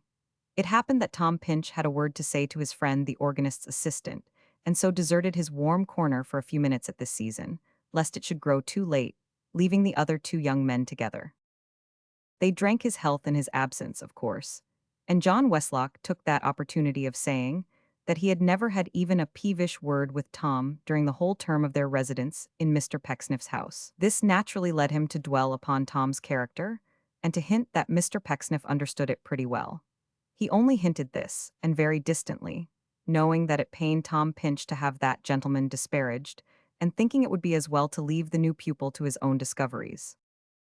"Yes," said Martin, "it's impossible to like Pinch better than I do, or to do greater justice to his good qualities. He is the most willing fellow I ever saw." "He's rather too willing," observed John, who was quick in observation. "It's quite a fault in him." "So it is," said Martin. "Very true, There was a fellow only a week or so ago, a Mr. Tig, who borrowed all the money he had on a promise to repay it in a few days. It was but half a sovereign, to be sure, but it's well it was no more, for he'll never see it again. Poor fellow, said John, who had been very attentive to these few words. Perhaps you have not had an opportunity of observing that, in his own pecuniary transactions, Tom's proud. You don't say so. No, I haven't. What do you mean, won't he borrow? John Westlock shook his head. That's very odd, said Martin, setting down his empty glass. He's a strange compound, to be sure. As to receiving money as a gift, resumed John Westlock, I think he'd die first. He's made up of simplicity, said Martin. Help yourself. You, however, pursued John, filling his own glass and looking at his companion with some curiosity, who are older than the majority of Mr. Pecksniff's assistants, and have evidently had much more experience, understand him, I have no doubt, and see how liable he is to be imposed upon. Certainly, said Martin, stretching out his legs and holding his wine between his eye and the light. Mr. Pecksniff knows that too, so do his daughters, eh? John Westlock smiled but made no answer. By the by, said Martin, that reminds me. What's your opinion of Pecksniff? How did he use you? What do you think of him now? Coolly, when it's all over. Ask Pinch, returned the old pupil. He knows what my sentiments used to be upon the subject. They are not changed, I assure you. No, no, said Martin, I'd rather have them from you. But Pinch says they are unjust, urged John with a smile. Oh, well, then I know what course they take beforehand, said Martin, and therefore you can have no delicacy in speaking plainly. Don't mind me, I beg. I don't like him, I tell you frankly. I am with him because it happens from particular circumstances to suit my convenience. I have some ability, I believe, in that way, and the obligation, if any, will most likely be on his side and not mine. At the lowest mark, the balance will be even, and there'll be no obligation at all. So you may talk to me as if I had no connection with him. If you press me to give my opinion, returned John Westlock. Yes, I do, said Martin. You'll oblige me. I should say, resumed the other, that he is the most consummate scoundrel on the face of the earth.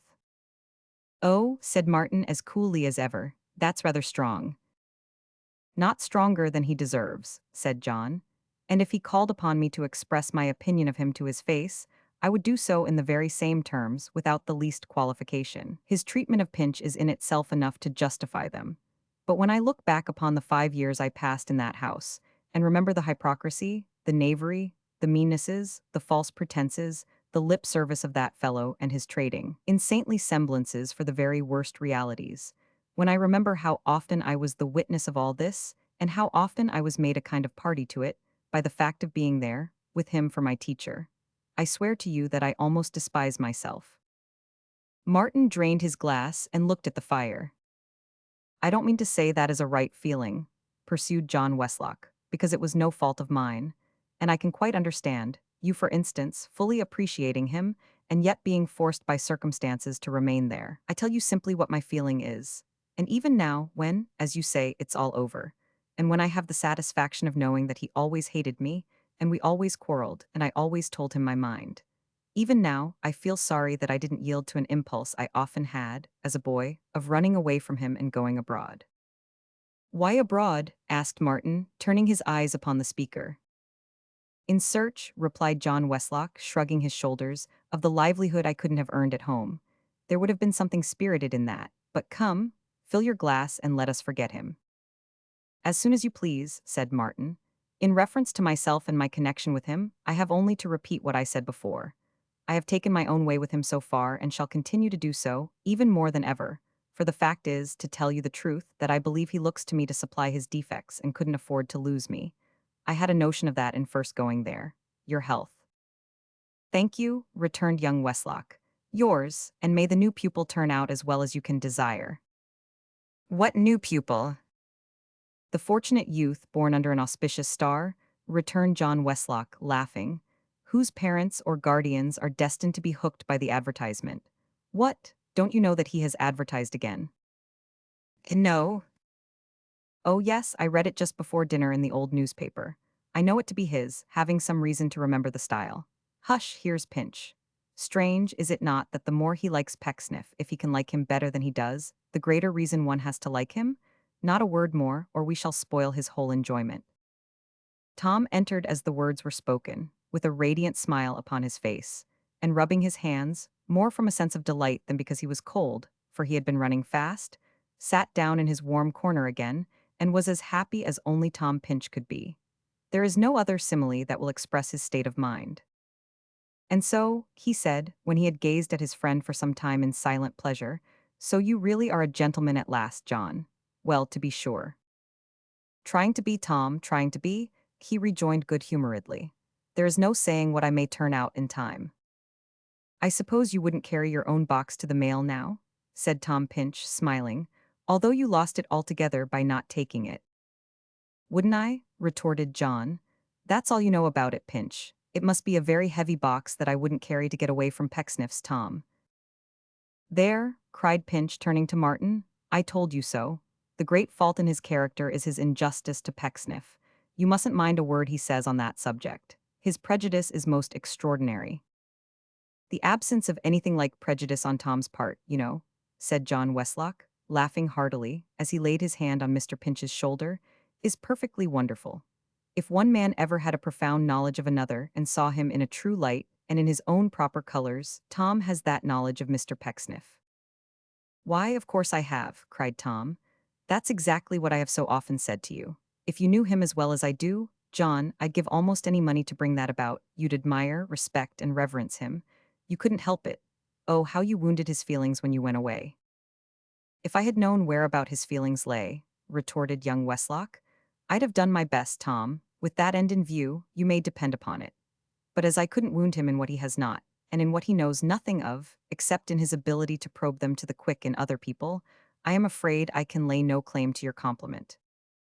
Mr. Pinch, being unwilling to protract a discussion which might possibly corrupt Martin, forbore to say anything in reply to this speech. But John Westlock, whom nothing short of an iron gag would have silenced when Mr. Pecksniff's merits were once in question, continued notwithstanding. His feelings, oh, he's a tender-hearted man. His feelings, oh, he's a considerate, conscientious, self-examining, moral vagabond, he is. His feelings, oh, what's the matter, Tom? Mr. Pinch was by this time erect upon the hearthrug, buttoning his coat with great energy. I can't bear it, said Tom, shaking his head. No, I really cannot. You must excuse me, John. I have a great esteem and friendship for you. I love you very much, and have been perfectly charmed and overjoyed today to find you just the same as ever, but I cannot listen to this. Why, it's my old way, Tom, and you say yourself that you are glad to find me unchanged. Not in this respect, said Tom Pinch. You must excuse me, John. I cannot really. I will not. It's very wrong. You should be more guarded in your expressions. It was bad enough when you and I used to be alone together, but under existing circumstances, I can't endure it, really. No, I cannot indeed. You are quite right, exclaimed the other, exchanging looks with Martin. And I am quite wrong, Tom. I don't know how the deuce we fell on this unlucky theme. I beg your pardon with all my heart. You have a free and manly temper, I know, said Pinch, and therefore your being so ungenerous in this one solitary instance only grieves me the more. It's not my pardon you have to ask, John. You have done me nothing but kindnesses. Well, Pecksniff's pardon then, said young Westlock. Anything, Tom, or anybody. Pecksniff's pardon, will that do? Here, let us drink Pecksniff's health. Thank you, cried Tom, shaking hands with him eagerly and filling a bumper. Thank you, I'll drink it with all my heart, John. Mr. Pecksniff's health and prosperity to him. John Westlock echoed the sentiment, or nearly so, for he drank Mr. Pecksniff's health and something to him, but what was not quite audible. The general unanimity being then completely restored, they drew their chairs closer round the fire and conversed in perfect harmony and enjoyment until bedtime. No slight circumstance, perhaps, could have better illustrated the difference of character between John Westlock and Martin Chuzzlewit than the manner in which each of the young men contemplated Tom Pinch, after the little rupture just described.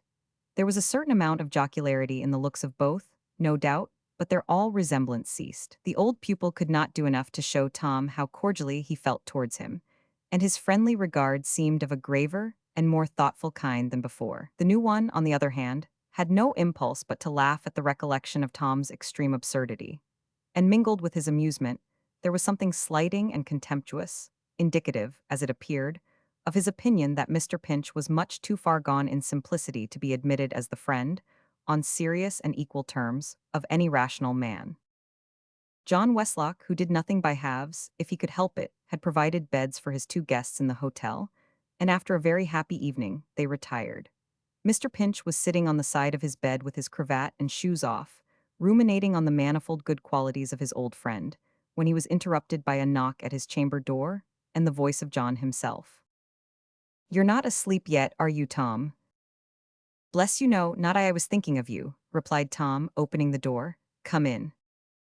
"I am not going to detail you," said John, "but I have forgotten all the evening a little commission I took upon myself, and I am afraid I may forget it again if I fail to discharge it at once.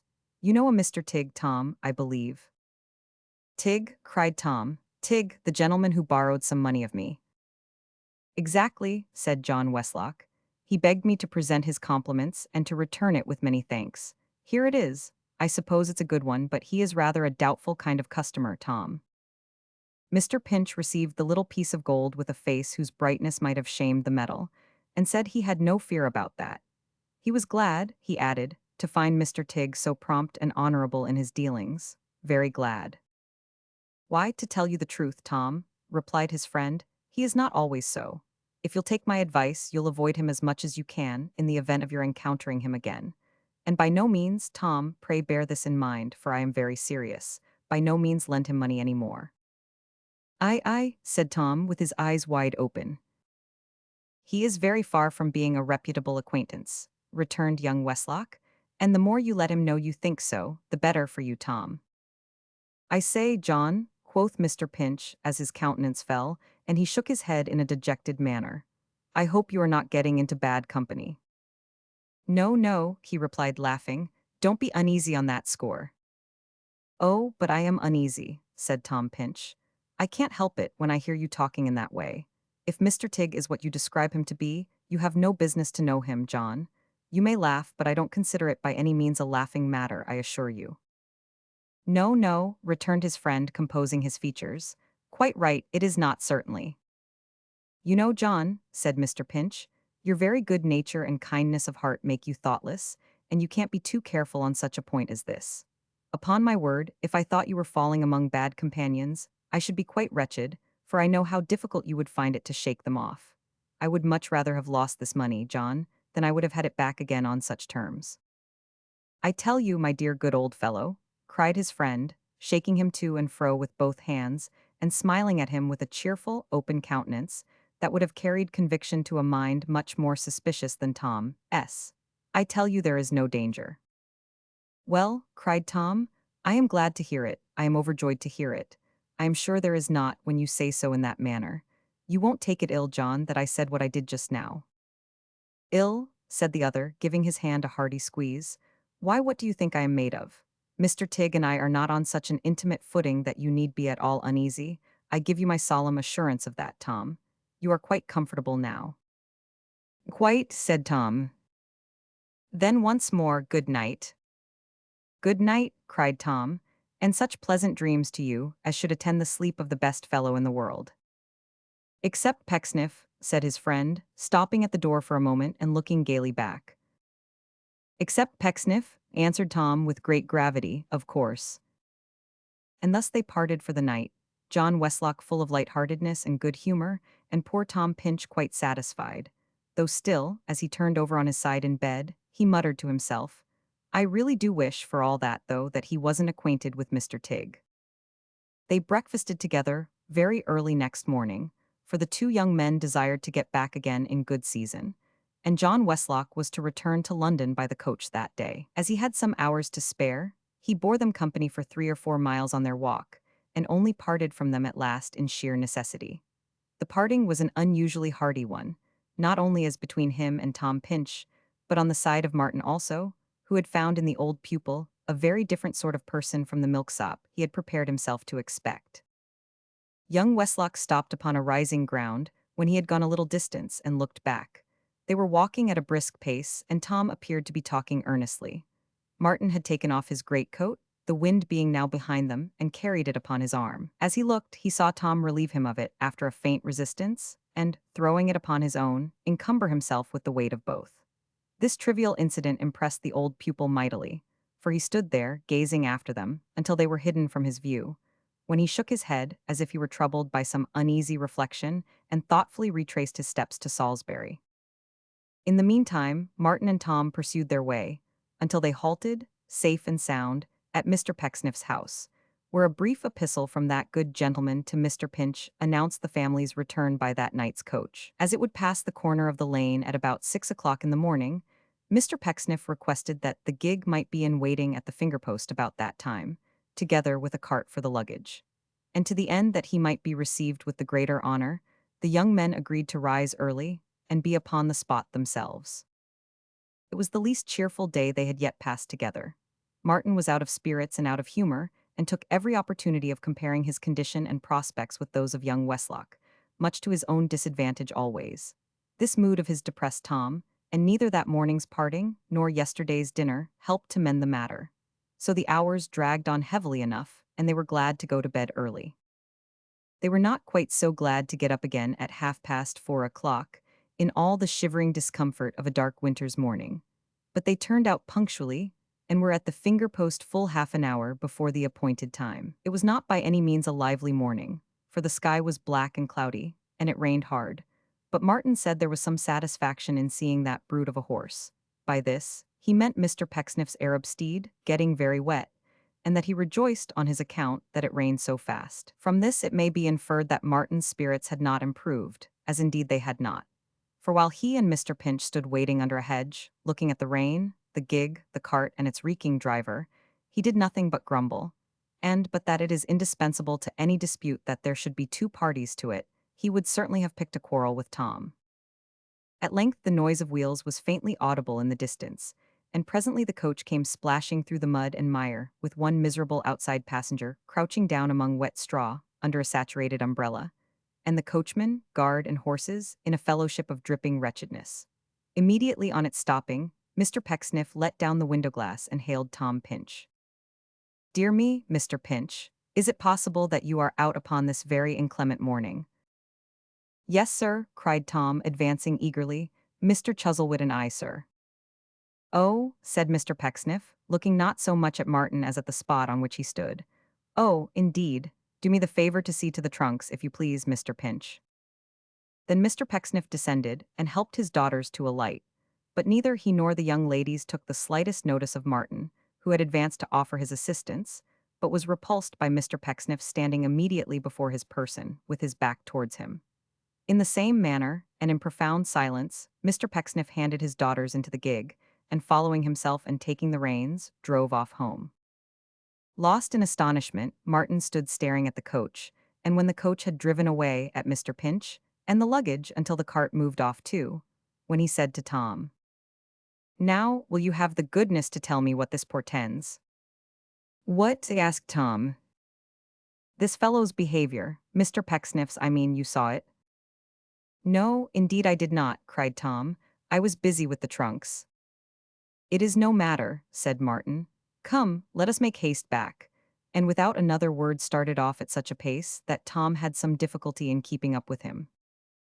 He had no care where he went, but walked through little heaps of mud and little pools of water with the utmost indifference, looking straight before him, and sometimes laughing in a strange manner within himself. Tom felt that anything he could say would only render him the more obstinate, and therefore trusted to Mr. Pecksniff's manner, when they reached the house, to remove the mistaken impression, under which he felt convinced so great a favorite as the new pupil must unquestionably be laboring. But he was not a little amazed himself, when they did reach it, and entered the parlor where Mr. Pecksniff was sitting alone before the fire, drinking some hot tea, to find that instead of taking favorable notice of his relative and keeping him, Mr. Pinch, in the background, he did exactly the reverse and was so lavish in his attentions to Tom that Tom was thoroughly confounded. "Take some tea, Mr. Pinch, take some tea," said Pecksniff, stirring the fire. "You must be very cold and damp. Pray take some tea, and come into a warm place, Mr. Pinch." Tom saw that Martin looked at Mr. Pecksniff, as though he could have easily found it in his heart to give him an invitation to a very warm place. But he was quite silent, and standing opposite that gentleman at the table, regarded him attentively. "Take a chair, Pinch," said Pecksniff. "Take a chair, if you please. How have things gone on in our absence, Mr. Pinch?" You will be very much pleased with the grammar school, sir," said Tom. "It's nearly finished." "If you will have the goodness, Mr. Pinch," said Pecksniff, waving his hand and smiling, "we will not discuss anything connected with that question at present. What have you been doing, Thomas Humph?" Mr. Pinch looked from master to pupil, and from pupil to master, and was so perplexed and dismayed that he wanted presence of mind to answer the question. In this awkward interval, Mr. Pecksniff, who was perfectly conscious of Martin's gaze, though he had never once glanced towards him, poked the fire very much, and when he couldn't do that any more, drank tea assiduously. "Now, Mr. Pecksniff," said Martin at last, in a very quiet voice, "if you have sufficiently refreshed and recovered yourself, I shall be glad to hear what you mean by this treatment of me." "And what," said Mr. Pecksniff, turning his eyes on Tom Pinch, even more placidly and gently than before, "what have you been doing, Thomas Humph?" When he had repeated this inquiry, he looked round the walls of the room as if he were curious to see whether any nails had been left there by accident in former times. Tom was almost at his wits' end what to say between the two, and had already made a gesture, as if he would call Mr. Pecksniff's attention to the gentleman who had last addressed him, when Martin saved him further trouble by doing so himself. "Mr. Pecksniff," he said, softly rapping the table twice or thrice and moving a step or two nearer so that he could have touched him with his hand, "you heard what I said just now. Do me the favor to reply, if you please. I ask you," he raised his voice a little here, "what you mean by this." "I will talk to you, sir," said Mr. Pecksniff in a severe voice, as he looked at him for the first time, presently. "You are very obliging," returned Martin. "Presently will not do. I must trouble you to talk to me at once." Mr. Pecksniff made a feint of being deeply interested in his pocketbook, but it shook in his hands, he trembled so. "Now," retorted Martin, rapping the table again, "now, presently will not do, now." "Do you threaten me, sir?" cried Mr. Pecksniff. Martin looked at him, and made no answer, but a curious observer might have detected an ominous twitching at his mouth, and perhaps an involuntary attraction of his right hand in the direction of Mr. Pecksniff's cravat. "I lament to be obliged to say, sir," resumed Mr. Pecksniff, "that it would be quite in keeping with your character if you did threaten me. You have deceived me. You have imposed upon a nature which you knew to be confiding and unsuspicious. You have obtained admission, sir," said Mr. Pecksniff, rising, "to this house on perverted statements and on false pretenses." "Go on," said Martin with a scornful smile. "I understand you now. What more?" "Thus much more, sir," cried Mr. Pecksniff, trembling from head to foot, and trying to rub his hands as though he were only cold. "Thus much more, if you force me to publish your shame before a third party, which I was unwilling and indisposed to do. This lowly roof, sir, must not be contaminated by the presence of one who has deceived, and cruelly deceived, an honorable, beloved, venerated, and venerable gentleman, and who wisely suppressed that deceit from me when he sought my protection and favor, knowing that, humble as I am an honest man, seeking to do my duty in this carnal universe, and setting my face against all vice and treachery. I weep for your depravity, sir," said Mr. Pecksniff. "I mourn over your corruption. I pity your voluntary withdrawal of yourself from the flowery paths of purity and peace." Here he struck himself upon his breast or moral garden. "But I cannot have a leper and a serpent for an inmate." "Go forth," said Mr. Pecksniff, stretching out his hand. "Go forth, young man. Like all who know you, I renounce you." 20,246 M. Original. With what intention Martin made a stride forward at these words, it is impossible to say. It is enough to know that Tom Pinch caught him in his arms, and that, at the same moment, Mr. Pecksniff stepped back so hastily that he missed his footing, tumbled over a chair, and fell in a sitting posture on the ground, where he remained without an effort to get up again, with his head in a corner, perhaps considering it the safest place. "Let me go, Pinch," cried Martin, shaking him away. "Why do you hold me? Do you think a blow could make him a more abject creature than he is? Do you think that if I spat upon him, I could degrade him to a lower level than his own? Look at him, Pinch." Mr. Pinch involuntarily did so. Mr. Pecksniff sitting, as has been already mentioned, on the carpet, with his head in an acute angle of the wainscot, and all the damage and detriment of an uncomfortable journey about him, was not exactly a model of all that is prepossessing and dignified in man, certainly. Still he was Pecksniff, It was impossible to deprive him of that unique and paramount appeal to Tom, and he returned Tom's glance as if he would have said, "Aye, Mr. Pinch, look at me. Here I am. You know what the poet says about an honest man, and an honest man is one of the few great works that can be seen for nothing. Look at me." "I tell you," said Martin, "that as he lies there, disgraced, bought, used, a cloth for dirty hands, a mat for dirty feet, a lying, fawning servile hound, he is the very last and worst among the vermin of the world. And mark me, Pinch, the day will come, he knows it, see it written on his face while I speak, when even you will find him out and will know him as I do and as he knows I do. He renounce me. Cast your eyes on the renouncer, Pinch, and be the wiser for the recollection." He pointed at him as he spoke, with unutterable contempt, and flinging his hat upon his head, walked from the room and from the house. He went so rapidly that he was already clear of the village, when he heard Tom Pinch calling breathlessly after him in the distance. "Well, what now?" he said when Tom came up. "Dear, dear," cried Tom, "are you going?" "Goings," he echoed, "going.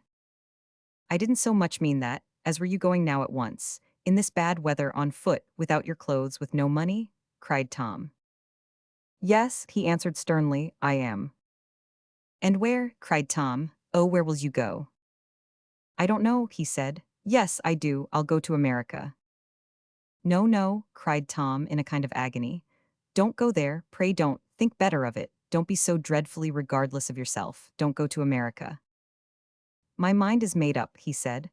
"Your friend was right, I'll go to America, God bless you, Pinch." "Take this," cried Tom, pressing a book upon him in great agitation. "I must make haste back and can't say anything I would. Heaven be with you, look at the leaf I have turned down. Goodbye, goodbye." The simple fellow wrung him by the hand, with tears stealing down his cheeks, and they parted hurriedly upon their separate ways. Chapter 13. Showing what became of Martin and his desperate resolve after he left Mr. Pecksniff's house, what persons he encountered, what anxieties he suffered, and what news he heard. Carrying Tom Pinch's book quite unconsciously under his arm, and not even buttoning his coat as a protection against the heavy rain, Martin went doggedly forward at the same quick pace, until he had passed the finger-post, and was on the high road to London. He slackened very little in his speed even then, but he began to think and look about him, and to disengage his senses from the coil of angry passions which hitherto had held them prisoner. It must be confessed that, at that moment, he had no very agreeable employment either for his moral or his physical perceptions. The day was dawning from a patch of watery light in the east, and sullen clouds came driving up before it, from which the rain descended in a thick, wet mist. It streamed from every twig and bramble in the hedge, made little gullies in the path, ran down 100 channels in the road, and punched innumerable holes into the face of every pond and gutter. It fell with an oozy, slushy sound among the grass, and made a muddy kennel of every furrow in the plowed fields. No living creature was anywhere to be seen. The prospect could hardly have been more desolate if animated nature had been dissolved in water and poured down upon the earth again in that form. The range of view within the solitary traveler was quite as cheerless as the scene without. Friendless and penniless, incensed to the last degree, deeply wounded in his pride and self-love, full of independent schemes and perfectly destitute of any means of realizing them, his most vindictive enemy might have been satisfied with the extent of his troubles. To add to his other miseries, he was by this time sensible of being wet to the skin and cold at his very heart. In this deplorable condition, he remembered Mr. Pinch's book, more because it was rather troublesome to carry than from any hope of being comforted by that parting gift. He looked at the dingy lettering on the back, and finding it to be an odd volume of the Bachelor of Salamanca, in the French tongue, cursed Tom Pinch's folly 20 times. He was on the point of throwing it away, in his ill humor and vexation, when he bethought himself that Tom had referred him to a leaf, turned down, and opening it at that place, that he might have additional cause of complaint against him for supposing that any cold scrap of the bachelor's wisdom could cheer him in such circumstances, found. Well, well, not much, but Tom's all, the half-sovereign. He had wrapped it hastily in a piece of paper and pinned it to the leaf. These words were scrawled in pencil on the inside. "I don't want it indeed. I should not know what to do with it if I had it. There are some falsehoods, Tom, on which men mount, as on bright wings, towards heaven. There are some truths, cold, bitter, taunting truths, wherein your worldly scholars are very apt and punctual, which bind men down to earth with leaden chains. Who would not rather have to fan him, in his dying hour, the lightest feather of a falsehood such as thine, than all the quills that have been plucked from the sharp porcupine reproachful truth since time began. Martin felt keenly for himself, and he felt this good deed of Tom's keenly. After a few minutes, it had the effect of raising his spirits and reminding him that he was not altogether destitute, as he had left a fair stock of clothes behind him and wore a gold hunting watch in his pocket. He found a curious gratification, too, in thinking what a winning fellow he must be to have made such an impression on Tom, and in reflecting how superior he was to Tom, and how much more likely to make his way in the world. Animated by these thoughts and strengthened in his design of endeavoring to push his fortune in another country, he resolved to get to London as a rallying point, in the best way he could, and to lose no time about it. He was 10 good miles from the village made illustrious by being the abiding place of Mr. Pecksniff, when he stopped to breakfast at a little roadside alehouse, and resting upon a high-backed settle before the fire, pulled off his coat, and hung it before the cheerful blaze to dry. It was a very different place from the last tavern in which he had regaled, boasting no greater extent of accommodation than the brick-floored kitchen yielded. But the mind so soon accommodates itself to the necessities of the body, that this poor wagoner's house of call, which he would have despised yesterday, became now quite a choice hotel, while his dish of eggs and bacon and his mug of beer were not by any means the coarse fare he had supposed, but fully bore out the inscription on the window shutter, which proclaimed those viands to be good entertainment for travelers.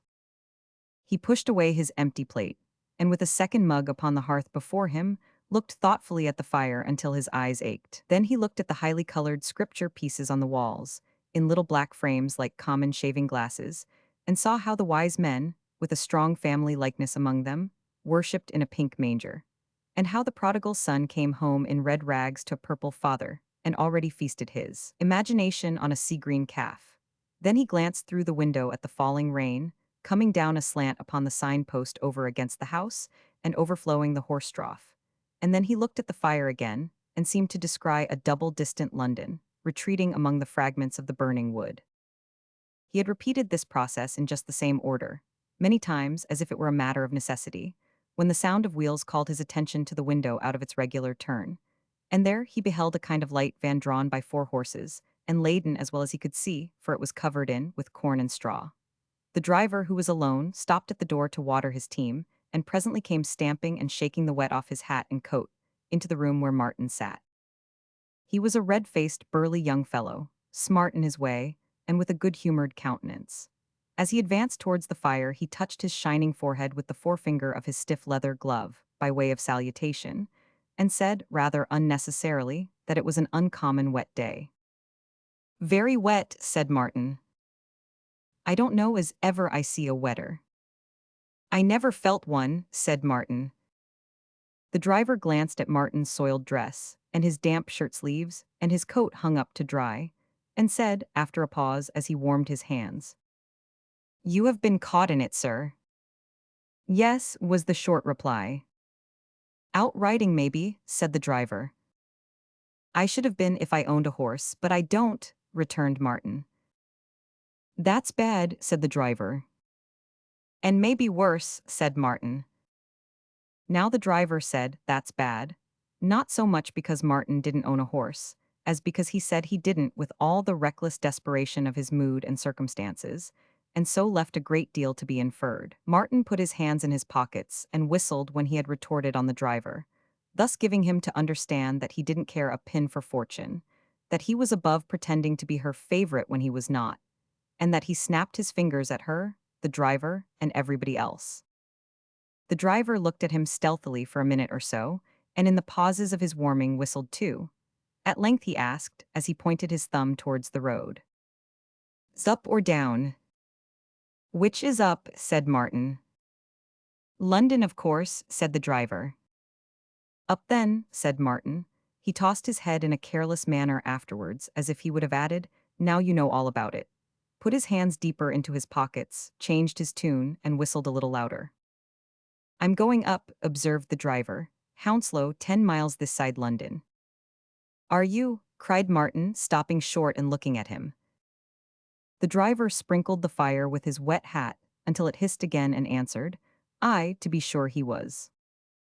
"Why then," said Martin, "I'll be plain with you. You may suppose from my dress that I have money to spare. I have not.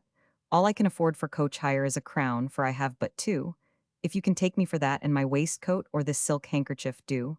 If you can't, leave it alone." "Short and sweet," remarked the driver.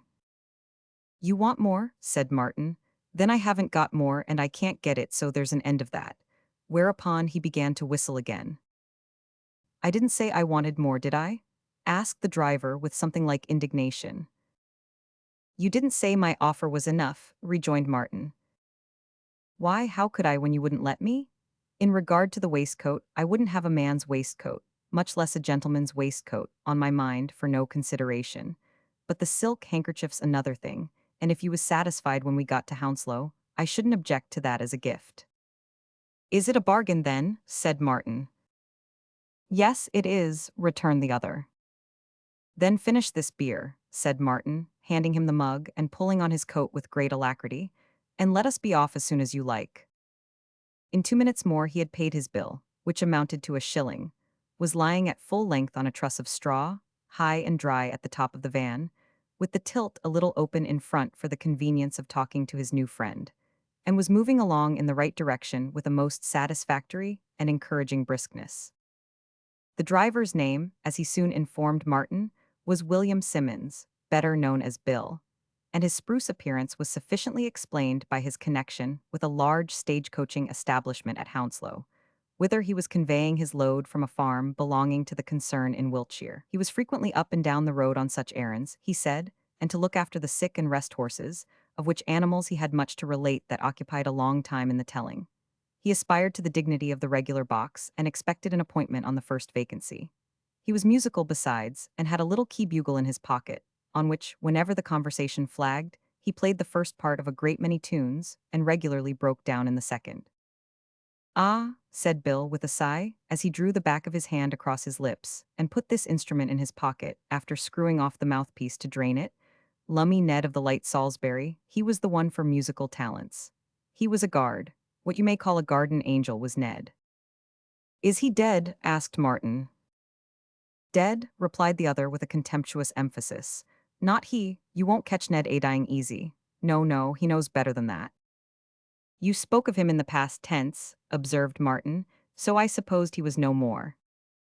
"He's no more in England," said Bill, "if that's what you mean. He went to the United States." "Did he?" asked Martin with sudden interest. "When?" "5 year ago, or then about," said Bill. "He had set up in the public line here, and couldn't meet his engagements, so he cut off to Liverpool one day, without saying anything about it, and went and shipped himself for the United States." "Well," said Martin. "Well, as he landed there without a penny to bless himself with, of course they was very glad to see him in the United States." "What do you mean?" asked Martin with some scorn. "What do I mean?" said Bill. "Why that, all men are alike in the United States, ain't they? It makes no odds whether a man has £1,000 or nothing there. Particular in New York, I'm told, where Ned landed." "New York, was it?" asked Martin thoughtfully.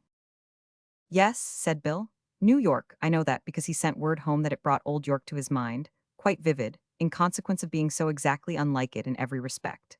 I don't understand what particular business Ned turned his mind to when he got there. But he wrote home that him and his friends was always a-singing, Ale Columbia and blowing up the president, so I suppose it was something in the public line, or free and easy way again. Anyhow, he made his fortune."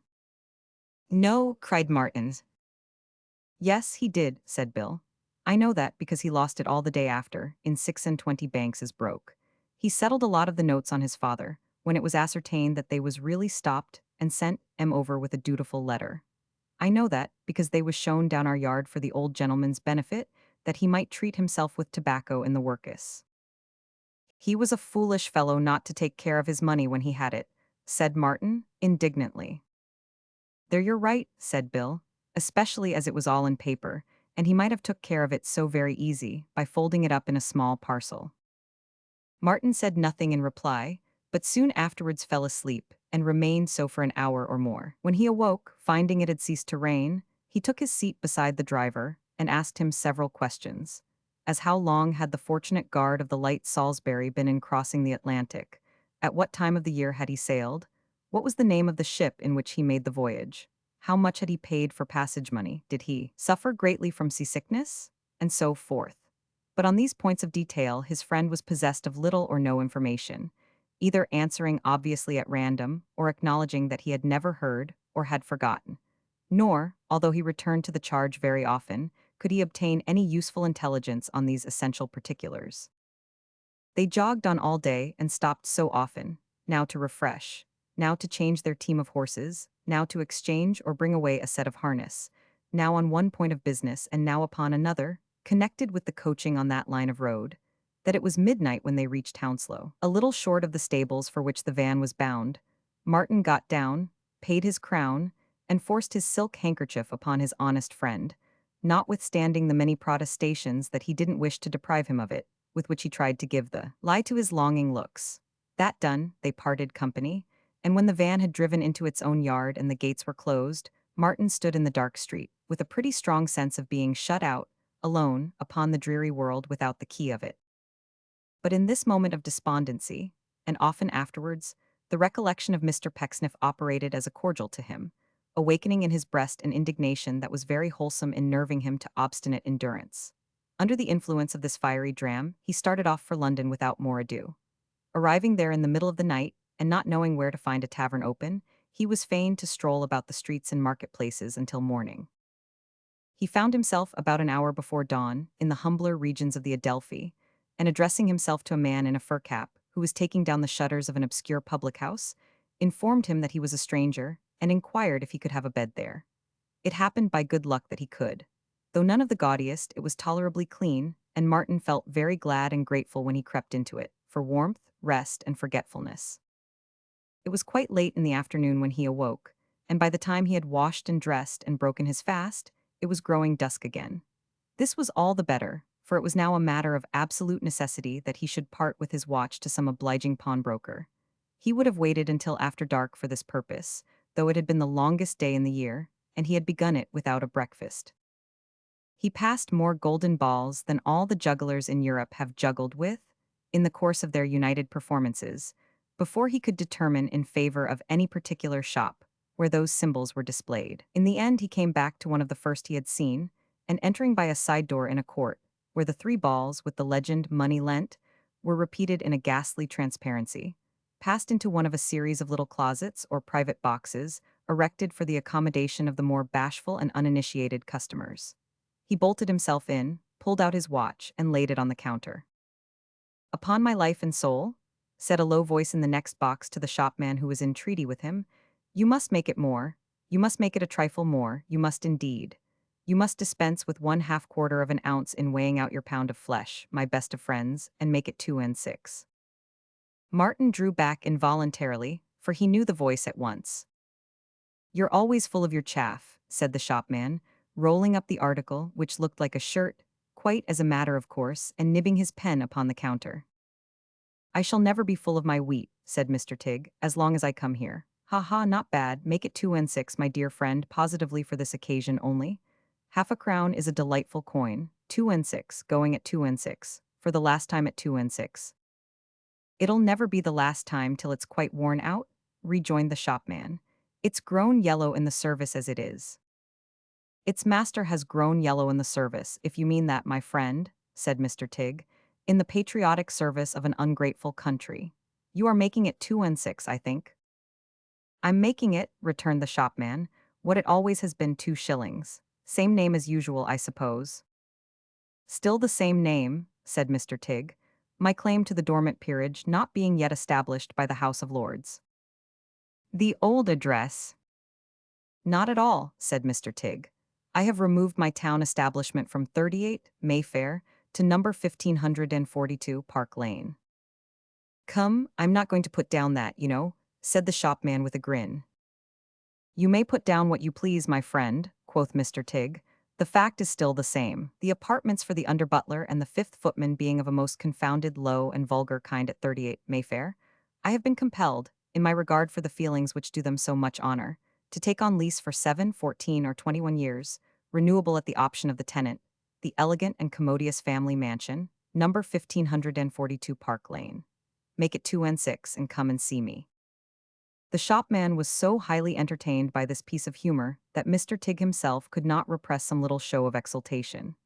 It vented itself, in part, in a desire to see how the occupant of the next box received his pleasantry, to ascertain which he glanced round the partition, and immediately, by the gaslight, recognized Martin. "I wish I may die," said Mr. Tigg, stretching out his body so far that his head was as much in Martin's little cell as Martin's own head was. "But this is one of the most tremendous meetings in ancient or modern history. How are you? What is the news from the agricultural districts? How are our friends the PS? Ha ha. David, pay particular attention to this gentleman immediately, as a friend of mine, I beg. 20,255 M. Original. Here, please to give me the most you can for this," said Martin, handing the watch to the shopman. "I want money sorely." "He wants money sorely?" cried Mr. Tigg with excessive sympathy. "David, will you have the goodness to do your very utmost for my friend, who wants money sorely? You will deal with my friend as if he were myself. A gold hunting watch, David, engine turned, capped and jeweled in 4 holes, escape movement, horizontal lever, and warranted to perform correctly, upon my personal reputation, who have observed it narrowly for many years, under the most trying circumstances." Here he winked at Martin, that he might understand this recommendation would have an immense effect upon the shopman. "What do you say, David, to my friend? Be very particular to deserve my custom and recommendation, David." "I can lend you £3 on this if you like," said the shopman to Martin, confidentially. "It is very old-fashioned, I couldn't say more." "And devilish handsome, too," cried Mr. Tigg. "Two 12 for the watch, and 7 and 6 for personal regard. I am gratified, it may be weakness, but I am. £3 will do, we take it. The name of my friend is Smivey, Chicken Smivey of Holborn, 26½ B, lodger." Here he winked at Martin again, to apprise him that all the forms and ceremonies prescribed by law were now complied with, and nothing remained but the receipt for the money. In point of fact, this proved to be the case, for Martin, who had no resource but to take what was offered him, signified his acquiescence by a nod of his head, and presently came out with the cash in his pocket. He was joined in the entry by Mr. Tigg, who warmly congratulated him, as he took his arm and accompanied him into the street, on the successful issue of the negotiation. "As for my part in the same," said Mr. Tigg, "don't mention it, don't compliment me, for I can't bear it." "I have no such intention, I assure you," retorted Martin, releasing his arm and stopping. "You oblige me very much," said Mr. Tigg. "Thank you." "Now, sir," observed Martin, biting his lip, "this is a large town, and we can easily find different ways in it. If you will show me which is your way, I will take another." Mr. Tigg was about to speak, but Martin interposed. "I need scarcely tell you, after what you have just seen, that I have nothing to bestow upon your friend Mr. Slime. And it is quite as unnecessary for me to tell you that I don't desire the honor of your company." "Stop," cried Mr. Tigg, holding out his hand. "Hold! There is a most remarkably long-headed, flowing-bearded, and patriarchal proverb, which observes that it is the duty of a man to be just before he is generous. Be just now, and you can be generous presently. Do not confuse me with the man Slime. Do not distinguish the man Slime as a friend of mine, for he is no such thing. I have been compelled, sir, to abandon the party whom you call Slime. I have no knowledge of the party whom you call Slime. I am, sir," said Mr. Tigg, striking himself upon the breast, "a premium tulip of a very different growth and cultivation from the cabbage slime, sir." "It matters very little to me," said Martin coolly, "whether you have set up as a vagabond on your own account or are still trading on behalf of Mr. Slime. I wish to hold no correspondence with you." "In the devil's name, man," said Martin, scarcely able, despite his vexation, to repress a smile as Mr. Tigg stood leaning his back against the shutters of a shop window, adjusting his hair with great composure, "will you go one way or other?"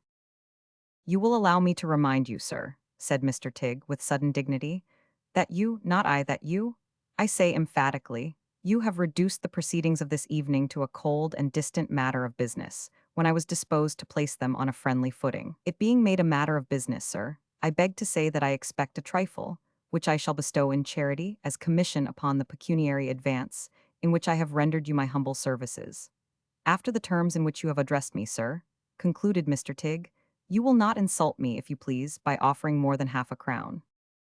Martin drew that piece of money from his pocket and tossed it towards him. Mr. Tigg caught it, looked at it to assure himself of its goodness, spun it in the air after the manner of a pieman, and buttoned it up. Finally, he raised his hat an inch or two from his head with a military air, and after pausing a moment with deep gravity, as to decide in which direction he should go, and to what earl or marquis among his friends he should give the preference in his next call, stuck his hands in his skirt pockets and swaggered round the corner. Martin took the directly opposite course, and so, to his great content, they parted company. It was with a bitter sense of humiliation that he cursed, again and again, the mischance of having encountered this man in the pawnbroker's shop. The only comfort he had in the recollection was Mr. Tiggs's voluntary avowal of a separation between himself and Slime that would at least prevent his circumstances. So Martin argued, from being known to any member of his family, the bare possibility of which filled him with shame and wounded pride. Abstractedly, there was greater reason, perhaps, for supposing any declaration of Mr. Tiggs to be false than for attaching the least credence to it. But remembering the terms on which the intimacy between that gentleman and his bosom friend had subsisted, and the strong probability of Mr. Tiggs having established an independent business of his own on Mr. Slime's connection, it had a reasonable appearance of probability. At all events, Martin hoped so, and that went a long way. His first step, now that he had a supply of ready money for his present necessities, was to retain his bed at the public house until further notice, and to write a formal note to Tom Pinch, for he knew Pecksniff would see it, requesting to have his clothes forwarded to London by coach, with a direction to be left at the office until called for. These measures taken, he passed the interval before the box arrived, 3 days, in making inquiries relative to American vessels at the offices of various shipping agents in the city, and in lingering about the docks and wharves, with the faint hope of stumbling upon some engagement for the voyage, as clerk or supercargo, or custodian of something or somebody, which would enable him to procure a free passage. But finding, soon, that no such means of employment were likely to present themselves, and dreading the consequences of delay, he drew up a short advertisement, stating what he wanted, and inserted it in the leading newspapers. Pending the receipt of the 20 or 30 answers which he vaguely expected, he reduced his wardrobe to the narrowest limits consistent with decent respectability, and carried the overplus at different times to the pawnbroker's shop, for conversion into money. And it was strange, very strange, even to himself, to find how, by quick though almost imperceptible degrees, he lost his delicacy and self-respect, and gradually came to do that as a matter of course without the least compunction, which but a few short days before had galled him to the quick. The first time he visited the pawnbroker, he felt on his way there as if every person whom he passed suspected whither he was going, and on his way back again, as if the whole human tide he stemmed knew well where he had come from. When did he care to think of their discernment now? In his first wanderings up and down the weary streets, he counterfeited the walk of one who had an object in his view. But soon there came upon him the sauntering, slipshod gait of listless idleness, and the lounging at street corners, and plucking and biting of stray bits of straw, and strolling up and down the same place, and looking into the same shop windows with a miserable indifference, 50 times a day. At first he came out from his lodging with an uneasy sense of being observed, even by those chance passers-by, on whom he had never looked before, and hundreds to one would never see again, issuing in the morning from a public house. But now, in his comings out and goings, in he did not mind to lounge about the door, or to stand sunning himself in careless thought beside the wooden stem, studded from head to heel with pegs, on which the beer pots dangled like so many boughs upon a pewter tree. And yet it took but 5 weeks to reach the lowest round of this tall ladder. Oh, moralists who treat of happiness and self-respect, innate in every sphere of life, and shedding light on every grain of dust in God's highway, so smooth below your carriage wheels, so rough beneath the tread of naked feet, bethink yourselves in looking on the swift descent of men who have lived in their own esteem, that there are scores of thousands breathing now, and breathing thick with painful toil, who in that high respect have never lived at all, nor had a chance of life. Go ye, who rest so placidly upon the sacred bard who had been young, and when he strung his harp was old, and had never seen the righteous forsaken, or his seed begging their bread. Go, teachers of content and honest pride, into the mine, the mill, the forge, the squalid depths of deepest ignorance, and uttermost abyss of man's neglect, and say, can any hopeful plant spring up in air so foul that it extinguishes the soul's bright torch as fast as it is kindled? And, oh, ye Pharisees of the 1900th year of Christian knowledge, who soundingly appeal to human nature, see that it be human first. Take heed it has not been transformed, during your slumber and the sleep of generations, into the nature of the beasts. 5 weeks of all the 20 or 30 answers, not one had come. His money, even the additional stock he had raised from the disposal of his spare clothes, and that was not much, for clothes, though dear to buy, are cheap to pawn, was fast diminishing. Yet what could he do? At times an agony came over him in which he darted forth again, though he was but newly home, and, returning to some place where he had been already 20 times, made some new attempt to gain his end, but always unsuccessfully. He was years and years too old for a cabin boy, and years upon years too inexperienced to be accepted as a common seaman. His dress and manner, too, militated fatally against any such proposal as the latter, and yet he was reduced to making it. For even if he could have contemplated the being set down in America totally without money, he had not enough left now for a steerage passage and the poorest provisions upon the voyage. It is an illustration of a very common tendency in the mind of man, that all this time he never once doubted. One may almost say the certainty of doing great things in the New World, if he could only get there. In proportion as he became more and more dejected by his present circumstances, and the means of gaining America receded from his grasp, the more he fretted himself with the conviction that that was the only place in which he could hope to achieve any high end, and worried his brain with the thought that men going there in the meanwhile might anticipate him in the attainment of those objects which were dearest to his heart. He often thought of John Westlock, and besides looking out for him on all occasions, actually walked about London for 3 days together for the express purpose of meeting with him. But although he failed in this, and although he would not have scrupled to borrow money of him, and although he believed that John would have lent it, yet still he could not bring his mind to write to Pinch and inquire where he was to be found. For although, as we have seen, he was fond of Tom after his own fashion, he could not endure the thought, feeling so superior to Tom, of making him the stepping stone to his fortune, or being anything to him but a patron, and his pride so revolted from the idea that it restrained him even now. It might have yielded, however, and no doubt must have yielded soon, but for a very strange and unlooked-for occurrence. The 5 weeks had quite run out, and he was in a truly desperate plight, when one evening, having just returned to his lodging, and being in the act of lighting his candle at the gas jet in the bar before stalking moodily upstairs to his own room, his landlord called him by his name. Now, as he had never told it to the man, but had scrupulously kept it to himself, he was not a little startled by this, and so plainly showed his agitation that the landlord, to reassure him, said, "It was only a letter." "A letter!" cried Martin. "For Mr. Martin Chuzzlewit," said the landlord, reading the superscription of one he held in his hand. "Noon, chief office, paid." Martin took it from him, thanked him, and walked upstairs. It was not sealed but pasted close. The handwriting was quite unknown to him. He opened it and found enclosed, without any name, address, or other inscription or explanation of any kind whatever, a Bank of England note for £20. To say that he was perfectly stunned with astonishment and delight, that he looked again and again at the note and the wrapper, that he hurried below stairs to make quite certain that the note was a good note, and then hurried up again to satisfy himself for the 50th time that he had not overlooked some scrap of writing on the wrapper, that he exhausted and bewildered himself with conjectures, and could make nothing of it but that there the note was, and he was suddenly enriched, would be only to relate so many matters of course to no purpose. The final upshot of the business at that time was that he resolved to treat himself to a comfortable but frugal meal in his own chamber, and having ordered a fire to be kindled, went out to purchase it forthwith. He bought some cold beef, and ham, and French bread and butter, and came back with his pockets pretty heavily laden. It was somewhat of a damping circumstance to find the room full of smoke, which was attributable to two causes. Firstly, to the flue being naturally vicious and a smoker, and secondly, to their having forgotten, in lighting the fire, an odd sack or two and some trifles which had been put up the chimney to keep the rain out. They had already remedied this oversight, however, and propped up the window sash with a bundle of firewood to keep it open, so that except in being rather inflammatory to the eyes and choking to the lungs, the apartment was quite comfortable. Martin was in no vein to quarrel with it, if it had been in less tolerable order, especially when a gleaming pint of porter was set upon the table, and the servant girl withdrew, bearing with her particular instructions relative to the production of something hot when he should ring the bell. The cold meat being wrapped in a playbill, Martin laid the cloth by spreading that document on the little round table with the print downwards, and arranging the collation upon it.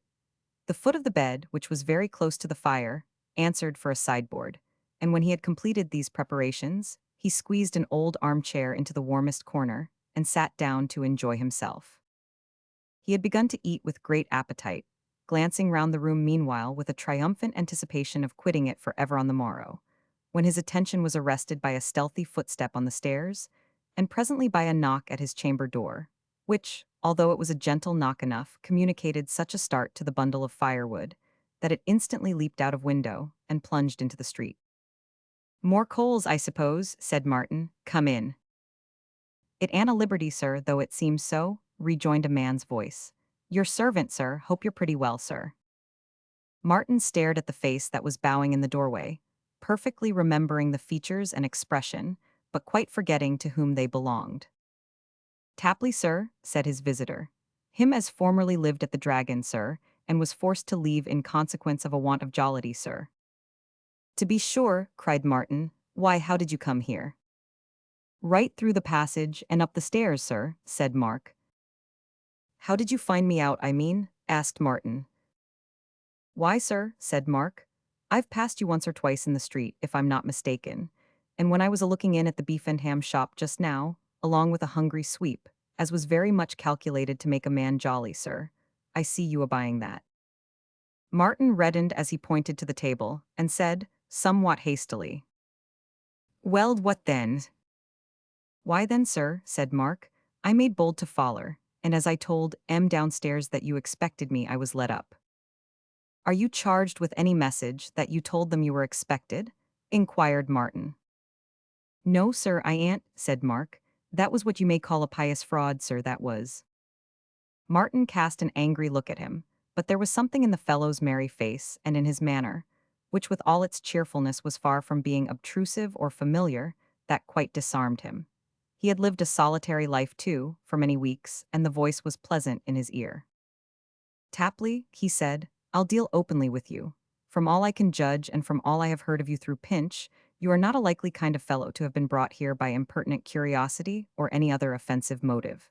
Sit down, I'm glad to see you." "Thank ye, sir," said Mark, "I'd as leave stand." "If you don't sit down," retorted Martin, "I'll not talk to you." "Very good, sir," observed Mark. "Your will's a law, sir, down it is," and he sat down accordingly upon the bedstead. "Help yourself," said Martin, handing him the only knife. "Thank ye, sir," rejoined Mark, "after you've done." "If you don't take it now, you'll not have any," said Martin. "Very good, sir," rejoined Mark. "That being your desire, now it is." With which reply he gravely helped himself and went on eating. Martin, having done the like for a short time in silence, said abruptly, "What are you doing in London?" "Nothing at all, sir," rejoined Mark. "How is that?" asked Martin. "I want a place," said Mark. "I'm sorry for you," said Martin. "To attend upon a single gentleman," resumed Mark, "if from the country the more desirable, makeshifts would be preferred, wages no object." He said this so pointedly that Martin stopped in his eating and said, "If you mean me." "Yes, I do, sir," interposed Mark. "Then you may judge from my style of living here, of my means of keeping a man servant. Besides, I am going to America immediately." "Well, sir," returned Mark, quite unmoved by this intelligence, "from all that ever I heard about it, I should say America is a very likely sort of place for me to be jolly in." Again Martin looked at him angrily, and again his anger melted away in spite of himself. "Lord bless you, sir," said Mark, "what is the use of us a-going round and hiding behind the corner, and dodging up and down, when we can come straight to the point in 6 words? I've had my eye upon you any time this fortnight. I see well enough there's a screw loose in your affairs. I knowed well enough the first time I see you down at the Dragon that it must be so, sooner or later. Now, sir, here am I without a situation, without any want of wages for a year to come. For I saved up, I didn't mean to do it, but I couldn't help it at the Dragon. Here am I with a liking for what's wentersome, and a liking for you, and a wish to come out strong under circumstances as would keep other men down. And will you take me, or will you leave me?" "How can I take you?" cried Martin. "When I say take," rejoined Mark, "I mean will you let me go? And when I say will you let me go, I mean will you let me go along with you? For go I will, somehow or another. Now that you've said America, I see clear at once that that's the place for me to be jolly in. Therefore, if I don't pay my own passage in the ship you go in, sir, I'll pay my own passage in another. And mark my words, if I go alone it shall be, to carry out the principle, in the rottingest, craziest, leakingest tub of a vessel that a place can be got in for love or money. So if I'm lost upon the way, sir, there'll be a drowned man at your door, and always a knocking double knocks at it, too, or never trust me." This is mere folly, said Martin. Very good, sir, returned Mark. I'm glad to hear it, because if you don't mean to let me go, you'll be more comfortable, perhaps, on account of thinking so. Therefore I contradict no gentleman. But all I say is, that if I don't emigrate to America in that case, in the beastliest old cockleshell as goes out of port, I'm— You do mean what you say, I'm sure, said Martin. Yes, I do, cried Mark. I tell you I know better, rejoined Martin. Very good, sir, said Mark, with the same air of perfect satisfaction. Let it stand that way at present, sir, and wait and see how it turns out. Why, love my heart alive, the only doubt I have is, whether there's any credit in going with a gentleman like you, that's as certain to make his way there as a gimlet is to go through soft deal. This was touching Martin on his weak point, and having him at a great advantage. He could not help thinking, either, what a brisk fellow this Mark was, and how great a change he had wrought in the atmosphere of the dismal little room already. Why, certainly, Mark, he said, I have hopes of doing well there, or I shouldn't go. I may have the qualifications for doing well, perhaps. Of course you have, sir, returned Mark Tapley. Everybody knows that. You see, said Martin, leaning his chin upon his hand and looking at the fire, ornamental architecture applied to domestic purposes can hardly fail to be in great request in that country, for men are constantly changing their residences there and moving further off, and it's clear they must have houses to live in. I should say, sir, observed Mark, that that's a state of things as opens one of the jolliest lookouts for domestic architecture that ever I heard tell on. Martin glanced at him hastily, not feeling quite free from a suspicion that this remark implied a doubt of the successful issue of his plans. But Mr. Tapley was eating the boiled beef and bread with such entire good faith and singleness of purpose, expressed in his visage, that he could not but be satisfied. Another doubt arose in his mind, however, as this one disappeared. He produced the blank cover in which the note had been enclosed, and fixing his eyes on Mark as he put it in his hands, said, Now tell me the truth, do you know anything about that? Mark turned it over and over, held it near his eyes, held it away from him at arm's length, held it with the superscription upwards and with the superscription downwards, and shook his head with such a genuine expression of astonishment at being asked the question, that Martin said, as he took it from him again, No, I see you don't. How should you? Though indeed your knowing about it would not be more extraordinary than its being here. Come, Tapley, he added, after a moment's thought, I'll trust you with my history, such as it is, and then you'll see more clearly what sort of fortunes you would link yourself to if you followed me. I beg your pardon, sir, said Mark, but afore you enter upon it, will you take me if I choose to go? Will you turn off me, Mark Tapley, formerly of the Blue Dragon, as can be well recommended by Mr. Pinch, and as wants a gentleman of your strength of mind to look up to? Or will you, in climbing the ladder as you're certain to get to the top of, take me along with you at a respectful distance? Now, sir, said Mark, it's of very little importance to you, I know there's the difficulty, but it's of very great importance to me, and will you be so good as to consider of it? If this were meant as a second appeal to Martin's weak side, founded on his observation of the effect of the first, Mr. Tapley was a skillful and shrewd observer. Whether an intentional or an accidental shot, it hit the mark fully for Martin, relenting more and more, said with a condescension which was inexpressibly delicious to him after his recent humiliation. We'll see about it, Tapley.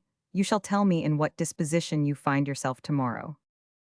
Then, sir, said Mark, rubbing his hands, the job's done. Go on, sir, if you please, I'm all attention. Throwing himself back in his armchair, and looking at the fire, with now and then a glance at Mark, who at such times nodded his head sagely, to express his profound interest and attention, Martin ran over the chief points in his history, to the same effect as he had related them, weeks before, to Mr. Pinch. But he adapted them, according to the best of his judgment, to Mr. Tapley's comprehension, and with that view made as light of his love affair as he could, and referred to it in very few words. But here he reckoned without his host, for Mark's interest was keenest in this part of the business, and prompted him to ask sundry questions in relation to it, for which he apologized as one in some measure privileged to do so, from having seen, as Martin explained to him, the young lady at the Blue Dragon. And a young lady as any gentleman ought to feel more proud of being in love with, said Mark energetically. Don't draw breath. You saw her when she was not happy, said Martin, gazing at the fire again. If you had seen her in the old times, indeed. Why, she certainly was a little downhearted, sir, and something paler in her color than I could have wished," said Mark, "but none the worse in her looks for that. I think she seemed better, sir, after she come to London." Martin withdrew his eyes from the fire, stared at Mark as if he thought he had suddenly gone mad, and asked him what he meant. "No offense intended, sir," urged Mark. "I don't mean to say she was any the happier without you, but I thought she was a looking better, sir." "Do you mean to tell me she has been in London?"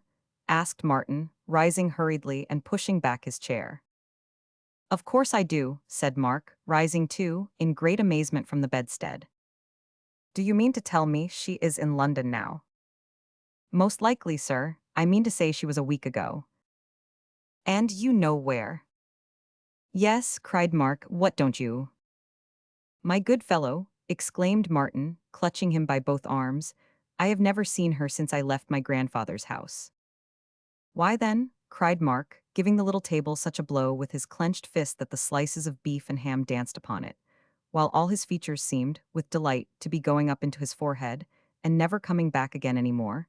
"If I ain't your natural-born servant, hired by fate, there ain't such a thing in nater as a blue dragon. What, when I was a rambling up and down a old churchyard in the city, getting myself into a jolly state, didn't I see your grandfather a toddling to and fro for pretty nigh a mortal hour?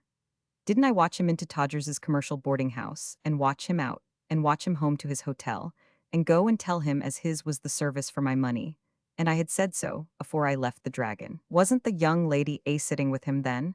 And didn't she fall a-laughing in a manner, as was beautiful to see? Didn't your grandfather say, 'Come back again next week'? And didn't I go next week? And didn't he say that he couldn't make up his mind to trust nobody no more, and therefore wouldn't engage me, but at the same time stood something to drink as was handsome? Why," cried Mr. Tapley with a comical mixture of delight and chagrin, "where's the credit of a man being jolly under such circumstances? Who could help it when things come about like this?" For some moments Martin stood gazing at him, as if he really doubted the evidence of his senses, and could not believe that Mark stood there, in the body, before him. At length he asked him whether, if the young lady were still in London, he thought he could contrive to deliver a letter to her secretly. "Do I think I can?" cried Mark. "Think I can? Here, sit down, sir, write it out, sir." With that he cleared the table by the summary process of tilting everything upon it into the fireplace, snatched some writing materials from the mantel-shelf, set Martin's chair before them, forced him down into it, dipped a pen into the ink, and put it in his hand. "Cut away, sir," cried Mark. "Make it strong, sir. Let it be worry-pinted, sir. Do I think so? I should think so. Go to work, sir." Martin required no further adjuration, but went to work at a great rate, while Mr. Tapley, installing himself without any more formalities into the functions of his valet and general attendant, divested himself of his coat, and went on to clear the fireplace and arrange the room, talking to himself in a low voice the whole time. "Jolly sort of lodgings," said Mark, rubbing his nose with the knob at the end of the fire shovel and looking round the poor chamber. "That's a comfort. The rains come through the roof too. That ain't bad. A lively old bedstead, I'll be bound, populated by lots of wampers, no doubt. Come, my spirits is a-getting up again. An uncommon ragged nightcap this. A very good sign. We shall do yet. Here, Jane, my dear," calling down the stairs, "bring up that there hot tumbler for my master as was a-mixing when I come in. That's right, sir," to Martin. "Go at it as if you meant it, sir. Be very tender, sir, if you please. You can't make it too strong, sir." Chapter 14, in which Martin bids adieu to the lady of his love, and HONOURS, an obscure individual whose fortune he intends to make by commending her to his protection. The letter being duly signed, sealed, and delivered, was handed to Mark Tapley, for immediate conveyance if possible, and he succeeded so well in his embassy as to be enabled to return that same night, just as the house was closing, with the welcome intelligence that he had sent it upstairs to the young lady, enclosed in a small manuscript of his own, purporting to contain his further petition to be engaged in Mr. Chuzzlewit's service, and that she had herself come down and told him, in great haste and agitation, that she would meet the gentleman at 8 o'clock tomorrow morning in St. James's Park. It was then agreed between the new master and the new man that Mark should be in waiting near the hotel in good time to escort the young lady to the place of appointment, and when they had parted for the night with this understanding, Martin took up his pen again, and before he went to bed wrote another letter, whereof more will be seen presently. He was up before daybreak, and came upon the park with the morning, which was clad in the least engaging of the 365 dresses in the wardrobe of the year. It was raw, damp, dark, and dismal. The clouds were as muddy as the ground, and the short perspective of every street and avenue was closed up by the mist as by a filthy curtain. Fine weather indeed, Martin bitterly soliloquized, to be wandering up and down herein like a thief. Fine weather indeed for a meeting of lovers in the open air and in a public walk. I need be departing with all speed for another country, for I have come to a pretty pass in this. He might perhaps have gone on to reflect that of all mornings in the year, it was not the best calculated for a young lady, coming forth on such an errand either. But he was stopped on the road to this reflection, if his thoughts tended that way, by her appearance at a short distance, on which he hurried forward to meet her. Her squire, Mr. Tapley, at the same time fell discreetly back and surveyed the fog above him with an appearance of attentive interest. 20,270 M. Original. My dear Martin, said Mary. My dear Mary, said Martin. And lovers are such a singular kind of people that this is all they did say just then, though Martin took her arm, and her hand too, and they paced up and down a short walk that was least exposed to observation half a dozen times. If you have changed at all, my love, since we parted, said Martin at length, as he looked upon her with a proud delight, it is only to be more beautiful than ever. Had she been of the common metal of love-worn young ladies, she would have denied this in her most interesting manner, and would have told him that she knew she had become a perfect fright, or that she had wasted away with weeping and anxiety, or that she was dwindling gently into an early grave, or that her mental sufferings were unspeakable, or would, either by tears or words, or a mixture of both, have furnished him with some other information to that effect, and made him as miserable as possible. But she had been reared up in a sterner school than the minds of most young girls are formed in. She had had her nature strengthened by the hands of hard endurance and necessity, had come out from her young trials constant, self-denying, earnest, and devoted, had acquired in her maidenhood, whether happily in the end for herself or him, is foreign to our present purpose to inquire, something of that nobler quality of gentle hearts which is developed often by the sorrows and struggles of matronly years, but often by their lessons only. Unspoiled, unpampered in her joys or griefs, with frank and full and deep affection for the object of her early love, she saw in him one who for her sake was an outcast from his home and fortune, and she had no more idea of bestowing that love upon him in other than cheerful and sustaining words, full of high hope and grateful trustfulness, than she had of being unworthy of it, in her lightest thought or deed, for any base temptation that the world could offer. What change is there in you, Martin? She replied. For that concerns me nearest, you look more anxious and more thoughtful than you used. Why, as to that, my love, said Martin as he drew her waist within his arm, first looking round to see that there were no observers near, and beholding Mr. Tapley more intent than ever on the fog. It would be strange if I did not, for my life, especially of late, has been a hard one. I know it must have been, she answered. When have I forgot to think of it in you? Not often, I hope, said Martin. Not often, I am sure. Not often, I have some right to expect, Mary, for I have undergone a great deal of vexation and privation, and I naturally look for that return, you know. A very, very poor return, she answered with a fainter smile. But you have it, and will have it always. You have paid a dear price for a poor heart, Martin, but it is at least your own and a true one. Of course I feel quite certain of that, said Martin, or I shouldn't have put myself in my present position. And don't say a poor heart, Mary, for I say a rich one. Now I am about to break a design to you, dearest, which will startle you at first, but which is undertaken for your sake. I am going, he added slowly, looking far into the deep wonder of her bright dark eyes, abroad. Abroad, Martin. Only to America, see now how you droop directly. If I do, or I hope I may say if I did, she answered, raising her head after a short silence and looking once more into his face, it was for grief to think of what you are resolved to undergo for me. I would not venture to dissuade you, Martin, but it is a long, long distance. There is a wide ocean to be crossed. Illness and want are sad calamities in any place, but in a foreign country dreadful to endure. Have you thought of all this? Thought of it, cried Martin, abating in his fondness, and he was very fond of her, hardly an iota of his usual impetuosity. What am I to do? It's very well to say, have I thought of it? My love, but you should ask me in the same breath, have I thought of starving at home? Have I thought of doing porter's work for a living? Have I thought of holding horses in the streets to earn my roll of bread from day to day? Come, come, he added in a gentler tone, do not hang down your head, my dear, for I need the encouragement that your sweet face alone can give me. Why, that's well, now you are brave again. I am endeavoring to be, she answered, smiling through her tears. Endeavoring to be anything that's good and being it is, with you, all one. Don't I know that of old? Cried Martin gaily. So, that's famous. Now I can tell you all my plans as cheerfully as if you were my little wife already Mary. She hung more closely on his arm, and looking upwards in his face, bade him speak on. You see, said Martin, playing with the little hand upon his wrist, that my attempts to advance myself at home have been baffled and rendered abortive. I will not say by whom, Mary, for that would give pain to us both. But so it is. Have you heard him speak of late of any relative of mine or his, called Pecksniff? Only tell me what I ask you, no more. I have heard, to my surprise, that he is a better man than was supposed. I thought so, interrupted Martin, and that it is likely we may come to know him, if not to visit and reside with him, and, I think, his daughters. He has daughters, has he, love? A pair of them, Martin answered. A precious pair, gems of the first water. Ah, you are jesting.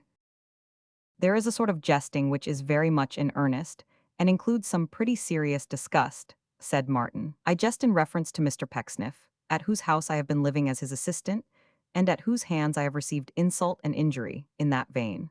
Whatever betides, or however closely you may be brought into communication with this family, never forget that, Mary, and never for an instant, whatever appearances may seem to contradict me, lose sight of this assurance. Pecksniff is a scoundrel. Indeed. In thought and in deed and in everything else. A scoundrel from the topmost hair of his head to the nethermost atom of his heel. Of his daughters I will only say that, to the best of my knowledge and belief, they are dutiful young ladies and take after their father closely. This is a digression from the main point, and yet it brings me to what I was going to say. He stopped to look into her eyes again, and seeing, in a hasty glance over his shoulder, that there was no one near, and that Mark was still intent upon the fog, not only looked at her lips too, but kissed them into the bargain. Now I am going to America, with great prospects of doing well, and of returning home myself very soon. It may be to take you there for a few years, but at all events to claim you for my wife, which after such trials I should do with no fear of your still thinking it a duty to cleave to him who will not suffer me to live, for this is true, if he can help it, in my own land. How long I may be absent is, of course, uncertain, but it shall not be very long. Trust me for that. In the meantime, dear Martin, that's the very thing I am coming to. In the meantime you shall hear, constantly, of all my goings-on, thus. He paused to take from his pocket the letter he had written overnight, and then resumed. In this fellow's employment, and living in this fellow's house, by fellow I mean Mr. Pecksniff, of course, there is a certain person of the name of Pinch. Don't forget, a poor, strange, simple oddity, Mary, but thoroughly honest and sincere, full of zeal, and with a cordial regard for me, which I mean to return one of these days by setting him up in life in some way or other. Your old kind nature, Martin. Oh, said Martin, that's not worth speaking of, my love. He's very grateful and desirous to serve me, and I am more than repaid. Now one night I told this Pinch my history, and all about myself and you, in which he was not a little interested, I can tell you, for he knows you. You may look surprised, and the longer the better, for it becomes you.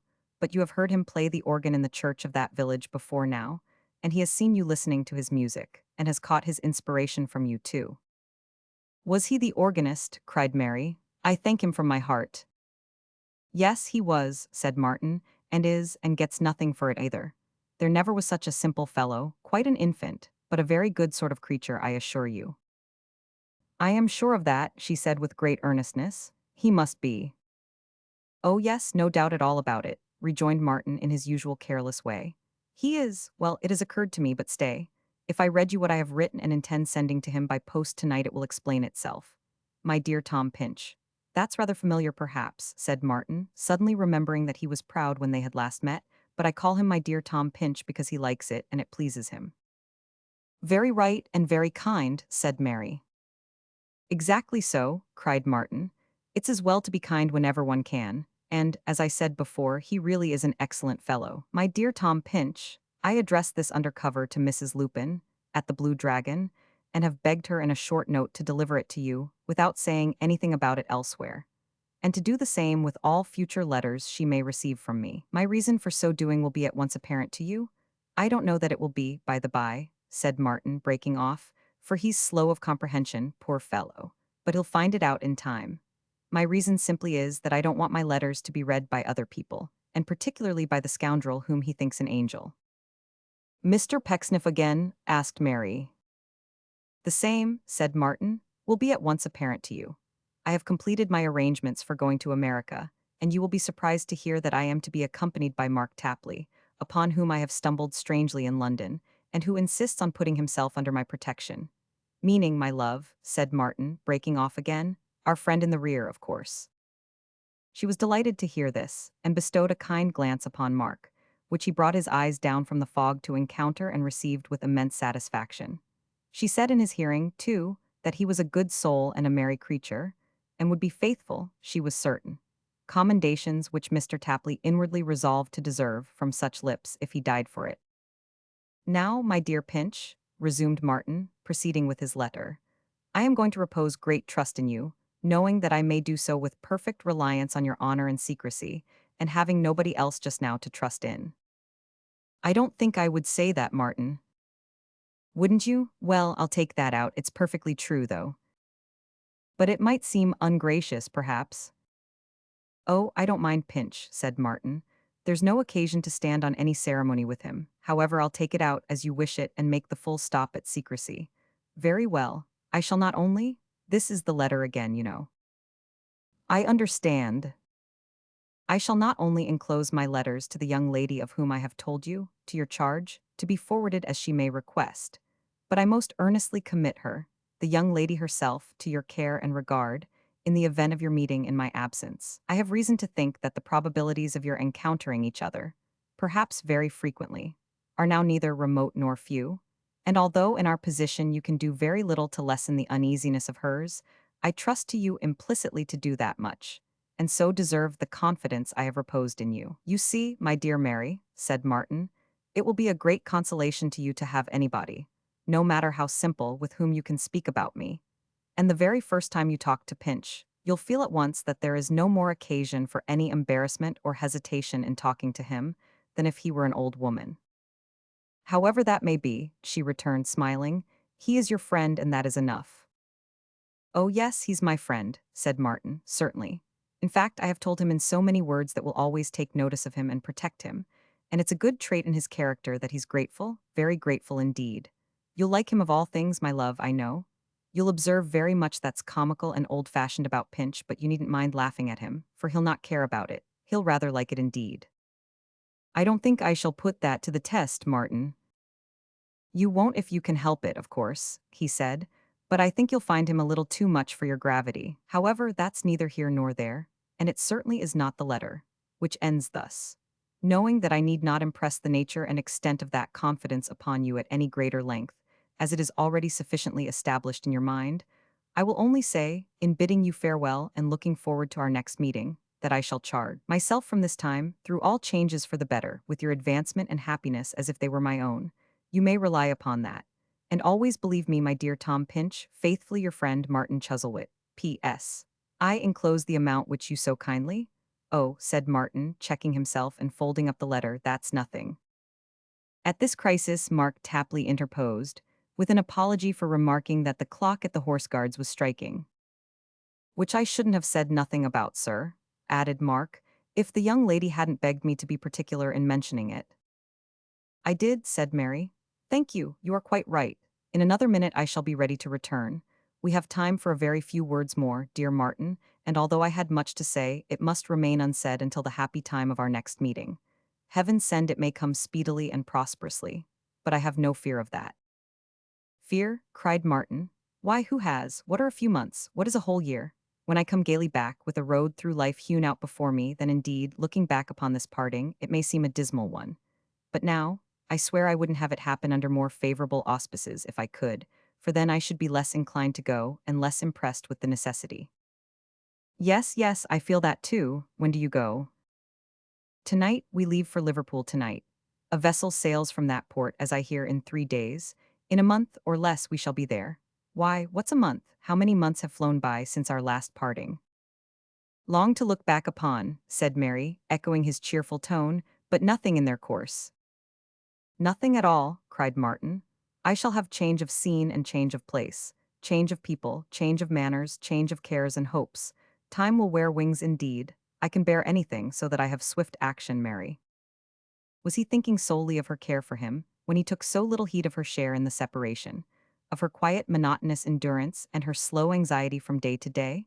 Was there nothing jarring and discordant even in his tone of courage, with this one note self, forever audible, however high the strain? Not in her ears. It had been better otherwise, perhaps, but so it was. She heard the same bold spirit which had flung away as dross all gain and profit for her sake, making light of peril and privation that she might be calm and happy. And she heard no more. That heart where self has found no place and raised no throne is slow to recognize its ugly presence when it looks upon it. As one possessed of an evil spirit was held in old time to be alone conscious of the lurking demon in the breasts of other men, so kindred vices know each other in their hiding places every day, when virtue is incredulous and blind. "The quarter's gone," cried Mr. Tapley, in a voice of admonition. "I shall be ready to return immediately," she said. "One thing, dear Martin, I am bound to tell you. You entreated me a few minutes since only to answer what you asked me in reference to one theme, but you should and must know, otherwise I could not be at ease, that since that separation of which I was the unhappy occasion, he has never once uttered your name, has never coupled it, or any faint allusion to it, with passion or reproach, and has never abated in his kindness to me." "I thank him for that last act," said Martin, "and for nothing else. Though on consideration I may thank him for his other forbearance also, inasmuch as I neither expect nor desire that he will mention my name again. He may once, perhaps, to couple it with reproach in his will. Let him, if he please. By the time it reaches me, he will be in his grave, a satire on his own anger, God help him. Martin, if you would but sometimes, in some quiet hour, beside the winter fire, in the summer air, when you hear gentle music, or think of death, or home, or childhood, if you would at such a season resolve to think but once a month, or even once a year, of him, or anyone who ever wronged you, you would forgive him in your heart, I know." "If I believed that to be true, Mary," he replied, "I would resolve at no such time to bear him in my mind, wishing to spare myself the shame of such a weakness. I was not born to be the toy and puppet of any man, far less his, to whose pleasure and caprice, in return for any good he did me, my whole youth was sacrificed. It became between us to a fair exchange, a barter, and no more, and there is no such balance against me that I need throw in a mawkish forgiveness to poise the scale. He has forbidden all mention of me to you, I know," he added hastily. "Come, has he not?" "That was long ago," she returned, "immediately after your parting, before you had left the house. He has never done so since." "He has never done so since because he has seen no occasion," said Martin. "But that is of little consequence, one way or other. Let all allusion to him between you and me be interdicted from this time forth." And therefore, love, he drew her quickly to him, for the time of parting had now come. "In the first letter that you write to me through the post office, addressed to New York, and in all the others that you send through Pinch. Remember he has no existence, but has become to us as one who is dead. Now, God bless you. This is a strange place for such a meeting and such a parting, but our next meeting shall be in a better, and our next and last parting in a worse. One other question, Martin, I must ask. Have you provided money for this journey?" "Have I?" cried Martin. It might have been in his pride. It might have been in his desire to set her mind at ease. "Have I provided money? Why, there's a question for an emigrant's wife. How could I move on land or sea without it, love? I mean enough. Enough, more than enough, 20 times more than enough. A pocketful. Mark and I, for all essential ends, are quite as rich as if we had the purse of Fortunatus in our baggage." "The half-hour's a-going," cried Mr. Tapley. "Goodbye 100 times," cried Mary in a trembling voice. But how cold the comfort in goodbye! Mark Tapley knew it perfectly. Perhaps he knew it from his reading, perhaps from his experience, perhaps from intuition. It is impossible to say. But however he knew it, his knowledge instinctively suggested to him the wisest course of proceeding that any man could have adopted under the circumstances. He was taken with a violent fit of sneezing, and was obliged to turn his head another way. In doing which, he, in a manner, fenced and screened the lovers into a corner by themselves. There was a short pause, but Mark had an undefined sensation that it was a satisfactory one in its way. Then Mary, with her veil lowered, passed him with a quick step and beckoned him to follow. She stopped once more before they lost that corner, looked back, and waved her hand to Martin. He made a start towards them at the moment as if he had some other farewell words to say, but she only hurried off the faster, and Mr. Tapley followed as in duty bound. When he rejoined Martin again in his own chamber, he found that gentleman seated moodily before the dusty grate, with his 2 feet on the fender, his 2 elbows on his knees, and his chin supported, in a not very ornamental manner, on the palms of his hands. "Well, Mark." "Well, sir," said Mark, taking a long breath, "I see the young lady safe home, and I feel pretty comfortable after it. She sent a lot of kind words, sir, and this," handing him a ring, "for a parting keepsake." "Diamonds," said Martin, kissing it. "Let us do him justice, it was for her sake, not for theirs," and putting it on his little finger. "Splendid diamonds. My grandfather is a singular character, Mark. He must have given her this now." Mark Tapley knew as well that she had bought it, to the end that that unconscious speaker might carry some article of sterling value with him in his necessity, as he knew that it was day and not night, though he had no more acquaintance of his own knowledge with the history of the glittering trinket on Martin's outspread finger than Martin himself had. He was as certain that in its purchase she had expended her whole stock of hoarded money, as if he had seen it paid down coin by coin. Her lover's strange obtuseness in relation to this little incident promptly suggested to Mark's mind its real cause and root, and from that moment he had a clear and perfect insight into the one absorbing principle of Martin's character. "She is worthy of the sacrifices I have made," said Martin, folding his arms and looking at the ashes in the stove, as if in resumption of some former thoughts. "Well worthy of them. No riches," here he stroked his chin and mused, "could have compensated for the loss of such a nature. Not to mention that in gaining her affection I have followed the bent of my own wishes, and balked the selfish schemes of others who had no right to form them.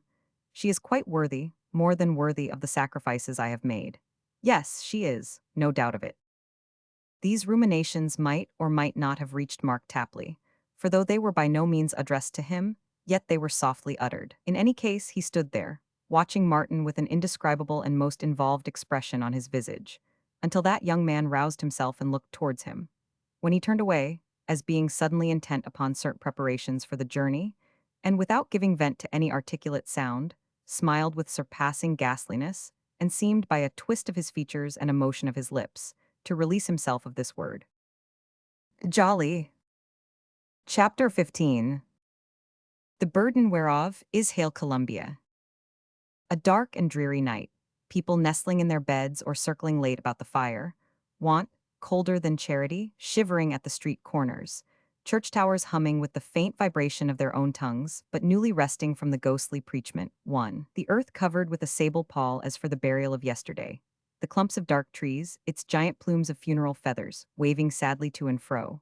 All hushed, all noiseless and in deep repose, save the swift clouds that skim across the moon, and the cautious wind as, creeping after them upon the ground, it stops to listen, and goes rustling on and stops again and follows like a savage on the trail. Whither go the clouds and wind so eagerly?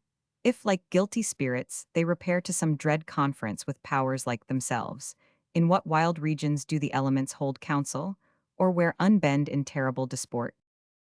Here, free from that cramped prison called the earth and out upon the waste of waters. Here, roaring, raging, shrieking, howling, all night long. Hither come the sounding voices from the caverns on the coast of that small island, sleeping, 1,000 miles away, so quietly in the midst of angry waves. And hither to meet them rush the blasts from unknown desert places of the world.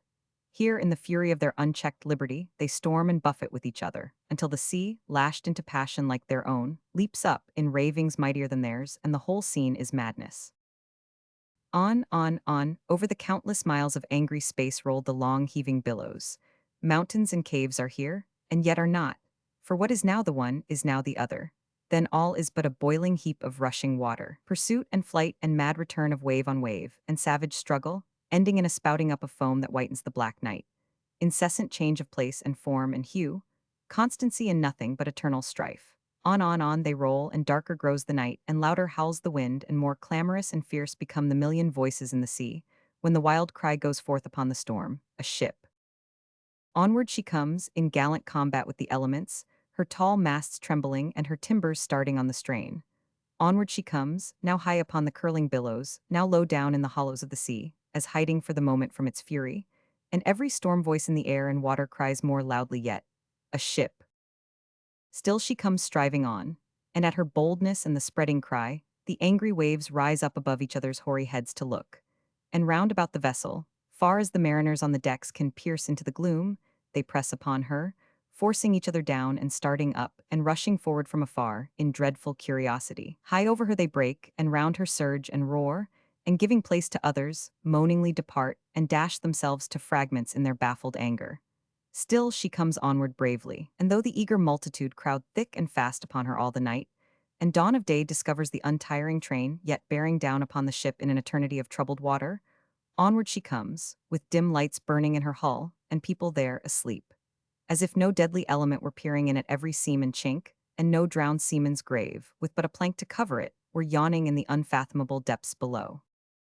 Among these sleeping voyagers were Martin and Mark Tapley, who, rocked into a heavy drowsiness by the unaccustomed motion, were as insensible to the foul air in which they lay as to the uproar without. It was broad day when the latter awoke with a dim idea that he was dreaming of having gone to sleep in a four-post bedstead which had turned bottom upwards in the course of the night.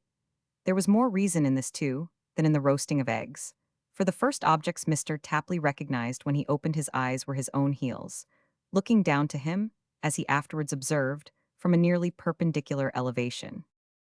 "Well," said Mark, getting himself into a sitting posture, after various ineffectual struggles with the rolling of the ship, "this is the first time as ever I stood on my head all night." "You shouldn't go to sleep upon the ground with your head to leeward, then," growled a man in one of the berths. "With my head to where?" asked Mark. The man repeated his previous sentiment. "No, I won't another time," said Mark, "when I know whereabouts on the map that country is. In the meanwhile, I can give you a better piece of advice. Don't you nor any other friend of mine never go to sleep with his head in a ship any more." The man gave a grunt of discontented acquiescence, turned over in his berth, and drew his blanket over his head. "For," said Mr. Tapley, pursuing the theme by way of soliloquy in a low tone of voice, "the sea is as nonsensical a thing as any going. It never knows what to do with itself. It hasn't got no employment for its mind, and is always in a state of vacancy. Like them polar bears in the wild beast shows, as is constantly a-nodding their heads from side to side, it never can be quiet, which is entirely owing to its uncommon stupidity." "Is that you, Mark?" asked a faint voice from another berth. "It's as much of me as is left, sir, after a fortnight of this work," Mr. Tapley replied. "What with leading the life of a fly, ever since I've been aboard, for I've been perpetually holding on to something or other in a upside-down position. What with that, sir, and putting a very little into myself, and taking a good deal out of myself, there ain't too much of me to swear by. How do you find yourself this morning, sir?" "Very miserable," said Martin with a peevish groan. "Ugh, this is wretched indeed." "Creditable," muttered Mark, pressing one hand upon his aching head and looking round him with a rueful grin. "That's the great comfort. It is creditable to keep up one's spirits here. Virtue's its own reward, so's jollity." Mark was so far right that unquestionably any man who retained his cheerfulness among the steerage accommodations of that noble and fast-sailing line of packet ship, the Screw, was solely indebted to his own resources, and shipped his good humor, like his provisions, without any contribution or assistance from the owners. A dark, low, stifling cabin, surrounded by berths all filled to overflowing with men, women, and children, in various stages of sickness and misery, is not the liveliest place of assembly at any time. But when it is so crowded, as the steerage cabin of the Screw was every passage out, that mattresses and beds are heaped upon the floor to the extinction of everything like comfort, cleanliness, and decency, it is liable to operate not only as a pretty strong banner against amiability of temper, but as a positive encourager of selfish and rough humors. Mark felt this as he sat looking about him, and his spirits rose proportionately. There were English people, Irish people, Welsh people, and Scotch people there, all with their little store of coarse food and shabby clothes, and nearly all with their families of children. There were children of all ages, from the baby at the breast to the slattern girl who was as much a grown woman as her mother. Every kind of domestic suffering that is bred in poverty, illness, banishment, sorrow, and long travel in bad weather was crammed into the little space. And yet was there infinitely less of complaint and querulousness, and infinitely more of mutual assistance and general kindness to be found in that unwholesome ark than in many brilliant ballrooms. Mark looked about him wistfully, and his face brightened as he looked. Here an old grandmother was crooning over a sick child, and rocking it to and fro, in arms hardly more wasted than its own young limbs. Here a poor woman with an infant in her lap mended another little creature's clothes, and quieted another who was creeping up about her from their scanty bed upon the floor. Here were old men awkwardly engaged in little household offices, wherein they would have been ridiculous but for their goodwill and kind purpose. And here were swarthy fellows, giants in their way, doing such little acts of tenderness for those about them, as might have belonged to gentlest-hearted dwarfs. The very idiot in the corner who sat mowing there all day had his faculty of imitation roused by what he saw about him, and snapped his fingers to amuse a crying child. "Now then," said Mark, nodding to a woman who was dressing her 3 children at no great distance from him, and the grin upon his face had by this time spread from ear to ear, "hand over one of them young uns according to custom." "I wish you'd get breakfast, Mark, instead of worrying with people who don't belong to you," observed Martin petulantly. "All right," said Mark. "She'll do that. It's a fair division of labor, sir. I wash her boys and she makes our tea. I never could make tea, but anyone can wash a boy." The woman, who was delicate and ill, felt and understood his kindness, as well she might, for she had been covered every night with his greatcoat, while he had for his own bed the bare boards and a rug. But Martin, who seldom got up or looked about him, was quite incensed by the folly of this speech, and expressed his dissatisfaction by an impatient groan. "So it is, certainly," said Mark, brushing the child's hair as coolly as if he had been born and bred a barber. "What are you talking about now?" asked Martin. "What you said," replied Mark, "or what you meant when you gave that there dismal vent to your feelings. I quite go along with it, sir. It is very hard upon her." "What is?" "Making the voyage by herself along with these young impediments here, and going such a way at such a time of the year to join her husband. If you don't want to be driven mad with yellow soap in your eye, young man," said Mr. Tapley to the second urchin, who was by this time under his hands at the basin, "you'd better shut it." "Where does she join her husband?" asked Martin, yawning. "Why, I'm very much afraid," said Mr. Tapley, in a low voice, "that she don't know. I hope she mayn't miss him. But she sent her last letter by hand, and it don't seem to have been very clearly understood between 'em without it, and if she don't see him a-waving his pocket handkerchief on the shore like a picter out of a song-book, my opinion is she'll break her heart." "Why, how, in folly's name, does the woman come to be on board ship on such a wild-goose venture?" cried Martin.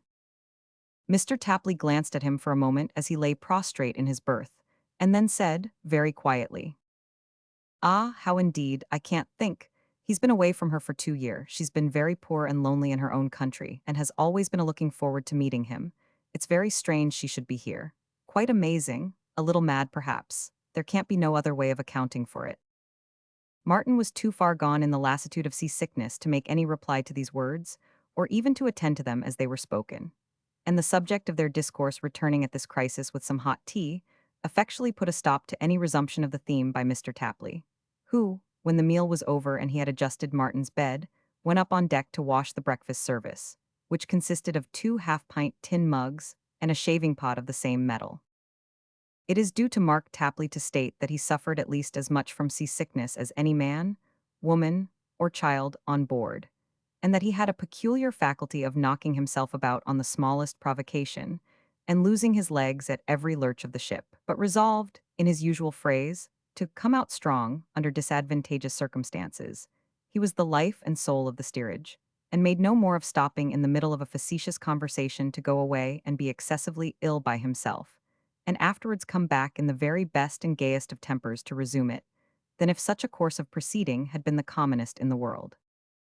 It cannot be said that, as his illness wore off, his cheerfulness and good nature increased, because they would hardly admit of augmentation, but his usefulness among the weaker members of the party was much enlarged, and at all times and seasons there he was exerting it. If a gleam of sun shone out of the dark sky, down Mark tumbled into the cabin, and presently up he came again with a woman in his arms, or half a dozen children, or a man, or a bed, or a saucepan, or a basket, or something animate or inanimate, that he thought would be the better for the air. If an hour or two of fine weather in the middle of the day tempted those who seldom or never came on deck at other times to crawl into the longboat, or lie down upon the spare spars, and try to eat, there, in the center of the group, was Mr. Tapley, handing about salt beef and biscuit, or dispensing tastes of grog, or cutting up the children's provisions with his pocket-knife, for their greater ease and comfort, or reading aloud from a venerable newspaper, or singing some roaring old song to a select party, or writing the beginnings of letters to their friends at home, for people who couldn't write, or cracking jokes with the crew, or nearly getting blown over the side, or emerging, half-drowned, from a shower of spray, or lending a hand somewhere or other. But always doing something for the general entertainment. At night, when the cooking fire was lighted on the deck, and the driving sparks that flew among the rigging, and the clouds of sails, seemed to menace the ship with certain annihilation by fire, in case the elements of air and water failed to compass her destruction. There again was Mr. Tapley, with his coat off and his shirt sleeves turned up to his elbows, doing all kinds of culinary offices, compounding the strangest dishes, recognized by everyone as an established authority, and helping all parties to achieve something which, left to themselves, they never could have done, and never would have dreamed of.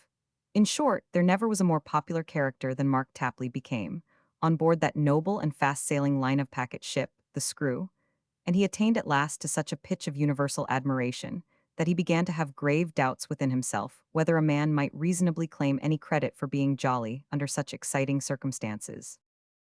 If this was going to last, said Tapley, there'd be no great difference as I can perceive between the Screw and the Dragon.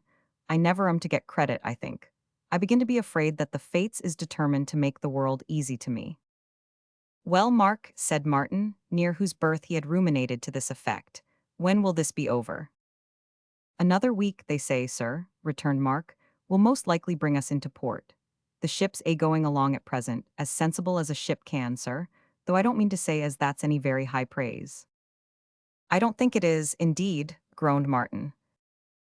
You'd feel all the better for it, sir, if you was to turn out, observed Mark.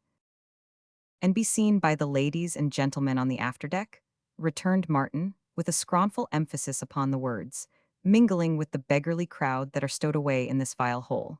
I should be greatly the better for that, no doubt. I'm thankful that I can't say from my own experience what the feelings of a gentleman may be, said Mark.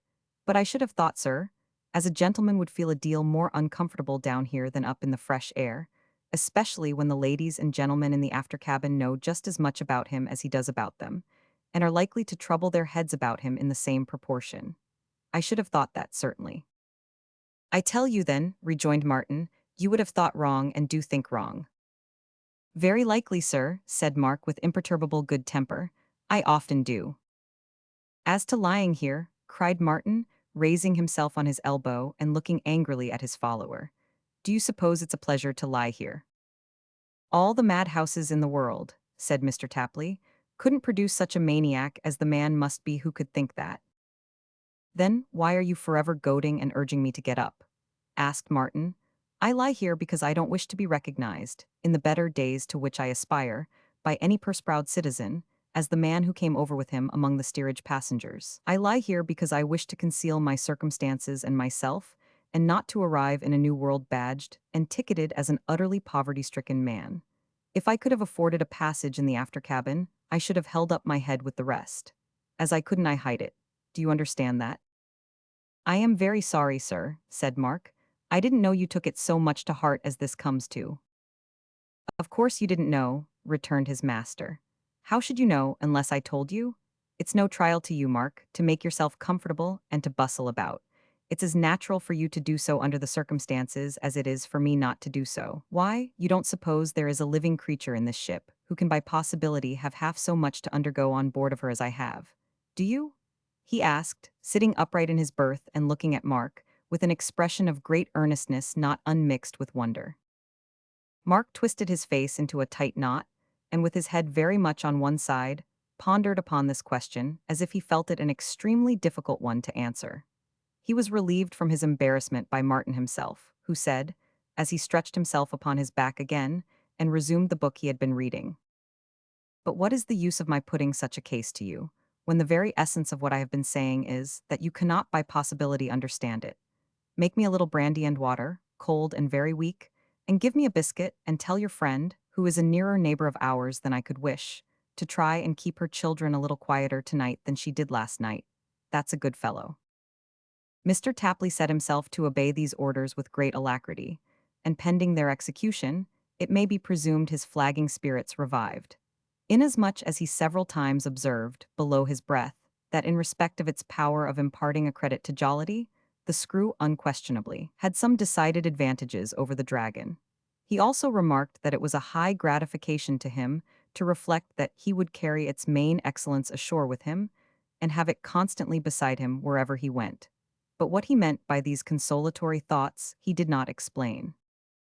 And now a general excitement began to prevail on board, and various predictions relative to the precise day, and even the precise hour at which they would reach New York, were freely broached.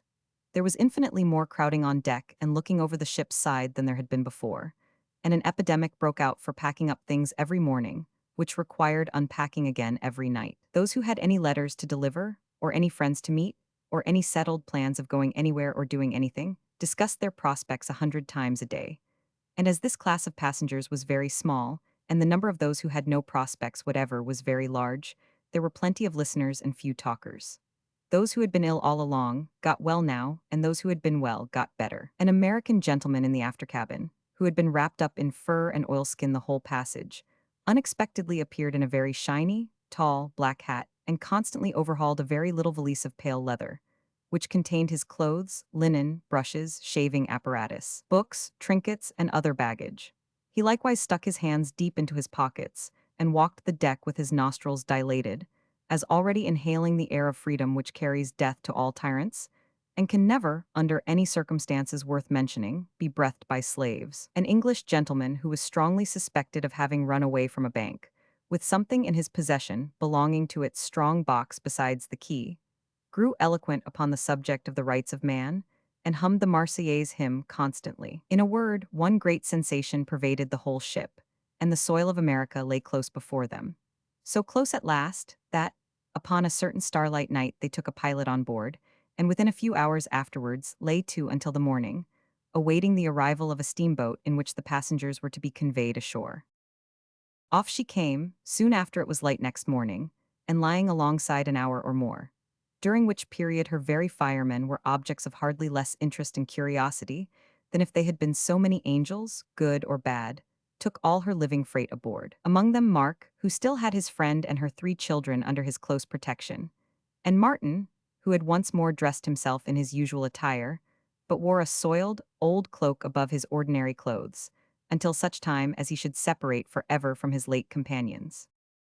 The steamer, which with its machinery on deck looked, as it worked its long slim legs, like some enormously magnified insect or antediluvian monster, dashed at great speed up a beautiful bay, and presently they saw some heights and islands and a long, flat, straggling city. "And this," said Mr. Tapley, looking far ahead, "is the land of liberty, is it? Very well, I'm agreeable. Any land will do for me after so much water." Chapter 16. Martin disembarks from that noble and fast-sailing line of packet ship, the Screw, A.T. the port of New York, in the United States of America. He makes some acquaintances, and dines at a boarding house. The particulars of those transactions.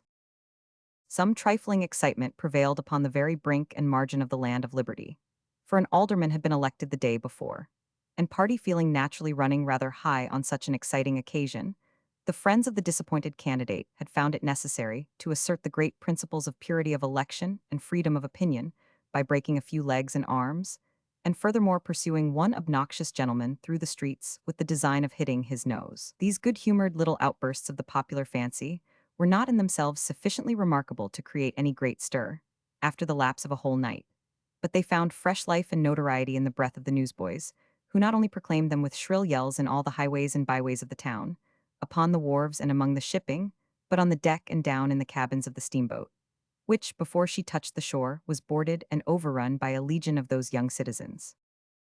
"Here's this morning's New York sewer," cried one. "Here's this morning's New York stabber. Here's the New York family spy. Here's the New York private listener. Here's the New York peeper. Here's the New York plunderer. Here's the New York keyhole reporter. Here's the New York Rowdy Journal. Here's all the New York papers. Here's full particulars of the patriotic Locofoco movement yesterday, in which the Whigs was so chawed up, and the last Alabama gouging case, and the interesting Arkansas duel with Bowie knives, and all the political, commercial, and fashionable news. Here they are, here they are. Here the papers, here the papers." "Here's the sewer," cried another. "Here's the New York sewer. Here's some of the 12,000 of today's sewer, with the best accounts of the markets, and all the shipping news, and 4 whole columns of country correspondence, and a full account of the ball at Mrs. White's last night, where all the beauty and fashion of New York was assembled, with the sewer's own particulars of the private lives of all the ladies that was there. Here's the sewer. Here's some of the 12,000 of the New York sewer. Here's the sewer's exposure of the Wall Street gang, and the sewer's exposure of the Washington gang, and the sewer's exclusive account of a flagrant act of dishonesty committed by the Secretary of State when he was 8 years old, now communicated at a great expense by his own nurse. Here's the sewer. Here's the New York sewer in its 12,000, with a whole column of New Yorkers to be shown up, and all their names printed. Here's the sewer's article upon the judge that tried him, day afore yesterday, for libel, and the sewer's tribute to the independent jury that didn't convict him, and the sewer's account of what they might have expected if they had. Here's the sewer, here's the sewer. Here's the Wide Awake Sewer, always on the lookout, the leading journal of the United States, now in its 12,000 and still a printing off. Here's the New York Sewer. It is in such enlightened means, said a voice almost in Martin's ear, that the bubbling passions of my country find a vent. Martin turned involuntarily and saw, standing close at his side, a sallow gentleman with sunken cheeks, black hair, small twinkling eyes, and a singular expression hovering about that region of his face, which was not a frown nor a leer, and yet might have been mistaken at the first glance for either. Indeed, it would have been difficult, on a much closer acquaintance, to describe it in any more satisfactory terms than as a mixed expression of vulgar cunning and conceit. This gentleman wore a rather broad-brimmed hat for the greater wisdom of his appearance, and had his arms folded for the greater impressiveness of his attitude. He was somewhat shabbily dressed in a blue surtout, reaching nearly to his ankles, short loose trousers of the same color, and a faded buff waistcoat, through which a discolored shirt frill struggled to force itself into notice, as asserting an equality of civil rights with the other portions of his dress, and maintaining a declaration of independence on its own account. His feet, which were of unusually large proportions, were leisurely crossed before him as he half leaned against, half sat upon, the steamboat's bulwark, and his thick cane, shod with a mighty ferrule at one end and armed with a great metal knob at the other, depended from a linen tassel on his wrist. Thus attired and thus composed into an aspect of great profundity, the gentleman twitched up the right-hand corner of his mouth and his right eye simultaneously, and said once more, "It is in such enlightened means that the bubbling passions of my country find a vent." As he looked at Martin, and nobody else was by, Martin inclined his head and said, "You allude to the palladium of rational liberty at home, sir, and the dread of foreign oppression abroad," returned the gentleman, as he pointed with his cane to an uncommonly dirty newsboy with one eye. "To the envy of the world, sir, and the leaders of human civilization. Let me ask you, sir," he added, bringing the ferrule of his stick heavily upon the deck with the air of a man who must not be equivocated with, "how do you like my country?" "I am hardly prepared to answer that question yet," said Martin, "seeing that I have not been ashore." "Well, I should expect you were not prepared, sir," said the gentleman, "to behold such signs of national prosperity as those." He pointed to the vessels lying at the wharves, and then gave a vague flourish with his stick, as if he would include the air and water, generally, in this remark. "Really," said Martin, "I don't know. Yes, I think I was." The gentleman glanced at him with a knowing look, and said he liked his policy. It was natural, he said, and it pleased him as a philosopher to observe the prejudices of human nature. "You have brought, I see, sir," he said, turning round towards Martin and resting his chin on the top of his stick, "the usual amount of misery and poverty and ignorance and crime, to be located in the bosom of the great republic. Well, sir, let M come on in shiploads from the old country. When vessels are about to founder, the rats are said to leave M. There is considerable of truth, I find, in that remark. The old ship will keep afloat a year or two longer yet, perhaps," said Martin with a smile, partly occasioned by what the gentleman said, and partly by his manner of saying it, which was odd enough, for he emphasized all the small words and syllables in his discourse, and left the others to take care of themselves, as if he thought the larger parts of speech could be trusted alone, but the little ones required to be constantly looked after. "Hope is said by the poet, sir," observed the gentleman, "to be the nurse of young desire." Martin signified that he had heard of the cardinal virtue in question, serving occasionally in that domestic capacity. "She will not rear her infant in the present instance, sir, you'll find," observed the gentleman. "Time will show," said Martin. The gentleman nodded his head gravely, and said, "What is your name, sir?" Martin told him. "How old are you, sir?" Martin told him. What is your profession, sir? Martin told him that also. What is your destination, sir? Inquired the gentleman. Really, said Martin laughing, I can't satisfy you in that particular, for I don't know it myself. Yes, said the gentleman. No, said Martin. The gentleman adjusted his cane under his left arm and took a more deliberate and complete survey of Martin than he had yet had leisure to make. When he had completed his inspection, he put out his right hand, shook Martin's hand, and said, My name is Colonel Diver, sir. I am the editor of the New York Rowdy Journal. Martin received the communication with that degree of respect which an announcement so distinguished appeared to demand. The New York Rowdy Journal, sir, resumed the colonel, is, as I expect you know, the organ of our aristocracy in this city. Oh, there is an aristocracy here, then? Said Martin. Of what is it composed? Of intelligence, sir, replied the colonel, of intelligence and virtue, and of their necessary consequence in this republic, dollars, sir. Martin was very glad to hear this, feeling well assured that if intelligence and virtue led, as a matter of course, to the acquisition of dollars, he would speedily become a great capitalist. He was about to express the gratification such news afforded him, when he was interrupted by the captain of the ship, who came up at the moment to shake hands with the colonel, and who, seeing a well-dressed stranger on the deck, for Martin had thrown aside his cloak, shook hands with him also. This was an unspeakable relief to Martin, who, in spite of the acknowledged supremacy of intelligence and virtue in that happy country, would have been deeply mortified to appear before Colonel Diver in the poor character of a steerage passenger. Well, Captain, said the colonel. Well, Colonel, cried the captain, you're looking most uncommon bright, sir. I can hardly realize it's being you, and that's a fact. A good passage, Captain? Inquired the colonel, taking him aside. Well now, it was a pretty spanking run, sir, said, or rather sung, the captain, who was a genuine New Englander, considerin' the weather. Yes, said the colonel. Well, it was, sir, said the captain. I've just now sent a boy up to your office with the passenger list, colonel. You haven't got another boy to spare, P-raps, cap'n? Said the colonel, in a tone almost amounting to severity. I guess there air a dozen if you want, colonel, said the captain. One moderate big un could convey a dozen champagne, perhaps, observed the colonel, musing, to my office. You said a spanking run, I think? Well, so I did, was the reply. It's very nigh, you know, observed the colonel. I'm glad it was a spanking run, cap'n. Don't mind about quarts if you're short of The boy can as well bring 4 and 20 pints and travel twice as once. A first-rate spanker, cap'n, was it? Yes. A most tarnal spanker, said the skipper. I admire at your good fortune, cap'n. You might loan me a corkscrew at the same time, and half a dozen glasses if you liked. However bad the elements combine against my country's noble packet ship, the screw, sir, said the colonel, turning to Martin, and drawing a flourish on the surface of the deck with his cane, her passage either way is almost certain to eventuate a spanker.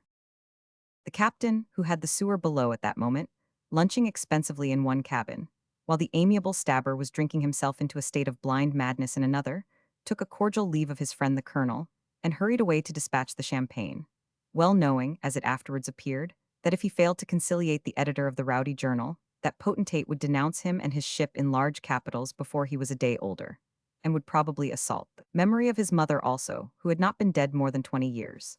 The colonel, being again left alone with Martin, checked him as he was moving away, and offered, in consideration of his being an Englishman, to show him the town and to introduce him, if such were his desire, to a genteel boarding house. But before they entered on these proceedings, he said, he would beseech the honor of his company at the office of the Rowdy Journal to partake of a bottle of champagne of his own importation. All this was so extremely kind and hospitable that Martin, though it was quite early in the morning, readily acquiesced. So, instructing Mark, who was deeply engaged with his friend and her 3 children, that when he had done assisting them and had cleared the baggage, he was to wait for further orders at the Rowdy Journal office, Martin accompanied his new friend on shore. They made their way as they best could through the melancholy crowd of emigrants upon the wharf, who, grouped about their beds and boxes, with the bare ground below them and the bare sky above, might have fallen from another planet for anything they knew of the country, and walked for some short distance along a busy street, bounded on one side by the quays and shipping, and on the other by a long row of staring red brick storehouses and offices, ornamented with more blackboards and white letters, and more whiteboards and black letters, than Martin had ever seen before in 50 times the space. Presently they turned up a narrow street, and presently into other narrow streets, until at last they stopped before a house whereon was painted in great characters, Rowdy Journal. The colonel, who had walked the whole way with one hand in his breast, his head occasionally wagging from side to side, and his hat thrown back upon his ears, like a man who was oppressed to inconvenience by a sense of his own greatness, led the way up a dark and dirty flight of stairs into a room of similar character, all littered and bestrewn with odds and ends of newspapers and other crumpled fragments, both in proof and manuscript. Behind a mangy old writing table in this apartment sat a figure with a stump of a pen in its mouth and a great pair of scissors in its right hand, clipping and slicing at a file of Rowdy journals, and it was such a laughable figure that Martin had some difficulty in preserving his gravity, though conscious of the close observation of Colonel Diver.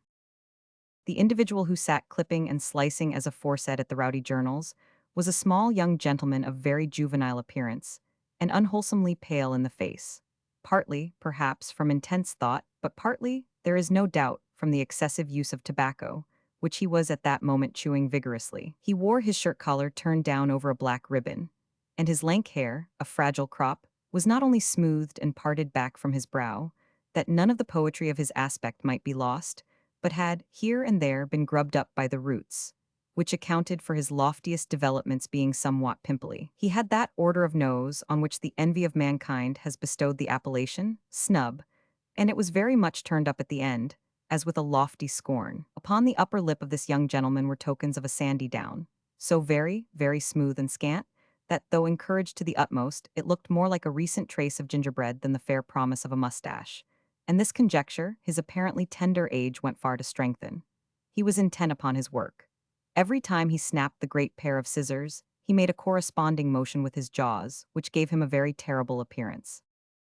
Martin was not long in determining within himself that this must be Colonel Diver's son, the hope of the family, and future mainspring of the Rowdy Journal. Indeed, he had begun to say that he presumed this was the colonel's little boy, and that it was very pleasant to see him playing at editor in all the guilelessness of childhood, when the colonel proudly interposed and said, "My war correspondent, sir, Mr. Jefferson Brick." Martin could not help starting at this unexpected announcement, and the consciousness of the irretrievable mistake he had nearly made. Mr. Brick seemed pleased with the sensation he produced upon the stranger, and shook hands with him, with an air of patronage designed to reassure him, and to let him blow that there was no occasion to be frightened, for he, Brick, wouldn't hurt him. "You have heard of Jefferson Brick, I see, sir," quoth the colonel with a smile. "England has heard of Jefferson Brick. Europe has heard of Jefferson Brick. Let me see. When did you leave England, sir?" "5 weeks ago," said Martin. "5 weeks ago," repeated the colonel, thoughtfully, as he took his seat upon the table and swung his legs. "Now let me ask you, sir, which of Mr. Brick's articles had become at that time the most obnoxious to the British Parliament and the Court of St. James, S. "Upon my word," said Martin, I have reason to know, sir," interrupted the colonel, "that the aristocratic circles of your country quail before the name of Jefferson Brick. I should like to be informed, sir, from your lips, which of his sentiments has struck the deadliest blow. At the 100 heads of the hydra of corruption now groveling in the dust beneath the lance of reason, and spouting up to the universal arch above us. Its sanguinary gore," said Mr. Brick, putting on a little blue cloth cap with a glazed front, and quoting his last article. "The libation of freedom," Brick hinted the colonel. "Must sometimes be quaffed in blood, colonel," cried Brick, and when he said blood, he gave the great pair of scissors a sharp snap, as if they said blood too, and were quite of his opinion. 20,296 m. Original. This done, they both looked at Martin, pausing for a reply. "Upon my life," said Martin, who had by this time quite recovered his usual coolness, "I can't give you any satisfactory information about it, for the truth is that I—" "Stop," cried the colonel, glancing sternly at his war correspondent and giving his head one shake after every sentence. "That you never heard of Jefferson Brick, sir. That you never read Jefferson Brick, sir. That you never saw the Rowdy Journal, sir. That you never knew, sir, of its mighty influence upon the cabinets of Europe. Yes. That's what I was about to observe, certainly, said Martin. Keep cool, Jefferson, said the colonel gravely. Don't bust, oh you Europeans. After that, let's have a glass of wine. So saying, he got down from the table and produced from a basket outside the door a bottle of champagne and 3 glasses. Mr. Jefferson Brick, sir, said the colonel, filling Martin's glass in his own and pushing the bottle to that gentleman, will give us a sentiment. Well, sir, cried the war correspondent, since you have concluded to call upon me, I will respond. I will give you, sir, the Rowdy Journal and its brethren, the Well of Truth, whose waters are black from being composed of printers' ink, but are quite clear enough for my country to behold the shadow of her destiny reflected in. Hear, hear, cried the colonel with great complacency. There are flowery components, sir, in the language of my friend. Very much so indeed, said Martin. There is today's Rowdy, sir, observed the colonel, handing him a paper. You'll find Jefferson Brick at his usual post, in the van of human civilization and moral purity. The colonel was by this time seated on the table again. Mr. Brick also took up a position on that same piece of furniture, and they fell to drinking pretty hard. They often looked at Martin as he read the paper, and then at each other. When he laid it down, which was not until they had finished a second bottle, the colonel asked him what he thought of it. Why, it's horribly personal, said Martin. The colonel seemed much flattered by this remark, and said he hoped it was. We are independent here, sir, said Mr. Jefferson Brick. We do as we like. If I may judge from this specimen, returned Martin, there must be a few thousands here, rather the reverse of independent, who do as they don't like. Well, they yield to the popular mind of the popular instructor, sir, said the colonel. They rile up sometimes, but in general we have a hold upon our citizens, both in public and in private life, which is as much one of the ennobling institutions of our happy country as nigger slavery itself, suggested Mr. Brick. Entirely so, remarked the colonel. Pray, said Martin after some hesitation, may I venture to ask, with reference to a case I observe in this paper of yours, whether the popular instructor often deals in? I am at a loss to express it without giving you offense, in forgery? In forged letters, for instance, he pursued, for the colonel was perfectly calm and quite at his ease, solemnly purporting to have been written at recent periods by living men. Well, sir, replied the colonel, it does now and then. And the popular instructed, what do they do? Asked Martin. By M, said the colonel. Mr. Jefferson Brick expectorated and laughed, the former copiously, the latter approvingly. By M by hundreds of thousands, resumed the colonel. We are a smart people here and can appreciate smartness. Is smartness American for forgery? Asked Martin. Well, said the colonel, I expect it's American for a good many things that you call by other names, but you can't help yourself in Europe, we can. And do, sometimes, thought Martin. You help yourselves with very little ceremony, too. At all events, whatever name we choose to employ, said the colonel, stooping down to roll the third empty bottle into a corner after the other two, I suppose the art of forgery was not invented here, sir. I suppose not, replied Martin. Nor any other kind of smartness, I reckon. Invented? No, I presume not.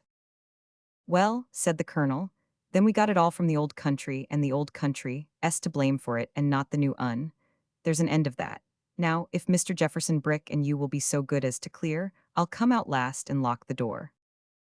Rightly interpreting this as the signal for their departure, Martin walked downstairs after the war correspondent, who preceded him with great majesty. The colonel following, they left the Rowdy Journal office and walked forth into the streets. Martin feeling doubtful whether he ought to kick the colonel for having presumed to speak to him, or whether it came within the bounds of possibility that he and his establishment could be among the boasted usages of that regenerated land. It was clear that Colonel Diver, in the security of his strong position, and in his perfect understanding of the public sentiment, cared very little what Martin or anybody else thought about him. His high-spiced wares were made to sell, and they sold, and his thousands of readers could as rationally charge their delight in filth upon him, as a glutton can shift upon his cook the responsibility of his beastly excess. Nothing would have delighted the colonel more than to be told that no such man as he could walk in high success the streets of any other country in the world. For that would only have been a logical assurance to him of the correct adaptation of his labors to the prevailing taste, and of his being strictly and peculiarly a national feature of America. They walked a mile or more along a handsome street which the colonel said was called Broadway, and which Mr. Jefferson Brick said whipped the universe. Turning, at length, into one of the numerous streets which branch from this main thoroughfare, they stopped before a rather mean-looking house with jalousie blinds to every window. A flight of steps before the green street door. A shining white ornament on the rails on either side like a petrified pineapple, polished. A little oblong plate of the same material over the knocker, whereon the name of Pawkins was engraved, and 4 accidental pigs looking down the area. The colonel knocked at this house with the air of a man who lived there, and an Irish girl popped her head out of one of the top windows to see who it was. Pending her journey downstairs, the pigs were joined by 2 or 3 friends from the next street, in company with whom they lay down sociably in the gutter. "Is the major indoors?" inquired the colonel as he entered. "Is it the master, sir?" returned the girl, with a hesitation which seemed to imply that they were rather flush of majors in that establishment. "The master," said Colonel Diver, stopping short and looking round at his war correspondent. "Oh, the depressing institutions of that British Empire, Colonel," said Jefferson Brick. "Master." "What's the matter with the word?" asked Martin. "I should hope it was never heard in our country, sir. That's all," said Jefferson Brick, "except when it is used by some degraded help, as new to the blessings of our form of government as this help is. There are no masters here." "All owners, are they?" said Martin. Mr. Jefferson Brick followed in the rowdy journal's footsteps without returning any answer. Martin took the same course, thinking as he went that perhaps the free and independent citizens, who in their moral elevation owned the colonel for their master, might render better homage to the goddess, Liberty, in nightly dreams upon the oven of a Russian serf. The colonel led the way into a room at the back of the house upon the ground floor, light and of fair dimensions, but exquisitely uncomfortable, having nothing in it but the 4 cold white walls and ceiling, a mean carpet, a dreary waste of dining table reaching from end to end, and a bewildering collection of cane-bottomed chairs. In the further region of this banqueting hall was a stove, garnished on either side with a great brass spittoon, and shaped in itself like 3 little iron barrels set up on end in a fender, and joined together on the principle of the Siamese twins. Before it, swinging himself in a rocking chair, lounged a large gentleman with his hat on, who amused himself by spitting alternately into the spittoon on the right hand of the stove, and the spittoon on the left, and then working his way back again in the same order. A Negro lad in a soiled white jacket was busily engaged in placing on the table 2 long rows of knives and forks, relieved at intervals by jugs of water. And as he traveled down one side of this festive board, he straightened with his dirty hands the dirtier cloth, which was all askew, and had not been removed since breakfast. The atmosphere of this room was rendered intensely hot and stifling by the stove, but being further flavored by a sickly gush of soup from the kitchen, and by such remote suggestions of tobacco as lingered within the brazen receptacles already mentioned, it became, to a stranger's senses, almost insupportable. The gentleman in the rocking chair having his back towards them, and being much engaged in his intellectual pastime, was not aware of their approach until the colonel, walking up to the stove, contributed his mite towards the support of the left-hand spittoon, just as the major, for it was the major, bore down upon it.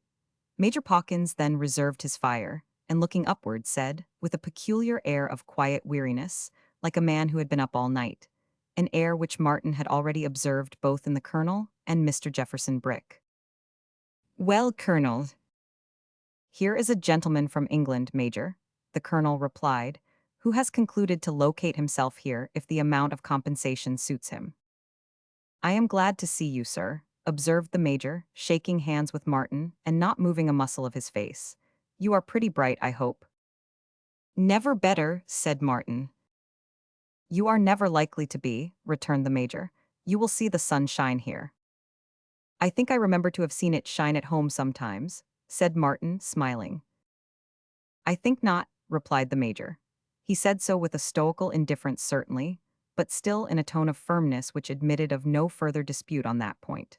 When he had thus settled the question, he put his hat a little on one side for the greater convenience of scratching his head, and saluted Mr. Jefferson Brick with a lazy nod. Major Pawkins, a gentleman of Pennsylvanian origin, was distinguished by a very large skull, and a great mass of yellow forehead. in deference to which commodities it was currently held in barrooms and other such places of resort that the major was a man of huge sagacity. He was further to be known by a heavy eye and a dull, slow manner, and for being a man of that kind who, mentally speaking, requires a deal of room to turn himself in. But in trading on his stock of wisdom, he invariably proceeded on the principle of putting all the goods he had and more into his window, and that went a great way with his constituency of admirers. It went a great way, perhaps, with Mr. Jefferson Brick, who took occasion to whisper in Martin's ear. "One of the most remarkable men in our country, sir." It must not be supposed, however, that the perpetual exhibition in the marketplace of all his stock in trade for sale or hire was the major's sole claim to a very large share of sympathy and support. He was a great politician, and the one article of his creed, in reference to all public obligations involving the good faith and integrity of his country, was run a moist pen slick through everything and start fresh. This made him a patriot. In commercial affairs, he was a bold speculator. In plainer words, he had a most distinguished genius for swindling, and could start a bank, or negotiate a loan, or form a land jobbing company, entailing ruin, pestilence, and death on hundreds of families, with any gifted creature in the Union. This made him an admirable man of business. He could hang about a bar-room, discussing the affairs of the nation, for 12 hours together, and in that time could hold forth with more intolerable dullness, chew more tobacco, smoke more tobacco, drink more rum toddy, mint julep, gin sling, and cocktail than any private gentleman of his acquaintance. This made him an orator and a man of the people. In a word, the major was a rising character, and a popular character, and was in a fair way to be sent by the popular party to the State House of New York, if not in the end to Washington itself. But as a man's private prosperity does not always keep pace with his patriotic devotion to public affairs, and as fraudulent transactions have their downs as well as ups, the major was occasionally under a cloud. Hence, just now Mrs. Pawkins kept a boarding house, and Major Pawkins, rather, loafed his time away than otherwise. "You have come to visit our country, sir, at a season of great commercial depression," said the major. "At an alarming crisis," said the colonel. "At a period of unprecedented stagnation," said Mr. Jefferson Brick. "I am sorry to hear that," returned Martin. "It's not likely to last, I hope." Martin knew nothing about America, or he would have known perfectly well that if its individual citizens, to a man, are to be believed, it always is depressed, and always is stagnated, and always is at an alarming crisis, and never was otherwise, though as a body they are ready to make oath upon the evangelists at any hour of the day or night, that it is the most thriving and prosperous of all countries on the habitable globe. "It's not likely to last, I hope," said Martin. "Well," returned the major, "I expect we shall get along somehow and come right in the end." "We are an elastic country," said the rowdy journal. "We are a young lion," said Mr. Jefferson Brick. "We have revivifying and vigorous principles within ourselves," observed the major. "Shall we drink a bitter afore dinner, Colonel?"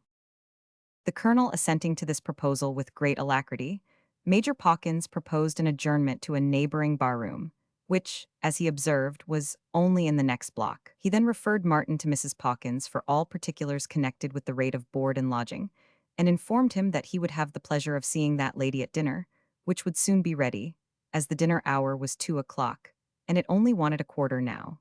This reminded him that if the bitter were to be taken at all, there was no time to lose, so he walked off without more ado, and left them to follow if they thought proper. When the major rose from his rocking chair before the stove, and so disturbed the hot air and balmy whiff of soup which fanned their brows, the odor of stale tobacco became so decidedly prevalent as to leave no doubt of its proceeding mainly from that gentleman's attire. Indeed, as Martin walked behind him to the bar-room, he could not help thinking that the great square major, in his listlessness and languor, looked very much like a stale weed himself, such as might be hoed out of the public garden, with great advantage to the decent growth of that preserve, and tossed on some congenial dunghill. They encountered more weeds in the bar-room, some of whom, being thirsty souls as well as dirty, were pretty stale in one sense and pretty fresh in another. Among them was a gentleman who, as Martin gathered from the conversation that took place over the bitter, started that afternoon for the far west on a 6 months' business tour, and who, as his outfit and equipment for this journey, had just such another shiny hat and just such another little pale valise as had composed the luggage of the gentleman who came from England in the screw. They were walking back very leisurely. Martin arm in arm with Mr. Jefferson Brick, and the Major and the Colonel side by side before them. When, as they came within a house or two of the Major's residence, they heard a bell ringing violently. The instant this sound struck upon their ears, the Colonel and the Major darted off, dashed up the steps and in at the street door, which stood ajar like lunatics. While Mr. Jefferson Brick, detaching his arm from Martin's, made a precipitate dive in the same direction and vanished also. Good heaven, thought Martin, the premises are on fire. It was an alarm bell. But there was no smoke to be seen, nor any flame, nor was there any smell of fire. As Martin faltered on the pavement, 3 more gentlemen, with horror and agitation depicted in their faces, came plunging wildly round the street corner, jostled each other on the steps, struggled for an instant, and rushed into the house, a confused heap of arms and legs. Unable to bear it any longer, Martin followed. Even in his rapid progress he was run down, thrust aside, and passed by 2 more gentlemen, stark mad, as it appeared, with fierce excitement. "Where is it?" cried Martin, breathlessly, to a negro whom he encountered in the passage. "In a eaten room, saw. Colonel saw him kept a seat side himself, saw." "A seat," cried Martin. "For a dinar, saw." Martin started at him for a moment and burst into a hearty laugh, to which the negro, out of his natural good humor and desire to please, so heartily responded that his teeth shone like a gleam of light. "You're the pleasantest fellow I have seen yet," said Martin, clapping him on the back, "and give me a better appetite than bitters." With this sentiment he walked into the dining room and slipped into a chair next the Colonel, which that gentleman, by this time nearly through his dinner, had turned down in reserve for him, with its back against the table. It was a numerous company, 18 or 20 perhaps. Of these some 5 or 6 were ladies, who sat wedged together in a little phalanx by themselves. All the knives and forks were working away at a rate that was quite alarming. Very few words were spoken, and everybody seemed to eat his utmost in self-defense, as if a famine were expected to set in before breakfast time tomorrow morning, and it had become high time to assert the first law of nature. The poultry, which may perhaps be considered to have formed the staple of the entertainment, for there was a turkey at the top, a pair of ducks at the bottom, and 2 fowls in the middle, disappeared as rapidly as if every bird had had the use of its wings, and had flown in desperation down a human throat. The oysters, stewed and pickled, leaped from their capacious reservoirs, and slid by scores into the mouths of the assembly. The sharpest pickles vanished, whole cucumbers at once, like sugar plums, and no man winked his eye. Great heaps of indigestible matter melted away as ice before the sun. It was a solemn and an awful thing to see. Dyspeptic individuals bolted their food in wedges, feeding, not themselves, but broods of nightmares, who were continually standing at livery within them. Spare men, with lank and rigid cheeks, came out unsatisfied from the destruction of heavy dishes, and glared with watchful eyes upon the pastry. What Mrs. Pawkins felt each day at dinner-time is hidden from all human knowledge, but she had one comfort: it was very soon over. When the Colonel had finished his dinner, which event took place while Martin, who had sent his plate for some turkey, was waiting to begin, he asked him what he thought of the boarders, who were from all parts of the Union, and whether he would like to know any particulars concerning them. "Pray," said Martin, "who is that sickly little girl opposite with the tight round eyes? I don't see anybody here who looks like her mother, or who seems to have charge of her." "Do you mean the matron in blue, sir?" asked the Colonel with emphasis. "That is Mrs. Jefferson Brick, sir." "No, no," said Martin. "I mean the little girl like a doll, directly opposite." "Well, sir," cried the Colonel, "that is Mrs. Jefferson Brick." Martin glanced at the Colonel's face, but he was quite serious. "Bless my soul, I suppose there will be a young Brick then, one of these days," said Martin. "There are 2 young Bricks already, sir," returned the Colonel. The matron looked so uncommonly like a child herself that Martin could not help saying as much. "Yes, sir," returned the Colonel, "but some institutions develop human nature, others retard it. Jefferson Brick," he observed after a short silence, in commendation of his correspondent, "is one of the most remarkable men in our country, sir." This had passed almost in a whisper, for the distinguished gentleman alluded to sat on Martin's other hand. "Pray, Mr. Brick," said Martin, turning to him, and asking a question more for conversation's sake than from any feeling of interest in its subject, "who is that?" He was going to say young, but thought it prudent to eschew the word, "that very short gentleman yonder with the red nose." "That is Professor Mullet, sir," replied Jefferson. "May I ask what he is professor of?" asked Martin. "Of education, sir," said Jefferson Brick. "A sort of schoolmaster, possibly," Martin ventured to observe. "He is a man of fine moral elements, sir, and not commonly endowed," said the war correspondent.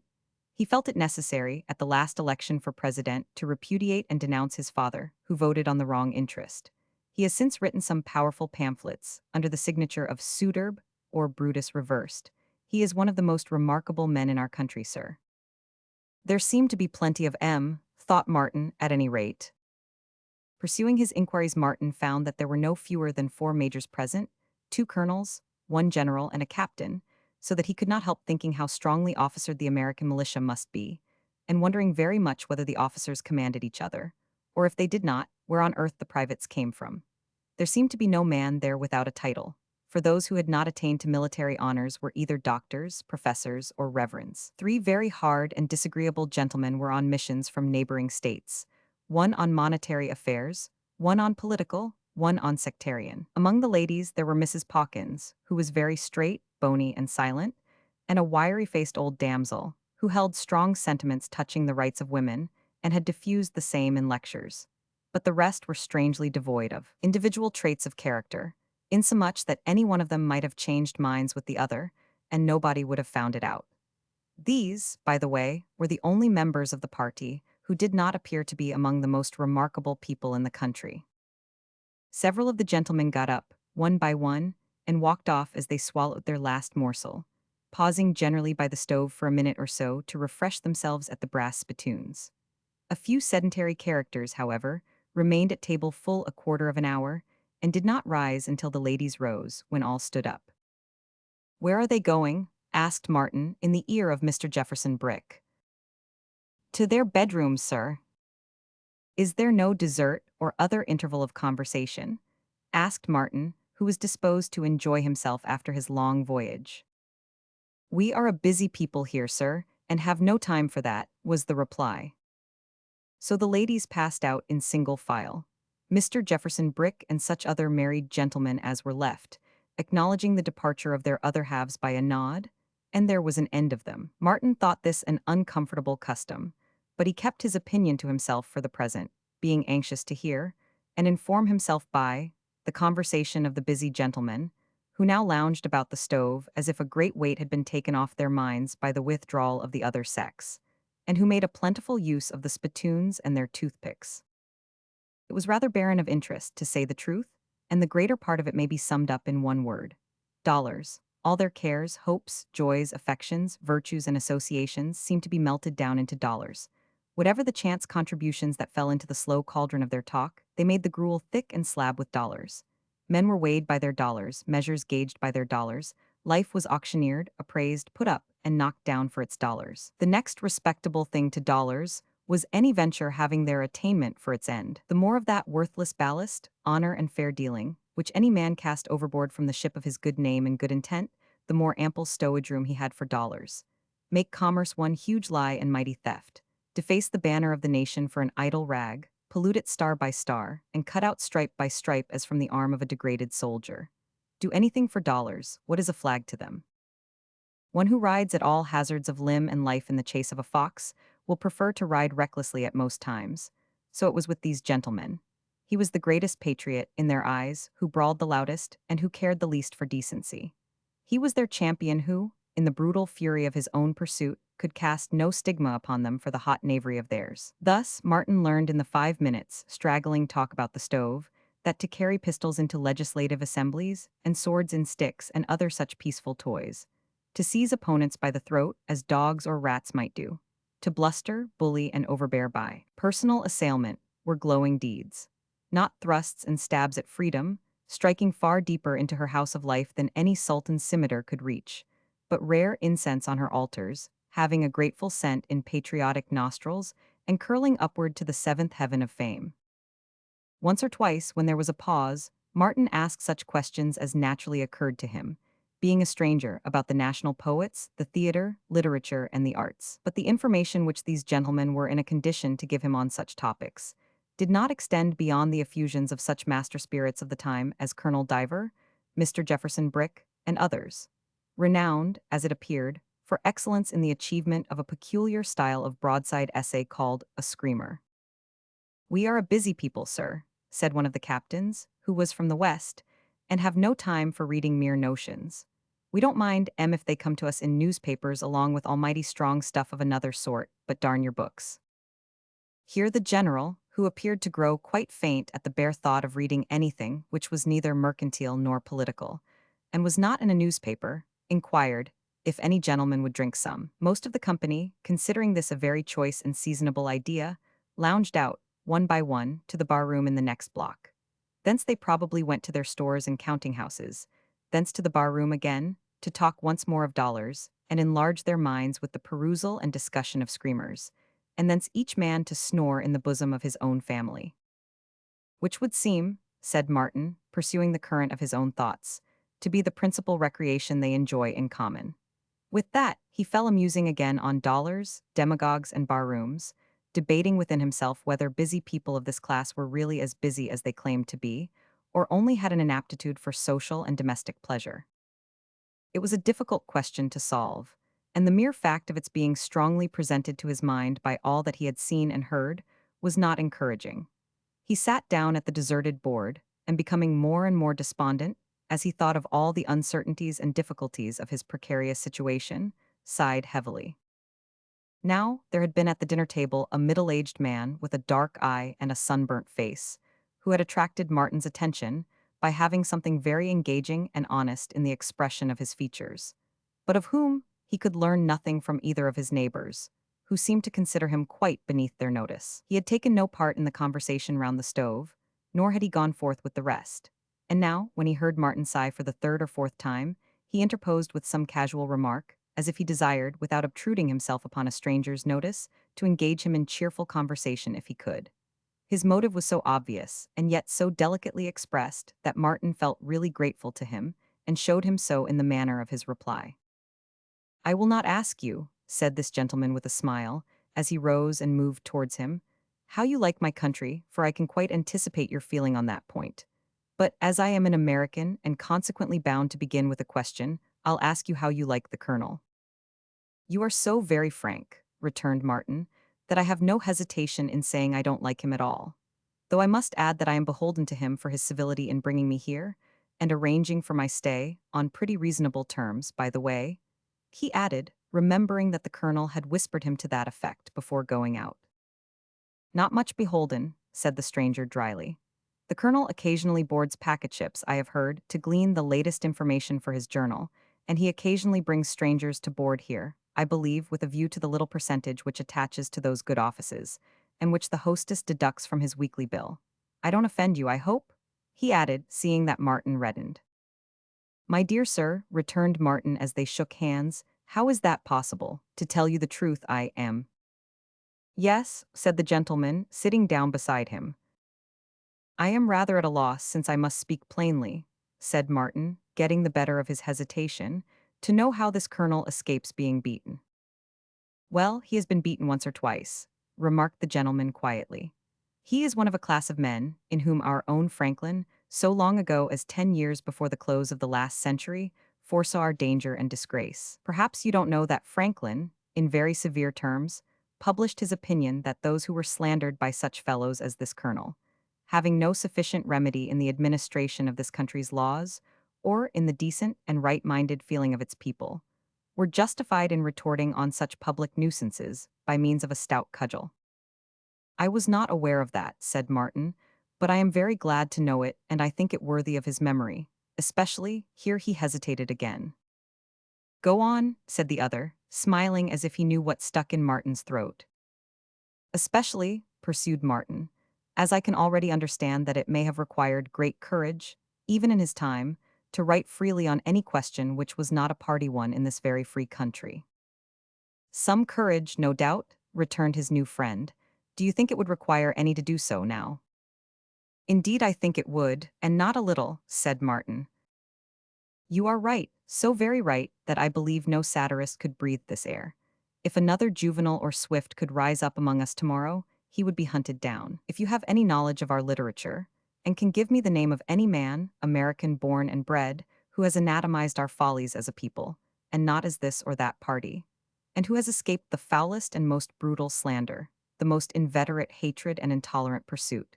It will be a strange name in my ears, believe me.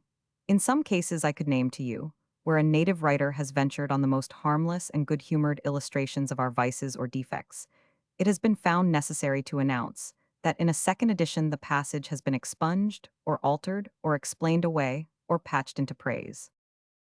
And how has this been brought about? Asked Martin in dismay. Think of what you have seen and heard today, beginning with the Colonel, said his friend, and ask yourself. How they came about is another question.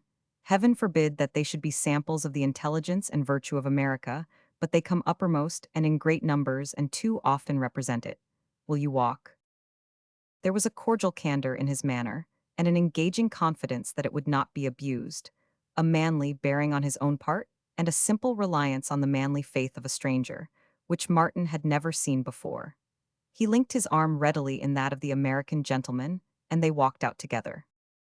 It was perhaps to men like this, his new companion, that a traveler of honored name, who trod those shores now nearly 40 years ago, and woke upon that soil, as many have done since, to blots and stains upon its high pretensions, which in the brightness of his distant dreams were lost to view, appealed in these words.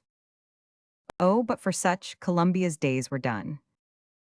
Rank without ripeness, quickened without sun. Crude at the surface, rotten at the core. Her fruits would fall before her spring were o'er. Chapter 17.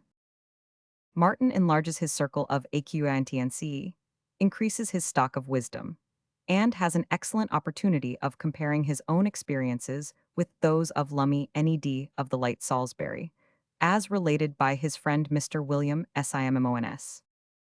It was characteristic of Martin that all this while he had either forgotten Mark Tapley as completely as if there had been no such person in existence, or, if for a moment the figure of that gentleman rose before his mental vision, had dismissed it as something by no means of a pressing nature, which might be attended to by and by, and could wait his perfect leisure. But, being now in the streets again, it occurred to him as just coming within the bare limits of possibility that Mr. Tapley might, in course of time, grow tired of waiting on the threshold of the Rowdy Journal office. So he intimated to his new friend that if they could conveniently walk in that direction, he would be glad to get this piece of business off his mind. And speaking of business, said Martin, may I ask, in order that I may not be behindhand with questions either, whether your occupation holds you to this city, or like myself, you are a visitor here? A visitor, replied his friend. I was raised in the state of Massachusetts and reside there still. My home is in a quiet country town. I am not often in these busy places, and my inclination to visit them does not increase with our better acquaintance, I assure you. You have been abroad? Asked Martin. Oh, yes. And like most people who travel, have become more than ever attached to your home and native country, said Martin, eyeing him curiously. To my home, yes, rejoined his friend. To my native country as my home, yes also. You imply some reservation, said Martin. Well, returned his new friend, if you ask me whether I came back here with a greater relish for my country's faults, with a greater fondness for those who claim, at the rate of so many dollars a day, to be her friends, with a cooler indifference to the growth of principles among us in respect of public matters and of private dealings between man and man, the advocacy of which, beyond the foul atmosphere of a criminal trial, would disgrace your own Old Bailey lawyers, why, then I answer plainly, no. Oh, said Martin, in so exactly the same key as his friends know, that it sounded like an echo. If you ask me, his companion pursued, whether I came back here better satisfied with a state of things which broadly divides society into two classes, whereof one, the great mass, asserts a spurious independence, most miserably dependent for its mean existence on the disregard of humanizing conventionalities of manner and social custom, so that the coarser a man is, the more distinctly it shall appeal to his taste, while the other, disgusted with the low standard thus set up, and made adaptable to everything, takes refuge among the graces and refinements it can bring to bear on private life, and leaves the public weal to such fortune as may betide it in the press and uproar of a general scramble. Then again I answer no. And again Martin said, oh? In the same odd way as before, being anxious and disconcerted, not so much, to say the truth, on public grounds, as with reference to the fading prospects of domestic architecture. In a word, resumed the other, I do not find and cannot believe and therefore will not allow that we are a model of wisdom and an example to the world, and the perfection of human reason, and a great deal more to the same purpose, which you may hear any hour in the day, simply because we began our political life with two inestimable advantages. What were they? Asked Martin. One, that our history commenced at so late a period as to escape the ages of bloodshed and cruelty through which other nations have passed, and so had all the light of their probation, and none of its darkness. The other, that we have a vast territory and not, as yet, too many people on it. These facts considered, we have done little enough, I think. Education, suggested Martin faintly. Pretty well on that head, said the other, shrugging his shoulders. Still no mighty matter to boast of, for old countries and despotic countries too have done as much, if not more, and made less noise about it. We shine out brightly in comparison with England, certainly, but hers is a very extreme case. You complimented me on my frankness, you know, he added, laughing. Oh, I am not at all astonished at your speaking thus openly when my country is in question, returned Martin. It is your plain speaking in reference to your own that surprises me. You will not find it a scarce quality here, I assure you, saving among the Colonel Divers and Jefferson Bricks and Major Pawkinses, though the best of us are something like the man in Goldsmith's comedy, who wouldn't suffer anybody but himself to abuse his master. Come, he added, let us talk of something else. You have come here on some design of improving your fortune, I dare say, and I should grieve to put you out of heart. I am some years older than you, besides, and may, on a few trivial points, advise you perhaps. There was not the least curiosity or impertinence in the manner of this offer, which was open-hearted, unaffected, and good-natured, as it was next to impossible that he should not have his confidence awakened by a deportment so prepossessing and kind. Martin plainly stated what had brought him into those parts, and even made the very difficult avowal that he was poor. He did not say how poor, it must be admitted, rather throwing off the declaration with an air which might have implied that he had money enough for 6 months, instead of as many weeks. But poor he said he was, and grateful he said he would be, for any counsel that his friend would give him.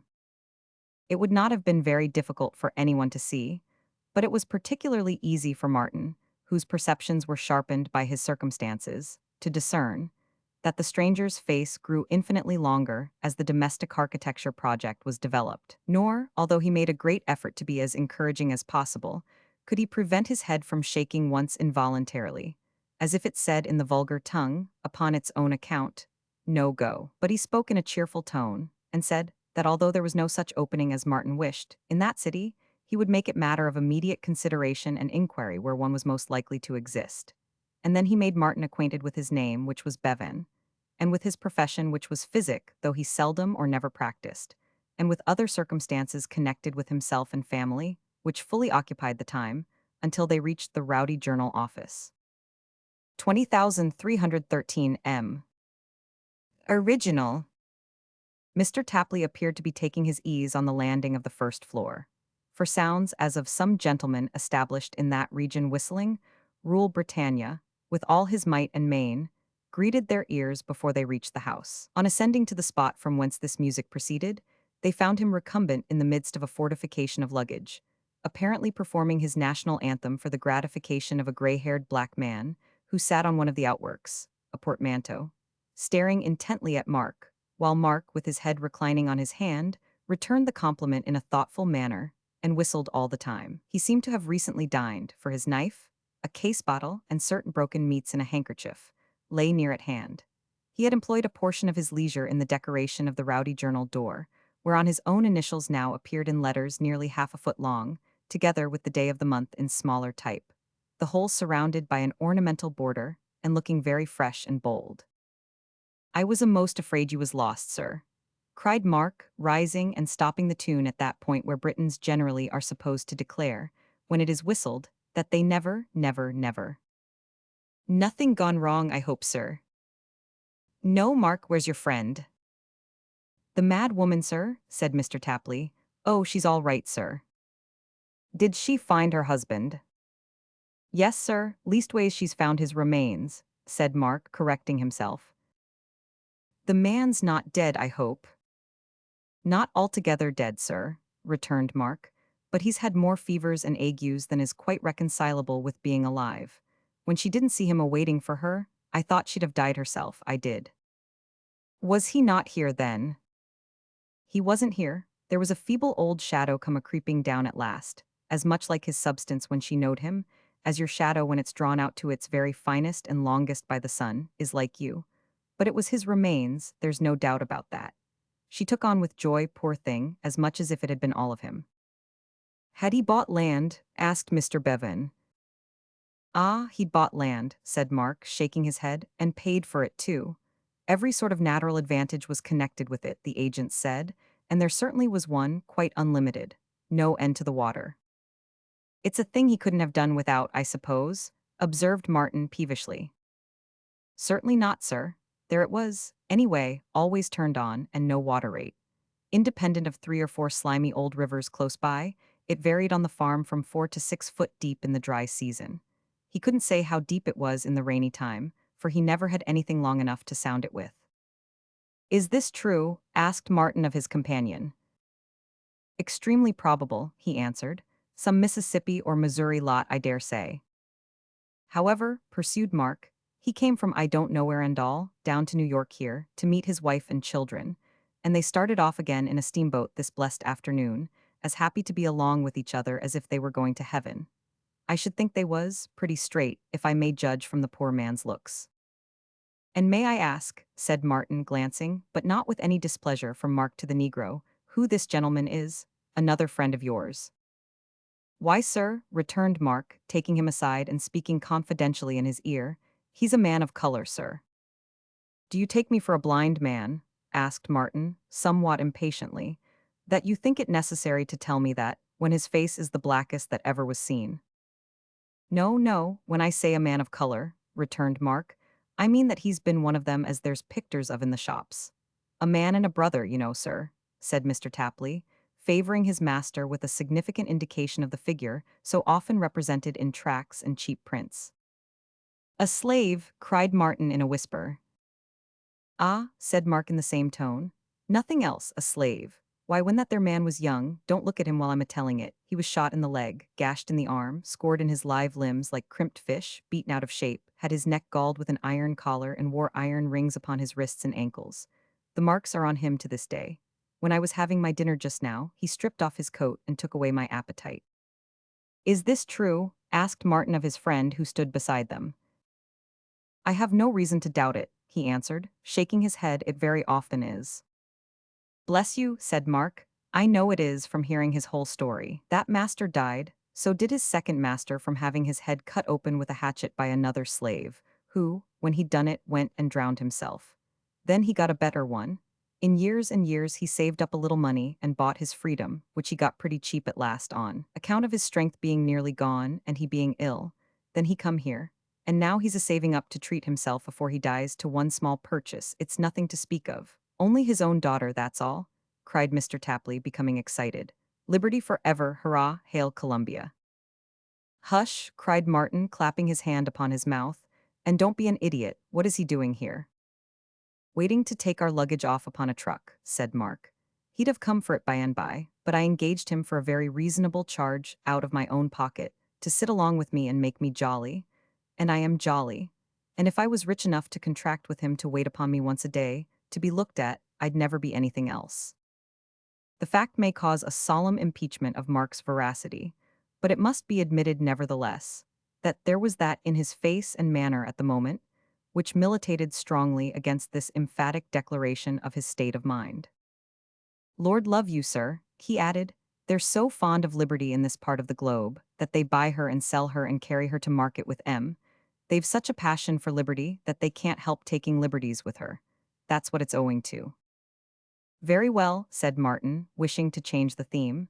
Having come to that conclusion, Mark, perhaps you'll attend to me. The place to which the luggage is to go is printed on this card. Mrs. Pawkins's boarding house. Mrs. Pawkins's boarding house, repeated Mark. Now, Cicero. Is that his name? Asked Martin. That's his name, sir, rejoined Mark. And the Negro, grinning assent from under a leathern portmanteau, than which his own face was many shades deeper, hobbled downstairs with his portion of their worldly goods, Mark Tapley having already gone before with his share. Martin and his friend followed them to the door below, and were about to pursue their walk when the latter stopped, and asked, with some hesitation, whether that young man was to be trusted. Mark, oh certainly, with anything. You don't understand me. I think he had better go with us. He is an honest fellow and speaks his mind so very plainly. Why, the fact is, said Martin, smiling, that being unaccustomed to a free republic, he is used to do so. I think he had better go with us, returned the other. He may get into some trouble otherwise. This is not a slave state, but I am ashamed to say that a spirit of tolerance is not so common anywhere in these latitudes as the form.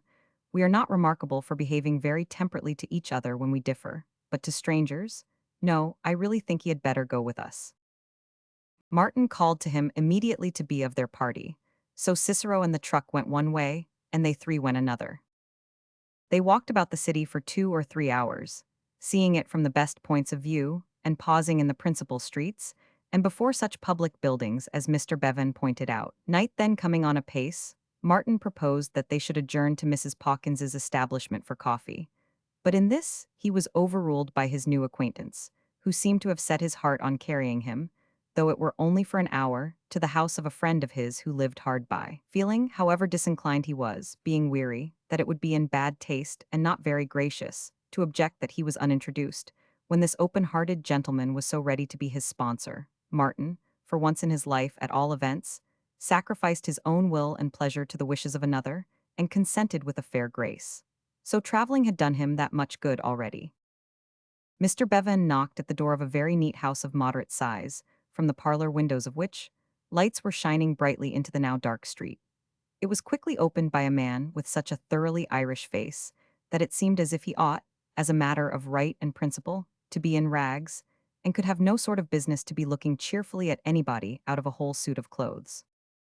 Commending Mark to the care of this phenomenon, for such he may be said to have been in Martin's eyes, Mr. Bevan led the way into the room which had shed its cheerfulness upon the street, to whose occupants he introduced Mr. Chuzzlewit as a gentleman from England, whose acquaintance he had recently had the pleasure to make. They gave him welcome in all courtesy and politeness, and in less than 5 minutes' time he found himself sitting very much at his ease by the fireside, and becoming vastly well acquainted with the whole family. There were two young ladies, one 18, the other 20, both very slender but very pretty, their mother, who looked, as Martin thought, much older and more faded than she ought to have looked, and their grandmother, a little sharp-eyed, quick old woman who seemed to have got past that stage and to have come all right again. Besides these, there were the young lady's father and the young lady's brother, the first engaged in mercantile affairs, the second a student at college, both in a certain cordiality of manner like his own friend and not unlike him in face, which was no great wonder, for it soon appeared that he was their near relation. Martin could not help tracing the family pedigree from the two young ladies, because they were foremost in his thoughts, not only from being, as aforesaid, very pretty, but by reason of their wearing miraculously small shoes and the thinnest possible silk stockings, the which their rocking chairs developed to a distracting extent. There is no doubt that it was a monstrous comfortable circumstance to be sitting in a snug, well-furnished room, warmed by a cheerful fire, and full of various pleasant decorations, including 4 small shoes and the like amount of silk stockings, and, yes, why not, the feet and legs therein enshrined. And there is no doubt that Martin was monstrous well disposed to regard his position in that light, after his recent experience of the screw and of Mrs. Pawkins's boarding house. The consequence was that he made himself very agreeable indeed, and by the time the tea and coffee arrived, with sweet preserves and cunning tea cakes in its train, was in a highly genial state and much esteemed by the whole family. Another delightful circumstance turned up before the first cup of tea was drunk. The whole family had been in England. There was a pleasant thing, but Martin was not quite so glad of this, when he found that they knew all the great dukes, lords, viscounts, marquises, duchesses, knights, and baronets, quite affectionately, and were beyond everything interested in the least particular concerning them. However, when they asked after the wearer of this or that coronet and said, "Was he quite well?" Martin answered, "Yes, oh yes, never better," and when they said, "His lordship's mother, the duchess, was she much changed?" Martin said, "Oh dear no, they would know her anywhere if they saw her tomorrow," and so got on pretty well. In like manner, when the young ladies questioned him touching the gold fish in that Grecian fountain in such and such a nobleman's conservatory, and whether there were as many as there used to be, he gravely reported, after mature consideration, that there must be at least twice as many. And as to the exotics, oh, well, it was of no use talking about them.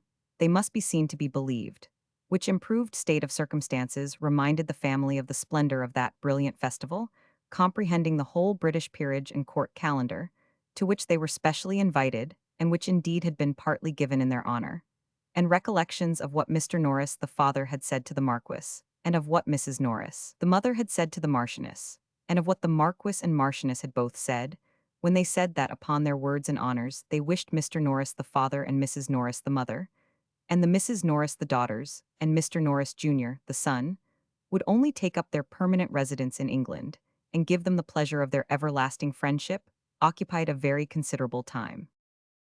Martin thought it rather stange, and in some sort inconsistent, that during the whole of these narrations, and in the very meridian of their enjoyment thereof, both Mr. Norris the father and Mr. Norris Jr., the son, who corresponded every post with 4 members of the English peerage, enlarged upon the inestimable advantage of having no such arbitrary distinctions in that enlightened land, where there were no noblemen but nature's noblemen, and where all society was based on one broad level of brotherly love and natural equality. Indeed, Mr. Norris the father, gradually expanding into an oration on the swelling theme, was becoming tedious, when Mr. Bevan diverted his thoughts by happening to make some causal inquiry relative to the occupier of the next house. In reply to which, this same Mr. Norris the father observed that that person entertained religious opinions of which he couldn't approve, and therefore he hadn't the honor of knowing the gentleman. Mrs. Norris, the mother, added another reason of her own, the same in effect but varying in words, to wit, that she believed the people were well enough in their way, but they were not genteel. Another little trait came out, which impressed itself on Martin forcibly. Mr. Bevan told them about Mark and the Negro, and then it appeared that all the Norrises were abolitionists. It was a great relief to hear this, and Martin was so much encouraged on finding himself in such company, that he expressed his sympathy with the oppressed and wretched blacks.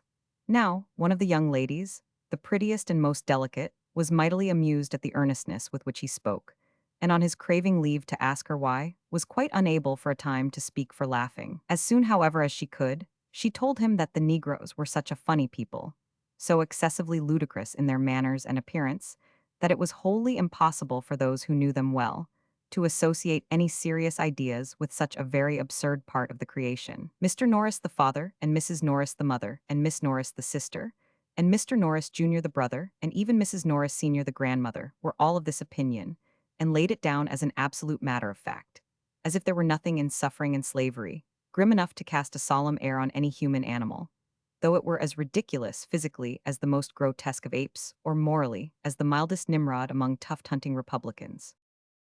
In short, said Mr. Norris the father, settling the question comfortably, there is a natural antipathy between the races. Extending, said Martin's friend in a low voice, to the cruelest of tortures, and the bargain and sale of unborn generations. Mr. Norris the son said nothing, but he made a wry face, and dusted his fingers as Hamlet might, after getting rid of Yorick's skull, just as though he had that moment touched a Negro, and some of the black had come off upon his hands. In order that their talk might fall again into its former pleasant channel, Martin dropped the subject, with a shrewd suspicion that it would be a dangerous theme to revive under the best of circumstances, and again addressed himself to the young ladies, who were very gorgeously attired in very beautiful colors, and had every article of dress on the same extensive scale as the little shoes and the thin silk stockings. This suggested to him that they were great proficients in the French fashions, which soon turned out to be the case. For though their information appeared to be none of the newest, it was very extensive, and the eldest sister in particular, who was distinguished by a talent for metaphysics, the laws of hydraulic pressure, and the rights of humankind, had a novel way of combining these acquirements, and bringing them to bear on any subject from millinery to the millennium, both inclusive, which was at once improving and remarkable. So much so, in short, that it was usually observed to reduce foreigners to a state of temporary insanity in 5 minutes. Martin felt his reason going, and as a means of saving himself, besought the other sister, seeing a piano in the room, to sing. With this request she willingly complied, and a bravura concert, solely sustained by the Mrs. Norris, presently began. They sang in all languages except their own: German, French, Italian, Spanish, Portuguese, Swiss, but nothing native, nothing so low as native. For in this respect, languages are like many other travelers, ordinary and commonplace enough at home, but specially genteel abroad. There is little doubt that in course of time the Mrs. Norris would have come to Hebrew, if they had not been interrupted by an announcement from the Irishman, who, flinging open the door, cried in a loud voice, "General Fladdock." "My," cried the sisters, desisting suddenly, "the general come back." As they made the exclamation, the general, attired in full uniform for a ball, came darting in with such precipitancy that, hitching his boot in the carpet and getting his sword between his legs, he came down headlong and presented a curious little bald place on the crown of his head to the eyes of the astonished company. Nor was this the worst of it, for being rather corpulent and very tight, the general being down, could not get up again, but lay there writhing and doing such things with his boots, as there is no other instance of in military history. Of course there was an immediate rush to his assistance, and the general was promptly raised, but his uniform was so fearfully and wonderfully made, that he came up stiff, and without a bend in him like a dead clown, and had no command whatever of himself until he was put quite flat upon the soles of his feet, when he became animated as by a miracle, and moving edgewise that he might go in a narrower compass, and be in less danger of fraying the gold lace on his epaulets by brushing them against anything, advanced with a smiling visage to salute the lady of the house. To be sure, it would have been impossible for the family to testify purer delight and joy than at this unlooked-for appearance of General Fladdock. The general was as warmly received as if New York had been in a state of siege, and no other general was to be got for love or money. He shook hands with the Norrises 3 times all round, and then reviewed them from a little distance as a brave commander might, with his ample cloak drawn forward over the right shoulder and thrown back upon the left side to reveal his manly breast. "And do I then," cried the general, "once again behold the choicest spirits of my country?" "Yes," said Mr. Norris the father, "here we are, general." Then all the Norrises pressed round the general, inquiring how and where he had been since the date of his letter, and how he had enjoyed himself in foreign parts, and particularly and above all, to what extent he had become acquainted with the great dukes, lords, viscounts, marquises, duchesses, knights, and baronets, in whom the people of those benighted countries had delight. "Well then, don't ask me," said the general, holding up his hand. "I was among 'em all the time, and have got public journals in my trunk with my name printed." He lowered his voice and was very impressive here, among the fashionable news. But oh, the conventionalities of that amazing Europe! "Ah," cried Mr. Norris the father, giving his head a melancholy shake and looking towards Martin as though he would say, "I can't deny it, sir, I would if I could." "The limited diffusion of a moral sense in that country," exclaimed the general, "the absence of a moral dignity in man."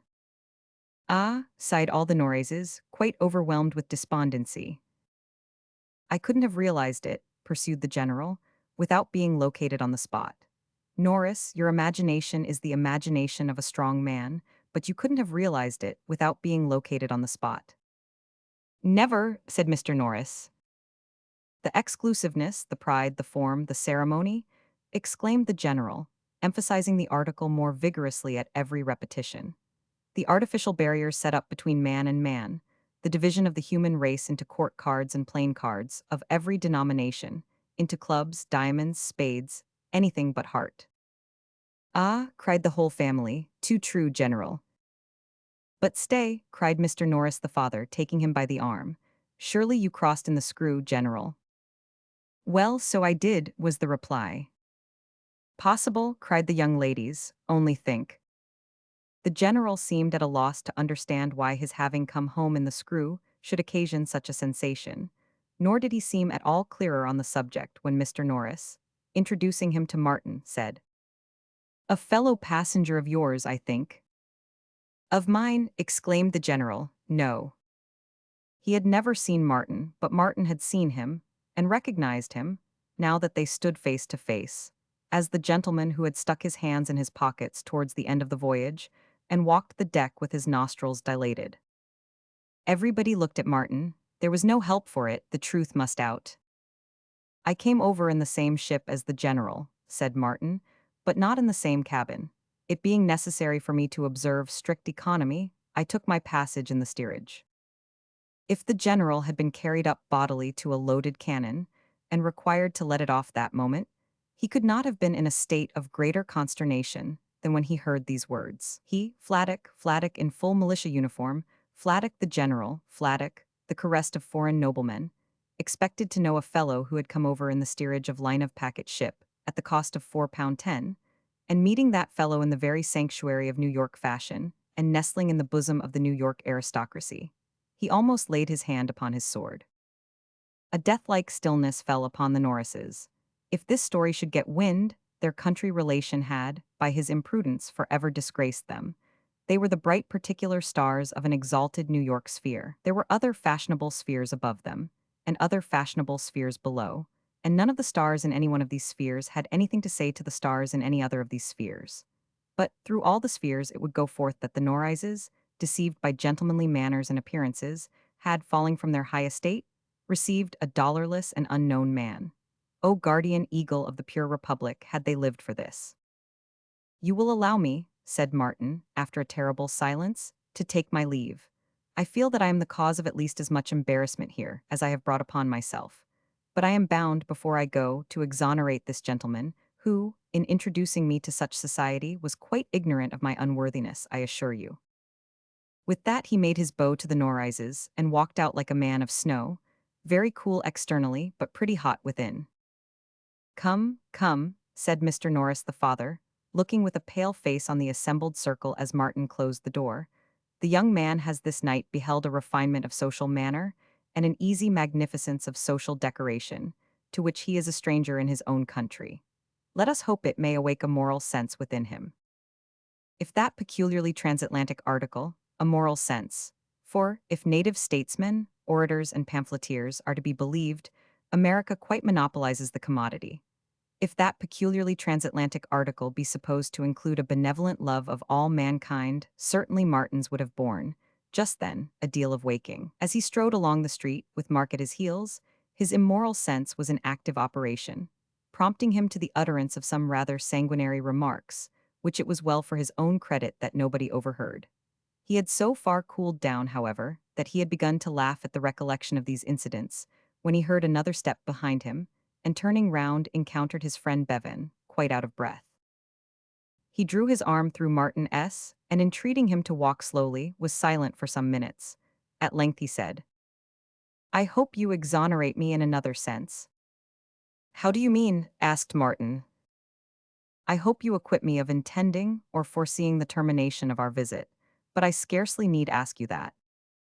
"Scarcely indeed," said Martin. "I am the more beholden to you for your kindness, when I find what kind of stuff the good citizens here are made of." "I reckon," his friend returned, "that they are made of pretty much the same stuff as other folks if they would but own it, and not set up on false pretenses." "In good faith, that's true," said Martin. "I dare say," resumed his friend, "you might have such a scene as that in an English comedy, and not detect any gross improbability or anomaly in the matter of it." "Yes, indeed." "Doubtless it is more ridiculous here than anywhere else," said his companion, "but our professions are to blame for that. So far as I myself am concerned, I may add that I was perfectly aware from the first that you came over in the steerage, for I had seen the list of passengers, and knew it did not comprise your name." "I feel more obliged to you than before," said Martin. "Norris is a very good fellow in his way," observed Mr. Bevan. "Is he?" said Martin dryly. "Oh yes, there are 100 good points about him. If you or anybody else addressed him as another order of being, and sued to him in forma pauperis, he would be all kindness and consideration. I needn't have traveled 3,000 miles from home to find such a character as that," said Martin. Neither he nor his friend said anything more on the way back, each appearing to find sufficient occupation in his own thoughts. The tea, or the supper, or whatever else they called the evening meal, was over when they reached the Major's. But the cloth, ornamented with a few additional smears and stains, was still upon the table. At one end of the board, Mrs. Jefferson Brick and two other ladies were drinking tea. Out of the ordinary course, evidently, for they were bonneted and shawled, and seemed to have just come home. By the light of 3 flaring candles of different lengths, in as many candlesticks of different patterns, the room showed to almost as little advantage as in broad day. These ladies were all 3 talking together in a very loud tone when Martin and his friend entered. But seeing those gentlemen, they stopped directly and became excessively genteel, not to say frosty. As they went on to exchange some few remarks in whispers, the very water in the teapot might have fallen 20 degrees in temperature beneath their chilling coldness. "Have you been to meeting, Mrs. Brick?" asked Martin's friend, with something of a roguish twinkle in his eye. "To lecture, sir." "I beg your pardon, I forgot. You don't go to meeting, I think." Here the lady on the right of Mrs. Brick gave a pious cough as much as to say, "I do," as, indeed, she did nearly every night in the week. "A good discourse, ma'am?" asked Mr. Bevan, addressing this lady. The lady raised her eyes in a pious manner, and answered, yes. She had been much comforted by some good, strong, peppery doctrine, which satisfactorily disposed of all her friends and acquaintances, and quite settled their business. Her bonnet, too, had far outshone every bonnet in the congregation, so she was tranquil on all accounts. "What course of lectures are you attending now, ma'am?" said Martin's friend, turning again to Mrs. Brick. "The philosophy of the soul, on Wednesdays." "On Mondays." "The philosophy of crime." "On Fridays." "The philosophy of vegetables." "You have forgotten Thursdays, the philosophy of government, my dear," observed the third lady. "No," said Mrs. Brick, "that's Tuesdays." "So it is," cried the lady. "The philosophy of matter on Thursdays, of course." "You see, Mr. Chuzzlewit, our ladies are fully employed," said Bevan. "Indeed you have reason to say so," answered Martin. "Between these very grave pursuits abroad and family duties at home, their time must be pretty well engrossed." Martin stopped here, for he saw that the ladies regarded him with no very great favor, though what he had done to deserve the disdainful expression which appeared in their faces, he was at a loss to divine. But on their going upstairs to their bedrooms, which they very soon did, Mr. Bevan informed him that domestic drudgery was far beneath the exalted range of these philosophers, and that the chances were 100 to 1 that not one of the three could perform the easiest woman's work for herself, or make the simplest article of dress for any of her children. Though whether they might not be better employed with such blunt instruments as knitting needles than with these edged tools, he said, is another question, but I can answer for one thing, they don't often cut themselves. Devotions and lectures are our balls and concerts. They go to these places of resort as an escape from monotony, look at each other's clothes, and come home again. When you say home, do you mean a house like this? Very often, but I see you are tired to death and will wish you good night. We will discuss your projects in the morning. You cannot but feel already that it is useless staying here with any hope of advancing them. You will have to go further. And to fare worse, said Martin, pursuing the old adage. Well, I hope not, but sufficient for the day, good night. They shook hands heartily and separated. As soon as Martin was left alone, the excitement of novelty and change which had sustained him through all the fatigues of the day departed, and he felt so thoroughly dejected and worn out that he even lacked the energy to crawl upstairs to bed. In 12 or 15 hours, how great a change had fallen on his hopes and sanguine plans. New and strange as he was to the ground on which he stood, and to the air he breathed, he could not, recalling all that he had crowded into that one day, but entertain a strong misgiving that his enterprise was doomed. Rash and ill-considered as it had often looked on shipboard, but had never seemed on shore, it wore a dismal aspect now that frightened him.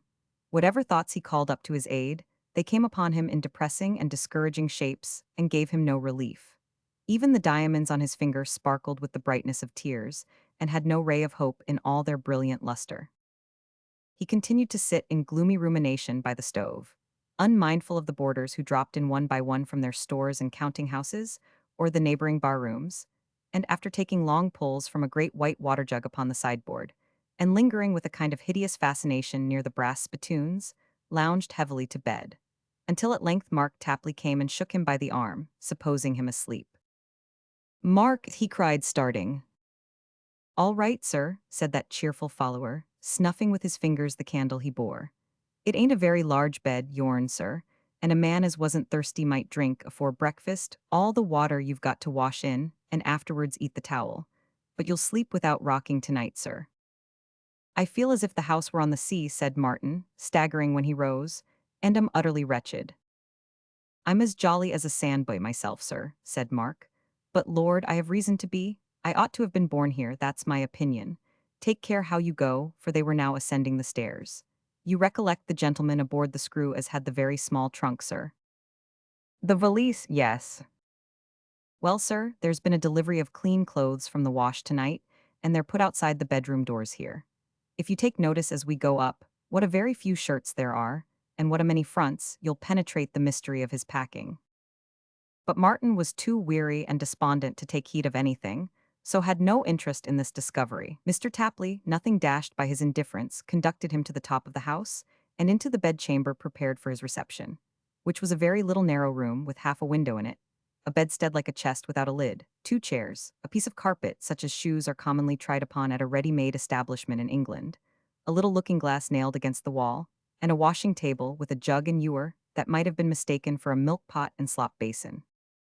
I suppose they polish themselves with a dry cloth in this country, said Mark. They've certainly got a touch of the phobie, sir. I wish you would pull off my boots for me, said Martin, dropping into one of the chairs. I am quite knocked up, dead beat, Mark. You won't say that tomorrow morning, sir, returned Mr. Tapley. Nor even tonight, sir, when you've made a trial of this. With which he produced a very large tumbler, piled up to the brim with little blocks of clear transparent ice, through which 1 or 2 thin slices of lemon, and a golden liquid of delicious appearance, appealed from the still depths below to the loving eye of the spectator. What do you call this? Said Martin.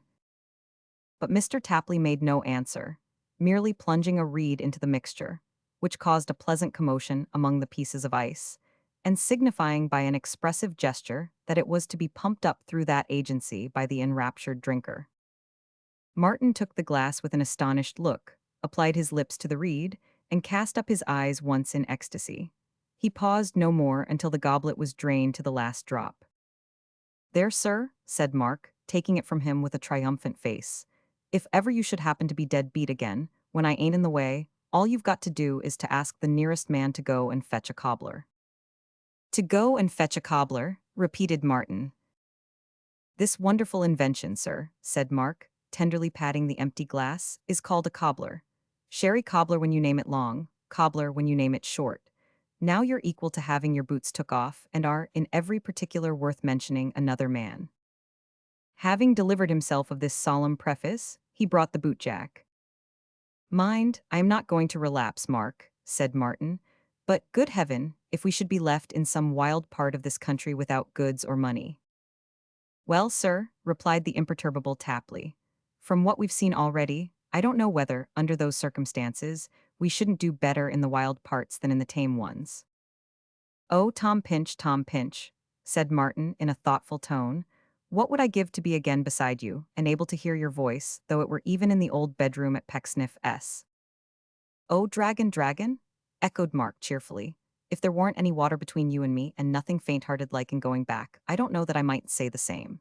But here am I, dragon, in New York, America, and there are you in Wiltshire, Europe, and there's a fortune to make, dragon, and a beautiful young lady to make it for. And whenever you go to see the monument, dragon, you mustn't give in on the doorsteps, or you'll never get up to the top. Wisely said, Mark, cried Martin. We must look forward. In all the storybooks as ever I read, sir, the people as looked backward was turned into stones, replied Mark, and my opinion always was that they brought it on themselves, and it served 'em right. I wish you good night, sir, and pleasant dreams. They must be of home, then, said Martin as he lay down in bed. So I say, too, whispered Mark Tapley, when he was out of hearing and in his own room, for if there don't come a time afore we're well out of this, when there'll be a little more credit in keeping up one's jollity, I'm a United Statesman. Leaving them to blend and mingle in their sleep the shadows of objects afar off, as they take fantastic shapes upon the wall in the dim light of thought without control, be it the part of this slight chronicle, a dream within a dream, as rapidly to change the scene and cross the ocean to the English shore. Chapter 18 Does business with the house of Anthony Chuzzlewit and Son, from which one of the partners retires unexpectedly. Change begets change. Nothing propagates so fast. If a man habituated to a narrow circle of cares and pleasures, out of which he seldom travels, step beyond it, though for never so brief a space, his departure from the monotonous scene on which he has been an actor of importance would seem to be the signal for instant confusion. As if, in the gap he had left, the wedge of change were driven to the head, rending what was a solid mass to fragments. Things cemented and held together by the usages of years, burst asunder in as many weeks. The mine which time has slowly dug beneath familiar objects is sprung in an instant, and what was rock before becomes but sand and dust. Most men, at one time or other, have proved this in some degree. The extent to which the natural laws of change asserted their supremacy in that limited sphere of action which Martin had deserted shall be faithfully set down in these pages.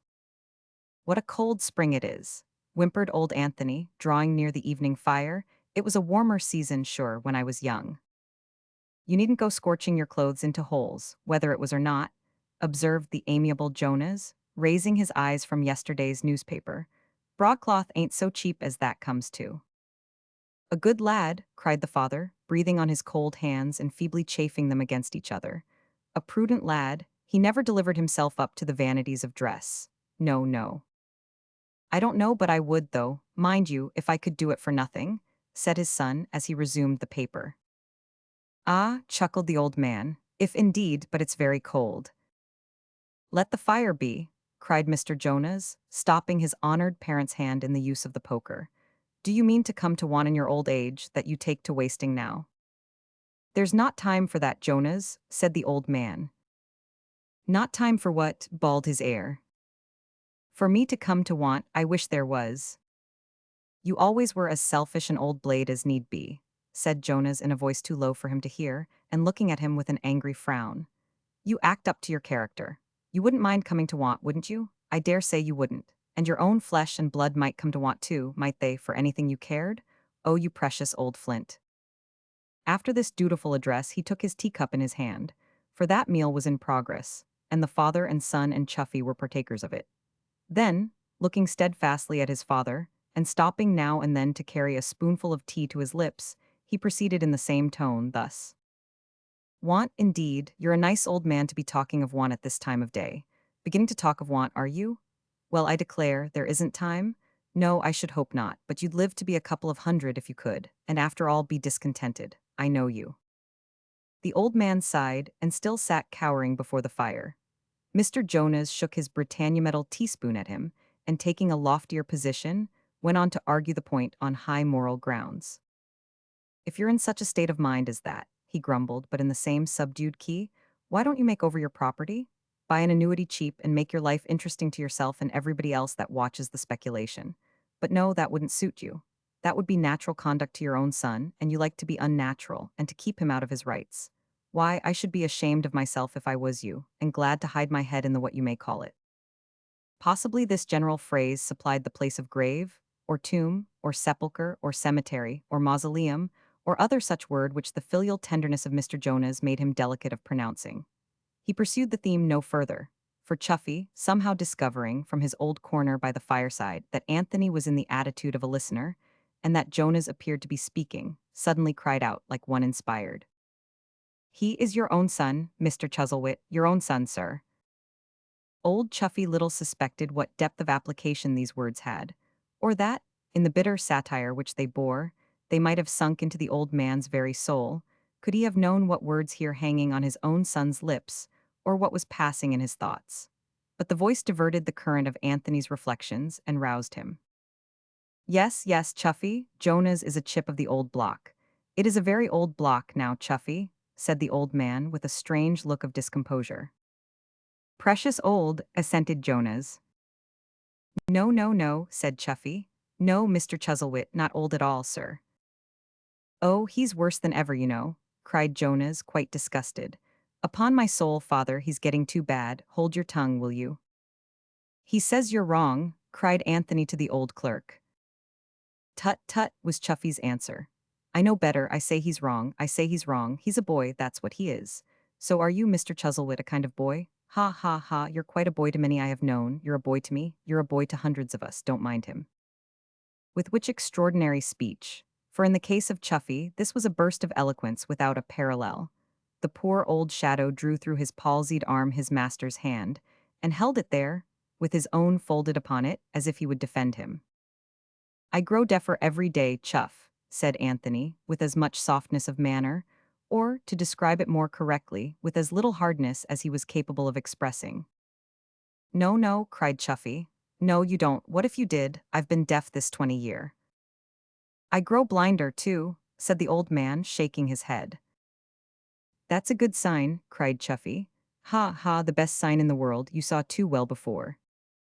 He patted Anthony upon the hand as one might comfort a child, and drawing the old man's arm still further through his own, shook his trembling fingers towards the spot where Jonas sat, as though he would wave him off. But Anthony remaining quite still and silent, he relaxed his hold by slow degrees and lapsed into his usual niche in the corner, merely putting forth his hand at intervals and touching his old employer gently on the coat, as with the design of assuring himself that he was yet beside him. Mr. Jonas was so very much amazed by these proceedings that he could do nothing but stare at the two old men, until Chuffy had fallen into his usual state, and Anthony had sunk into a doze, when he gave some vent to his emotions by going close up to the former personage, and making as though he would, in vulgar parlance, punch his head.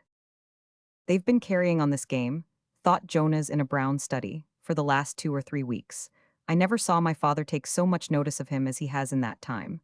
What? You're legacy hunting, are you, Mr. Chuff? Eh?" But Chuffy was as little conscious of the thought as of the bodily advance of Mr. Jonas's clenched fist, which hovered fondly about his ear.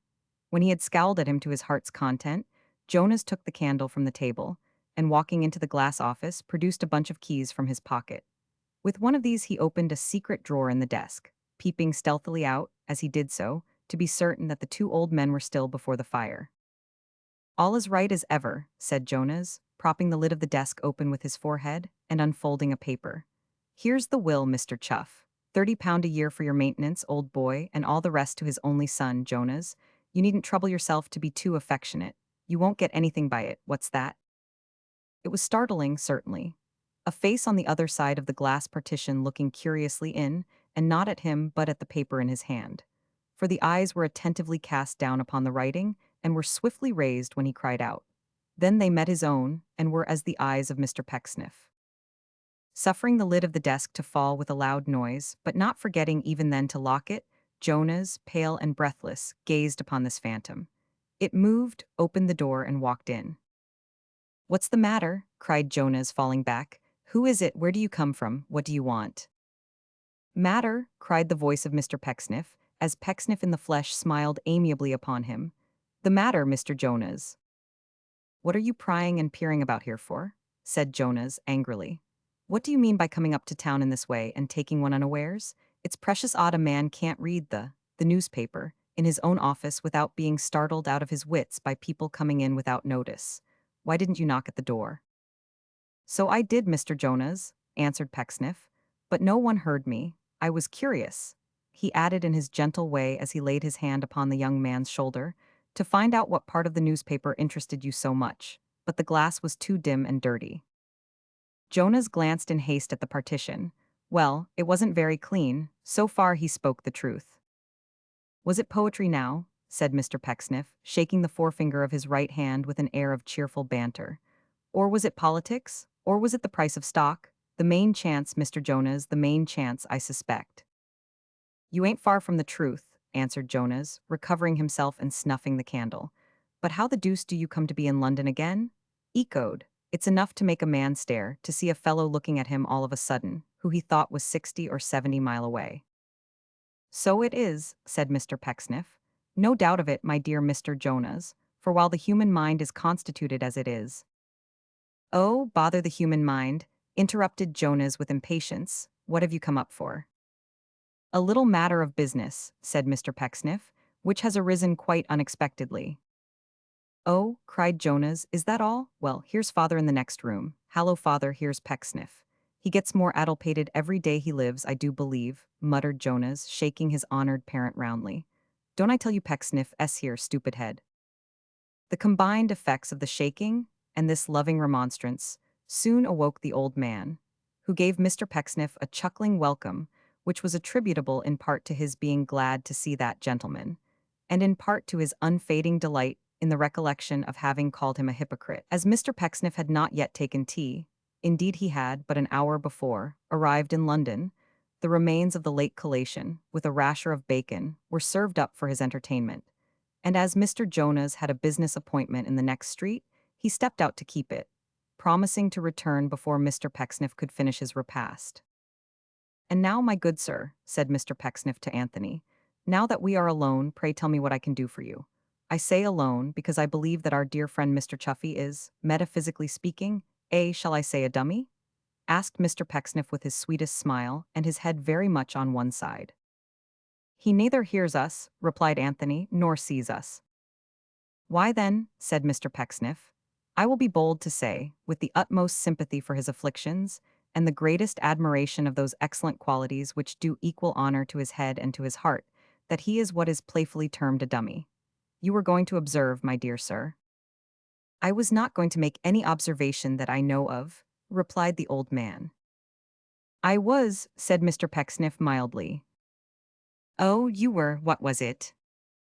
"That I never," said Mr. Pecksniff, previously rising to see that the door was shut, and arranging his chair when he came back, so that it could not be opened in the least without his immediately becoming aware of the circumstance, "that I never in my life was so astonished as by the receipt of your letter yesterday. That you should do me the honor to wish to take counsel with me on any matter, amazed me, but that you should desire to do so, to the exclusion even of Mr. Jonas, showed an amount of confidence in one to whom you had done a verbal injury. Merely a verbal injury, you were anxious to repair, which gratified, which moved, which overcame me." He was always a glib speaker, but he delivered this short address very glibly, having been at some pains to compose it outside the coach.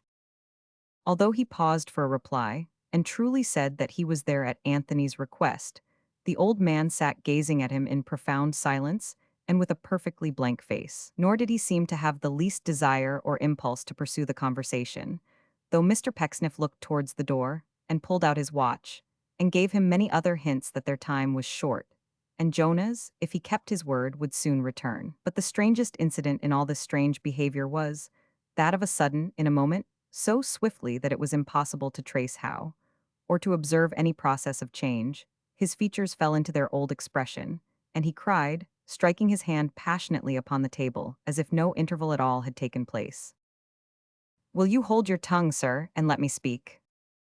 Mr. Pecksniff deferred to him with a submissive bow, and said within himself, "I knew his hand was changed, and that his writing staggered. I said so yesterday. Ahem, dear me." "Jonas is sweet upon your daughter, Pecksniff," said the old man, in his usual tone. "We spoke of that, if you remember, sir, at Mrs. Todgers's," replied the courteous architect. "You needn't speak so loud," retorted Anthony. "I'm not so deaf as that." Mr. Pecksniff had certainly raised his voice pretty high, not so much because he thought Anthony was deaf, as because he felt convinced that his perceptive faculties were waxing dim. But this quick resentment of his considerate behavior greatly disconcerted him, and not knowing what tack to shape his course upon, he made another inclination of the head, yet more submissive than the last. "I have said," repeated the old man, "that Jonas is sweet upon your daughter." "A charming girl, sir," murmured Mr. Pecksniff, seeing that he waited for an answer. "A dear girl, Mr. Chuzzlewit, though I say it who should not." "You know better," cried the old man, advancing his weazened face at least a yard, and starting forward in his chair to do it. "You lie. What? You will be a hypocrite, will you?" "My good sir," Mr. Pecksniff began. "Don't call me a good sir," retorted Anthony, "and don't claim to be one yourself. If your daughter was what you would have me believe, she wouldn't do for Jonas.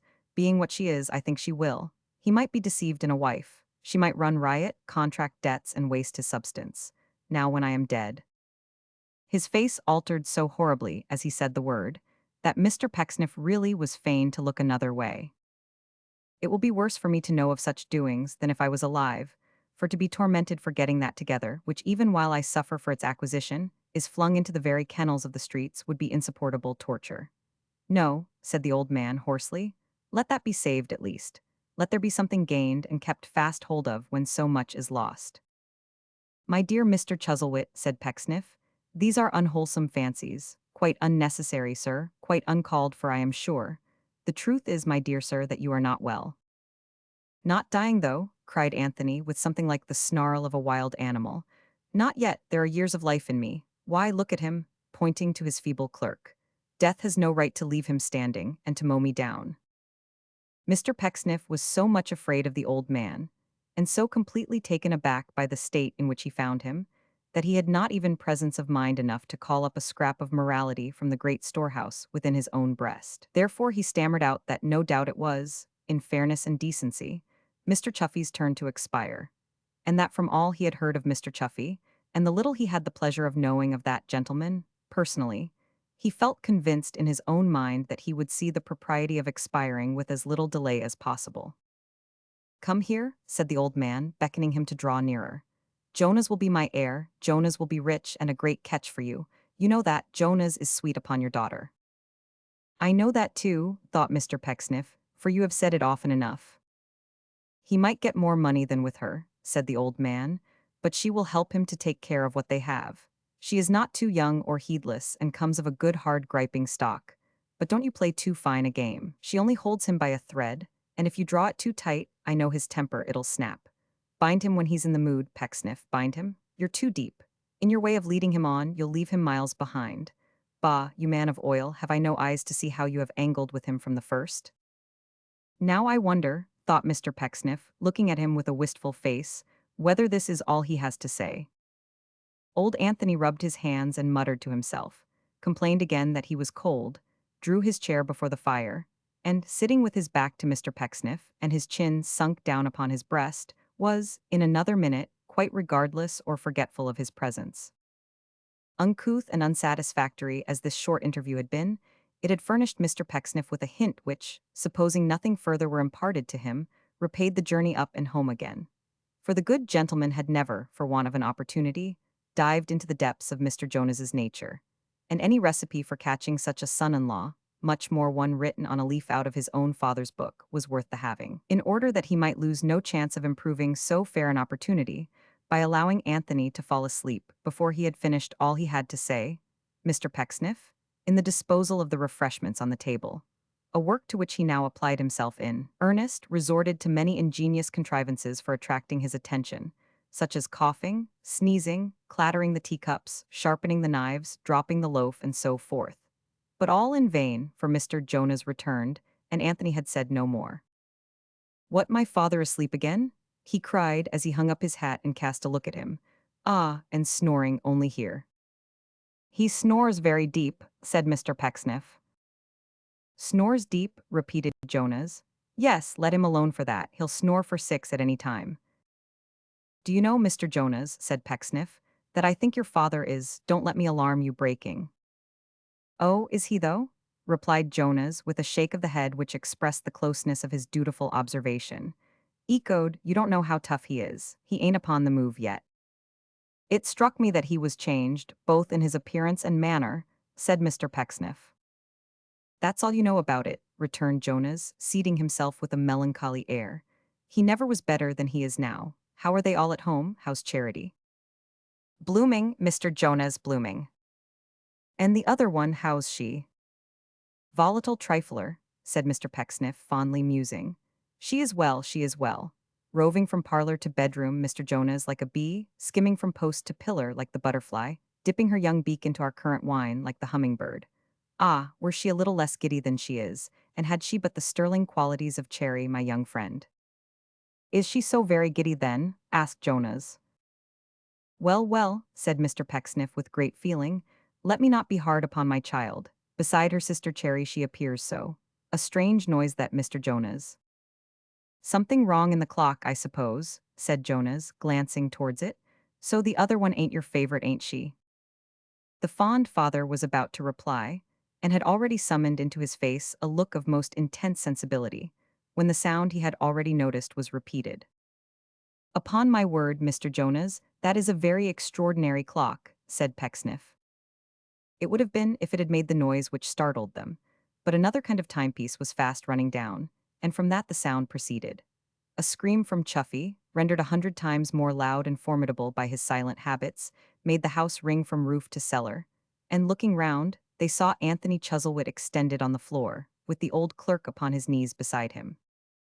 He had fallen from his chair in a fit, and lay there, battling for each gasp of breath, with every shriveled vein and sinew starting in its place, as if it were bent on bearing witness to his age, and sternly pleading with nature against his recovery. It was frightful to see how the principle of life, shut up within his withered frame, fought like a strong devil, mad to be released and rent its ancient prison house. A young man in the fullness of his vigor, struggling with so much strength of desperation, would have been a dismal sight. But an old, shrunken body, endowed with preternatural might, and giving the lie in every motion of its every limb and joint to its enfeebled aspect, was a hideous spectacle indeed. Original. They raised him up and fetched a surgeon with all haste, who bled the patient and applied some remedies. But the fits held him so long that it was past midnight when they got him, quiet now, but quite unconscious and exhausted, into bed. "Don't go," said Jonas, putting his ashy lips to Mr. Pecksniff's ear and whispered across the bed. "It was a mercy you were present when he was taken ill. Someone might have said it was my doing." "Your doing?" cried Mr. Pecksniff. "I don't know, but they might," he replied, wiping the moisture from his white face. "People say such things. How does he look now?" Mr. Pecksniff shook his head. "I used to joke, said Jonas, "but I never wished him dead. Do you think he's very bad?" "The doctor said he was. You heard," was Mr. Pecksniff's answer. "Ah, but he might say that to charge us more, in case of his getting well," said Jonas.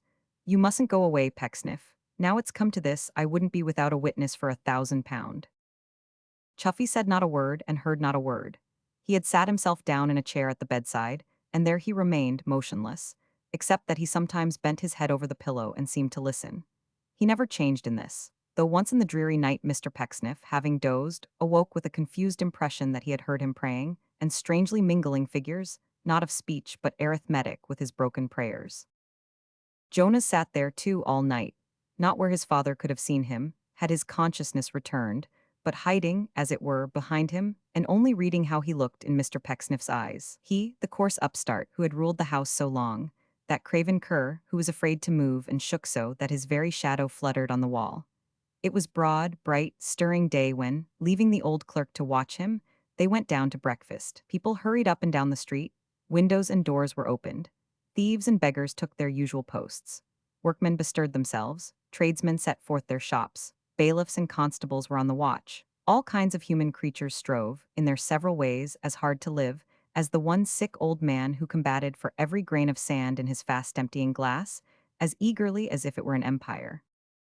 "If anything happens, Pecksniff," said Jonas, "you must promise me to stop here till it's all over. You shall see that I do what's right." "I know that you will do what's right, Mr. Jonas," said Pecksniff. Yes, but I won't be doubted. No one shall have it in his power to say a syllable against me," he returned. "I know how people will talk, just as if he wasn't old or I had the secret of keeping him alive." Mr. Pecksniff promised that he would remain, if circumstances should render it, in his esteemed friend's opinion, desirable. They were finishing their meal in silence, when suddenly an apparition stood before them, so ghastly to the view that Jonas shrieked aloud, and both recoiled in horror. Old Anthony, dressed in his usual clothes, was in the room, beside the table. He leaned upon the shoulder of his solitary friend, and on his livid face, and on his horny hands, and in his glassy eyes, and traced by an eternal finger in the very drops of sweat upon his brow, was one word: death. He spoke to them, in something of his own voice too, but sharpened and made hollow, like a dead man's face. What he would have said, God knows. He seemed to utter words, but they were such as man had never heard. And this was the most fearful circumstance of all, to see him standing there, gabbling in an unearthly tongue. "He's better now," said Chuffy. "Better now, let him sit in his old chair and he'll be well again. I told him not to mind, I said so yesterday." They put him in his easy chair and wheeled it near the window, then, swinging open the door, exposed him to the free current of morning air. But not all the air that is, nor all the winds that ever blew, twixt heaven and earth, could have brought new life to him. Plunge him to the throat in golden pieces now, and his heavy fingers shall not close on one. Chapter 19. The reader is brought into communication with some professional persons, and sheds a tear over the filial piety of good Mr. Jonas. Mr. Pecksniff was in a hackney cabriolet, for Jonas Chuzzlewit had said, "Spare no expense." Mankind is evil in its thoughts and in its base constructions, and Jonas was resolved it should not have an inch to stretch into an ell against him. It never should be charged upon his father's son that he had grudged the money for his father's funeral. Hence, until the obsequies should be concluded, Jonas had taken for his motto, spend and spare not. Mr. Pecksniff had been to the undertaker, and was now upon his way to another officer in the train of mourning, a female functionary, a nurse and watcher, and performer of nameless offices about the persons of the dead, whom he had recommended. Her name, as Mr. Pecksniff gathered from a scrap of writing in his hand, was Gamp, her residence in Kingsgate Street, High Holborn. So Mr. Pecksniff, in a hackney cab, was rattling over Holborn stones in quest of Mrs. Gamp. This lady lodged at a bird fancier's, next door but one to the celebrated mut pie shop, and directly opposite to the original cat's meat warehouse, the renown of which establishments was duly heralded on their respective fronts. It was a little house, and this was the more convenient, for Mrs. Gamp being in her highest walk of art, a monthly nurse, or, as her signboard boldly had it, midwife and lodging in the first floor front, was easily assailable at night by pebbles, walking sticks, and fragments of tobacco pipe, all much more efficacious than the street door knocker, which was so constructed as to wake the street with ease, and even spread alarms of fire in Holborn, without making the smallest impression on the premises to which it was addressed. It chanced on this particular occasion that Mrs. Gamp had been up all the previous night, in attendance upon a ceremony to which the usage of gossips has given that name, which expresses, in 2 syllables, the curse pronounced on Adam. It chanced that Mrs. Gamp had not been regularly engaged, but had been called in at a crisis, in consequence of her great repute, to assist another professional lady with her advice. And thus it happened that, all points of interest in the case being over, Mrs. Gamp had come home again to the bird fancier's and gone to bed. So when Mr. Pecksniff drove up in the hackney cab, Mrs. Gamp's curtains were drawn close, and Mrs. Gamp was fast asleep behind them. If the bird fancier had been at home, as he ought to have been, there would have been no great harm in this. But he was out, and his shop was closed. The shutters were down certainly, and in every pane of glass there was at least one tiny bird in a tiny bird cage, twittering and hopping his little ballet of despair, and knocking his head against the roof, while one unhappy goldfinch who lived outside a red villa with his name on the door, drew the water for his own drinking, and mutely appealed to some good man to drop a farthing's worth of poison in it. Still, the door was shut. Mr. Pecksniff tried the latch and shook it, causing a cracked bell inside to ring most mournfully. But no one came. The bird fancier was an easy shaver also, and a fashionable hairdresser also, and perhaps he had been sent for express from the court end of the town to trim a lord or cut and curl a lady. But however that might be, there upon his own ground he was not, nor was there any more distinct trace of him to assist the imagination of an inquirer than a professional print or emblem of his calling, much favored in the trade, representing a hairdresser of easy manners curling a lady of distinguished fashion, in the presence of a patent upright grand pianoforte. Noting these circumstances, Mr. Pecksniff, in the innocence of his heart, applied himself to the knocker. But at the first double knock, every window in the street became alive with female heads, and before he could repeat the performance whole troops of married ladies, some about to trouble Mrs. Gamp themselves very shortly, came flocking round the steps, all crying out with one accord, and with uncommon interest, "Knock at the winder, sir, knock at the winder. Lord bless you, don't lose no more time than you can help, knock at the winder." 20,342 M. Original. Acting upon this suggestion, and borrowing the driver's whip for the purpose, Mr. Pecksniff soon made a commotion among the first-floor flower pots, and roused Mrs. Gamp, whose voice, to the great satisfaction of the matrons, was heard to say, "I'm coming." "He's as pale as a muffin," said one lady, in allusion to Mr. Pecksniff. "So he ought to be, if he's the feelings of a man," observed another. A third lady, with her arms folded, said she wished he had chosen any other time for fetching Mrs. Gamp, but it always happened so with her. It gave Mr. Pecksniff much uneasiness to find, from these remarks, that he was supposed to have come to Mrs. Gamp upon an errand touching, not the close of life but the other end. Mrs. Gamp herself was under the same impression, for, throwing open the window, she cried behind the curtains, as she hastily attired herself, "Is it Mrs. Perkins?" "No," returned Mr. Pecksniff sharply, "nothing of the sort." "What, Mr. Wilkes?" cried Mrs. Gamp. "Don't say it's you, Mr. Wilkes, and that poor creetur Mrs. Wilkes with not even a pincushion ready. Don't say it's you, Mr. Wilkes." "It is Mr. Wilkes," said Pecksniff. "I don't know the man, nothing of the kind. A gentleman is dead, and some person being wanted in the house, you have been recommended by Mr. Mould the undertaker."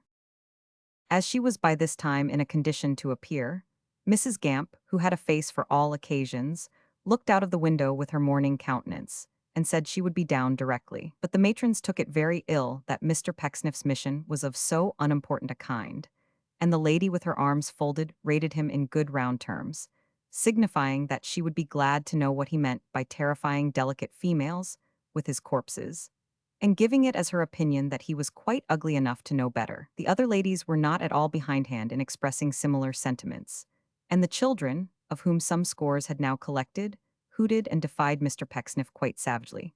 So when Mrs. Gamp appeared, the unoffending gentleman was glad to hustle her with very little ceremony into the cabriolet and drive off, overwhelmed with popular execration. Mrs. Gamp had a large bundle with her, a pair of pattens, and a species of gig umbrella, the latter article in color like a faded leaf, except where a circular patch of a lively blue had been dexterously let in at the top. She was much flurried by the haste she had made, and labored under the most erroneous views of cabriolets, which she appeared to confound with mail coaches or stage wagons, inasmuch as she was constantly endeavoring for the first half-mile to force her luggage through the little front window, and clamoring to the driver to put it in the boot. When she was disabused of this idea, her whole being resolved itself into an absorbing anxiety about her pattens, with which she played innumerable games at quoits on Mr. Pecksniff's legs.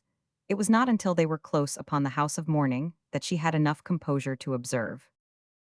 "And so the gentleman's dead, sir? Ah, the more's the pity. She didn't even know his name. But it's what we must all come to. It's as certain as being born, except that we can't make our calculations as exact. Ah, poor dear." She was a fat old woman, this Mrs. Gamp, with a husky voice and a moist eye, which she had a remarkable power of turning up, and only showing the white of it. Having very little neck, it cost her some trouble to look over herself, if one may say so, at those to whom she talked. She wore a very rusty black gown, rather the worse for snuff, and a shawl and bonnet to correspond. In these dilapidated articles of dress she had, on principle, arrayed herself, time out of mind, on such occasions as the present. For this at once expressed a decent amount of veneration for the deceased, and invited the next of kin to present her with a fresher suit of weeds. An appeal so frequently successful that the very fetch and ghost of Mrs. Gamp, bonnet and all, might be seen hanging up, any hour in the day, in at least a dozen of the second-hand clothes shops about Holborn. The face of Mrs. Gamp, the nose in particular, was somewhat red and swollen, and it was difficult to enjoy her society without becoming conscious of a smell of spirits. Like most persons who have attained to great eminence in their profession, she took to hers very kindly, insomuch that, setting aside her natural predilections as a woman, she went to a lying-in or a laying-out with equal zest and relish. "Ah," repeated Mrs. Gamp, for it was always a safe sentiment in cases of mourning. "Ah, dear, when Gamp was summoned to his long home, and I see him a-lying in Guy's hospital with a penny piece on each eye, and his wooden leg under his left arm, I thought I should have fainted away. But I bore up." If certain whispers current in the Kingsgate Street circles had any truth in them, she had indeed borne up surprisingly, and had exerted such uncommon fortitude as to dispose of Mr. Gamp's remains for the benefit of science. But it should be added, in fairness, that this had happened 20 years before, and that Mr. and Mrs. Gamp had long been separated on the ground of incompatibility of temper in their drink. "You have become indifferent since then, I suppose?" said Mr. Pecksniff. "Use is second nature, Mrs. Gamp." "You may well say second nater, sir," returned that lady. "One's first ways is to find sich things a trial to the feelings, and so is one's lasting custom. If it wasn't for the nerve a little sip of liquor gives me, I never was able to do more than taste it. I never could go through with what I sometimes has to do. Mrs. Harris, I says, at the very last case as ever I acted in, which it was but a young person, Mrs. Harris, I says, leave the bottle on the chimney piece and don't ask me to take none, but let me put my lips to it when I am so disposed, and then I will do what I'm engaged to do, according to the best of my ability. Mrs. Gamp, she says in answer, if ever there was a sober creetur to be got at 18 pence a day for working people, and 3 and 6 for gentlefolks, night watching, said Mrs. Gamp with emphasis, being a extra charge, you are that inwillable person. Mrs. Harris, I says to her, don't name the charge, for if I could afford to lay all my feller creeters out for nothink, I would gladly do it, sich is the love I bears 'em. But what I always says to them as has the management of matters, Mrs. Harris, here she kept her eye on Mr. Pecksniff, be they gents or be they ladies, is, don't ask me whether I won't take none, or whether I will but leave the bottle on the chimney piece, and let me put my lips to it when I am so disposed. The conclusion of this affecting narrative brought them to the house. In the passage, they encountered Mr. Mold the undertaker, a little elderly gentleman, bald and in a suit of black, with a notebook in his hand, a massive gold watch chain dangling from his fob, and a face in which a queer attempt at melancholy was at odds with a smirk of satisfaction, so that he looked as a man might, who, in the very act of smacking his lips over choice old wine, tried to make believe it was physic. "Well, Mrs. Gamp, and how are you, Mrs. Gamp?" said this gentleman, in a voice as soft as his step. "Pretty well, I thank you, sir," dropping a curtsy. "You'll be very particular here, Mrs. Gamp. This is not a common case, Mrs. Gamp. Let everything be very nice and comfortable, Mrs. Gamp, if you please," said the undertaker, shaking his head with a solemn air. "It shall be, sir," she replied, curtsying again. "You knows me of old, sir, I hope." "I hope so, too, Mrs. Gamp," said the undertaker, "and I think so also." Mrs. Gamp curtsied again. "This is one of the most impressive cases, sir," he continued, addressing Mr. Pecksniff, "that I have seen in the whole course of my professional experience." "Indeed, Mr. Mold," cried that gentleman. "Such affectionate regret, sir, I never saw. There is no limitation, there is positively no limitation." Opening his eyes wide and standing on tiptoe, in point of expense. "I have orders, sir, to put on my whole establishment of mutes, and mutes come very dear, Mr. Pecksniff, not to mention their drink.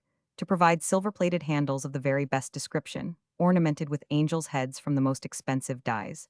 To be perfectly profuse in feathers. In short, sir, to turn out something absolutely gorgeous."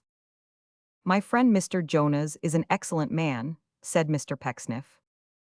"I have seen a good deal of what is filial in my time, sir," retorted Mold, "and what is unfilial too. It is our lot. We come into the knowledge of those secrets, but anything so filial as this, anything so honorable to human nature, so calculated to reconcile all of us to the world we live in, never yet came under my observation. It only proves, sir, what was so forcibly observed by the lamented theatrical poet, buried at Stratford, that there is good in everything." "It is very pleasant to hear you say so, Mr. Mold," observed Pecksniff. "You are very kind, sir. And what a man Mr. Chuzzlewit was, sir? Ah, what a man he was. You may talk of your Lord Mayors," said Mold, waving his hand at the public in general, "your sheriffs, your common councilmen, your trumpery. But show me a man in the city who is worthy to walk in the shoes of the departed Mr. Chuzzlewit." "No, no," cried Mold with bitter sarcasm. Hang him up, sole M and heel M, and have M ready for his son against he's old enough to wear M, but don't try M on yourselves for they won't fit you." "We knew him," said Mold in the same biting vein as he pocketed his notebook. "We knew him and are not to be caught with chaff. Mr. Pecksniff, sir, good morning." Mr. Pecksniff returned the compliment, and Mold, sensible of having distinguished himself, was going away with a brisk smile when he fortunately remembered the occasion. Quickly becoming depressed again, he sighed, looked into the crown of his hat as if for comfort, put it on without finding any, and slowly departed. Mrs. Gamp and Mr. Pecksniff then ascended the staircase, and the former, having been shown to the chamber in which all that remained of Anthony Chuzzlewit lay covered up, with but one loving heart, and that a halting one, to mourn it, left the latter free to enter the darkened room below, and rejoin Mr. Jonas, from whom he had now been absent nearly 2 hours. He found that example to bereaved sons, and pattern in the eyes of all performers of funerals, musing over a fragment of writing paper on the desk, and scratching figures on it with a pen. The old man's chair and hat and walking stick were removed from their accustomed places, and put out of sight. The window blinds, as yellow as November fogs, were drawn down close. Jonas himself was so subdued that he could scarcely be heard to speak, and only seemed to walk across the room. "Pecksniff," he said, in a whisper, "you shall have the regulation of it all, mind. You shall be able to tell anybody who talks about it that everything was correctly and nicely done. There isn't anyone you'd like to ask to the funeral, is there?" "No, Mr. Jonas, I think not." "Because if there is, you know," said Jonas, "ask him. We don't want to make a secret of it." "No," repeated Mr. Pecksniff, after a little reflection. "I am not the less obliged to you on that account, Mr. Jonas, for your liberal hospitality, but there really is no one.